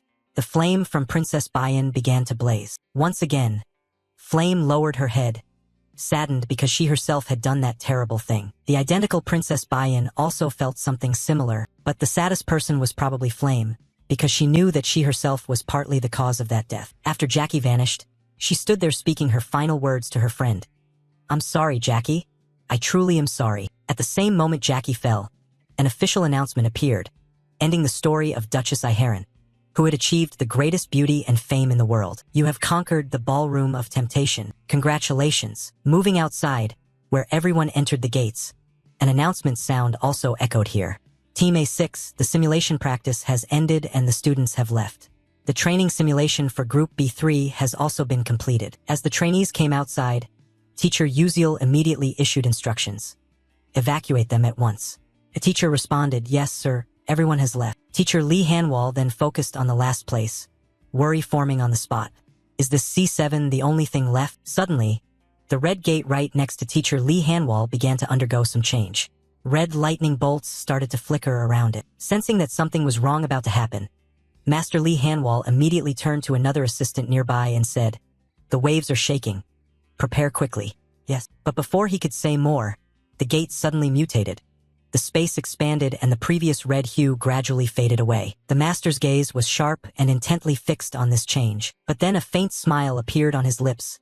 The ant has defeated the tiger. Following these words, all the trainees had appeared outside, except for one, and the red gate then completely disappeared. Seeing the trainees able to come out from that dangerous place, discussions leading to a lively debate arose. Had they truly conquered the dangerous Level 5 Persona Gate just as trainees? Even veteran soldiers with rich experience had considered that a challenge. Doubts continuously arose. Was that boy the leader? Arian's face showed a hint of surprise because he himself had stumbled over his previous words. Then he turned back and mocked himself for joking. Let's retreat. Yes, sir. It didn't stop there. After coming outside, Uziel stepped forward, raised his sword across his chest, and said, I hereby report that the mission to conquer the Persona Gate has been completed. In total, 16 people participated. 1 person was sacrificed, and 15 returned safely and successfully. Teacher Lee Hanwal's expression immediately turned bitter after hearing those words. In the end, there was still 1 sacrifice. Afterwards, the teacher refocused and instructed, You all did very well. I will immediately assign a healing mage to come right away, so everyone should rest now. Yes, just at that moment, someone appeared and interrupted, asking if something had happened while I was away. Everyone then intently looked toward the familiar voice. Following that, another person appeared here. Oh, it seems something happened while I was gone. Is that right? For a moment, you stood still, bewildered by the unexpected arrival of this person. Stella Academy's principal, Eltman Eltwin, a great rank 9 mage, smiled as he approached you. About that matter, will you tell me everything? Moving to Stella Building number 1, the principal's office, Uziel walked alongside Principal Eltwin down the hallway here. As he walked, his face briefly showed an indescribable dazed expression mixed with a new worry. A private conversation with Eltwin. No way, why do I feel so anxious? His eyes glanced elsewhere as if complaining about some decision. That's why I don't want to be a leader. Back before exiting the gate, Princess Bayan gathered everyone as if to raise a major issue. Wouldn't it be better if we appointed 1 leader to report the situation before leaving? With a calm face, his thumb pointed towards Acel. So what about Acel? His state went from fainting to waking up, and Acel was puzzled by the significant opinion he directed at her. However, from the start, neither Bayan nor Flame intended to let him escape this chosen fate. Both wore the same expression, arms crossed calmly, saying, Commoner, we've already opened our eyes wide. And you still dare to openly ignore your contribution? No matter how much you cherish him. That's just not right. A sweat drop fell, and for some reason, as if there was a special bond attached to Acel, he added, I think I'm somewhat capable, but this time I'm not. He stiffened, vaguely following his own thought. She thinks so too. His eyes immediately closed. So in the end, he was forced to become the leader. What the heck had happened while he was unconscious? But perhaps this abruptly cut off his thoughts. The director's voice rang out, bringing a new matter. Is this the third time we've met? Opening his eyes wide, he looked at the director and continued. You seem taller than last time, huh? A bit dazed and still very young. Not understanding the director's meaning, he stiffened again. What exactly was he saying? As you were trying to understand that, suddenly a few old memories flooded back. A small village devastated by a blizzard. Blink, blink, blink. In that place covered entirely by snow, Uziel stood alone. At that time, although he had a body incapable of using magic, he diligently practiced a single magical skill. Blink. At that moment, he glanced to one side as a sound arose there. You are amazing. A fully cloaked figure appeared. Adding amid Uziel's bewilderment, you have an interesting talent. I will write you a letter of recommendation, so come to my school and take the entrance exam. There will be bonus points. And the one who appeared was none other than the current headmaster of Stella Academy, Eltman Eltwin, to bring you back to reality. The headmaster spoke once more. The reason I called you here is, you suddenly startled. Master Eltman Eltwin smiled and added, I am here on behalf of the Academy to thank you for preventing that potential crisis. You sat there pondering a bit more. It all began with me. But the headmaster's words remained. And I have no intention of revealing this to the outside. Of course, if the damage to students became serious, things would be different. Thank you, it's all thanks to you. And there is one thing I need to confirm. You instinctively paid close attention to these words. In an instant, the headmaster's expression turned cold. Inside that gate, could there be a problem? In just a blink, cold sweat started to pour down Uziel's entire body. What was that look? It's no surprise they call you a Black Witch Slayer. Even so, I'm not even a Black Witch. Between hiding the truth and speaking it, Uziel chose to speak the truth, though the worried expression remained. Yes, the student has died. Jackie showed signs of black magic corruption. With a face devoid of sympathy, the dean replied, I see. That's unfortunate. Being affected by corruption means that there were dark feelings in the heart from the start, and no one can resist that. Uziel clearly sensed there was no remorse at all. Before Uziel could process what was in front of him, the dean brought up another matter. Oh, look at my mind wander. Come to think of it, I haven't even offered you something to drink yet. The teacher turned back with his characteristic bright smile. Would you prefer coffee or tea? Do young people these days like carbonated drinks? Others might not notice, but from now on, this would be a proper conversation. Grasping some key information, Uziel voiced his choice. I'd like tea. Calmly, he asked, is there a type of tea called lilt tea? The dean looked at him with curiosity about lilt tea, then immediately smiled meaningfully. Yes, there is. Please wait a moment. Uziel exhaled softly, feeling truly relieved. Time passed, and the director brought out a cup of tea and placed it on the table. That's right, lilt tea is truly surprising. Few know about it and even fewer like it. You responded, thank you very much. Immediately after, you picked up the cup and began to taste it, savoring the tea, but you showed no expression. The thought immediately revealed the atmosphere. Just as expected, it is bland. Compared to earthly foods, it is like durian or fermented anchovies. The issue is taste, but it's strangely addictive, so some people dislike it. It has a distinctive smell that turns them off, causing them not even to want to put it in their mouth. But those who grow to love it become passionate fans. The reason you chose lilt tea is because the private meeting with Eltman Eltwin is a branching point and an opportunity. The Flame One chose coffee promised to teach magic. Acel chose a carbonated drink that had attained magical enlightenment. And lilt tea is Eltman Eltwin's favorite tea. The only issue was that you glanced sideways, waiting for the teacher to continue. About lilt tea, you see, being exclusively enjoyed by the Lilt tribe living on the western continent decades ago, they should have kept it to themselves. But they shared it with humans and faced misfortune together with the Lilt tribe. The lilt tea brewing recipe is said to have disappeared. The master smiled, looking at the cup of tea in his hand. This must be one of the few lilt teas left in the world. If humans weren't foolishly greedy, we could still enjoy it to this day. Truly, it's a pity. But the next words from you brought the director a sense of surprise. Is that so? But it's also strange, because even now, I'm still drinking it. Seeing you put down the teacup, the master hurriedly asked, So, do you still have any left?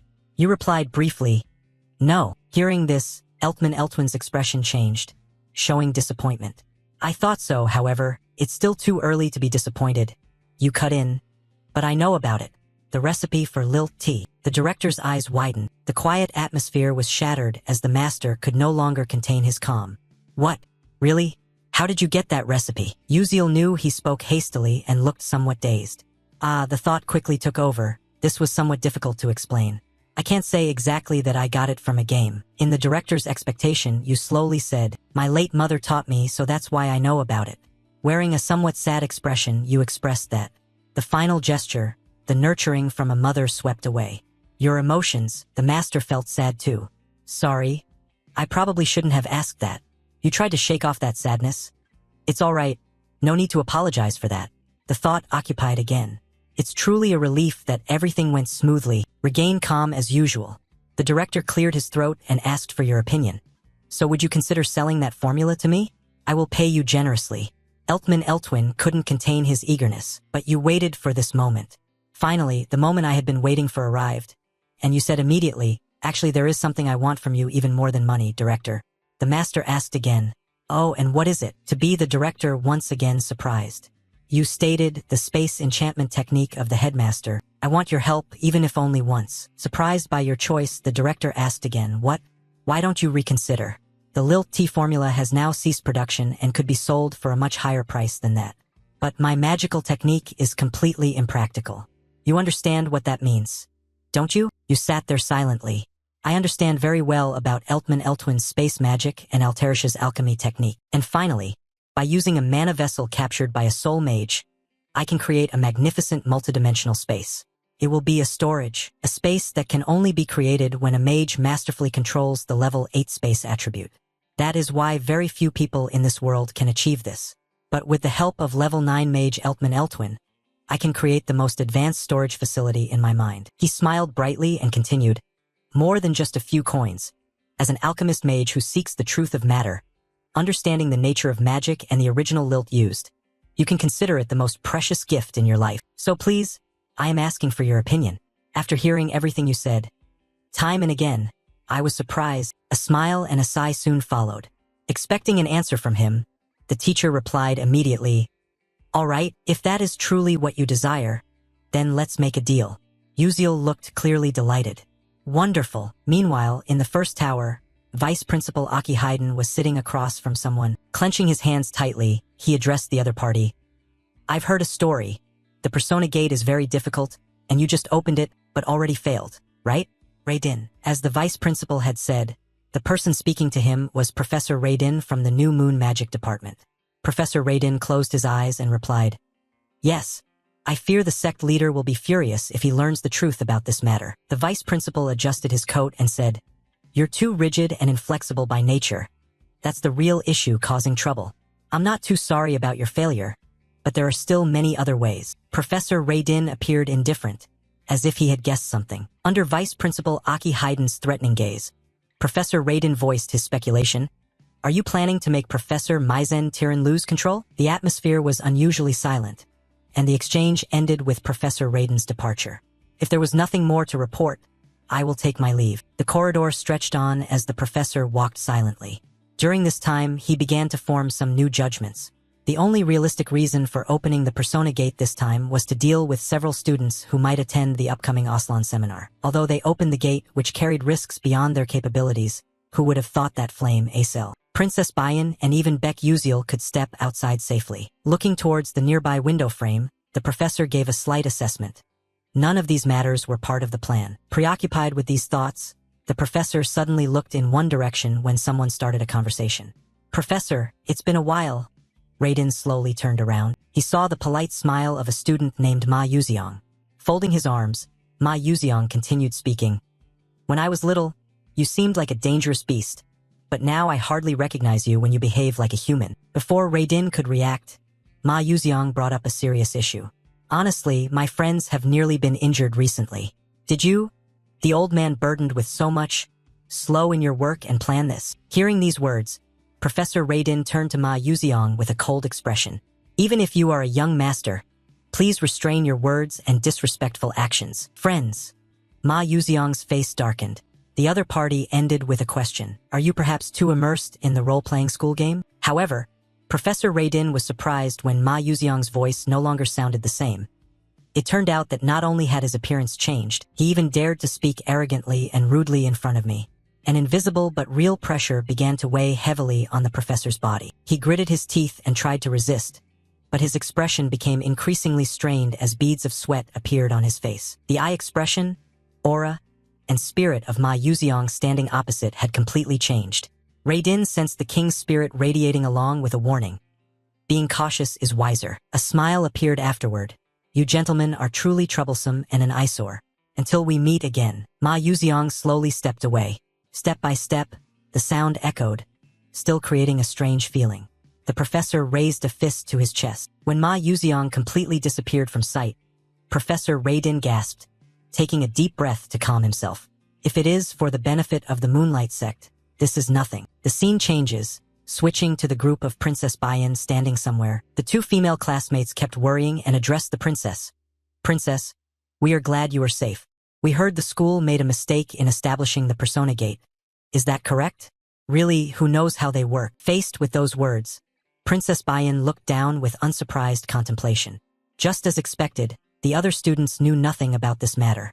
Considering the academy's stance, this was understandable. At that moment, someone appeared, calling Princess Bayan's name. The voice was impossible to ignore. The princess turned her head to confirm. Senior, a male student approached with a smile. This student was Edmund Adalek, a third-year student at the academy, still smiling brightly. Edmund Adalek started chatting, saying there was no need to address him so formally and stiffly. He felt a bit embarrassed using overly formal language. In response to this change, Princess Bayan calmly replied that the academy maintained a strict hierarchical system. Hearing her cold words, Edmund Adalek immediately shifted the topic. Ha ha, glad you're safe? I was really worried you might have gotten into trouble. With her usual expression, the princess replied curtly, I'm well. Senior, you need not worry. A sudden thought formed. This sly old fox, what he worries about is not himself but more likely his own livelihood. The two leading great powers of the Adalabit kingdom, the Orcan Duke family supporting Princess Hong Siwa, and the Adalek Duke clan, the only family able to rival and oppose the Orcans. Among them, Edmund Adalek was the sole heir of the Adalek Duke. Perhaps his goal was to help her become queen and marry her. Realizing the previous approach was ineffective, Edmund Adalek changed the subject. Alright, do you want to play soul chess? There will be a competition for the students soon. Although Princess Bayan wasn't interested in soul chess, she still nodded in agreement. Yes, let's do that. Seeing an opportunity to get closer, Edmund Adalek placed a hand on her shoulder and spoke softly and coldly. All right, today I'll teach you a move, watch carefully and learn it. Bayan was surprised by this action. Biting her lip in resentment, walking behind and greeting everyone ahead, she closed her eyes and calmly thought. There was a painful truth that she couldn't become queen without the help of someone like him. If only she could gain some kind of power, even if that was someone with power equivalent to Duke Adalek standing on her side. Just then, the princess suddenly shifted her gaze out the window. Uziel, what a coincidence. He unexpectedly walked past outside, catching the princess's eye, but the princess quickly looked away again. Just as he turned to speak, Bayan, what are you doing? Why don't you come quickly? However, she still hesitated and glanced back at the window. It seemed he had already left. Princess Bayan left that spot.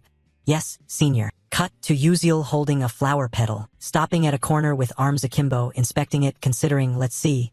Is this enough now? The surrounding scene shifted to pink. The petal in his hand floated up. An information panel appears. Absorbing the flower branch of the enchanting tree will increase mental strength by 65% and permanently boost a small amount of charm-type magic resistance. Uziel's status panel. 2-star strength 73%, 2-star senses 57%, 2-star agility 42%, 2-star stamina 19%, 0-star durability 99%, 2-star mental strength 24%. Noticing the changes, he smiles slightly. Not bad at all. The information continues. Project Constellatio grants you a special reward. He raises his hand to his chin, making a new judgment. Thanks to completing a new episode, I received this special reward. Anyway, what should I take this time? Should I use an additional growth item? Suddenly, he realizes something. Is it possible to take Marikan's necklace? The system responds. Yes. He is immediately pleased, then decides to take it. New information appears. You have obtained Marikan's necklace item. Advanced level. Description. The necklace was crafted by Merkan, a future alchemist engineer. It overcomes a barrier to the limit in order to protect the wearer's life. Special function. Marikan's shield automatically defends against attacks of level 6 or below, usable only once. Without hesitation, he puts the necklace on. Unfortunately, it can only be used once, but ensuring survival is not a bad idea. Since episode 8 is coming, he has to fight against Professor Myzentirin, who has awakened. The information continues. The branch of hatred has accumulated 78% of its value. Uziel smiled warmly. Well, preparations for the battle against Myzentirin were also proceeding smoothly, so I guess I'll rely on Altarisha for the rest. The scene changed, transitioning to the International Alchemy Organization. Uziel arrived here and stood before an area. A smiling person spoke up, saying this is the 13th branch of the Cordon Livingstone sect, the side building near the large elm tree within the alchemy city. You respond, I am here to meet the alchemist Altarisha. The receptionist clearly expressed, I'm very sorry, you cannot see her right now. You knew the situation. A bit dazed, putting your hand into your jacket, muttering, I knew it. Immediately you presented a letter. This is a direct invitation from Assistant Professor Altarisha. The receptionist was flustered. Oh my. The subsequent exchange was simpler. Sincerely sorry, I will guide you right away. Please follow this way. Thank you. Approaching the door of Altarisha's research room, the receptionist called inside, Ms. Altarisha, you have a visitor. There was no response sound. The receptionist spoke again, may we come in, please? At that moment, Uziel was startled by a sudden feeling. A sudden large explosion occurred, releasing an extremely strong pressure. The blast made the door shake violently, but fortunately it remained intact. Inside, thick smoke rose, obscuring vision.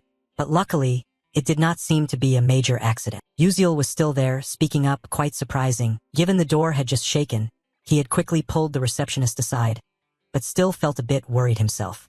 We almost got into trouble. Waving away the smoke before him, Uziel stepped into the room. Because the smoke was still thick, he called out loudly to the assistant, Are you okay? He quickly received this reply, Are you the student Uziel? Despite the recent explosion causing trouble, Assistant Altarisha remained safe and smiled as she continued, Welcome. I want to show you something. At that moment, a familiar figure appeared beside her. None other than the golden alchemist Walsuk Koden. Uziel hadn't yet paid attention to him, but noticed Altarisha's expression and thought to himself, the explosion didn't even bother her. Both their attentions turned to the golden alchemist when he noticed something on the ring he wore.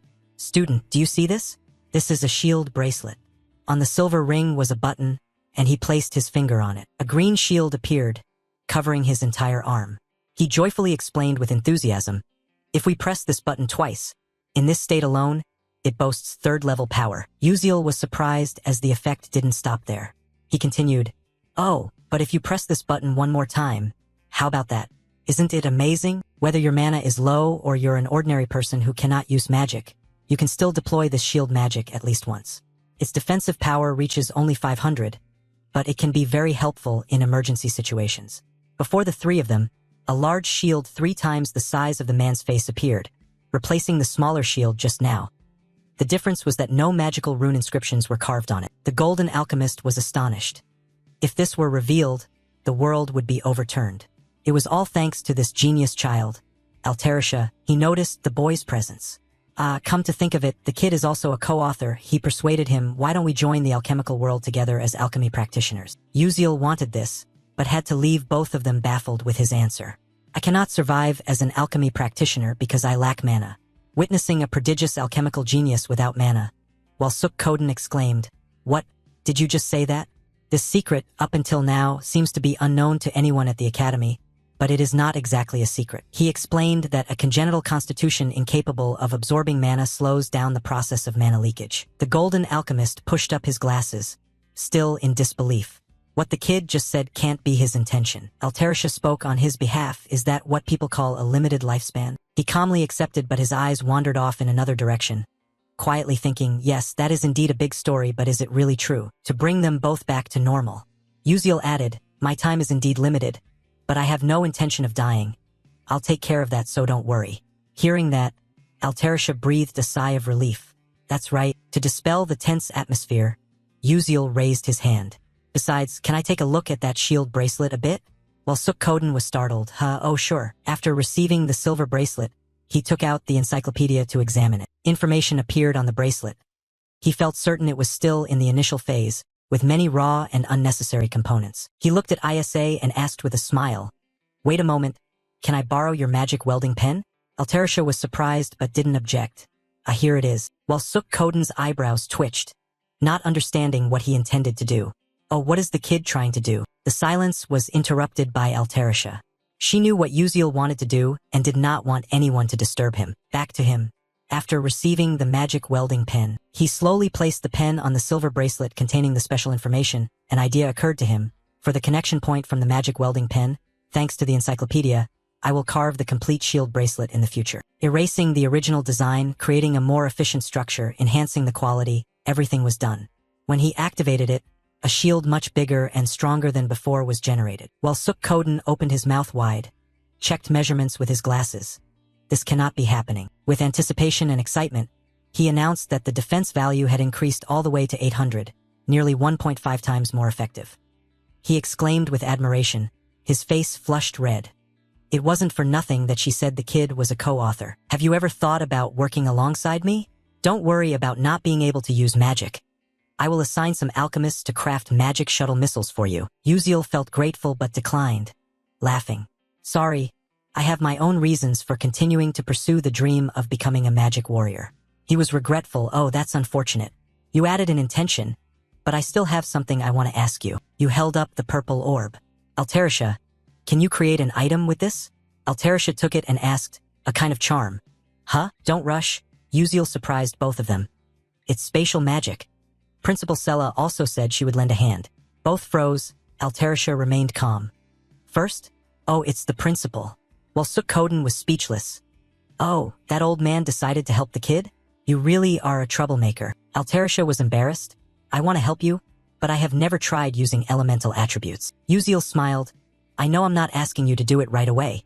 You can take your time to master the skill. His thought was that it might take a few months. Both agreed. All right, leave it to me. It's time to create a masterpiece. Returning to class at Sella Academy. Isel sat at her desk, troubled. Something was wrong. She looked at Uziel sitting dazed not far away. Seeing him yawn, Isel hesitated about whether she should ask him. Before she could act, someone arrived first. A familiar voice, Commoner Uziel. Princess Bayan appeared in front of him and said, I have something important to tell you. Are you free? Isel looked at both of them vaguely, wondering if there was another important matter. Uziel replied, It's nothing serious. Isel watched Princess Bayan lead him out of the classroom. After they both left, Isel returned to her sadness. What they said had nothing to do with her, right? Why did she feel so strange? The two walked down the hallway, not speaking, which was a bit awkward. Uziel broke the silence. So, what were you going to say? Princess Bayan stopped and answered, In the world of alchemy, it is said that a technologically advanced alchemical product has been developed. She turned to look at him, thinking he was somewhat handsome, then proceeded to the main point. I heard you are a co-author of that alchemy book. He paused to consider. Given the information power of the Adalabit royal family, this was an obvious consequence. Staying calm, Uziel replied, So what? Do you want to link directly to the merchandise business through me? Reading his intention, Princess Bayan crossed her arms, closed her eyes coldly. Nobleman, I don't deny it, but don't misunderstand. The item is very important, but having a relationship with someone like you is even more important. He was embarrassed. Oh, really? The thought interrupted him. He didn't expect her to think so well of him. Surely this is different from the original. Perhaps this time, I can prevent Princess Bayan's death. However cold she was before, now she is just as shy. Hey, then come eat with me. Okay? Suddenly someone interrupted. It's Bayan, right? Both of them looked at him in surprise. This is Edmund Adalek, the trainee, speaking irritably. I refused to have lunch with you, wondering if there was something important, never expecting she'd go with such a commoner. Really disappointing. Behind Edmund Adalek's cold face, the three stood silent for a long time. But then that silence was quickly broken by Uziel's thoughts and gaze fixed intently on the other party. That man, you have seen him before while playing this game. One of the death flags leading Princess Bayan to destruction. Edmund Adalek, judging by that guy's attitude just now, it seems he still doesn't know he is a co-author of the report created by that random technique. At that moment, Princess Bayan suddenly spoke, startling him and cutting off that thought. She is not an ordinary civilian. Thinking of connecting with the alchemist Alterisha through this civilian, so please don't disturb right now. However, Edmund Adalek wouldn't allow that to happen. A dangerous smile appearing clearly. Hey Bayan, do you really think that just an ordinary civilian like that could have any power to help you? I'm better than that. Uziel listened to the criticism aimed at him, but indifference still dominated his thoughts as usual. It's really funny to look at the princess beside me. That thought continued, well, I've gotten used to being looked down on like a commoner. Although I know she is a great supporter of mine. Princess Bayan coldly rebutted Edmund Adalek's previous remark. Exactly what does senior mean by that? Seeing the princess looking somewhat displeased, Uziel didn't want things to go too far, and immediately interrupted their conversation with his own words. All right, let's just pretend we never discussed the item exchange. Princess Bayan suddenly spun around to look at him. What? Meanwhile, Edmund Adalek was very pleased with this. That's right. The commoner knows his place. But before leaving, Uziel unexpectedly brought up another important matter. By the way, regarding the item business, I will certainly tell them that Duke Adalek bluntly refused to supply the kingdom of Adalabit. At that moment, Edmund Adalek's face went cold and stern, but a dangerous smile remained. Hey, it seems like you're a bit too arrogant. Do you know what happens when a first-year trainee dares to challenge a third-year trainee? Uziel replied coldly right away, so what? That's none of my concern. Worried about his direct confrontation, Princess Bayan found herself in a somewhat awkward position. As a commoner, he also knew that the hierarchy system in Stella was very strict. Moreover, he was famously the most influential among the third-year students. What was he thinking when he spoke such words? Ignoring both of them here, Uziel turned and left. Then I'll take my leave first. The gazes of the two locked onto his back, after which contempt was clearly visible on Edmund Adalek's face. How could a first-year student not know just how terrifying his seniors were? It seemed I needed to make this guy's school life a bit more enjoyable. Seeing that all his efforts had come back to zero, Bayan clearly showed a look of sadness and loss. Meanwhile, Uziel had stepped out onto the academy's main courtyard. As he walked, he carried a private sorrow. Sorry, Bayan, but if that person hadn't been pulled down, you would never have had a happy ending. Whether she inherited the throne or Duke Adalek fell, in the end death would still come. That was inevitable. His footsteps suddenly halted. His gaze flicked sharply to one side. At least he wouldn't let Bayan bow before that guy. His eyes then shifted straight toward the students moving away, specifically Bayan, who was hiding in a corner of the wall. Truly helpless, Princess Bayan could only tap her forehead. Should I just throw away everything related to this princess's honor? The reason Edmund Adalek keeps interfering with her is very clear. Perhaps he wants her to never stand firm on her own 2 feet, so that she has no choice but to depend on him, feeling even more helpless when she was all alone there. Looking back at her clenched hand, the previous sadness deepened. She had missed a good opportunity. Was she really incapable of doing anything on her own? At that moment, Princess Bayan's eyes suddenly widened as if realizing something. Wait a minute, the figure and voice from before surged back into her mind once again. I will definitely tell them that Duke Adalek flatly refused to supply the kingdom of Adalabit. Thinking back, as a commoner, why would he say that? Normally, he shouldn't attract such attention, but instead he directly provoked her, giving her a very strange feeling about this. Cut to night, in some rooms of the academy, Uziel appeared, holding something in hand, opened a gift box, smiling and said, "Great, it arrived safely." A 3-compartment box was revealed before eyes. A bracelet, necklace, and ring with simple patterns. Though they didn't look like accessories, their integration capability was very remarkable. Sat there watching them for a long time, Uziel pondered deeply. Alterisha's original artifact had arrived sooner than he expected. He added another question. Now, what is this used for? An information panel appeared immediately. The necklace has a protective shield ranging from low to medium level. Description: activating the protective shield covers the entire body when worn.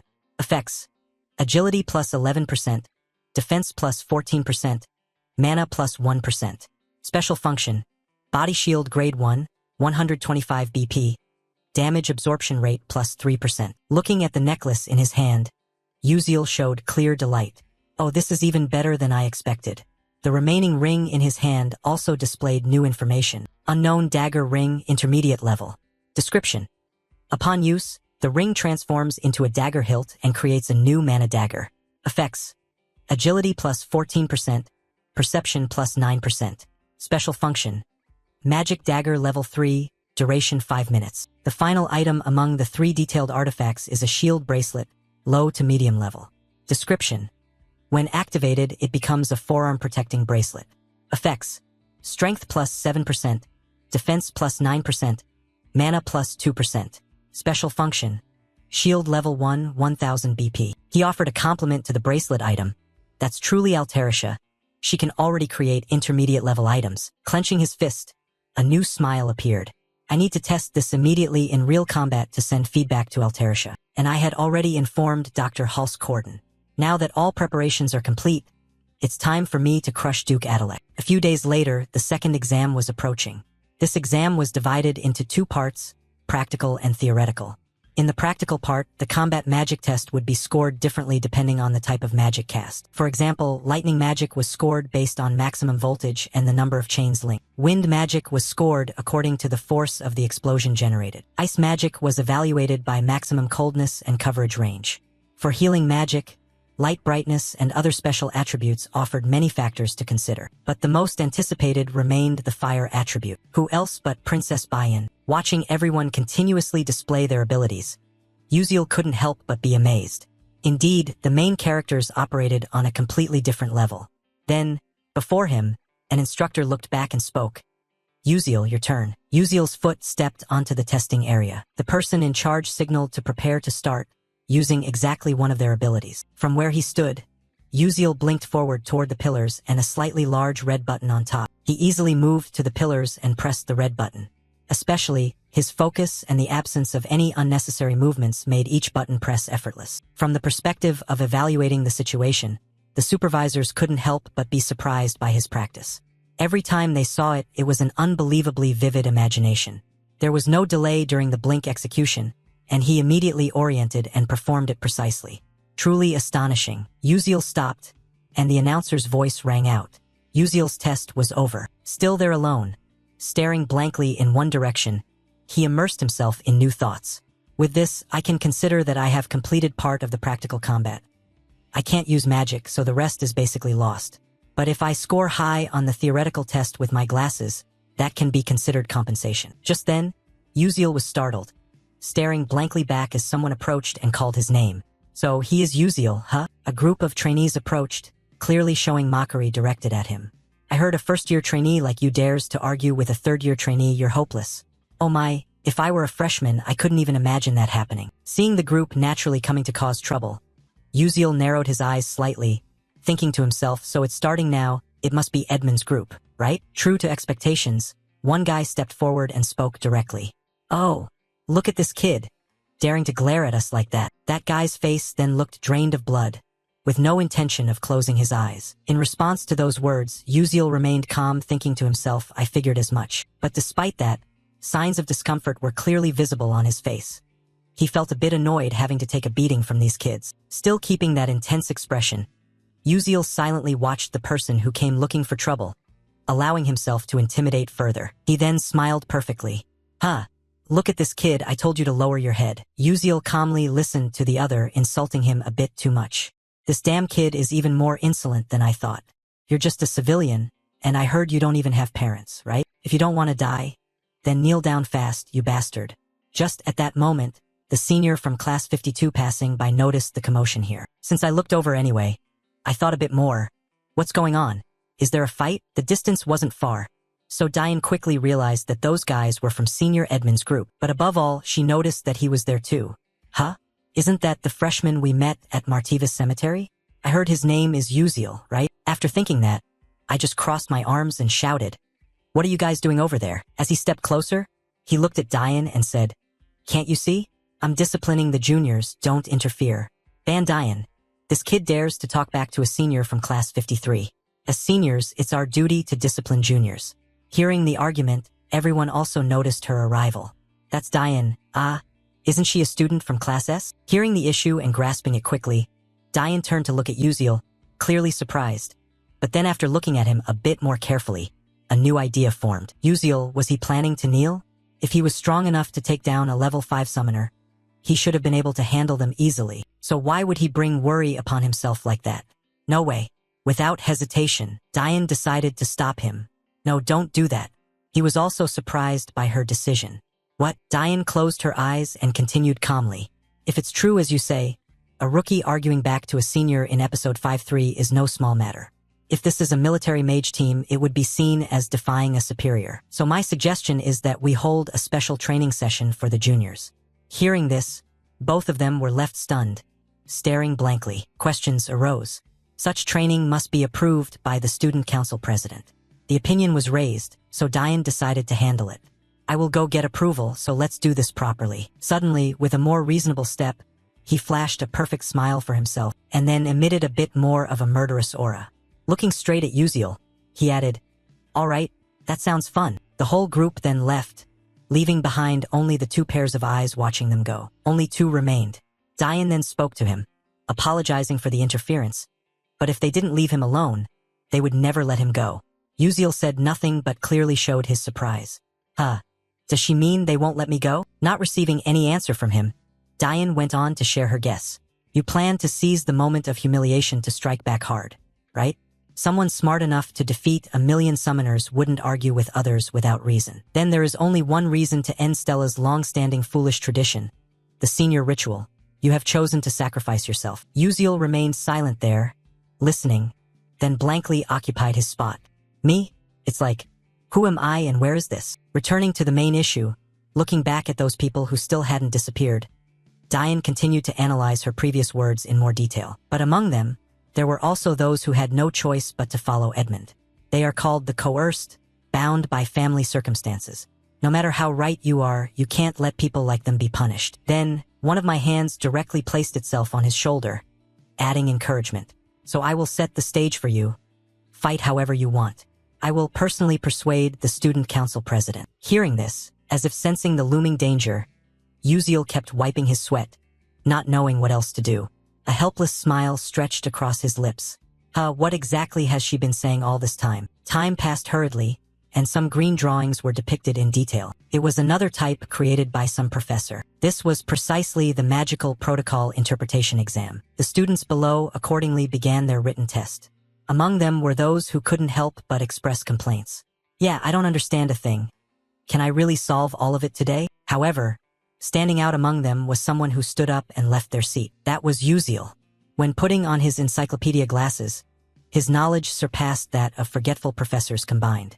I'd like to submit my test, he said. The exam supervisor, a bit confused, took the paper from him. It's only been 20 minutes, you're giving up the test? How is that possible? Uziel turned as he was leaving to explain. No, I've already finished it. It sounded a bit illogical, so the supervisor looked again at the results he had completed. What? You mean? And from the earlier confusion, it turned into immediate panic. Putting his glasses away inside his jacket, Uziel calmly walked off, saying, I didn't study at all, but finishing it feels incredibly refreshing. However, things gradually became somewhat complicated when I had to stop and look to one side as someone was gossiping about me. That's Uziel, right? I heard he's just a freshman but dares to talk back to Edmund Adalek. It seems like he's about to be properly taught a lesson. Standing there dazed, you know something bad is about to happen. Looks like the whole school already knows. His gaze dropped, and on top of that, Diane had to come out in the open. Special training for juniors simply means a place where seniors who want to teach a lesson can directly challenge juniors. They duel one-on-one at Stella. Seniors are forbidden to insult or hit juniors, but within the training organization, seniors can legitimately punish juniors, called a challenge, though in reality it's seniors using magic to beat juniors. So this must be approved by the student council president to prevent abuse.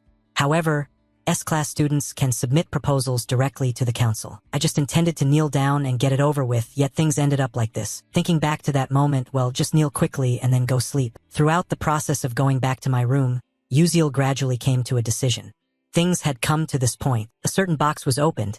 Inside was an item placed in it, something special like a stuffed bear. Holding it in his hand, a confident smile appeared.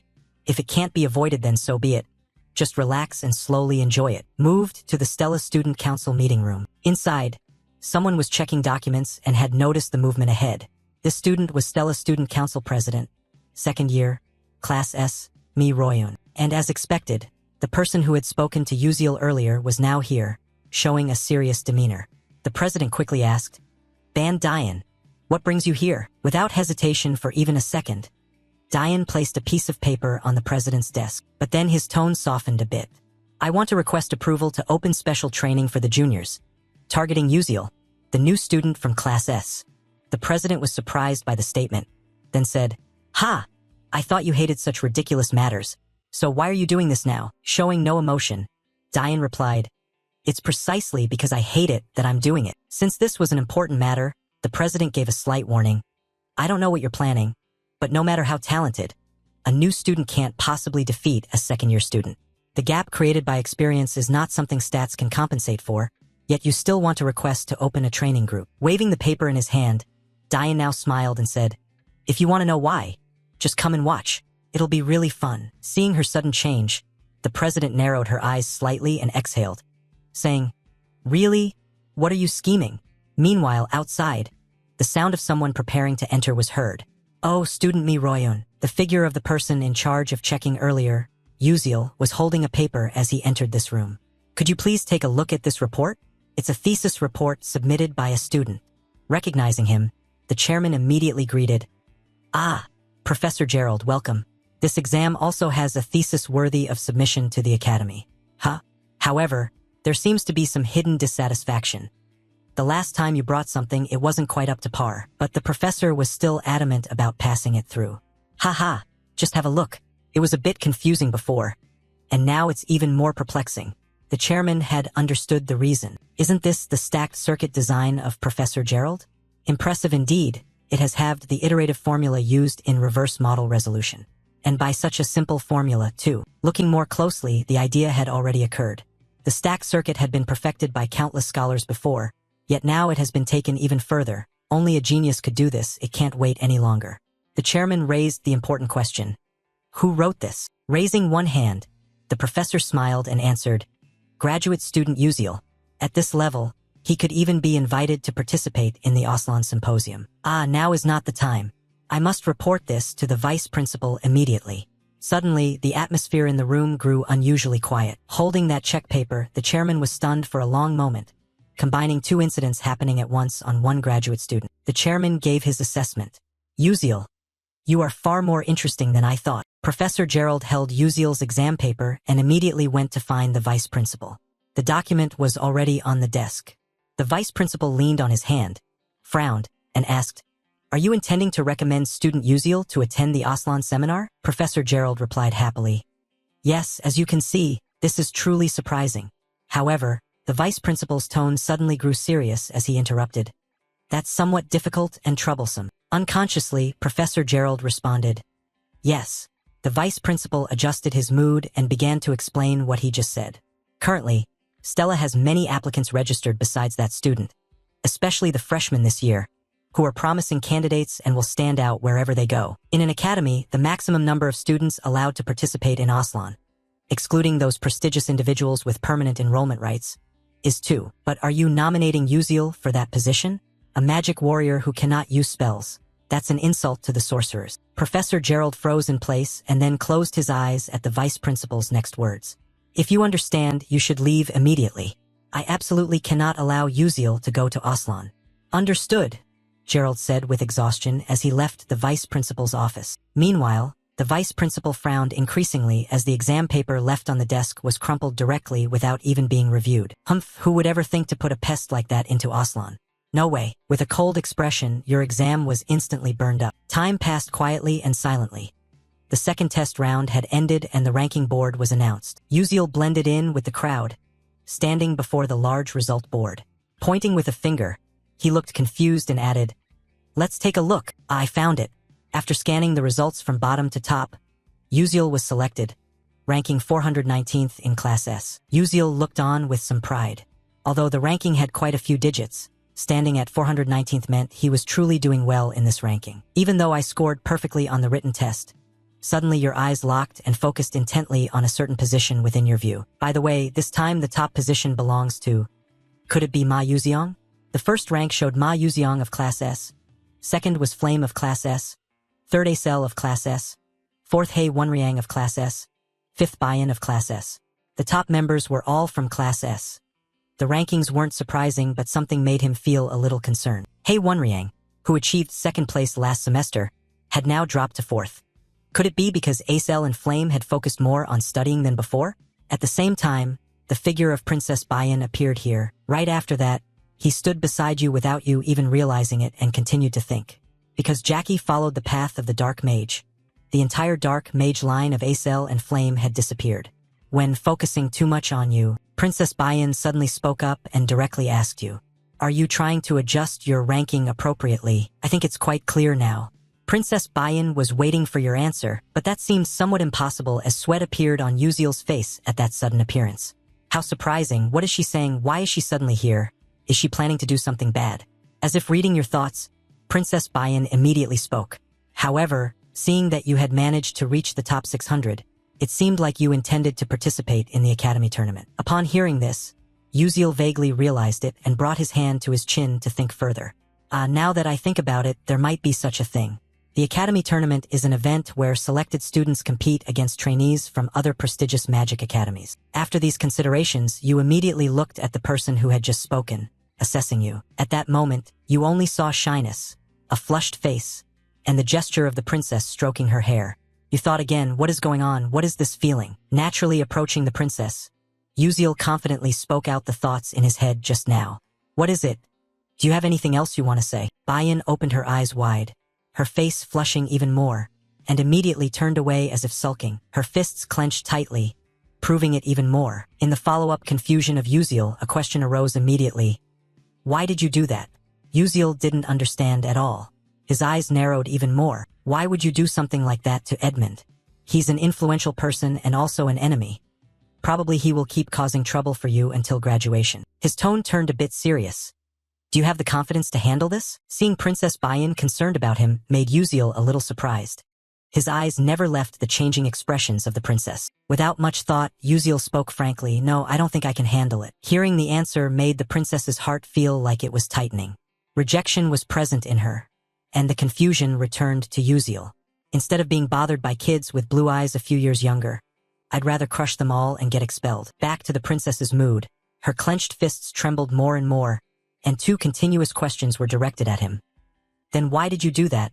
What benefit did you get from me? Instead of answering quickly, once again Yuziel created a silent pause as his gaze remained fixed on the princess. And only when his eyes looked away did the answer come. That's because I value our relationship more. Princess Bayan's worldview immediately turned rosy after those words. Knowing he hadn't finished speaking, Yuziel scratched his face, looked elsewhere, added, and besides, I won't do that for you for free. So, after this is over, you have to sign a contract with me to buy an item. The Princess Bayan facing him was a bit confused because she knew something clearly. Actually, item contracts can be made anywhere, not just with a Dalabit. But why? Yuziel's inner self began to waver after that question. Honestly, I shouldn't have said I wanted to save her and give her a happy ending. His gaze looked away again. That I'll tell you later. Curiosity gave Princess Bayan yet another question mark. Not able to ask more about that story, Bayan decided to change the subject. Okay, by the way, do you have any plans for the new recruit training session? This time, he replied quickly. Yes, somehow I have to do something for this. The unexpected advice came from the princess. You don't need to hold back. Yuziel was puzzled. Princess Bayan had her confidence and burst out a string of words. Yes, you can fight the senior to some extent with your innate ability. It's all right. I will do my best to deal with the consequences. Yuziel was slightly sweating. Okay, thank you. Another thought arose. It seemed she was trying to appear considerate to help me. But why would she think she could win? While the 2 were exchanging words, in a hidden corner of the hallway someone was standing there listening to everything. This person was none other than Arzhuang, a fire magic talent she had left, then transferred to a special training place.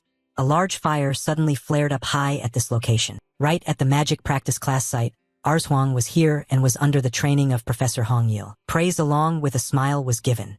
Your control ability is truly wonderful. Arzhuang lacked firepower, but this can easily be compensated by precise control. And you will pass this test. It will work well against sensitive enemies or when performing missions quietly. Right after that, the gaze shifted elsewhere to compare. But your magic is still not enough. Princess Bayan lowered her face and looked down sadly, while complaints from the opponent kept ringing out.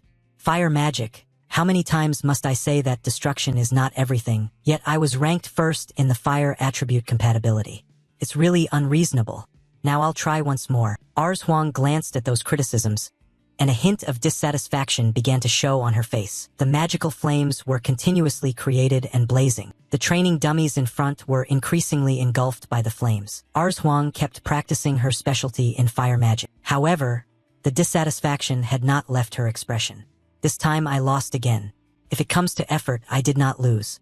So why is it like this? She let go of her magic staff. Looking at the destruction she caused ahead, Huang still couldn't understand why she couldn't win. Back with Acel, she now heard the chatter of a few students nearby. Thinking back, isn't it today? I'm talking about the sparring matches between first and second years. Shall we go watch together?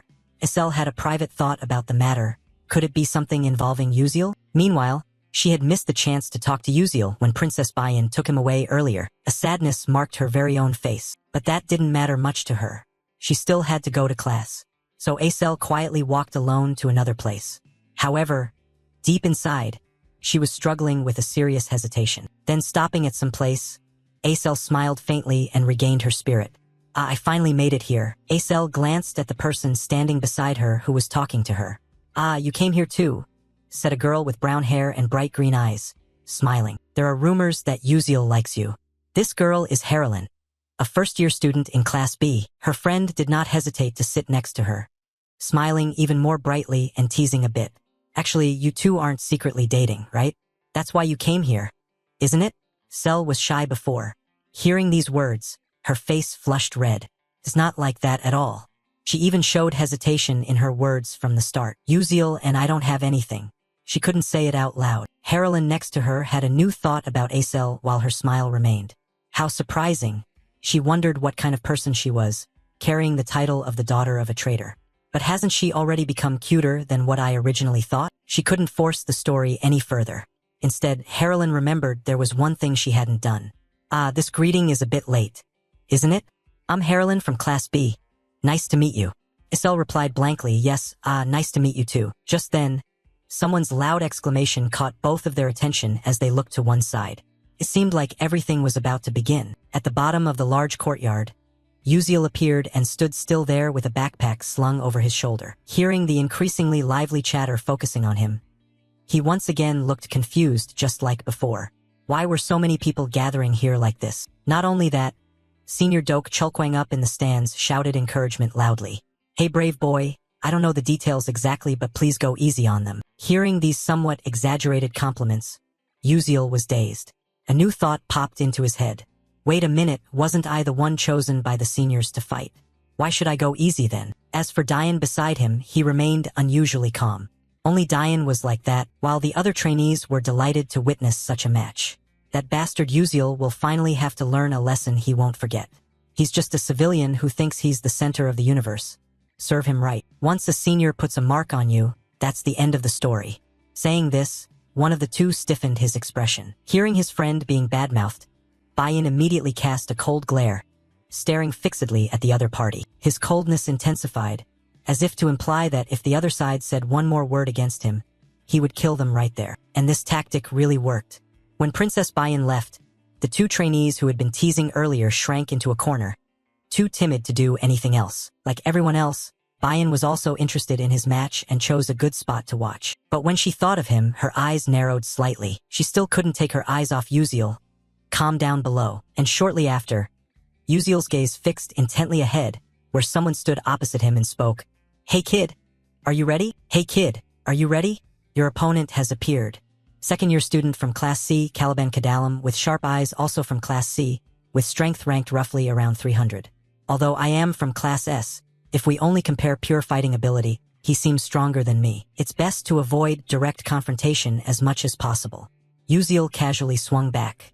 Well, I'm ready, I guess. Hearing that confirmation from him, Caliban gave a dangerous smile, stubborn until the last moment. Humph. And just as the tension built dramatically, a professor stepped forward to preside over both. Since everyone is here, I will explain the match rules. This duel will last at least 15 minutes.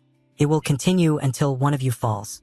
If there is any sign of life-threatening danger during the fight, Stella's spatial control magic will automatically end the match. Moreover, after 15 minutes, either side can choose to concede, and the match will end immediately. Then the match began.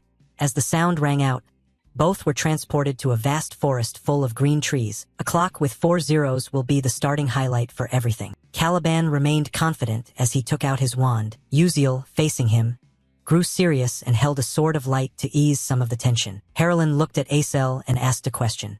Who do you think will win? Acel already had her answer and choice. Of course, it's the senior. After all, Senior Caliban is the inheritor of the Earth attribute. Earth elementals have very strong defensive capabilities, and Uziel's firepower is not exactly that powerful either. Harlan agreed and analyzed further. Not to mention, Earth elementals specialize in terrain control and can dominate the battlefield's terrain, making their attacks even more diverse. Could Uziel's sword pierce the defense of a third-level Earth mage? Although I previously expressed that opinion, Acel still felt more sadness. Harlan is right. There's no way Uziel can win this battle, at least logically, but there is still a bit of faith placed in him. Returning to the fight, Senior Caliban revealed more of his danger on his face. Today, I will show you what fear really means. The domain can. At this point, confusion rushed in. The ground had cracked, but the two words blink constant already appeared in front of Uziel. What Uziel chose to do first in fighting his opponent was to keep his distance. And once he had established a safe distance, Uziel realized something about his opponent. Caliban had also sensed something similar. Immediately, a new smile appeared on Uziel's face. After smiling, he thought, I'll run as far as possible. Caliban stayed behind, unable to believe that he could act so quickly. What is this? Sharing the same impression, Harlan stiffened and spoke up, observing. Oh, running from the start without keeping face for himself at all. Acel beside him shared the same view. That's true. However, Izel's worry for Uziel remained, but in this situation, that might be the right move. Back to the battle. Caliban kept chasing behind with anger, continuously showing on his face, shouting, Hey you bastard, come back here quickly. Usually, if he were to turn back, that would be strange. Who would listen to that and actually turn back? Once enough frustration builds up inside, it's time for it to be released. Caliban clenched his teeth. Then, from his current position, 3 simple green formations were created. Throwing stones. Uziel was surprised as his opponent quickly shifted the situation, and realizing that, the attack struck ahead and dust flew everywhere around. Princess Bayan, Acel, Senior Dok Chulkwang, and Dian had to suppress their emotions and waited anxiously. Stopping at a bush, Caliban smiled again and thought, Good, that move definitely hit. When the pride is pushed high, the features and face become even more pronounced. Caliban stiffened. What is this? Right before my eyes appeared a monkey hanging upside down by its tail, swaying. Could it be a monkey doll? Because when startled, people lose their sharp judgment. What the hell is that? Why is it here? Just as I didn't know what to do, the 2 claws on its hands showed signs of closing in on each other. A dangerous pressure quickly transmitted into the opponent's senses. Boom! A burst of light exploded, forcing him to raise his hands in defense. True to his Earth Mage nature, a greenish light enveloped Caliban's entire body. He stood unmoving, but an uneasy feeling grew stronger. I almost died there. Luckily, I matched my body's weight to the Earth's gravity. But that no longer mattered when his senses detected a strange change. An Earth blade had formed right behind him, and just as Caliban predicted, the sound of wind tearing through the air, Bek Uziel appeared at that spot and swung a strike with his blade of light. A crackling sound rang out, but unfortunately the sword couldn't cut through it. Caliban turned back with a smug smile, raising his wand high. Die. The earth barrier he'd created shattered in an instant, replaced by the energy of a new explosion forming. Caliban was sure this time he couldn't miss again, but the slap of reality would slowly change his view. Right where the explosion formed, nothing appeared there, not even strange interlaced traces. Nothing at all. Caliban scanned the area. Hey rookie, is that all you know how to do? Run? Are those knightly ideals just empty words? The humiliation updated again when he stepped on something odd. Oh my god, his body reacted strangely. What had been as heavy as a lump of earth was suddenly lifted. Floating? Why is my body so stiff? Off balance. He staggered to one side and his gaze fixed forward. Hidden in the bushes at a distance, Bek Uziel watched everything intently, a smile that boosted his confidence. But when it caught Caliban's eye, it felt like a provocation. That kid, he's smiling, pouring every ounce of strength into his magic. Caliban bent down and gritted his teeth. Earth gravity. His wand pointed once toward where Bek Uziel had been, but the boy had vanished. Annoyed, furious, livid, Caliban had to scout around to find him again. This infuriating brat wants to play peekaboo? Come out now. Whether by choice of angle or not, something strange like a tennis ball flew in from afar. Sensing it, Caliban dodged and sliced it in half with his wand. Cut the cheap tricks out. From the cleaved ball came a slightly intense flash of light. Instead of an explosive bomb, it turned out to be a smoke bomb. And just like that, Caliban was temporarily blinded. Tears ran down his face. The game was over, but no, Caliban was still there, just a bit disheveled. Ugh, is this some kind of CS gas grenade? Though not seriously injured, Caliban's attention accidentally hit a bell lying and swinging on the ground that he hadn't noticed before. And as it had to, that light was revealed for everyone to see. Instead of affecting only Caliban fighting, it now affected all the onlookers outside. Harlan wondered, what is that? Acel squinted and replied, it looks like a flashing device that temporarily blocks vision and sound, from the tear gas to the dazzling attack.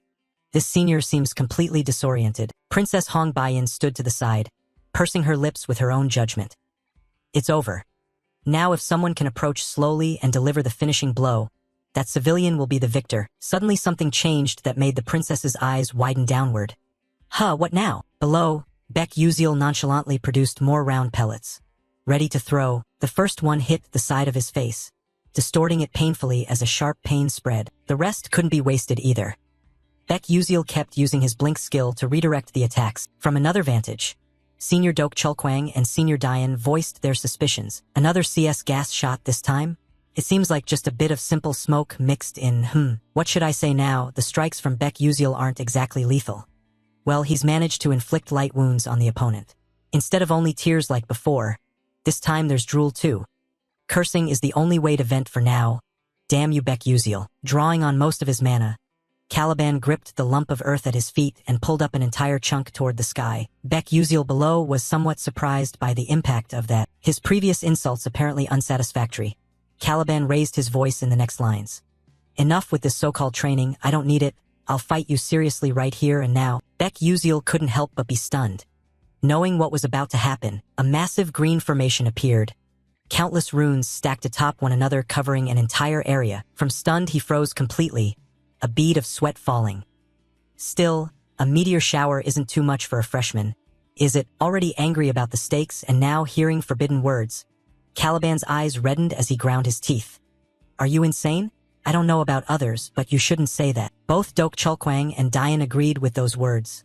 Fair enough. When words couldn't change anything, small sharp stone pillars began to emerge from the formation. The slow countdown started. 1447, 1449. Caliban's wand-bearing arm rose straight up, preparing to strike. As his arm came down and pointed forward, adding more force as he shouted, die, the timer kept running. 1455. The dense meteor shower overhead inched ever closer to Beck Uziel. Time reached 1457, and he still stood there without any sign of preparing to move. Not only that, Beck Uziel seemed sleep-deprived and his eyelids drooped. Time ticked slowly. 1458, 1459, and the crucial moment arrived. 1500 hours. A smile spread at the corner of his mouth. Just as the earth pillars were only a few spans away, Beck Uziel raised his hand high and declared, I give up. Rather than saying it would stop before him, one could say all magic halted under Stella's influence. The entire plaza suddenly fell into an odd silence, because everyone couldn't believe he would speak those words at that exact crucial moment, and the one who seemed most pitiful at that moment was Caliban. From the start, he alone had taken hit after hit. Dizzy, eyes burning, coughing and hacking, one bout of anger after another. After a while, he finally managed to steady himself. The announcement sounded. Training duel over. Both returned to the real world and stood facing each other. Freshman of Class S, Beck Uziel, has forfeited. Therefore, the winner is second-year Caliban of Class C. Caliban still couldn't believe it. Is it really over? Contrary to that expression, Beck Uziel felt a lightness in his body. I survived after all. Pity for him as he stood there listening to the rest of the announcement. The special training match ends here. His body trembled in its natural way, and then a powerless, steel-like howl echoed across the entire plaza. The match was over, just as most students had predicted. The second-year student won. As they stepped outside, the chatter grew lively. Wow! Did you see that second year's face? He looked like he was furious, like ready to snap. If I were him, I'd start throwing punches regardless of the match outcome. You're right, the freshman apparently beat the second year. This affected Stella's students as they analyzed that fighting style. But what exactly were those things Beck Uziel used? Could they be items developed this time around? Beck Uziel did very well, but my attention was completely drawn to those tools instead. Senior Dian was swept up in those remarks as well. Could it really be that he liked using magical tools? While ordinary alchemists fight by leveraging terrain features, Beck Uziel had planned the placement of his magical tools from start to finish thanks to his superior mobility. He created advantageous terrain by installing items across his area. As expected, that kid really is impressive. Senior Dok Chulkwang suddenly cut in with a few words. Oh, Mi Royun said you requested this training session. Did you get the results you wanted? Diane once again looked around at everyone. The result I wanted. Yeah, now second years won't so easily pick on first years, and sometimes even second years can lose to a freshman. Amid some murmurs from other students, I'm in a bad mood. I can't stand seeing that arrogant freshman humiliated. What a shame, same here. Diane concluded at this level. I suppose this is roughly the outcome I wanted. This situation has become truly interesting, haha, things are going well. Moving to the Red Falcon Club room, someone slammed their fist down on the desk. It was Edmund Adalek, clenching his hand with a twisted expression. Caliban, that stupid kid. Not far from there, Princess Hongbayan was also sitting and reading some newspaper. It contained information about teaching assistant Altarisha. Alchemist Altarisha developing new magitech techniques for the future. Amid the outside discussions about Baek Yuziel, Princess Hongbayan sank into thought with a series of battle images. Is this the final result of surrendering to let the opponent win? Throughout the 15-minute duel, Baek Yuziel didn't even use his sword properly and humiliated his senior by using various magical tools. In other words, it meant that if he wanted to win, he could have done so at any time. However, he chose not to and intentionally forfeited. The reason is clear. It would be strange for a freshman to defeat a second year. Isn't he showing that not everything is settled by raw power? As for Princess Hongbayan, she thought Baek Yuziel would rage and crush his senior, but she never expected he'd humiliate his opponent before withdrawing. Seriously, he's an unpredictable commoner. In a nearby corner, Edmund and his faction members were still discussing what to do about Baek Yuziel. So what are the second years doing now? Didn't I say they should teach Baek Yuziel privately? Actually, the second years haven't touched Baek Yuziel individually yet. What? A student? Embarrassed, scratched his face and explained cautiously. Contrary to rumors, Baek Yuziel greeted seniors politely and treated them very kindly. I intended to scold him, but because he's good at conversation, I ended up buying snacks for him instead. An absurd situation happened. What the hell? Edmund was speechless and seemed to disbelieve it. Just as they began to consider what to do next, someone's urgent voice rang out. Young master, and both turned to look in the same direction due to the surprise. It was one of the people who had accompanied Edmund to the academy. Her appearance made Edmund feel uneasy. What's going on? She stammered but managed to say clearly. It's that I just received a call from the Duke. I think you should try contacting him. A phone appeared at the needed spot. Edmund made the call as he had intended. Before the two connected, oh my, this is kind of a big deal. Did father contact me first? When it connected, he answered, yes sir, this is Edmund. The son's voice replied, I just got a call from the Alchemy City, from the capital's alchemists. He held up a newspaper and said, I've received extremely important news. The alchemists at the Altarisha Research Institute have halted shipments to the country because Duke Adalek refused them. Do you know anything about this? He replied, no, of course not. How could you say that to the Altarisha School of Alchemists? Though Edmund denied it, the reality was repeated by his father. But it's true. A co-author of the Delta Enhancement Technique said so himself. In an instant Edmund fell silent. Something strange immediately formed in his mind. A co-author? It didn't take long before he became utterly alarmed. Wait, father, I really don't know. I have never met anyone like that before. Then another thought flashed through his head and his heart began to pound. A familiar figure appeared. Could it be Baek Yuziel? Where he stood, a chill ran down his spine and sweat formed on his face. He couldn't speak further until a peculiar hope began to flicker. One issue, he said bluntly to his father. Still, it's absurd to refuse the kingdom of Adalabit. Father, you know how much influence we have over the Alchemy Guild, right? Not letting his son continue, the man interrupted in a cold tone. This is a scientific and technological revolution. It's a brand new technology that never existed before. The ability to create objects equivalent to ancient artifacts. Even the Golden Alchemist is collaborating with Altarisha. Edmund gritted his teeth as the situation turned dangerous. Golden Alchemists? It's far bigger than I thought, right? He cut in.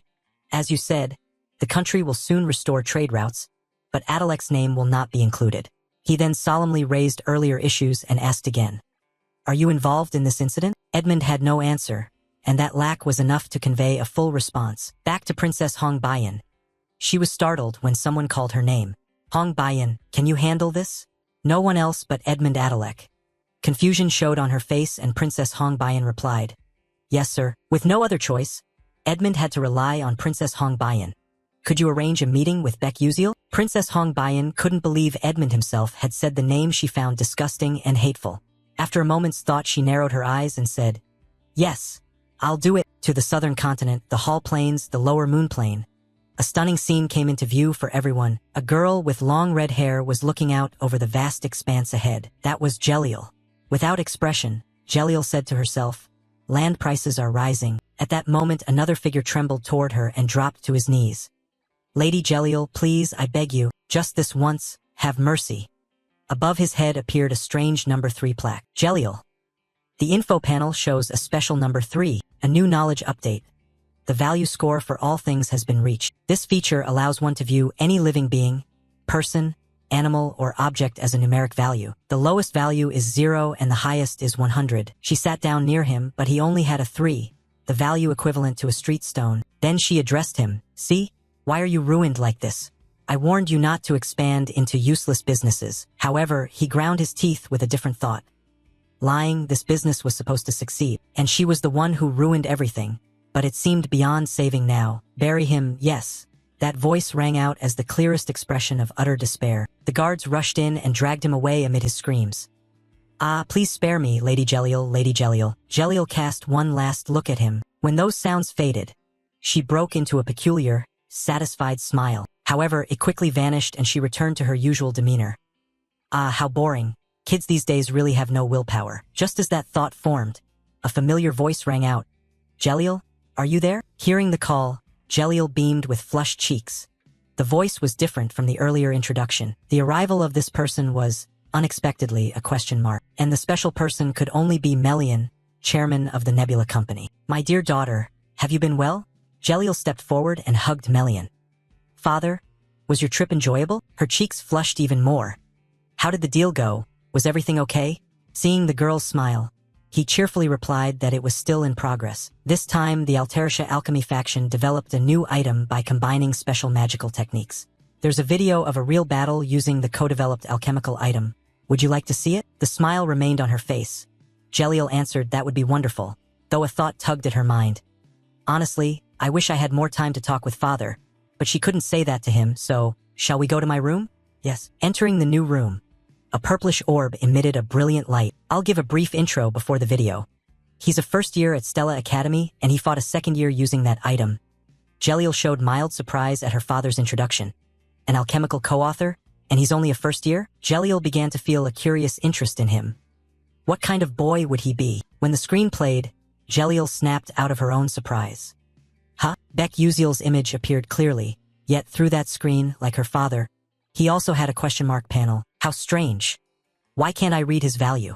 This has never happened before. Even the Emperor of the Scalvan Empire, the King of Adalabit, I've seen them all show values. There are 2 cases where the value of things can't be measured. She looked at her father more intently, more precisely that small question mark panel. One is when the subject is a loved one. Then she sneaked another glance at the screen showing Beck Uziel. The other is when a value is hidden to the point of being immeasurable. Knowing her father hadn't said the name yet, Jeliel asked, "Father, what's this person's name?" He smiled and answered his daughter. "His name is Beck Uziel. Remember it well. Who knows, you might meet him someday. You can't displease your father, and if he said so, of course you'll remember." Just to change the subject a bit, also, "Father, before you leave, would you like to play a game of soul chess with me? Maybe?" Tapping her fingers on her hand, Jeliel shook off her thoughts about Beck Uziel. Does he have a value that I can't measure? At a cold face. Beck Uziel, I will remember that name. Back at Stella Academy, more precisely the person someone had been secretly thinking of not long ago, Beck Uziel held a glass and was seriously drinking something dark. On the other side, Edmund Adalek showed clear embarrassment, awkwardness, and stammering.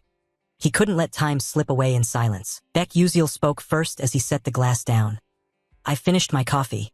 If you have nothing to say, I'll be going." Edmund couldn't believe how decisive and blunt he was. "Oh, wait.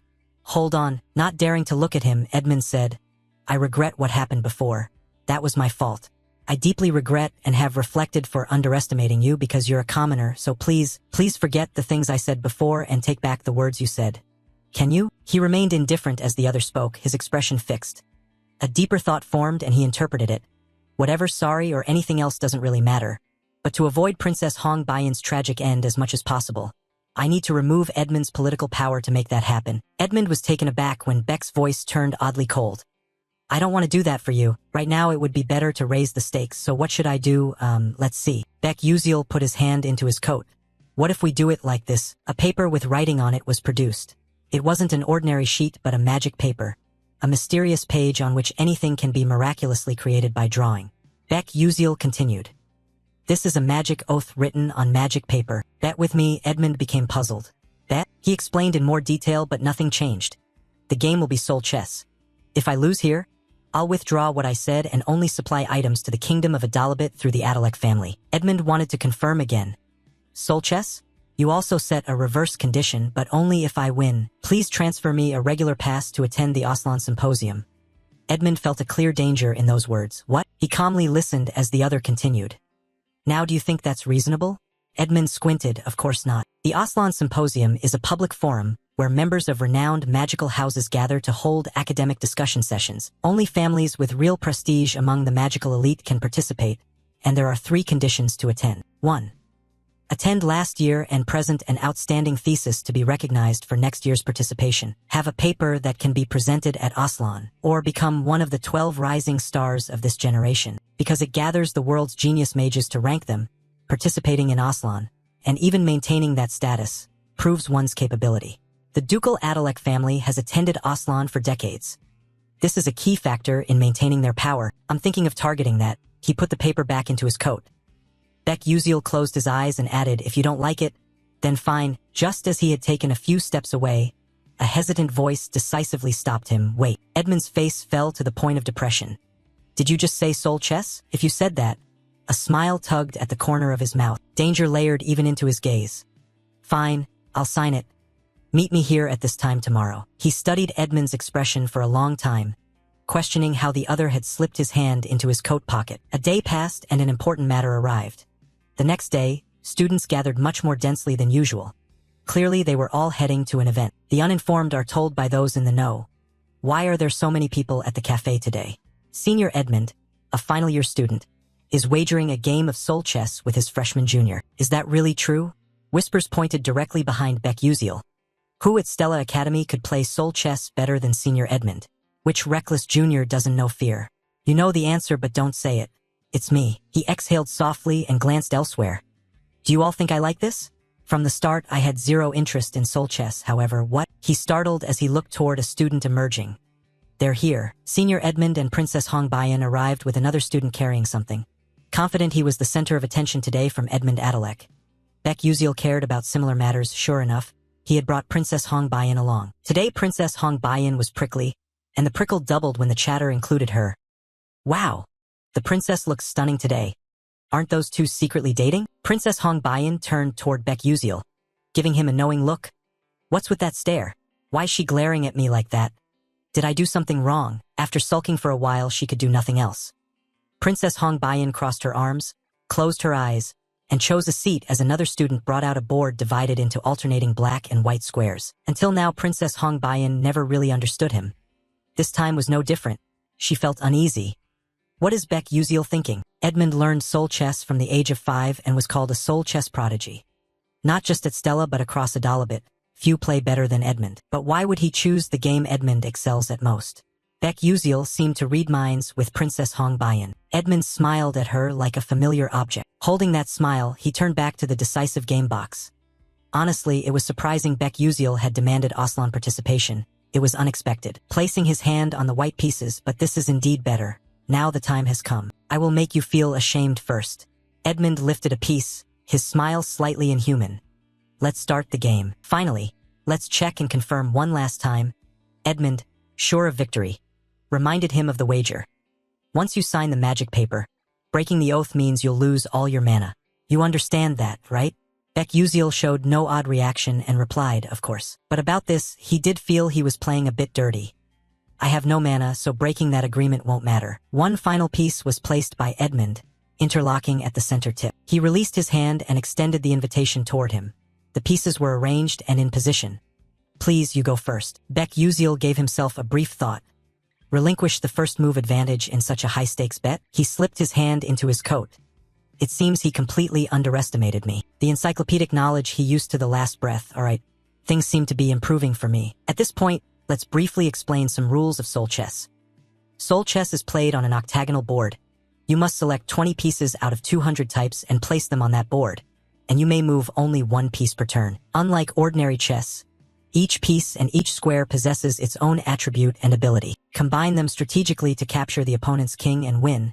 That is the ultimate goal. Even for me, a veteran with 10 years of soul chess battle experience, it's not easy, though PvP is still much more fun than this game. Beck Uziel chose the black pieces, and his gaze locked onto his opponent. Moreover, Edmund Adalek is one of the top soul chess players not only at Stella but across Adalabit. That confidence had completely bound Edmund's reason.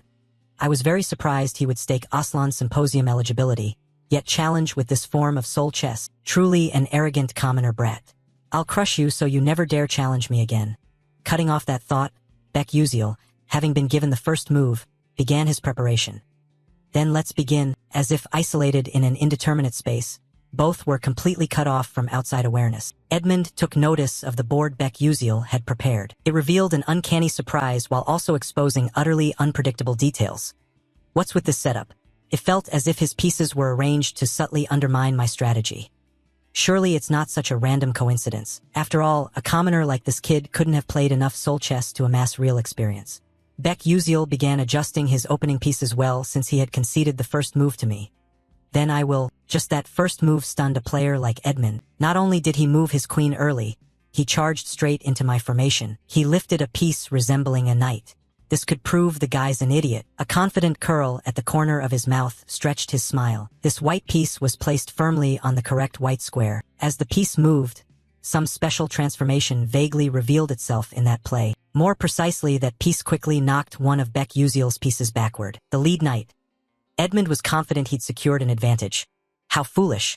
This guy dared to push his queen into a dangerous sacrificial position from the start. The piece's trait was revealed.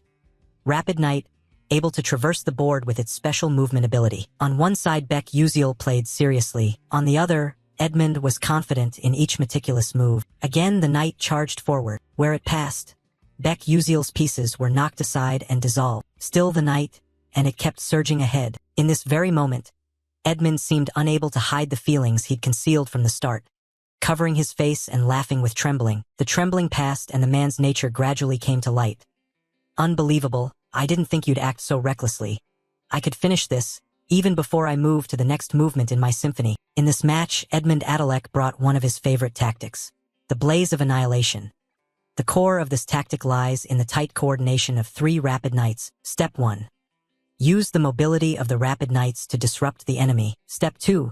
Use 5 fire pawns to secure map control safely, creating blazing terrain. Blazing terrain is a special map effect that reduces the defense of weak units against fire and increases damage to fire-affiliated units. If it reached that stage, Beck Uziel would have no chance. Though that was the plan, the moment Beck Uziel moved his arm to make a new play, Edmund seemed to have found where the mistake was. This is how it should have been. In a white square on the black side of the board, a piece suddenly appeared without warning. Edmund knew where the error lay. An invisible pawn? It also had its own distinctive info. Iron shackle trap creates a prison in a designated area.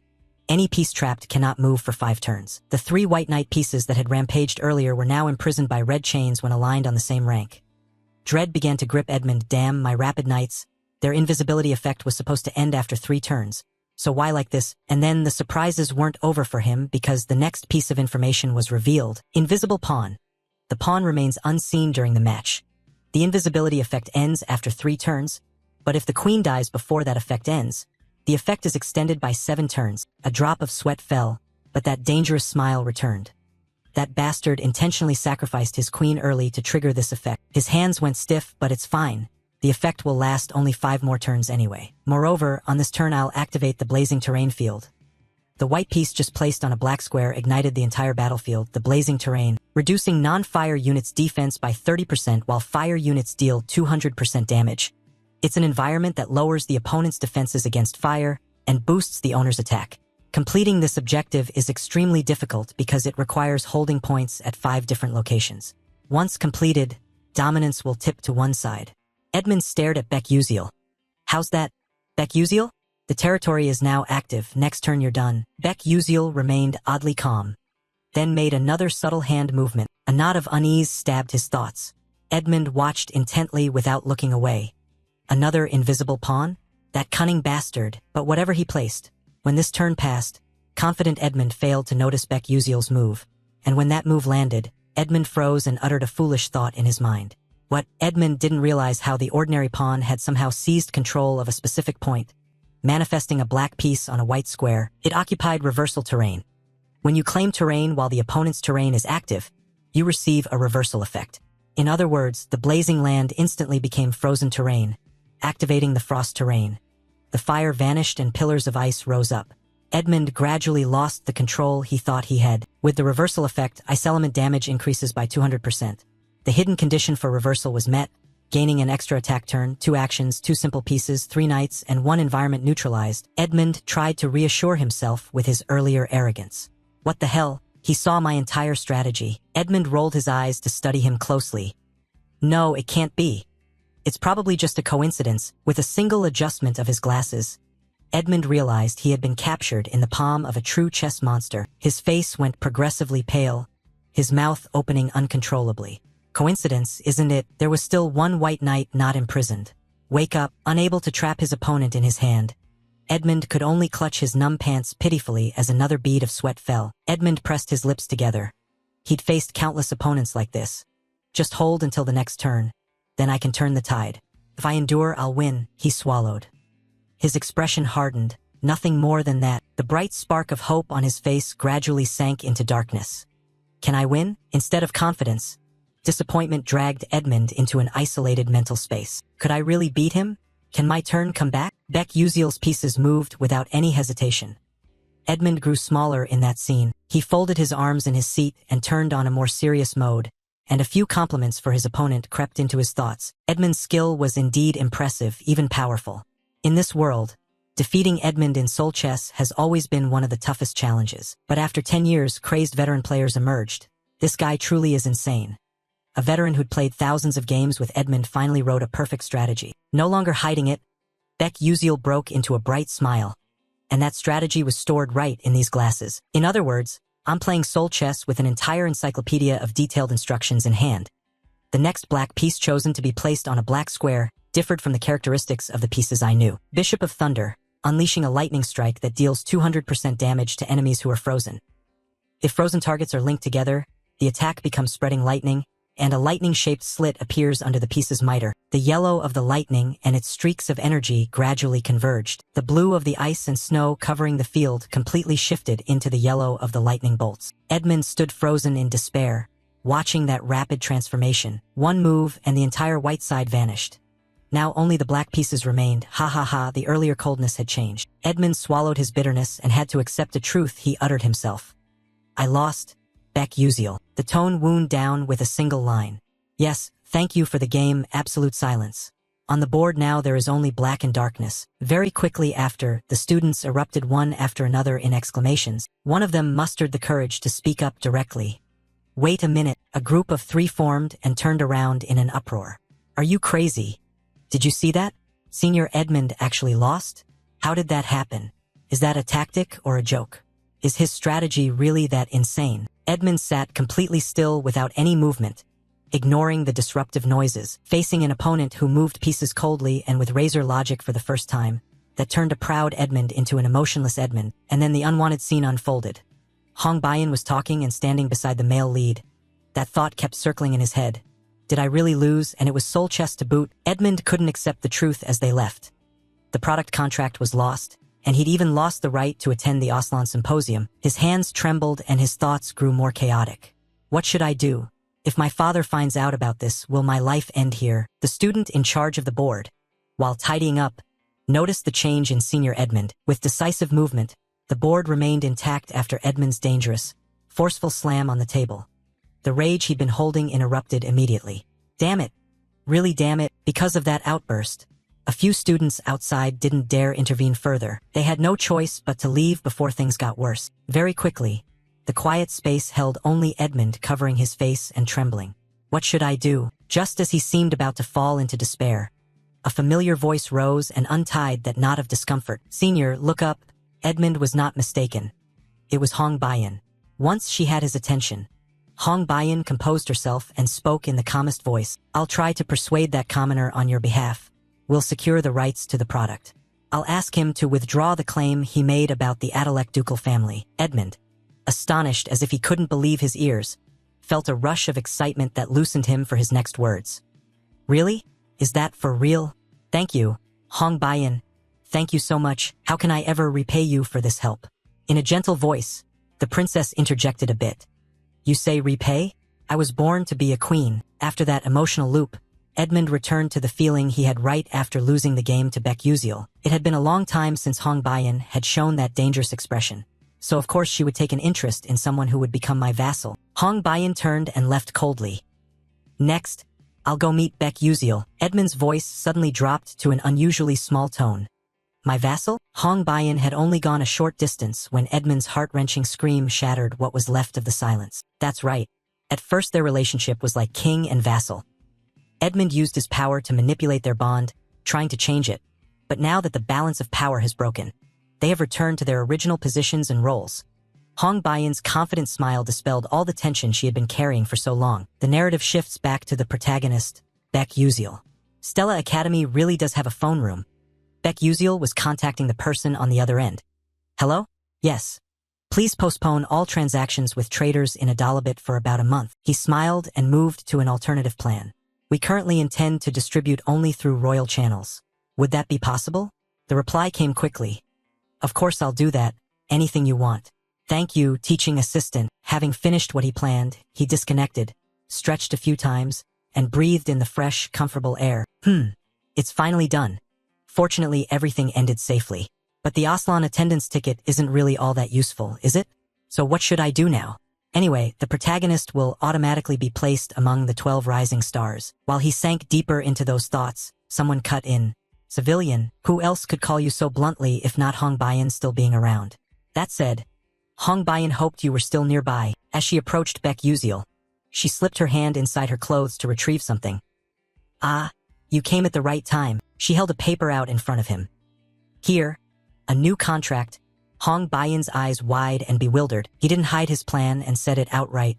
The Altarisha school will be distributed exclusively through the Adalabit royal family for 1 month. How it's used after that is up to you. Do whatever you want with it. Hong Baiyan studied the details of the new contract closely, then gripped the paper when he unexpectedly spoke in a somewhat sad tone. So, I must take my leave now. I don't want you leaving so quickly. The princess mustered her courage and added, This time I owe you. Her cheeks flushed and her voice grew softer. Thank you. Noticing the clear change in her behavior, Baek Yuziel looked back, a bit flustered, and replied simply, Okay. An intrusive thought crossed his mind. Lucky to receive a thank you from her. Aware that he didn't manage his emotions well, Hong Baiyan was bashful but more cautious in her words. Hey, you said there would be a price for helping me. If you tell me what that price is, I'll pay it right away. This seemed to be something Baek Yuziel hadn't considered. He touched one cheek and looked away. The price? Actually, the price Baek Yuziel wanted was pretty simple. He stared at Hong Baiyan. It was obvious. Hong Baiyan wouldn't be tainted by evil. Instead, she would choose goodness and, with him, build the best possible happy ending. This time Hong Baiyan couldn't meet his gaze. Seeing the princess like that, he didn't dare say it aloud and kept it in his heart. But even so he couldn't suddenly say, I hope you become a good person. So, drawing on 29 years of life experience, he offered the most appropriate and exemplary response for the situation. Hong Baiyan turned back, waiting for the result. The two of them became cute as they chatted. Buy me a meal. What? He patted his stomach and smiled innocently. Just treat me to a meal. I want to be full from a meal the princess buys. Hong Baiyan was surprised. She hadn't expected his price to be so odd. She froze for a long moment, then a faint smile replaced her expression and her cheeks flushed again. All right, then follow me. Baek Yuziel changed his step and they arrived at a new place. One thing's certain.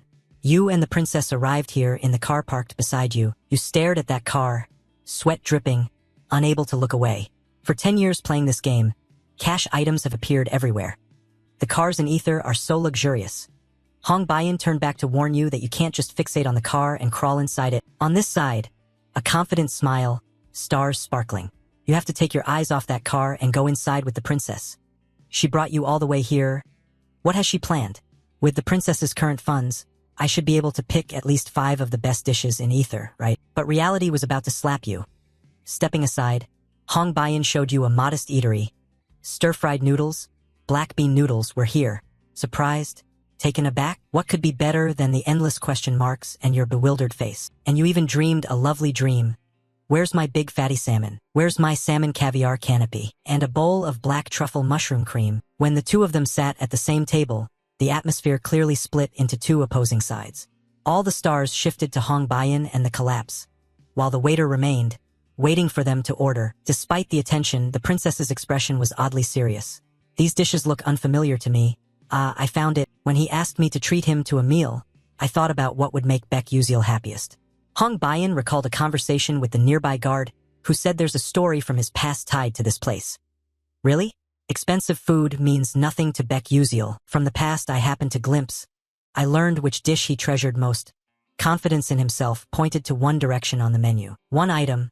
Please zoom in closer. That's black bean noodles. But over there, Baek Yusil calmly raised his hand to order something different from what the princess expected. Give me 3 bowls of jampong and an order of crispy fried pork tangsuyuk. Huh? Hong Bayan was flustered.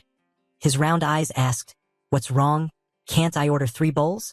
Hong Bayan stammered. No, that's not the issue. This time Hong Bayan forced herself to rethink. Why didn't he order the black bean noodles? Wasn't that his memory with his mother? And it seemed Hong Bayan realized her mistake. Of course, why would a commoner write about his mother and black bean noodles in a school assignment? He hasn't overcome his past. He still feels remorse about it, because he couldn't repay his mother's kindness he didn't understand as a child. The waiter brought the requested dishes. The food arrived. Thank you. Hong Bayan bowed her head and gradually felt ashamed for bringing him to a place like this. For him, black bean noodles weren't a nostalgic memory. They were a symbol of regret, and I hadn't even realized it. Though belatedly aware, the princess chose to tell him right away. Sorry for taking you to a place like this. Baek Yusil didn't know what the princess was thinking and responded plainly, It's okay. He raised his hand, his round eyes continuing. Life sometimes brings surprises where your wallet doesn't cooperate. But since she's a princess, adding extra dishes is fine, right? He said, My lord, we need more fried dumplings. Meanwhile, the sole chess match between Edmund Adalek and Baek Yusil had been widely circulated by the students who witnessed it. The rumor spread rapidly across the academy, growing uncontrollable. What? Senior Edmund lost to Baek Yusil? Of course the question why was asked, and the reason was revealed by many students who eavesdropped on the cafe conversation at the time. The truth was even more shocking than the rumor. Sorry, I heard this from Archon, a retainer from the Adalek family. In fact, it seems Senior Edmund Adalek did that because Baek Yusil co-developed the alchemic magic technique. Just the rumor that Edmund Adalek apologized to a first-year student, and that Baek Yusil co-authored the Delta Enhancement Technique, shocked Stella Academy. His name spread not only to Arcanium but also to the Dark Mages. Arriving at the first tower, Tower 1, in the Vice Principal Aki Hayden's office with arms crossed and a face devoid of expression. That guy really is quite annoying, just a commoner, and didn't he interfere with Mai Zentiran's plan? The mysterious figure opposite, identity concealed, asked, Should we handle this quietly and discreetly? Aki Hayden's face hardened as he rejected the idea. Nonsense. If even a single Stella student goes missing without reason, everything will be thrown into chaos. Handing the Aslan Symposium attendance right to someone like him displeases me, however. Taking it from him will be easier than taking it from the Adalek family. We must keep an eye on the name Baek Yusil from now on, monitor him for the time being. A new exchange followed. More importantly, what is Mai Zentiran's condition? The mysterious one answered tersely. She is suppressing her dark mana with the Hierarch's control magic, but it could erupt at any moment. Aki Hayden was forced to reassess. It is still not the right time. The familiar pact ceremony is about to take place. If she truly loses it and provokes the Spirit King, the consequences will only become more troublesome. Raiden, keep watch on Menon's condition. That way, we can use it to divert Eltman Eltwin's attention when necessary. Professor Raiden nodded solemnly in assent. Understood. With Aki Hayden's final instruction, Professor Raiden left the principal's office and headed toward the faculty building. An area almost deserted. Inside, the lights were out, forming a dim laboratory. A rack of glass tubes lay shattered. The lab equipment, including the microscope, had been dismantled into a wretched state. Only a few sheets of paper remained in acceptable condition. In the room, Professor Raiden clenched his fist and looked at something on the floor, exuding dark miasma, groaning with anger. Since this is a mission, the points of concern should be prioritized. Right before him stood the transformed form of Professor Mai Zentiran, unable to keep her footing amid what was happening. Professor Raiden thought to himself, this has gotten quite serious. Mai Zentiran, now with bloodshot eyes, asked in a hoarse voice, Did you come here to tell me to wait longer? If I endure and wait, can I return to my original position? Raiden, outwardly calm but inwardly revealing great contempt, How ridiculous, after a lifetime of stealing what belonged to others, you still dream of getting back the position that was truly yours. However, Raiden still chose to show mercy. Your usefulness is over. Once the plagiarism investigation begins, you will be stripped of all posts and expelled from the academy. Mai Zentiran panicked, regained her senses and asked in a haughty voice, "Then why did Aki Haiden leave me here?" Raiden replied coldly and decisively, "You are completely corrupted already. As a different purpose, you can certainly fulfill that role. That is why you were left here." Mai Zentiran trembled and gradually lost control of herself. "Ha, are you trying to drive me mad and out of control, you bastard?" As Mai Zentiran bared her fangs and was about to erupt in rage, Raiden cut her off once more. "Then leave this place." Mai Zentiran stared in disbelief. "What?" A dark blue something rolled across the carpet. To lack Veen, Raiden turned his back. "Our people are hiding there. If you survive until you find them, break this crystal. It will release magic that suppresses your corruption." Raiden had just reached the stairs when Mai Zentiran's voice halted his steps. "Why are you letting me live?" Raiden didn't need to look back. "I just don't want to see my own people die so miserably." When Raiden had fully departed, Professor Mai Zentiran managed to stand and step toward the crystal. Without hesitation, Mai Zentiran picked up the orb in her hand and continued walking in an unknown direction, and he stopped beside a table holding the annual plan, observing more closely what was on it. More precisely, the notes he'd left himself, but when he focused more intently on one entry, uncontrolled dark magic spilled out, squeezing out all the pent-up hatred. Mai Zentiran gradually unleashed deepening dark claws, his temperament turning increasingly domineering. "How dare you? Do you really think I will walk away after you turn me into this and do nothing? I will tear everything to pieces." What Mai Zentiran had just torn apart was the familiar contract signing ceremony. Time passed quickly. Today was the Stella Academy students' first field trip to the cradle of the sacred tree to attend the familiar contract signing ceremony. Huge starships began departing on a new journey. In a room, Acel and a few classmates were starting to enjoy a meal. Across from Acel, two classmates exchanged looks and said, "I just remembered Beck Uziel. He was scolded and criticized by seniors for a long time, but now no one dares touch him anymore." "Oh, I've heard that too. I also heard he's actually a co-developer of alchemical magic techniques, right?" After that rumor spread, some seniors even came personally to apologize to him. The classmates looked at Acel and asked quietly, "Acel, do you know about that?" Acel held a pastry and answered casually, "No." The classmates continued, "So it's really about Beck Uziel, huh?" She bit the pastry lightly. Acel, lost in thought, wondered if it was just her mood. She felt increasingly distant from Beck Uziel. It gave her a sense of loneliness, but the others disagreed. A smile formed. "Honestly, I thought Beck Uziel and Acel were dating." No sooner had she bitten than Acel spat everything out. Seeing Acel act strange, her friends showed concern. "Acel, are you okay? Here's water, thanks. People say she's been getting close to Princess Hong Bayan lately. Could the princess really be charmed by a commoner?" Acel drank and listened to the gossip.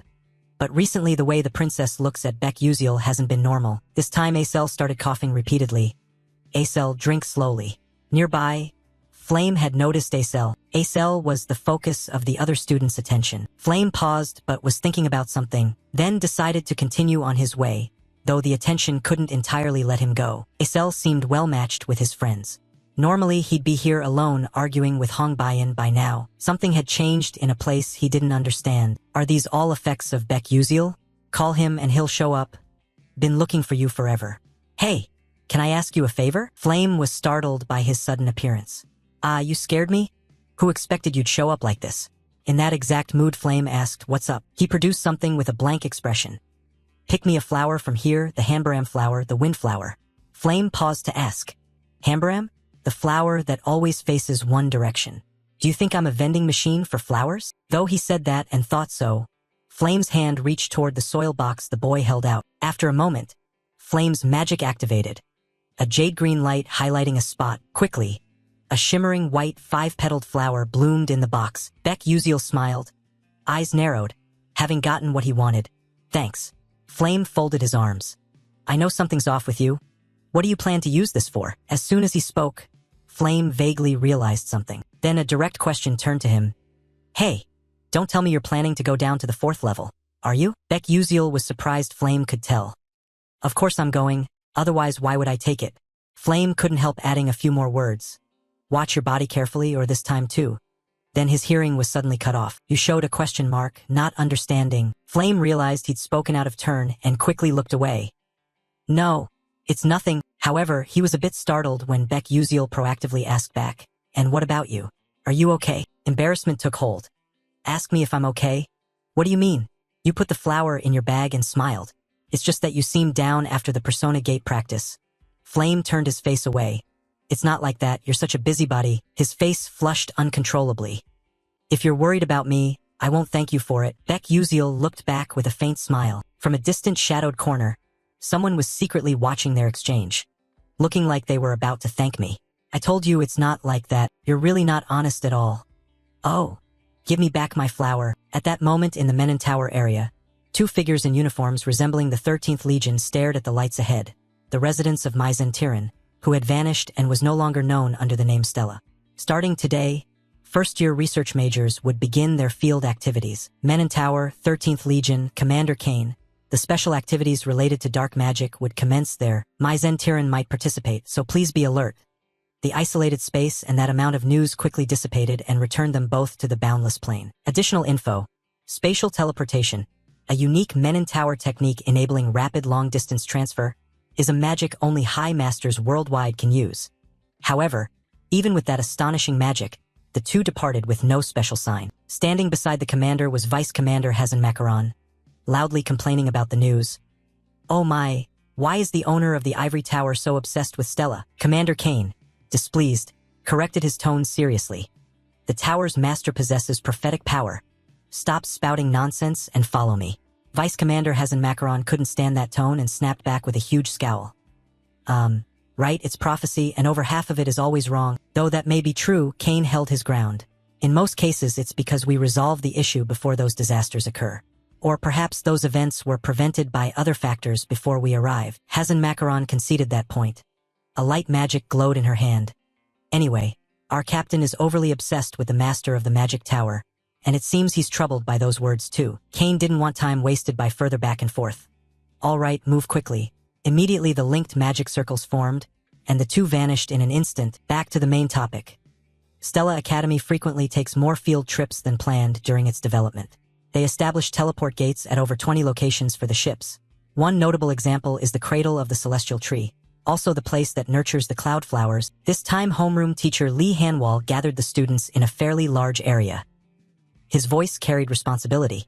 Attention! After participating in the World Tree's birthday celebration, the familiar contract signings will take place and begin tomorrow. Use your time freely and well until assembly time. 12 students answered in unison. Yes, with no longer being constrained by time or space, each student split off to do what they wanted, and this time attention turned to Flame. She was looking around as if searching for something. Looking at the lush tree canopy, Flame eased her tension and smiled. Perhaps being surrounded by nature made her feel very relaxed. But then Flame's target appeared when she shifted her gaze elsewhere. Who else could the target be but Beck Uziel? Flame paid attention to Beck Uziel, but Beck Uziel didn't notice at all. Flame felt deflated by that, but she had no intention of approaching, and she watched his back grow farther away. Was he wandering alone? Lost in thought, Flame didn't notice someone else. Jeremy Scalvin smiled, radiating brilliant light. Hello? Flame. Immediately Flame's face twisted. Of course she was very annoyed. She walked past lightly without bothering to look at that handsome smiling face. Jeremy kept that expression even though he was being quickly ignored. Just as Flame was about to leave entirely, Jeremy hurriedly stopped her with his words. Aren't you going to show me that expression again? Annoyed and provoked, Flame looked back confused. What are you talking about? Jeremy took step after step closer. If you have time, could you walk with me a bit? Flame stood still. I don't have time, A silence formed. But quickly Jeremy fully revealed a not-so-good boy nature. More like a killer denied what he wanted. Again, why don't you think it over? Flame realized she was dumbfounded that Jeremy could wear that expression now. She quickly matched her thought. This guy really is dangerous. Jeremy wasn't simply that kind of person. Just when she didn't know what to do, someone else suddenly stepped in to block for Flame. Flame could hardly believe this person had shown up. Hey Wonriang. He helped untie the knot. Prince, that's more than enough. Do you realize your actions were quite rude and coercive? Jeremy smiled with mockery. Oh, and how would I know that? When Jeremy spoke with that smile, ordinary people would naturally look away and avoid him. However, that doesn't work on someone at the pinnacle of magic as heir to the tower. As the two boys stared at each other, Flame sweated in the middle, analyzing. My God, what is the situation? Now that they'd met, Some plot gradually brewed across Jeremy's expressions, leaving one serious and one embarrassed. Jeremy walked away and returned to normal, waving. It seems your friend misunderstood something, so I'll head back for today. See you next time. Okay? With that, Jeremy completely left and left the two of them there. Although things seemed to go fairly well, Flame felt a deep unease. Immediately, she voiced a loud, somewhat reproachful question to the one left. Hey Wonriang, what on earth were you thinking, daring to block Jeremy? Do you think making enemies with the Scalvin family was wise? Hey Wonriang seemed unconcerned by the criticism. Flame, you're the one who needs to be careful. The prince is very dangerous. If he wants something, he won't hesitate to do anything to get it, and right now you've become the thing he wants most. Flame understood that better than anyone, so she was currently weighing what she should do. However, a new perspective from Hey Wonriang left her puzzled. Or perhaps you truly trust him. Indeed, Flame couldn't imagine Hey Wonriang saying those words. Suddenly this time Flame shot back. Who are you talking about? Hey Wonriang was stunned. From where he stood, he turned his back and tried to walk away in a hurry.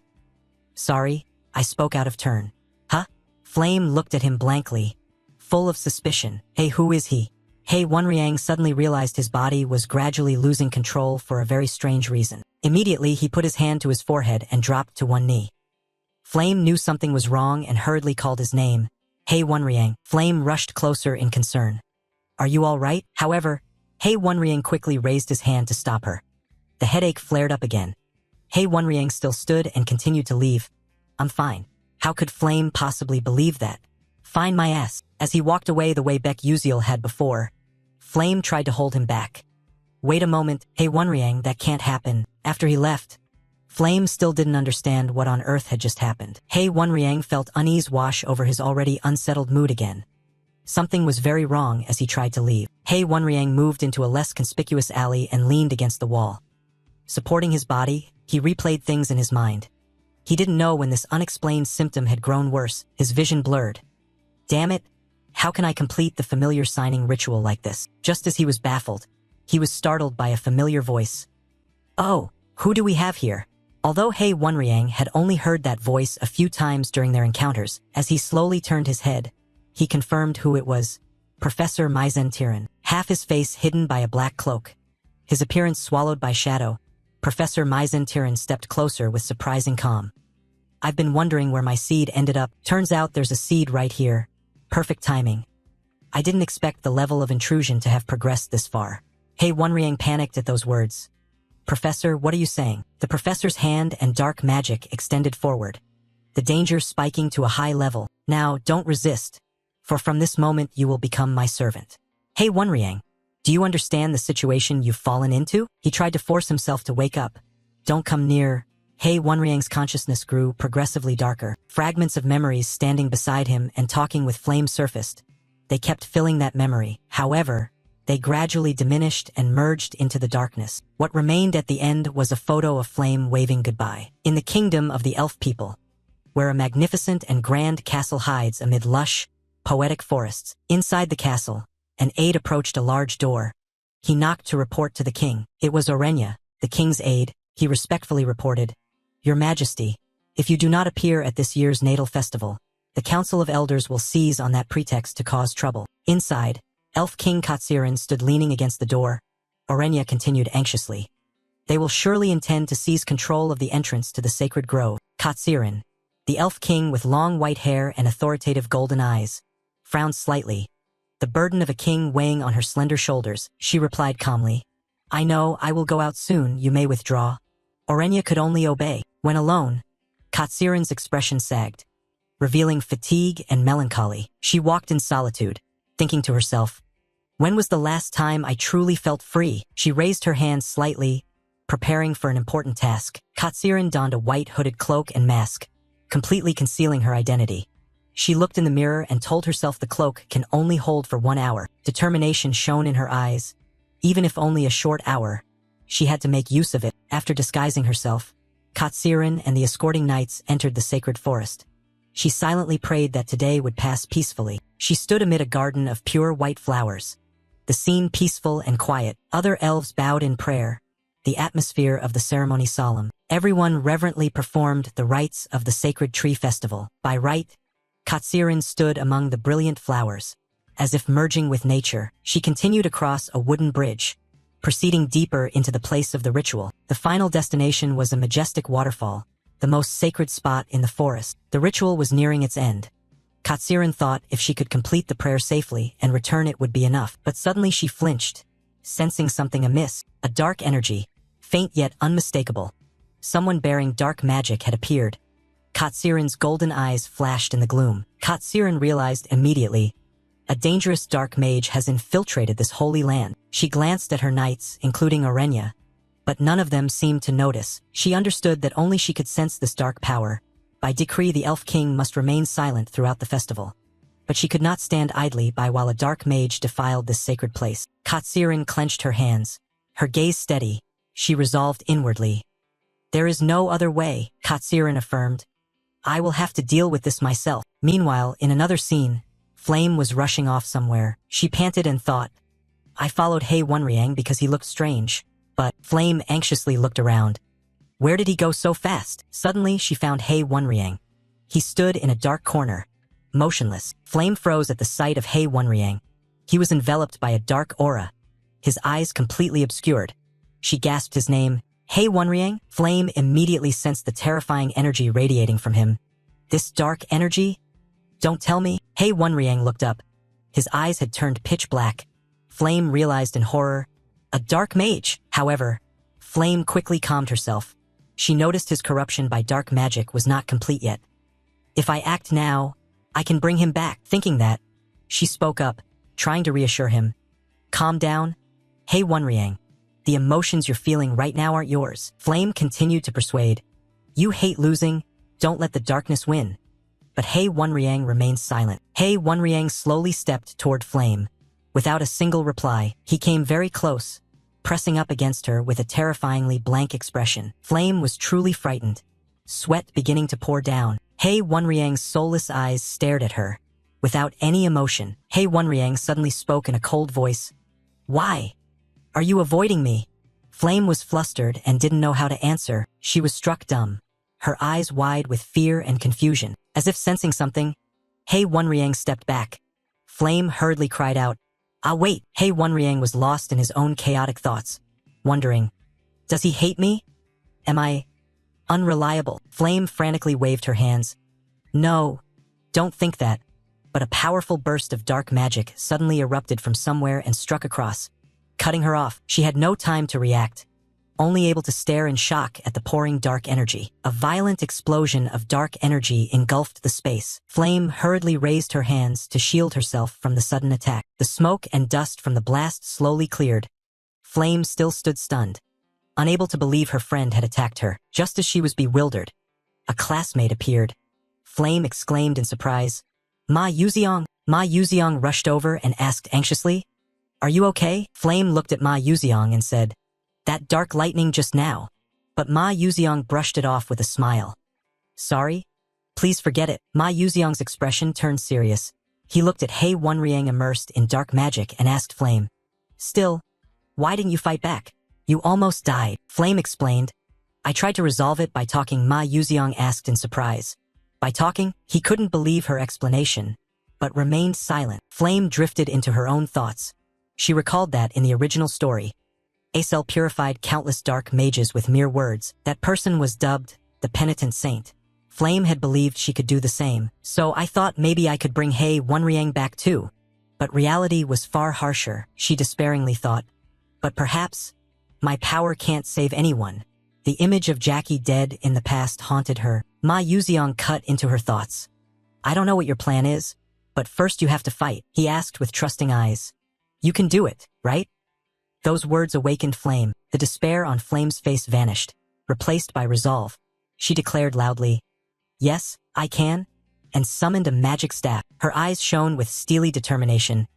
This time, I won't let anyone die like Jackie. Flame raised her staff high, gathering all her will and strength, shouting, I will definitely save you, He Wonriang. In the kingdom of the elf people, where a magnificent and grand castle hides amid lush, poetic forests. Inside the castle, an aide approached a large door. He knocked to report to the king. It was Orenya, the king's aide. He respectfully reported, Your Majesty, if you do not appear at this year's natal festival, The Council of Elders will seize on that pretext to cause trouble. Inside, Elf King Katsirin stood leaning against the door. Orenya continued anxiously.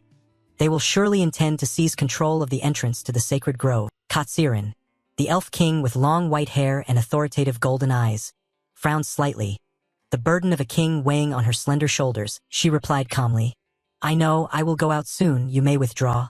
Orenya could only obey. When alone, Katsirin's expression sagged, revealing fatigue and melancholy. She walked in solitude, thinking to herself, when was the last time I truly felt free? She raised her hands slightly, preparing for an important task. Katsirin donned a white hooded cloak and mask, completely concealing her identity.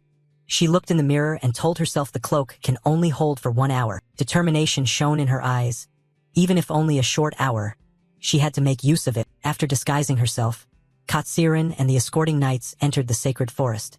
She silently prayed that today would pass peacefully. She stood amid a garden of pure white flowers, the scene peaceful and quiet. Other elves bowed in prayer, the atmosphere of the ceremony solemn. Everyone reverently performed the rites of the sacred tree festival. By rite, Katsirin stood among the brilliant flowers.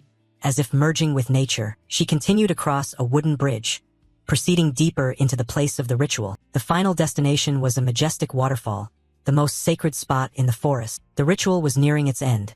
Katsirin thought if she could complete the prayer safely and return it would be enough. But suddenly she flinched, sensing something amiss. A dark energy, faint yet unmistakable. Someone bearing dark magic had appeared. Katsirin's golden eyes flashed in the gloom. Katsirin realized immediately, a dangerous dark mage has infiltrated this holy land. She glanced at her knights, including Orenya, but none of them seemed to notice. She understood that only she could sense this dark power. By decree, the Elf King must remain silent throughout the festival.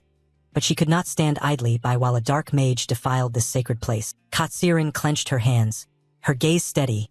She resolved inwardly. There is no other way, Katsirin affirmed. I will have to deal with this myself. Meanwhile, in another scene, Flame was rushing off somewhere. She panted and thought, I followed He Wonriang because he looked strange. But Flame anxiously looked around. Where did he go so fast? Suddenly, she found He Wonriang. He stood in a dark corner, motionless. Flame froze at the sight of He Wonriang. He was enveloped by a dark aura, his eyes completely obscured. She gasped his name. He Wonriang? Flame immediately sensed the terrifying energy radiating from him. This dark energy? Don't tell me. He Wonriang looked up. His eyes had turned pitch black. Flame realized in horror. A dark mage. However, Flame quickly calmed herself. She noticed his corruption by dark magic was not complete yet. If I act now, I can bring him back. Thinking that, she spoke up, trying to reassure him. Calm down. He Wonriang. The emotions you're feeling right now aren't yours. Flame continued to persuade. You hate losing. Don't let the darkness win. But He Wonriang remained silent. He Wonriang slowly stepped toward Flame. Without a single reply, he came very close, pressing up against her with a terrifyingly blank expression. Flame was truly frightened, sweat beginning to pour down. He Wonriang's soulless eyes stared at her, without any emotion. He Wonriang suddenly spoke in a cold voice. Why? Are you avoiding me? Flame was flustered and didn't know how to answer. She was struck dumb, her eyes wide with fear and confusion. As if sensing something, He Wonriang stepped back. Flame hurriedly cried out, Ah, wait! He Wonriang was lost in his own chaotic thoughts, wondering, does he hate me? Am I unreliable? Flame frantically waved her hands. No, don't think that.